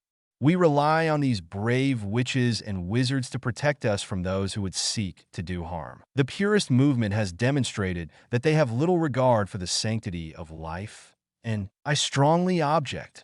Lord Rockwood shouted, jumping to his feet. I refute the allegations that any of these attacks are somehow linked with the purist movement. And furthermore, Lord Malfoy himself was arrested at the site of the attack in Diagon Alley. Is he not an influential member of the purist movement? Lord Brandbones replied heatedly. One man's alleged involvement in the attack does not prove collusion with the party, only that he showed poor judgment in associating with those who do support violence. Rockwood argued, every terrorist that was killed in Hogsmeade has a connection to the purist party. I doubt that it is coincidence. Another man yelled out, again, there is no proof that the attackers and the party are linked. The party stands for a peaceful return to our values and traditions as a people. We do not advocate violence. Need I remind this body that these dead witches and wizards are not here to defend themselves from these false allegations, and that this type of capricious speculation only leads to false assumptions? I have not heard a word uttered about the other 2 people involved in these incidents. Where is the call for their arrest? Why are we not condemning their actions? Rockwood asked with his arms spread open wide. Harry and Bella shifted nervously in their seats, as suddenly the identity of the 2 people involved in beating back the terrorists became the new hot topic. It was now just a matter of time before the rumor would be brought up, and no more than a minute into the new discussion was brought up did the name get mentioned. It's Balderdash. Elphias Worthington yelled from his seat. The evening shades no longer exist. Not a trace of them has been seen in over 100 years. I will not believe that by some miracle that family has reappeared. I believe otherwise, Elphias. Marius McKellen replied from the hereditary seats. My granddaughter was at Hogsmeade during the attack. She saw 2 spells fired at point-blank range at this mysterious man, and they passed right through him. Who else but an evening shade has ever been known to be able to do that? The hall exploded once more into exclamatory shouts. Some were shouts of fear and others of disbelief. Harry and Bella sat quietly as they took in the scene unfolding below them. It was clear that the evening shade name elicited powerful emotions amongst the Wisingamot members. Curiously, Dumbledore allowed the melee to continue for some time before calling the hall to order once more. It is precisely for this reason that I am proposing this piece of legislation. The evening shades may or may not be back, but this legislation will stop killers like the evening shades from running amok. And we need this special committee within the Wisingamot that can't be intimidated by any house with such leanings. The eye for an eye philosophy that the evening shade family was known for would be outlawed, and such acts would be punished most severely. But only through a special committee whose members would remain a secret, thus avoiding bribery and intimidation, which would be the case if the DMLE were the ones to prosecute these types of cases. Dumbledore explained, his eyes twinkling as more heads than before began to nod in agreement. Surprising everyone, Lord Arcturus Black stood and addressed the hall. Chief Warlock, really now a secret court that trumps our DMLE? He began silkily, with a secret membership, no less. What else? Oh yes, unchecked authority and power. And this panel would be judge, jury, and executioner. Why with no oversight you would quickly become a very powerful, if not feared man. Convicting who you want or clearing who you want. Arcturus rubbed his chin in mock appreciation, a truly Slytherin move that Salazar himself would be proud of. Such ambition, Albus. I never realized how incredibly stupid you must think we all are. Arcturus' voice became hard and accusatory. This farce you call a bill is nothing more than an attempt by you to wrest power away from the DMLE and giving you unparalleled power within the government. Arcturus accused. The murmurings began again, and many distrusting eyes now turned toward the chief warlock, all wondering what his motives truly were. I take offense, sir. My only concern is for the greater good of our people. I'm sure there are those within this hall that believe that Dumbledore. I am not one of them. What your true motives are, I can only speculate. But what I do know is that to give someone such power over our legal system is foolhardy. Couple that with this idiotic law that punishes our citizens for defending themselves and ties the hands of our Aurors from meeting deadly force with deadly force. I'm forced to ask myself, what is your agenda here? Maybe it's to get rid of all those who might actually have the bollocks to defend themselves against an oppressor. Are you trying to become that oppressor, Dumbledore? Arcturus asked with an inquisitive raised eyebrow. For a third time the hall erupted with shouting. Shouts from those who attempted to defend Dumbledore, but the majority this time were accusatory. Doria smirked as the tide had definitely just turned against Albus. She would have to give her brother a big wet kiss for his remarks. She doubted the bill would ever see the light of day. Now, Doria jumped slightly as a house elf suddenly appeared next to her with a note in its hand. Bowing deeply, the elf squeaked. An urgent message from Director Dunkel. Your ladyship. The small elf bowed, handing her the message, and then popped away. Doria unfolded the parchment and began to read the obvious hurried script written in her friend's hand. As she read the note, her eyes widened more and more in worry. She suddenly stood and hurriedly whispered in her husband's ear, who gave her a concerned look and nodded his head. You two come with me. We need to hurry to the leaky cauldron. Doria told the two teens as she exited out of the box door and into her husband's office, not bothering to see if Harry and Bella were following. She made her way quickly to the fireplace and grabbed the flue powder off of the mantel. Throw your cloaks on and pull up your hoods. We're going to the leaky cauldron. Keep your wands in your hands and stay close to me, she told the pair. Bella and Harry nodded and did as they were told. Doria was the first one into the flue, quickly followed by Bella and then Harry. Harry stepped out of the flue with a barely noticeable balance check. When his eyes adjusted to the lower lights of the tavern, he nearly panicked as he saw half a dozen Aurors interviewing witnesses. Damn it, Bones! I thought I told you to secure that flue. This is a crime scene for Merlin's sake. We don't want to contaminate further. Auror Captain Alastair Moody screamed at his protege. Sorry, sir. Amelia Bones apologized hurriedly.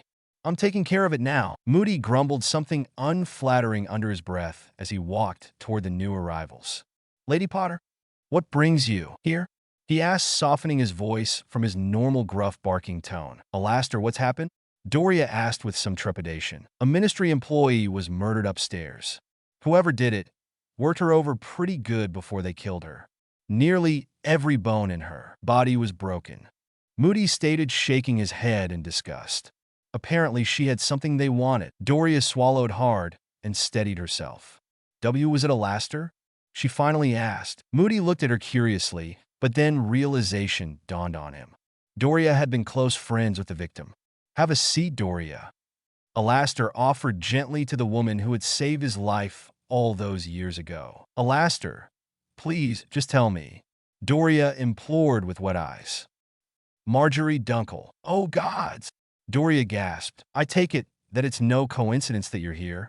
Moody asked. Doria slowly shook her head. I received a message from her to meet her here. She said it was urgent. Doria explained. She happened to look toward the staircase as two Aurors were floating a sheet-covered body down the stairs.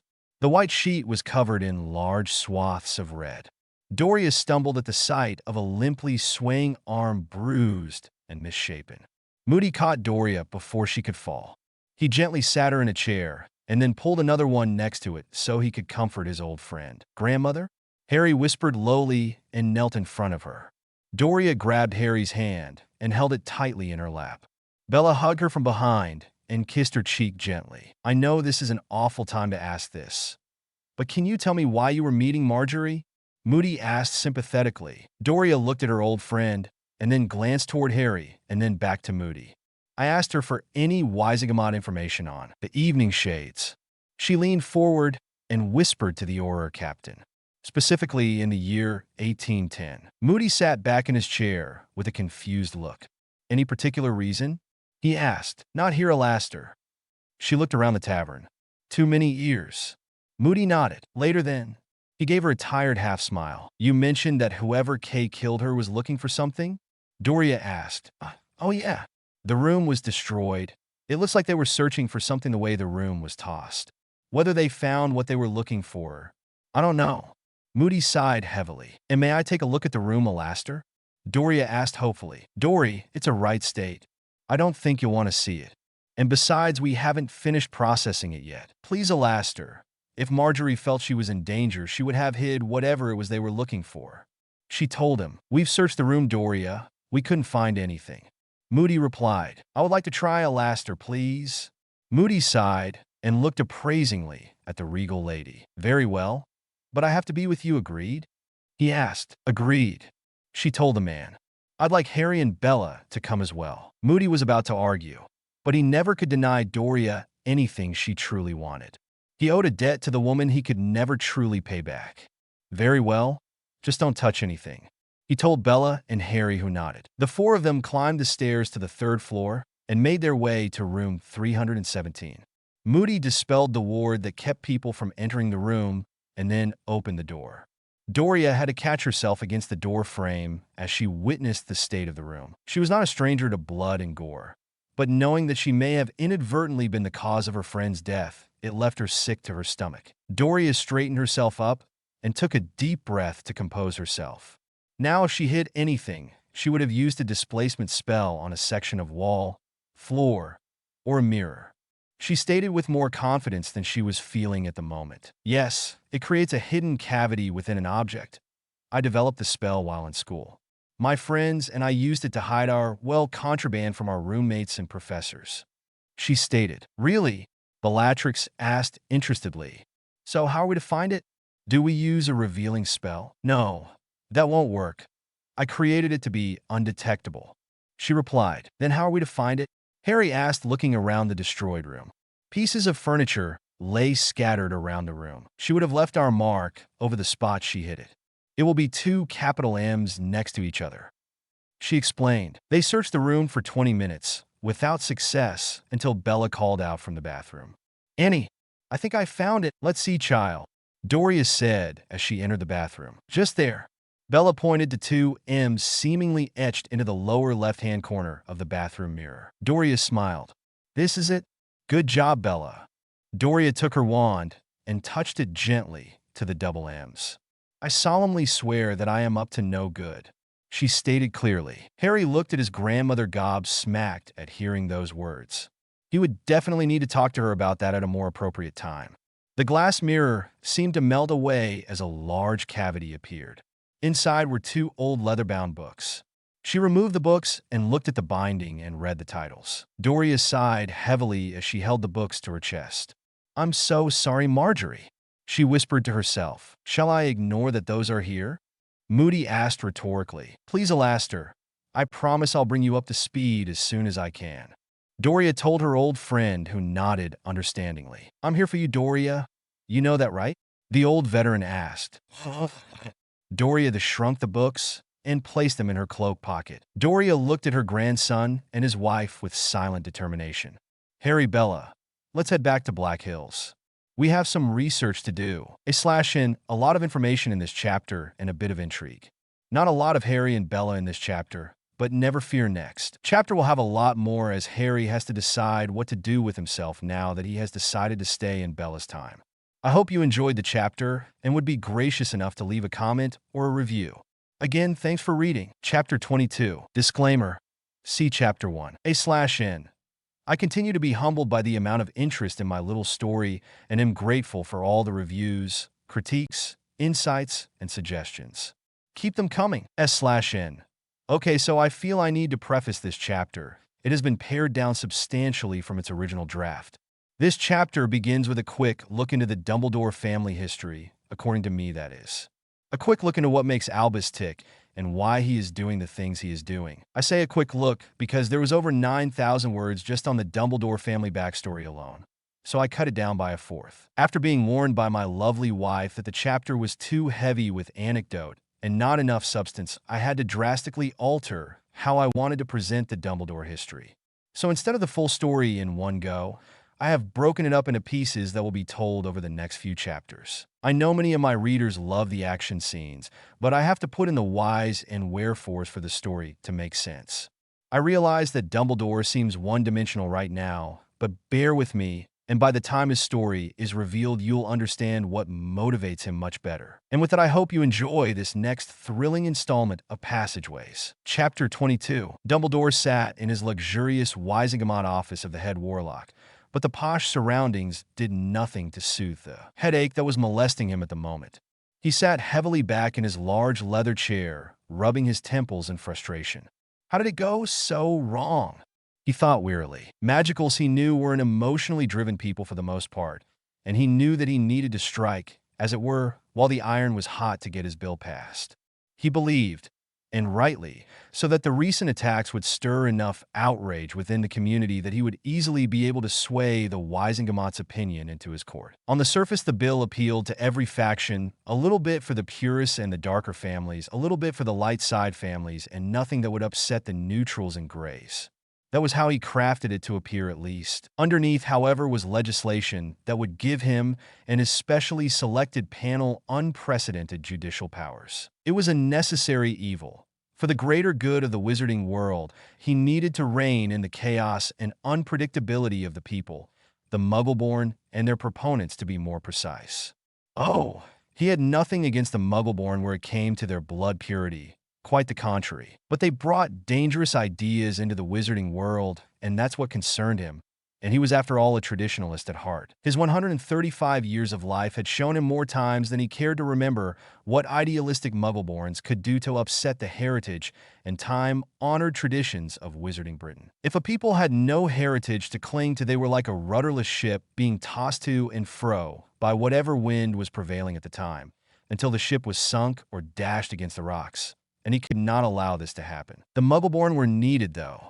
The pureblood population was breeding themselves into extinction. With so much inbreeding amongst the old families, more and more squibs were being born, and others were lucky if they were able to produce one viable magical child at all. A culture could not sustain itself with these kinds of numbers. So the Muggleborns were a necessary evil. What he could not allow to happen was for the outsiders to corrupt a way of life that had existed for over 1,000 years. And unfortunately, every few decades or so, an event would come along that inspired the Muggleborn to challenge the status quo. In his own lifetime, he had witnessed near 20 of these uprisings. Fortunately, each uprising was put down and the status quo was restored.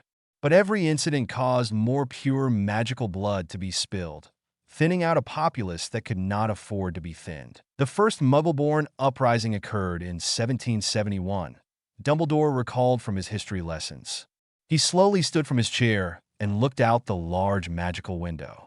It depicted a quaint English countryside with rolling hills, a small babbling brook, and off to the left was a grove of old-growth English oak trees. 3 years earlier, in 1768, a charismatic American half-blood wizard by the name of Benjamin Franklin had been in London to speak to the Muggle Parliament on behalf of the American colonies seeking redress for something or another.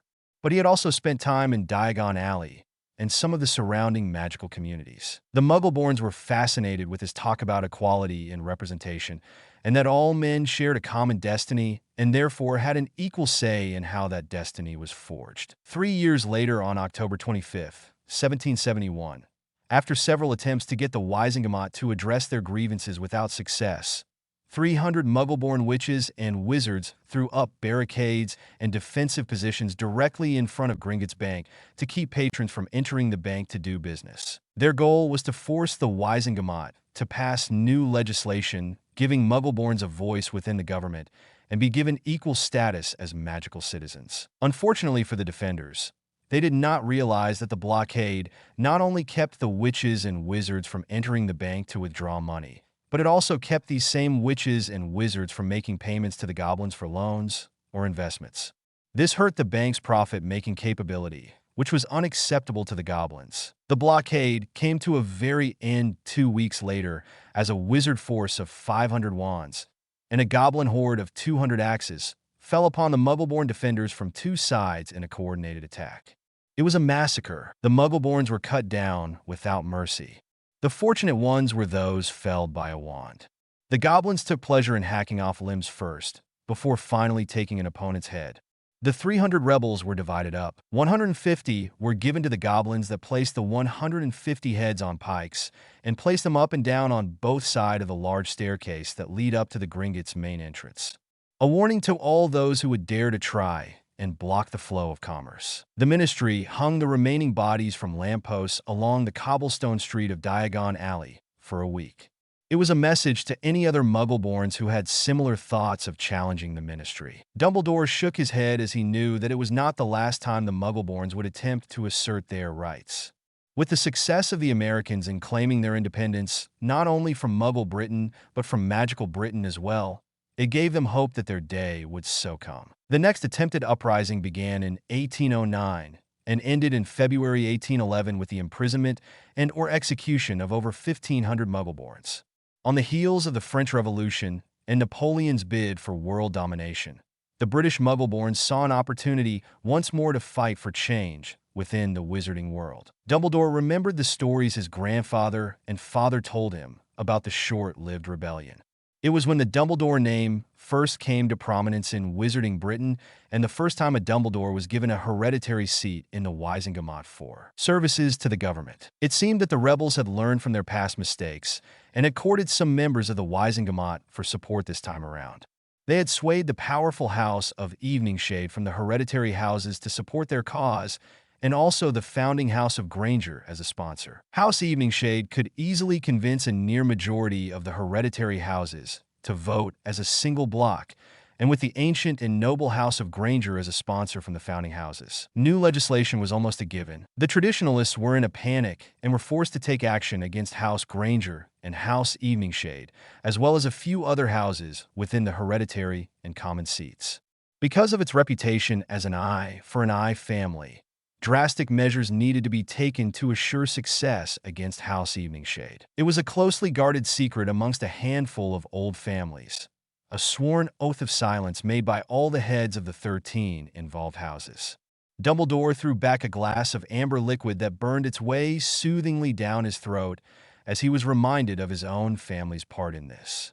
They weren't alone in the conspiracy, though. Several prominent families were involved, and some notorious families as well. With the loss of their Wisengamot backers, the Muggle-borns were forced to take up their wands again in violent protest. They had sent envoys to the magical revolutionaries in France for support, but they were still trying to put their own magical government back together. They could not spare more than a few advisors. One of those advisors had been Jacques-François du Malfoy. He had been a major in Napoleon's magical cavalry and had been instrumental in taking several fortifications of the Royal French Wizarding Constabulary. He was known to be a brilliant tactician and ruthless in battle. The Muggle-born rebels hoped that with such an experienced soldier, he would be able to train their relatively small numbers into a lethal guerrilla fighting force. However, it was betrayal that ended the rebellion in the second month of 1811. Major Malfoy had conspired with Ministry spies to set an ambush for the Muggle-born rebels in exchange for citizenship, lands, title, and a seat in the Wisengamot. An awarded training ground in Dunga Forest, south of Canterbury, while the rebels were sleeping off a long day of exhaustive training. A Ministry force of 600 witches and wizards silently entered the encampment and began to stun and bind the Muggle-born rebels in their tents. Leading the Ministry lead forces was a Dumbledore family friend, Wilhelm Grindelwald, a German pureblood who had recently moved his family to England. He had served as a commander in the German version of their elite Hit Wizard Corporation. He now led his own division of English shock troop wizards. There was little resistance as all 1,562 rebels were subdued. However, seeing as how the rebel numbers were more than double his numbers, he executed 1,400 of them and buried them in a mass grave deep within the Dinga forest. It had been the worst case of the slaughter of magicals in wizarding history up to that point. The remaining 162 rebels were brought back for public trial. They were all tried by a hostile court and convicted of treason. The leaders were summarily executed, 20 in all. The remainder spent the rest of their lives in Azkaban. That is, all but one. To show that they were merciful, one 17-year-old boy that was the youngest of the rebels was spared. His magic was bound, and he was sent into the Muggle world. No one in the wizarding world ever knew what happened to George Spencer Churchill after his banishment. But if Albus remembered correctly, a man with that same last name became the Muggle Prime Minister during the Great War. It was probably a coincidence. Knock, knock. Albus turned his head toward the door of his office, startled out of his thoughts. Enter. Forgive the interruption, sir. A young sandy-haired man in his 20s stated as he stood in the doorway. What is it, Argus? Albus asked his secretary with a severe look. He did not like being interrupted when he was thinking. Argus tugged at the collar of his shirt and nervously cleared his throat. I apologize, sir, but I thought you might want to be informed, that there was a murder. At the El Leaky Cauldron, a ministry official was killed, sir. He hastened. Albus quirked an eyebrow. Who? Marjorie Dunkel, head of the Wisegamot Historical Records Department. Argus replied, looking down at the name on his clipboard. Interesting. Dumbledore stroked his beard. Do the Aurors have a motive behind the attack? Not that I know of, sir. They are still investigating the scene, sir. The young man replied. Who is leading the investigation? Albus asked, checking the parchment on his clipboard once again. That would be Auror Captain Alastor Moody, sir. Albus nodded his head. I'm sure Captain Moody's investigation will be thorough. Have his report forwarded to me once it clears Director Crouch's desk. Of course, sir. Argus replied, jotting down a note for himself. Albus walked back to his desk and sat once more in his large leather chair. And Argus, cancel the rest of my appointments for the day. I have a lot of paperwork to get through this afternoon. Yes, sir, sir. What about your 5 o'clock with Minister Bagnold? Argus asked cautiously. Albus sighed heavily and pinched the bridge of his nose. He really did not want to speak to the old harpy, but he needed to keep her focused on his agenda. Very well. Give me a reminder 20 minutes before the meeting. He sighed. Very good, sir. Argus replied, and then turned quickly and exited the office. Alastor Moody escorted Doria Potter, Bellatrix, and Harry from the crime scene and out into the hallway. Doria took one last look at the room where her good friend had been murdered. It was hard to put into words what she was feeling. There was, of course, sadness, shock, a bit of guilt and regret, but one emotion was increasingly making its way closer and closer to the surface, and it could simply be described as extremely pissed off. Alastor, as soon as you know anything about who may have done this, I want to be the first one you contact. Do you understand? Doria whispered in a low and deadly tone. Doria, you know I can't share information about an open investigation. It could damage the case. Moody explained apologetically. Doria stepped right into Moody's personal space, her impressive 5 feet 10 inches frame going toe-to-toe with the war veteran, her face mere inches from the Auror captain's. In a dangerously sweet voice that caused chills to run down not only Moody's spine, but Harry's and Bella's as well. My dear boy, she began with a sugary sweet voice. Her right hand warmly cupped his cheek, her thumb caressing the bristly skin tenderly. Her eyes, however, were ice cold and held the promise of 1,000 painful ways to die. You will inform me of your findings the moment you have them, and then you will give me 24 hours of unrestricted freedom to pursue and apprehend those responsible. And then and only then will I turn them over to you. Agreed? She held his eyes with hers and nodded her head. His head began to slowly nod as if he dared not to do anything else. Then we have an accord, Doria stated authoritatively. Alastor took a staggering step back and shook his head to try and clear it. If it were anybody else, Doria. He left it there, shaking his head again. Doria smiled cheekily at him. Come, children. The Lady Potter then made her way down the stairs with her 2 charges. They entered the main hall of the pub and made their way toward the back door to the entrance to Diagon Alley, unaware of interested eyes following the group. Annie, so are you really going to turn over whoever did this to your friend back over to the Aurors? Bellatrix asked incredulously. I never stated what condition they'd be in, dear. Doria smirked as they walked down the alley. Harry, you mentioned that there were several journals and family history books in the Evening Shade Vault, correct? Yes, grandmother, why?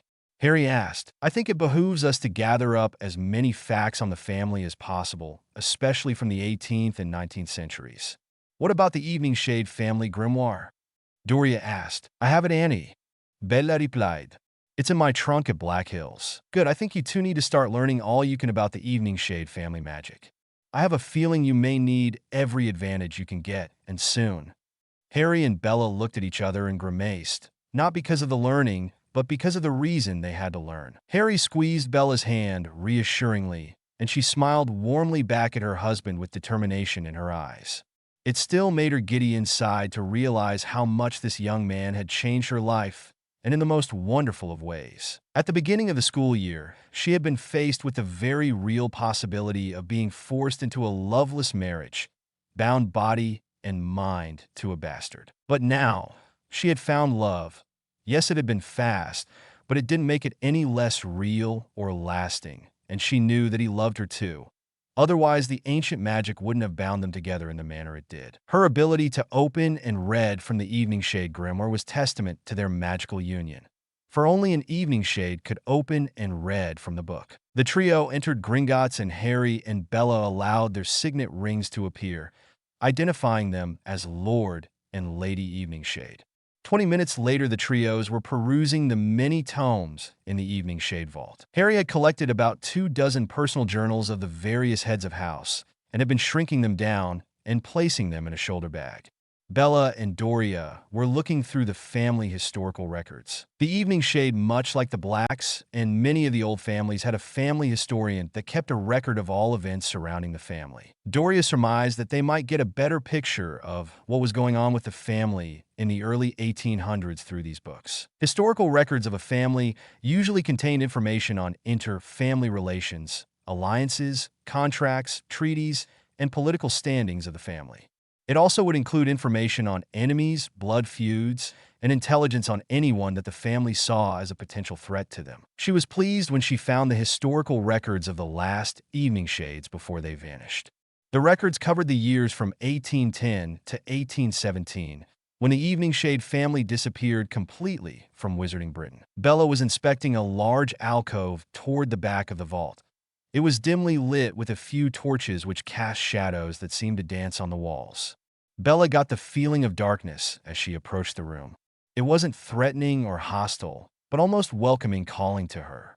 Bella frowned, thinking she must be imagining things. In the room, which was much larger than it appeared, she found dozens of shelves cut into the rock wall of the room. Her eyes, still trying to adjust to the lower light in this particular section of the vault, widened in amazement as the rock shelves were stuffed with stone tablets and papyrus scrolls. Harry! Aunt Doria! Bella called out to her companions. Harry bolted to where she was worried that something was wrong. Doria also hurried, but with more dignity than what Harry was displaying. Harry arrived at the alcove and had to squint his eyes to see Bella about 15 feet into the room. Harry grabbed a torch that had been hanging by the entrance and made his way into the dusty room. Doria had followed behind him with a torch of her own, curious as to what her niece had discovered. Everything all right? Harry asked his wife. Harry gave a shiver, suddenly noticing how much colder he was and how much darker this room felt than the rest of the vault. Take a look at these shelves, or rather what's on them, Bella stated, and went to reach for a tablet.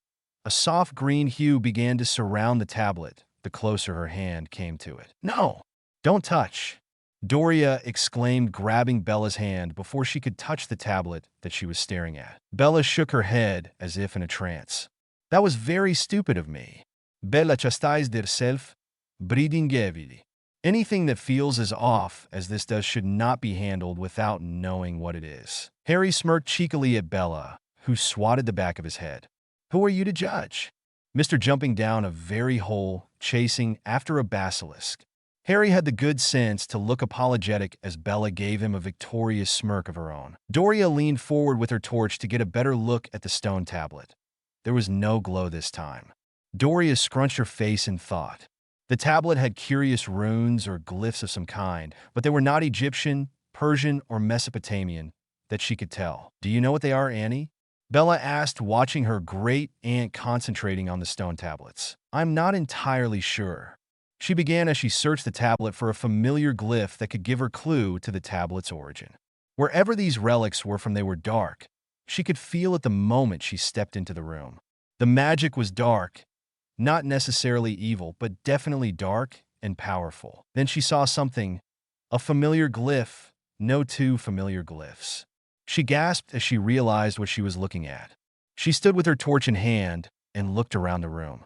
It was deceptively large. It was only 8 feet wide, but it recessed back into the rock about another 50 feet. With her torch in front of her, she slowly walked the length of the room, looking left and then right, only pausing when something caught her eye.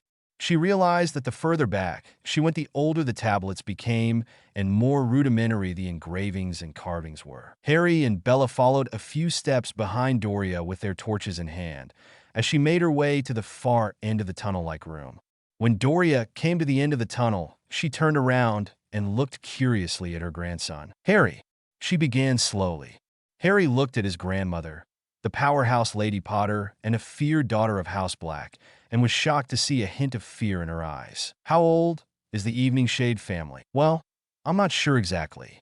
The journal that Bella and I took from the vault on our first visit made an inference that the Evening Shade bloodline has been around for a very, very long time. But I don't know how much of that is true or not. I know several purebloods who claim they can trace their ancestry past Merlin, but I always figured it was all unfounded bragging." "Why?" Harry replied. "To those stone tablets, the ones at the entrance to this room, the ones that Bella was looking at. They are nearly 4,000 years old." She exclaimed, "Holy shit!" "Bella language." "Sorry, Annie."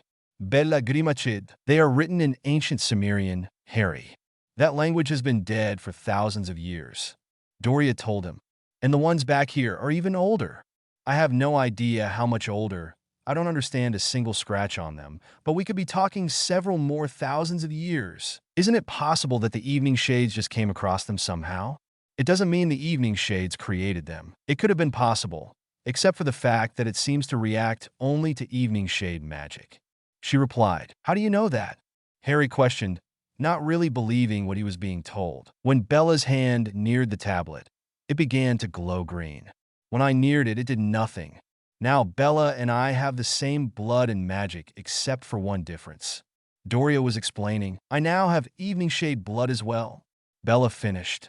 She slowly lifted her hand over a nearby tablet without touching it, and once again a soft green hue began to engulf the tablet. Bella removed her hand, and the light faded. Doria then put her hand over the tablet, and again nothing happened. "Without touching the tablet, Harry, place your hand above it," Doria instructed. Harry hesitantly moved his right hand over the stone tablet, and the green hue returned and engulfed the entire stone. It began to gently rise from its place on the shelf. Doria grabbed Harry's hand and pulled it away, and the tablet gently lowered itself, and the green hue faded. "Believe me now?" Doria asked. All Harry could do was nod. "Do you know what's written on the tablets?" Bella asked Doria as she looked at the strange carvings. "These here, I haven't a clue. The one you were looking at and a few others near it." "I believe so," she replied. "What do they say, grandmother?" Harry asked curiously. "It describes a summoning incantation," she replied. "Well, like an accio or something?" he asked. Bella palmed her face and shook her head in amusement. "Not that kind of summoning, love." Bella chuckled, musically kissing his cheek. Harry gave a sheepish look to his grandmother and Bella. "It's an incantation, Harry, to summon a demon if I'm not mistaken. But I don't know what kind," Doria explained. "In any case, it is something we definitely do not want to be fooling around with. Demons are crafty and extremely dangerous, and once they've been summoned, they're darn near impossible to control. The Greek and Egyptian mages were infamous for summoning demons to aid them in battle. It almost never turned out well for them. Egypt at one time used to be an oasis of lush vegetation and healing waters, Forests of cedar trees and mighty rivers and lakes covered the region. That was until an Egyptian pharaoh demanded of his high priest to summon a demon that would be the pharaoh's personal bodyguard. He figured with a demon at his command, no enemy would dare challenge him. To make a long story short, demons do not take kindly to be bound to humans. The priest, who was an archmage, was successful in summoning the demon and binding it to the pharaoh. However, the priest only commanded it to protect the pharaoh and not his kingdom. The demon unleashed the fires of hell upon the once fertile kingdom, leaving desolation in its wake. The pharaoh, seeing his kingdom laid to waste, did the only honorable thing he could think of and killed himself, and thus releasing the demon and returning it to wherever it came from. Whoa, I get it. Demons are bad, very bad. Harry shook his head. Right, I think we should head back to the surface. I have a few more stops I want to make before we head back to Black Hills. Doria explained. The trio exited the Sumerian wing, as Harry dubbed it, and re-entered the main vault. Anything else you might want, Harry? Doria asked. Yeah. Harry gave an excited shout as he lifted an onyx black leather battle robe off a trunk. In a word, it was cool. Harry slipped his arms through the sleeves and rolled his shoulders and tugged on the lapel. It fit him like a glove. The black duster-like cloak appeared to be made from dragon skin, but he could not tell from what kind of dragon. The coat fell to his ankles, slightly flaring out from the waist. Harry found many pockets and places that looked like sheaths for knives or additional wands. Although it looked heavy, it felt light on his shoulders. He lifted the leather cowl over his head, and Doria noted that his face was immediately obscured in darkness. A charm, no doubt. Harry removed the cowl from his head and smiled at his grandmother. What do you think? Very nice, Harry. It appears to be made from the hide of a Norwegian ridgeback, a very magic-resistant hide. It should offer you protection from most minor spells and hexes. She replied, There's one here that looks like it was made for a woman. Harry replied, finding another cloak. You should give that to Bella. Doria told her grandson. Give me what? Bella asked, walking toward them. Harry turned toward her, and his eyes suddenly glazed over, and his mouth hung open. Bella had shed her robe and had apparently found an article of clothing she liked. Bella had on a black leather corset that showed off her curves in a very pleasing manner and displayed her magnificent breast in spectacular fashion. Mouth Harry. Potters do not drool. Doria told her grandson, trying hard to stifle a laugh. Harry closed his mouth with an audible pop. What do you think? Bella asked, spinning around. I think what Harry is trying to say, dear, is that it looks quite flattering on you. Doria replied with a half smile. That's not the best thing about it, though. Look at this. Bella reached for the sides of her breasts. Whatever Harry thought she was going to do was not what followed. She grabbed at something where the boning went up the sides of her breasts and pulled out two slim, shiny daggers and stepped back into a combat stand. Is it wrong for me to think that that is the sexiest thing I have ever seen? Harry mumbled to himself, but the acoustics in the room carried his comment to the two women in the room. Bella winked saucily at him. Young men and their hormones. Doria muttered, rolling her eyes. Oh, I've got these as well. Bella replaced the daggers in the corset, and as hard as Harry looked, he could not tell where they had gone to. There was no obvious signs of them. But then again, his attention kept being distracted by the perfect porcelain globes that sat so beautifully atop the tight article of clothing. Harry, eyes down. You can ogle me later. Bella smirked at seeing Harry blush an impressive shade of red. Harry looked down to see Bella hitching up her dark green dress, exposing her knee-high high-heeled boots, and just a glimpse of a nicely toned thigh. Harry, damn. I'm sorry, my mind was just wandering a bit. Harry explained lamely. Doria smacked him on the back of the head. Focus, Harry. Doria arched a manicured eyebrow. Bella then reached down to the neck of her boot and withdrew another double-edged knife. This one appeared to be of pure silver. Damn, that's hot. Harry muttered again. Doria huffed in mild annoyance. I hope James isn't driven by his hormones when he gets to your age. Doria sighed.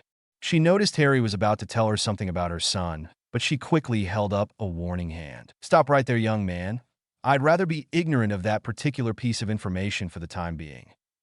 Harry and Bella laughed heartily at the proper lady. The trio soon returned to the foyer of the bank. Harry had put on the cloak he had found in the vault, as had Bella with the one he found for her. Doria explained that they were battle robes and would offer them better protection than their other cloaks. Bella had added 2 more daggers to her collection, which brought the number up to 8 she had on her. Doria had explained to Harry that all children from House Black are trained in fencing from an early age. Bella, as with her dueling skills, excelled with bladed weapons, including a passion for dirks and daggers. She further explained that most wizards and witches believed that Muggle weapons were beneath them and could not possibly be of any use against a wizard with a wand. The Blacks, however, took a more practical approach, and to the wizarding world a radical one. They believed nothing was off the table when defending oneself or their family. They would use fair means or fouls, magical or Muggle means, whatever it took to win. And since most magical wouldn't expect a Muggle weapon, it was easy to surprise them with it. Harry saw the sense of it and had chosen 2 evening shade daggers as well. One was in his right boot, and the other up the left sleeve of his cloak. As they made their way down the steps of Gringotts, Doria stepped between Harry and Bella and spoke to them in a low tone without looking at them. "Don't turn around and keep walking toward the apothecary." Without waiting for the expected question, Doria answered them. "We are being followed. I noticed a man in the leaky cauldron when we met with Moody. He then followed us to Gringotts. I assumed it was just a coincidence since it is a common place to go. However, he was seated in the lobby when we came up from the vault. He has been following us at a distance since we left the bank." Doria spoke, but her face gave no indication that she was alarmed or worried. She appeared as if nothing were the matter. "What do you want us to do?" Harry asked, gripping his wand in his pocket. "Nothing yet. He may not be alone. We'll need to flush out anyone else who might be with him. We're going to split up. I want you and Bella to go into the apothecary. I will go to Seven Shafts across the street. When you get inside, look for anyone who all of a sudden is hurrying toward your location, and I will do the same toward mine. If they enter the store and you feel threatened at all, take them down, but don't kill them. They may be the ones responsible for Marjorie's death, and they are probably looking for the books she hid at the leaky cauldron. We need to find out what they know and who they are working for." Harry and Bella each gave a slight nod of understanding and prepared themselves mentally. "Okay, children," Doria said just a bit above her normal voice so that the pursuers could hear her. "Go and replenish your potion supplies. I'll be in Seven Shafts. Meet back here in, about 30 minutes, okay?" Doria stated clearly. Harry and Bella waved goodbye to Doria and entered the apothecary. They immediately went to the window and looked out into the street. Sure enough, they saw 2 men quick step toward the apothecary, directed by a 3rd man, who was now signaling to 2 other men to head toward Scriven Shafts. The 3rd man directing the group joined up with the 2 who were going after Doria. "What do we do, Harry?" Bella asked. Her wand was out, but hidden within the sleeve of her cloak. "Let them make the first move," Harry stated. He looked around the shop and noticed that there were about half a dozen people shopping. "Let's move toward the counter. We can jump behind it if things go pear-shaped," he stated as he and Bella moved swiftly to the merchant counter. "What about the other people in the shop?"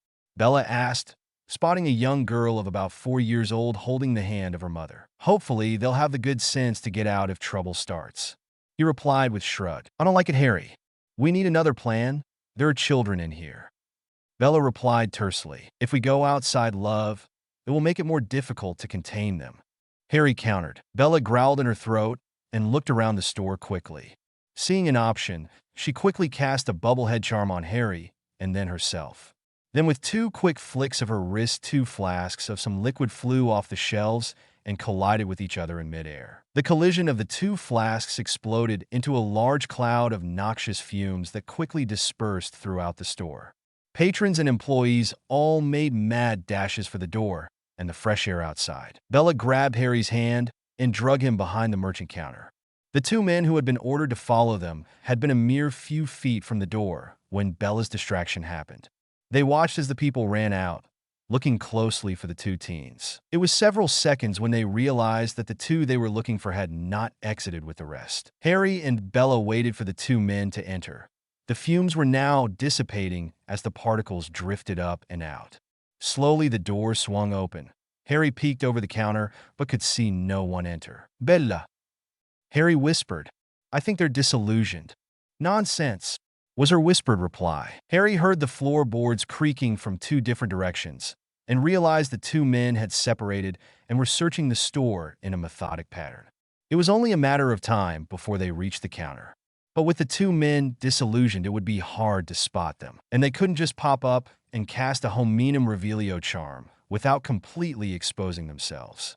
There had to be a solution, he just needed to think of it. Doria had just entered Scriven Shafts and peered back through their window. She immediately recognized the man that had been following them in the middle of the street. She witnessed as he waved two burly-looking men toward the apothecary, and then to two others motioning to the shop she had just entered with him following. Doria narrowed her eyes at the coming three men. "Let's play, shall we?" she whispered to herself. She quickly cast a proximity ward on her handbag. Anyone who came within 5 feet of her handbag would trigger the ward, causing the bag to vibrate slightly, thus alerting her to someone nearby. She made her way slowly, seemingly without a care in the world, through the store, winding her way through the various displays. She stopped briefly and pulled out a compact case and opened it up and used the mirror to check her makeup like any lady would. But her motivation was not to check that her lipstick still looked fresh, but to use the mirror to locate the 3 soon-to-be educated men that you do not mess with the Lady Potter. She noticed one of the men, a short, balding man who perspired way too much standing by the door, as a guard she supposed. Another man, this one tall and lanky, with a hooked nose and a slight slouch, was off to her left near the imported quills. The third man, and apparently the leader of the group, was about 12 feet to her right and back, near the merchant counter. She decided to move left and deal with this hook-nosed man between the large bookcase that carried magical journals of every shape and size. She gracefully walked between the 2 large bookcases. The lanky man walked slowly behind her. Once out of sight of any other patrons, the man began to draw his wand. Faster than he thought a lady of her age could move, she had spun and slapped his neck. No, it wasn't a slap. A poke? His eyes suddenly became heavy, and it took every ounce of concentration to look at the woman. She was smirking at him with what looked like a hat pin in her right hand. "Not to worry, dear. It's not you who I'm after, but your boss. But I can't have you following me. Now can I?" she said sweetly. The man looked at the woman in confusion. Was she getting taller? Wow, she was a big woman. "A giant, she's a giant," he screamed. But he heard nothing but a squeak. Doria reached down and picked up the tiny mouse that was once a man holding him in the palm of her hand. "My own little concoction. It is a modified polyjuice potion. It is introduced into the bloodstream, much faster and much longer lasting, and you only need a drop. The best part is that it's compatible with animals as well as humans. Just imagine all the fun we are going to have together when I get you home. I bet you're the screaming type, aren't you? I can always pick out a screamer." Doria smirked as she placed the polyjuiced man into a small cage that she then put back into her purse. She exited the row of bookcases looking as nothing in the world was the matter. She had a smile on her face and greeted people as she passed. Argyle Mansfred looked up from his position at the counter and narrowed his eyes at the high-born lady that had just exited. He didn't know who she was, but she had been at the cauldron and had talked to the Auror Moody. He even allowed her and those 2 kids up to the room where they had done the other old lady in at. She might know the whereabouts of the books they were looking for.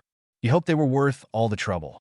This was the first time in several years the Brotherhood had been called upon to fulfill their obligation to the 13. He wasn't complaining. He got paid well for doing pretty much whatever he wanted. He just needed to be ready to respond at any moment's notice to do the 13's bidding.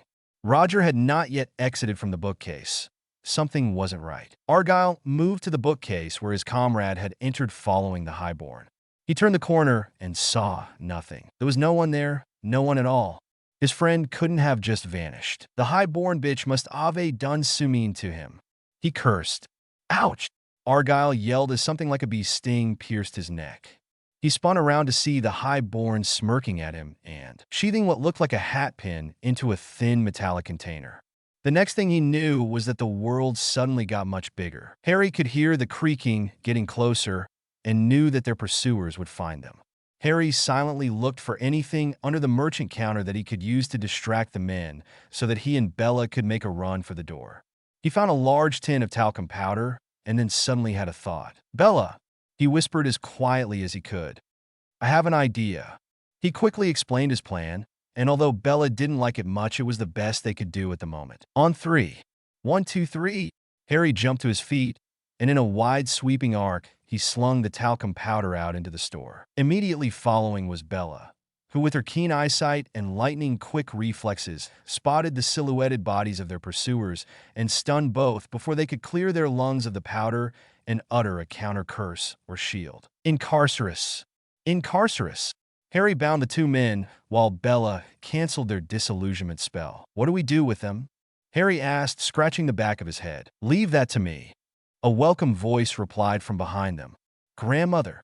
The two teens cried happily. You're okay? Bella asked. I am. But we need to hurry. Mr. Hornsby, the owner, will be wanting his store back soon. Fortunately, these two cast a confundus charm on the door, and he has been walking in circles wondering why he can't find his shop. She chuckled. Doria reached in her bag and pulled out a long, thin file with a pearl top.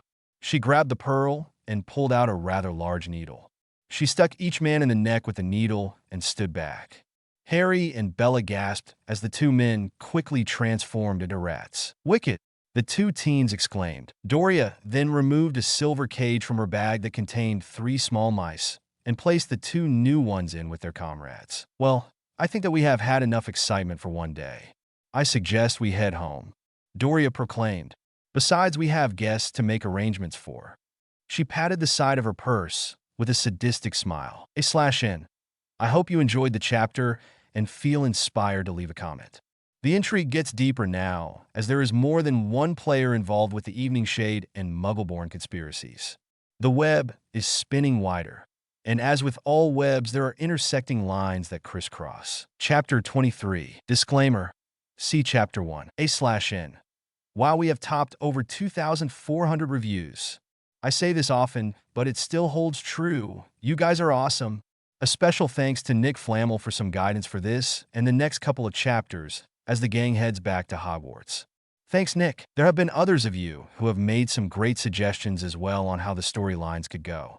Keep them coming, and if I use an idea, I'll be sure to give you a shout out. One little itch that I wanted to scratch, and it doesn't bother me too much, just a wee bit, is when reviewers complain about cliches or tropes. There are over 500,000 fanfics written for Harry Potter, with just about any and every plot device being used and reused. With so many fics, you're going to see a lot of crossover in cliches and tropes. No matter how hard you try to avoid them, it will happen. I do try to minimize them in my stories, but they do occur, so I won't apologize for their appearances. I know some readers are quite nitpicky and feel they have to point these things out, which they are welcome to do. But for me, when I read a story, I know that I'm reading amateur authors who have various levels of education and who are putting themselves out there because it's something they enjoy doing. I read stories for their entertainment value. I don't try to pick apart and criticize every paragraph or condemn it if it doesn't fit in exactly with canonical timelines. I know that I'm not a perfect writer, so I would feel hypocritical to condemn another for their errors. I do appreciate well thought out and constructive criticism.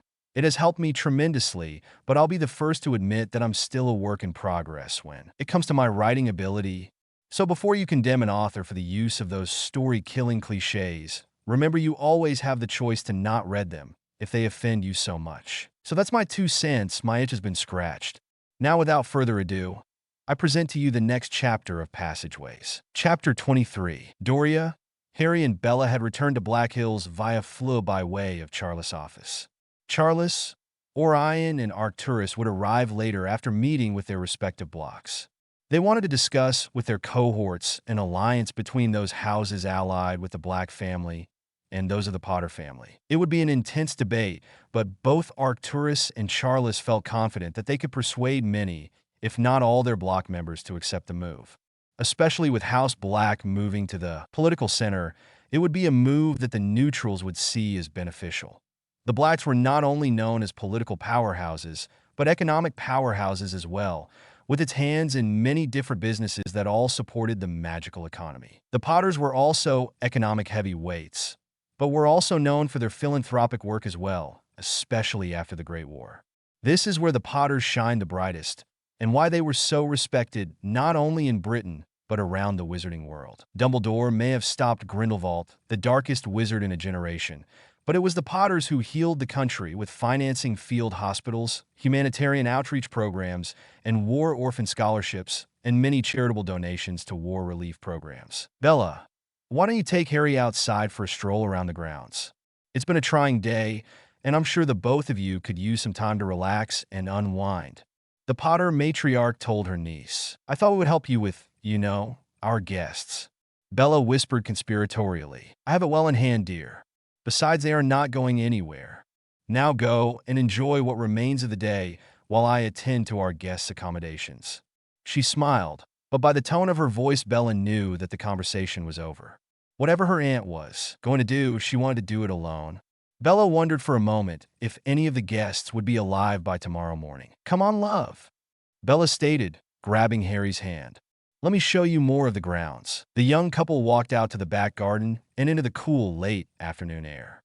Harry and Bella saw James, Sirius, Regulus, Narcissa, and Andromeda playing a fast game of broom tag. Harry was surprised at how nimble and fast Andromeda was on a broom. He had always heard about his father's natural flying ability and how he led Gryffindor House to several Quidditch victories as a chaser. But it seemed, at least at this age, Andromeda was putting his father to shame with her aerobatic prowess. Bella led them to the large pond away from the game of tag, where they could spend some alone time. When they reached the pond, Bella removed her cloak and then her boots. Harry followed suit, removing his socks and shoes, and sat down on the bank of the pond. Bella sat in his lap and rested her head on his shoulder. Harry inhaled her sandalwood scent that had him instantly nuzzling her hair to breath in her scent more deeply. Bella chuckled at his antics and snuggled into his embrace, sighing comfortably while pulling his arms around her waist tightly. After several minutes of sitting in comfortable silence, Bella broke the stillness with a question that had suddenly surfaced. Harry, what are we going to do when we return to Hogwarts? She asked, staring out over the calm water. Honestly, I haven't given it much thought. Things have been so chaotic that it hasn't even entered my thoughts. He replied truthfully. We have to go back the day after tomorrow, Harry. She sighed, scrunching her eyebrows together. I don't want to be separated from you once we get back. You mean for classes? He asked. She nodded, her hair tickling his cheeks and nose. I don't know what we'll do. The last time I was in my time, there had already been some drastic changes. With everything that has happened in the last 2 days, I'm sure many more things in the future will have changed as well. Who knows, I may have already changed things to the point where I can't go back to my time. He quietly told her, kissing the top of her head. Bella thought quietly for a moment. If you can't go back to your time, and it's too dangerous for you to suddenly show up at Hogwarts in my time, where does that leave us? You still need an education and a place to work on the Evening Shade family magic. She asked curiously. Well, let's see. Harry began, scratching his head as he thought. I could probably stay with the Potters and perhaps take private tuition, and grandmother would be a great asset, I think, in helping me with my family magic. Harry stated thoughtfully. No way. I told you I don't want to be separated from you. Bella replied petulantly. I don't think the Lady Hogwarts would like it either. Harry replied with a chuckle, now thinking about it. She did bring us together to protect the school as well as change the future. That's an idea, Harry, Bella stated excitedly, turning around in Harry's arms and facing him. What's an idea, love? Harry asked as Bella readjusted herself by straddling his extended legs and looking at him face to face. The Lady Hogwarts? Who else do we know with over a millennium of experience with magical education? Bella asked rhetorically with a broad smile. She's a castle, love, not an educator. Harry replied with a half grin. Yes, she is a castle, but she has living memory, Harry. I would wager she knows more about magic than anyone else in the castle, including arcane magics that are no longer taught at Hogwarts. Harry, she would be the perfect professor for us, Bella stated, excitedly bouncing up and down in Harry's lap, which was distracting the poor boy in wonderful ways. Smiling goofily, Harry replied, well, we'll just have to ask her when we get back to the school. Think about it, Harry. It's the perfect place to learn and train without anyone knowing that you're there. Bella sat back on Harry's legs, noticing the odd smile on his face. Why are you smiling like the...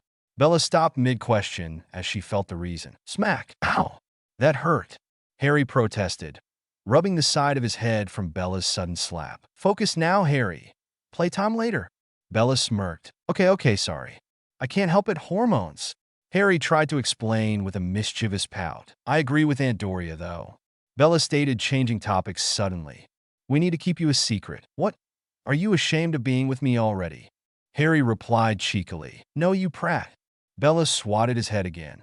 We need to keep the fact that an evening shade has returned hidden. With what happened in the Wisengamot today, with Dumbledore's legislation attempt and the attack on Aunt Doria's friend, I think it best that we lay low for a while. Don't you? Bella asked her husband concernedly. Yeah, I think you're right. I'm still learning what it is to be an evening shade, and the more I do learn, just adds more questions to my growing list. Plus, I have little to no control over my family magic yet. I don't even know the extent of the evening shade magic for Merlin's sake. Harry complained, realizing how dangerous a position he was really in. There was Dumbledore on one side, whose motives were foggy at best. Then there was the Death Eaters and the purists, who were about to unleash hell and reveal their true nature and agenda, if Harry remembered his history correctly. The first true volley of the Voldemort War would begin in January 1972, as students were returning to school from the Christmas holidays. And now there was possibly a third group, the group who were involved in the killing of Marjorie Dunkel over what was contained in the Wisengamot historical records books that she smuggled out of the Ministry. Things were becoming more and more complicated, so it was vital that Harry have enough unmolested time to train himself and Bella for the coming fights. Shy! Harry suddenly sat up straight, nearly toppling Bella from his lap. What? Bella asked, righting herself on his lap. My mom. Lily. We can't have her letting people know that she is an evening shade. We need to contact her immediately. Harry's voice was panicked. Okay, calm down, love. Do you know where she lives? Bella asked in a soothing voice. Shite. I don't know. Harry exclaimed, rubbing his face in frustration. We'll send her an owl, Harry. Eros will be able to find her wherever she is. Come on. Bella stood up and grabbed Harry's hands, pulling him to his feet. The Ollery is just over here. She told him, dragging him to a half-stone, half-wood structure that looked like a small barn or a large two-story shed. They entered the Ollery, where Harry saw 6 owls of differing breeds perched around the edifice. Bella called to a large eagle owl who was perched high in the rafters. It jumped from its perch and glided silently to a central perch in the middle of the room. Next to it was a small writing desk, which contained within it parchment, quills, and inkwells. Bella quickly penned a note to Lily, explaining that she needed to keep her evening shade heritage a secret for now, and for her to come find her and Harry as soon as she arrived at the train station to return to Hogwarts come Monday morning. Eros, I need you to take this to Lily Eveningshade as quickly as possible. Bella told the regal owl. He bobbed his head in understanding and then flew out, making his way quickly skyward. The more I think about it, the more I think we need to have Lily train with us, Harry remarked as they walked back toward the pond hand in hand. Probably, I would like to bring in Andy and Sissy as well. I know they're not evening shades, but I want them to be able to defend themselves better, and they could all watch each other's back. Bella added. Harry nodded his head. We'll still need to keep my secret, though, just between us and those who already know. Lily and your sisters I don't think should know, at least not yet. And my mom, well, I don't think that I should ever reveal our true connection. Harry morosely stated. He desperately wanted to connect with his mother, but it was just too dangerous to tell her the truth. Bella seemed to read his thoughts and embraced him tightly. You still will have a relationship with her, Harry, just not in the way that you may have wanted. But you still can become close. You are still family, and she will treat you like family, and you her. Bella whispered soothingly in his ear. Harry held his wife tighter and nodded into her raven-colored curls. I could get used to this. Harry whispered softly, his eyes closed tightly. To what? Bella asked playfully. To married life. To spending the rest of my life with not only the most beautiful witch in the wizarding world, but someone who has become my best friend and confidant as well. Harry said sweetly. Well, flattery will get you everywhere, my lord. She smiled saucily.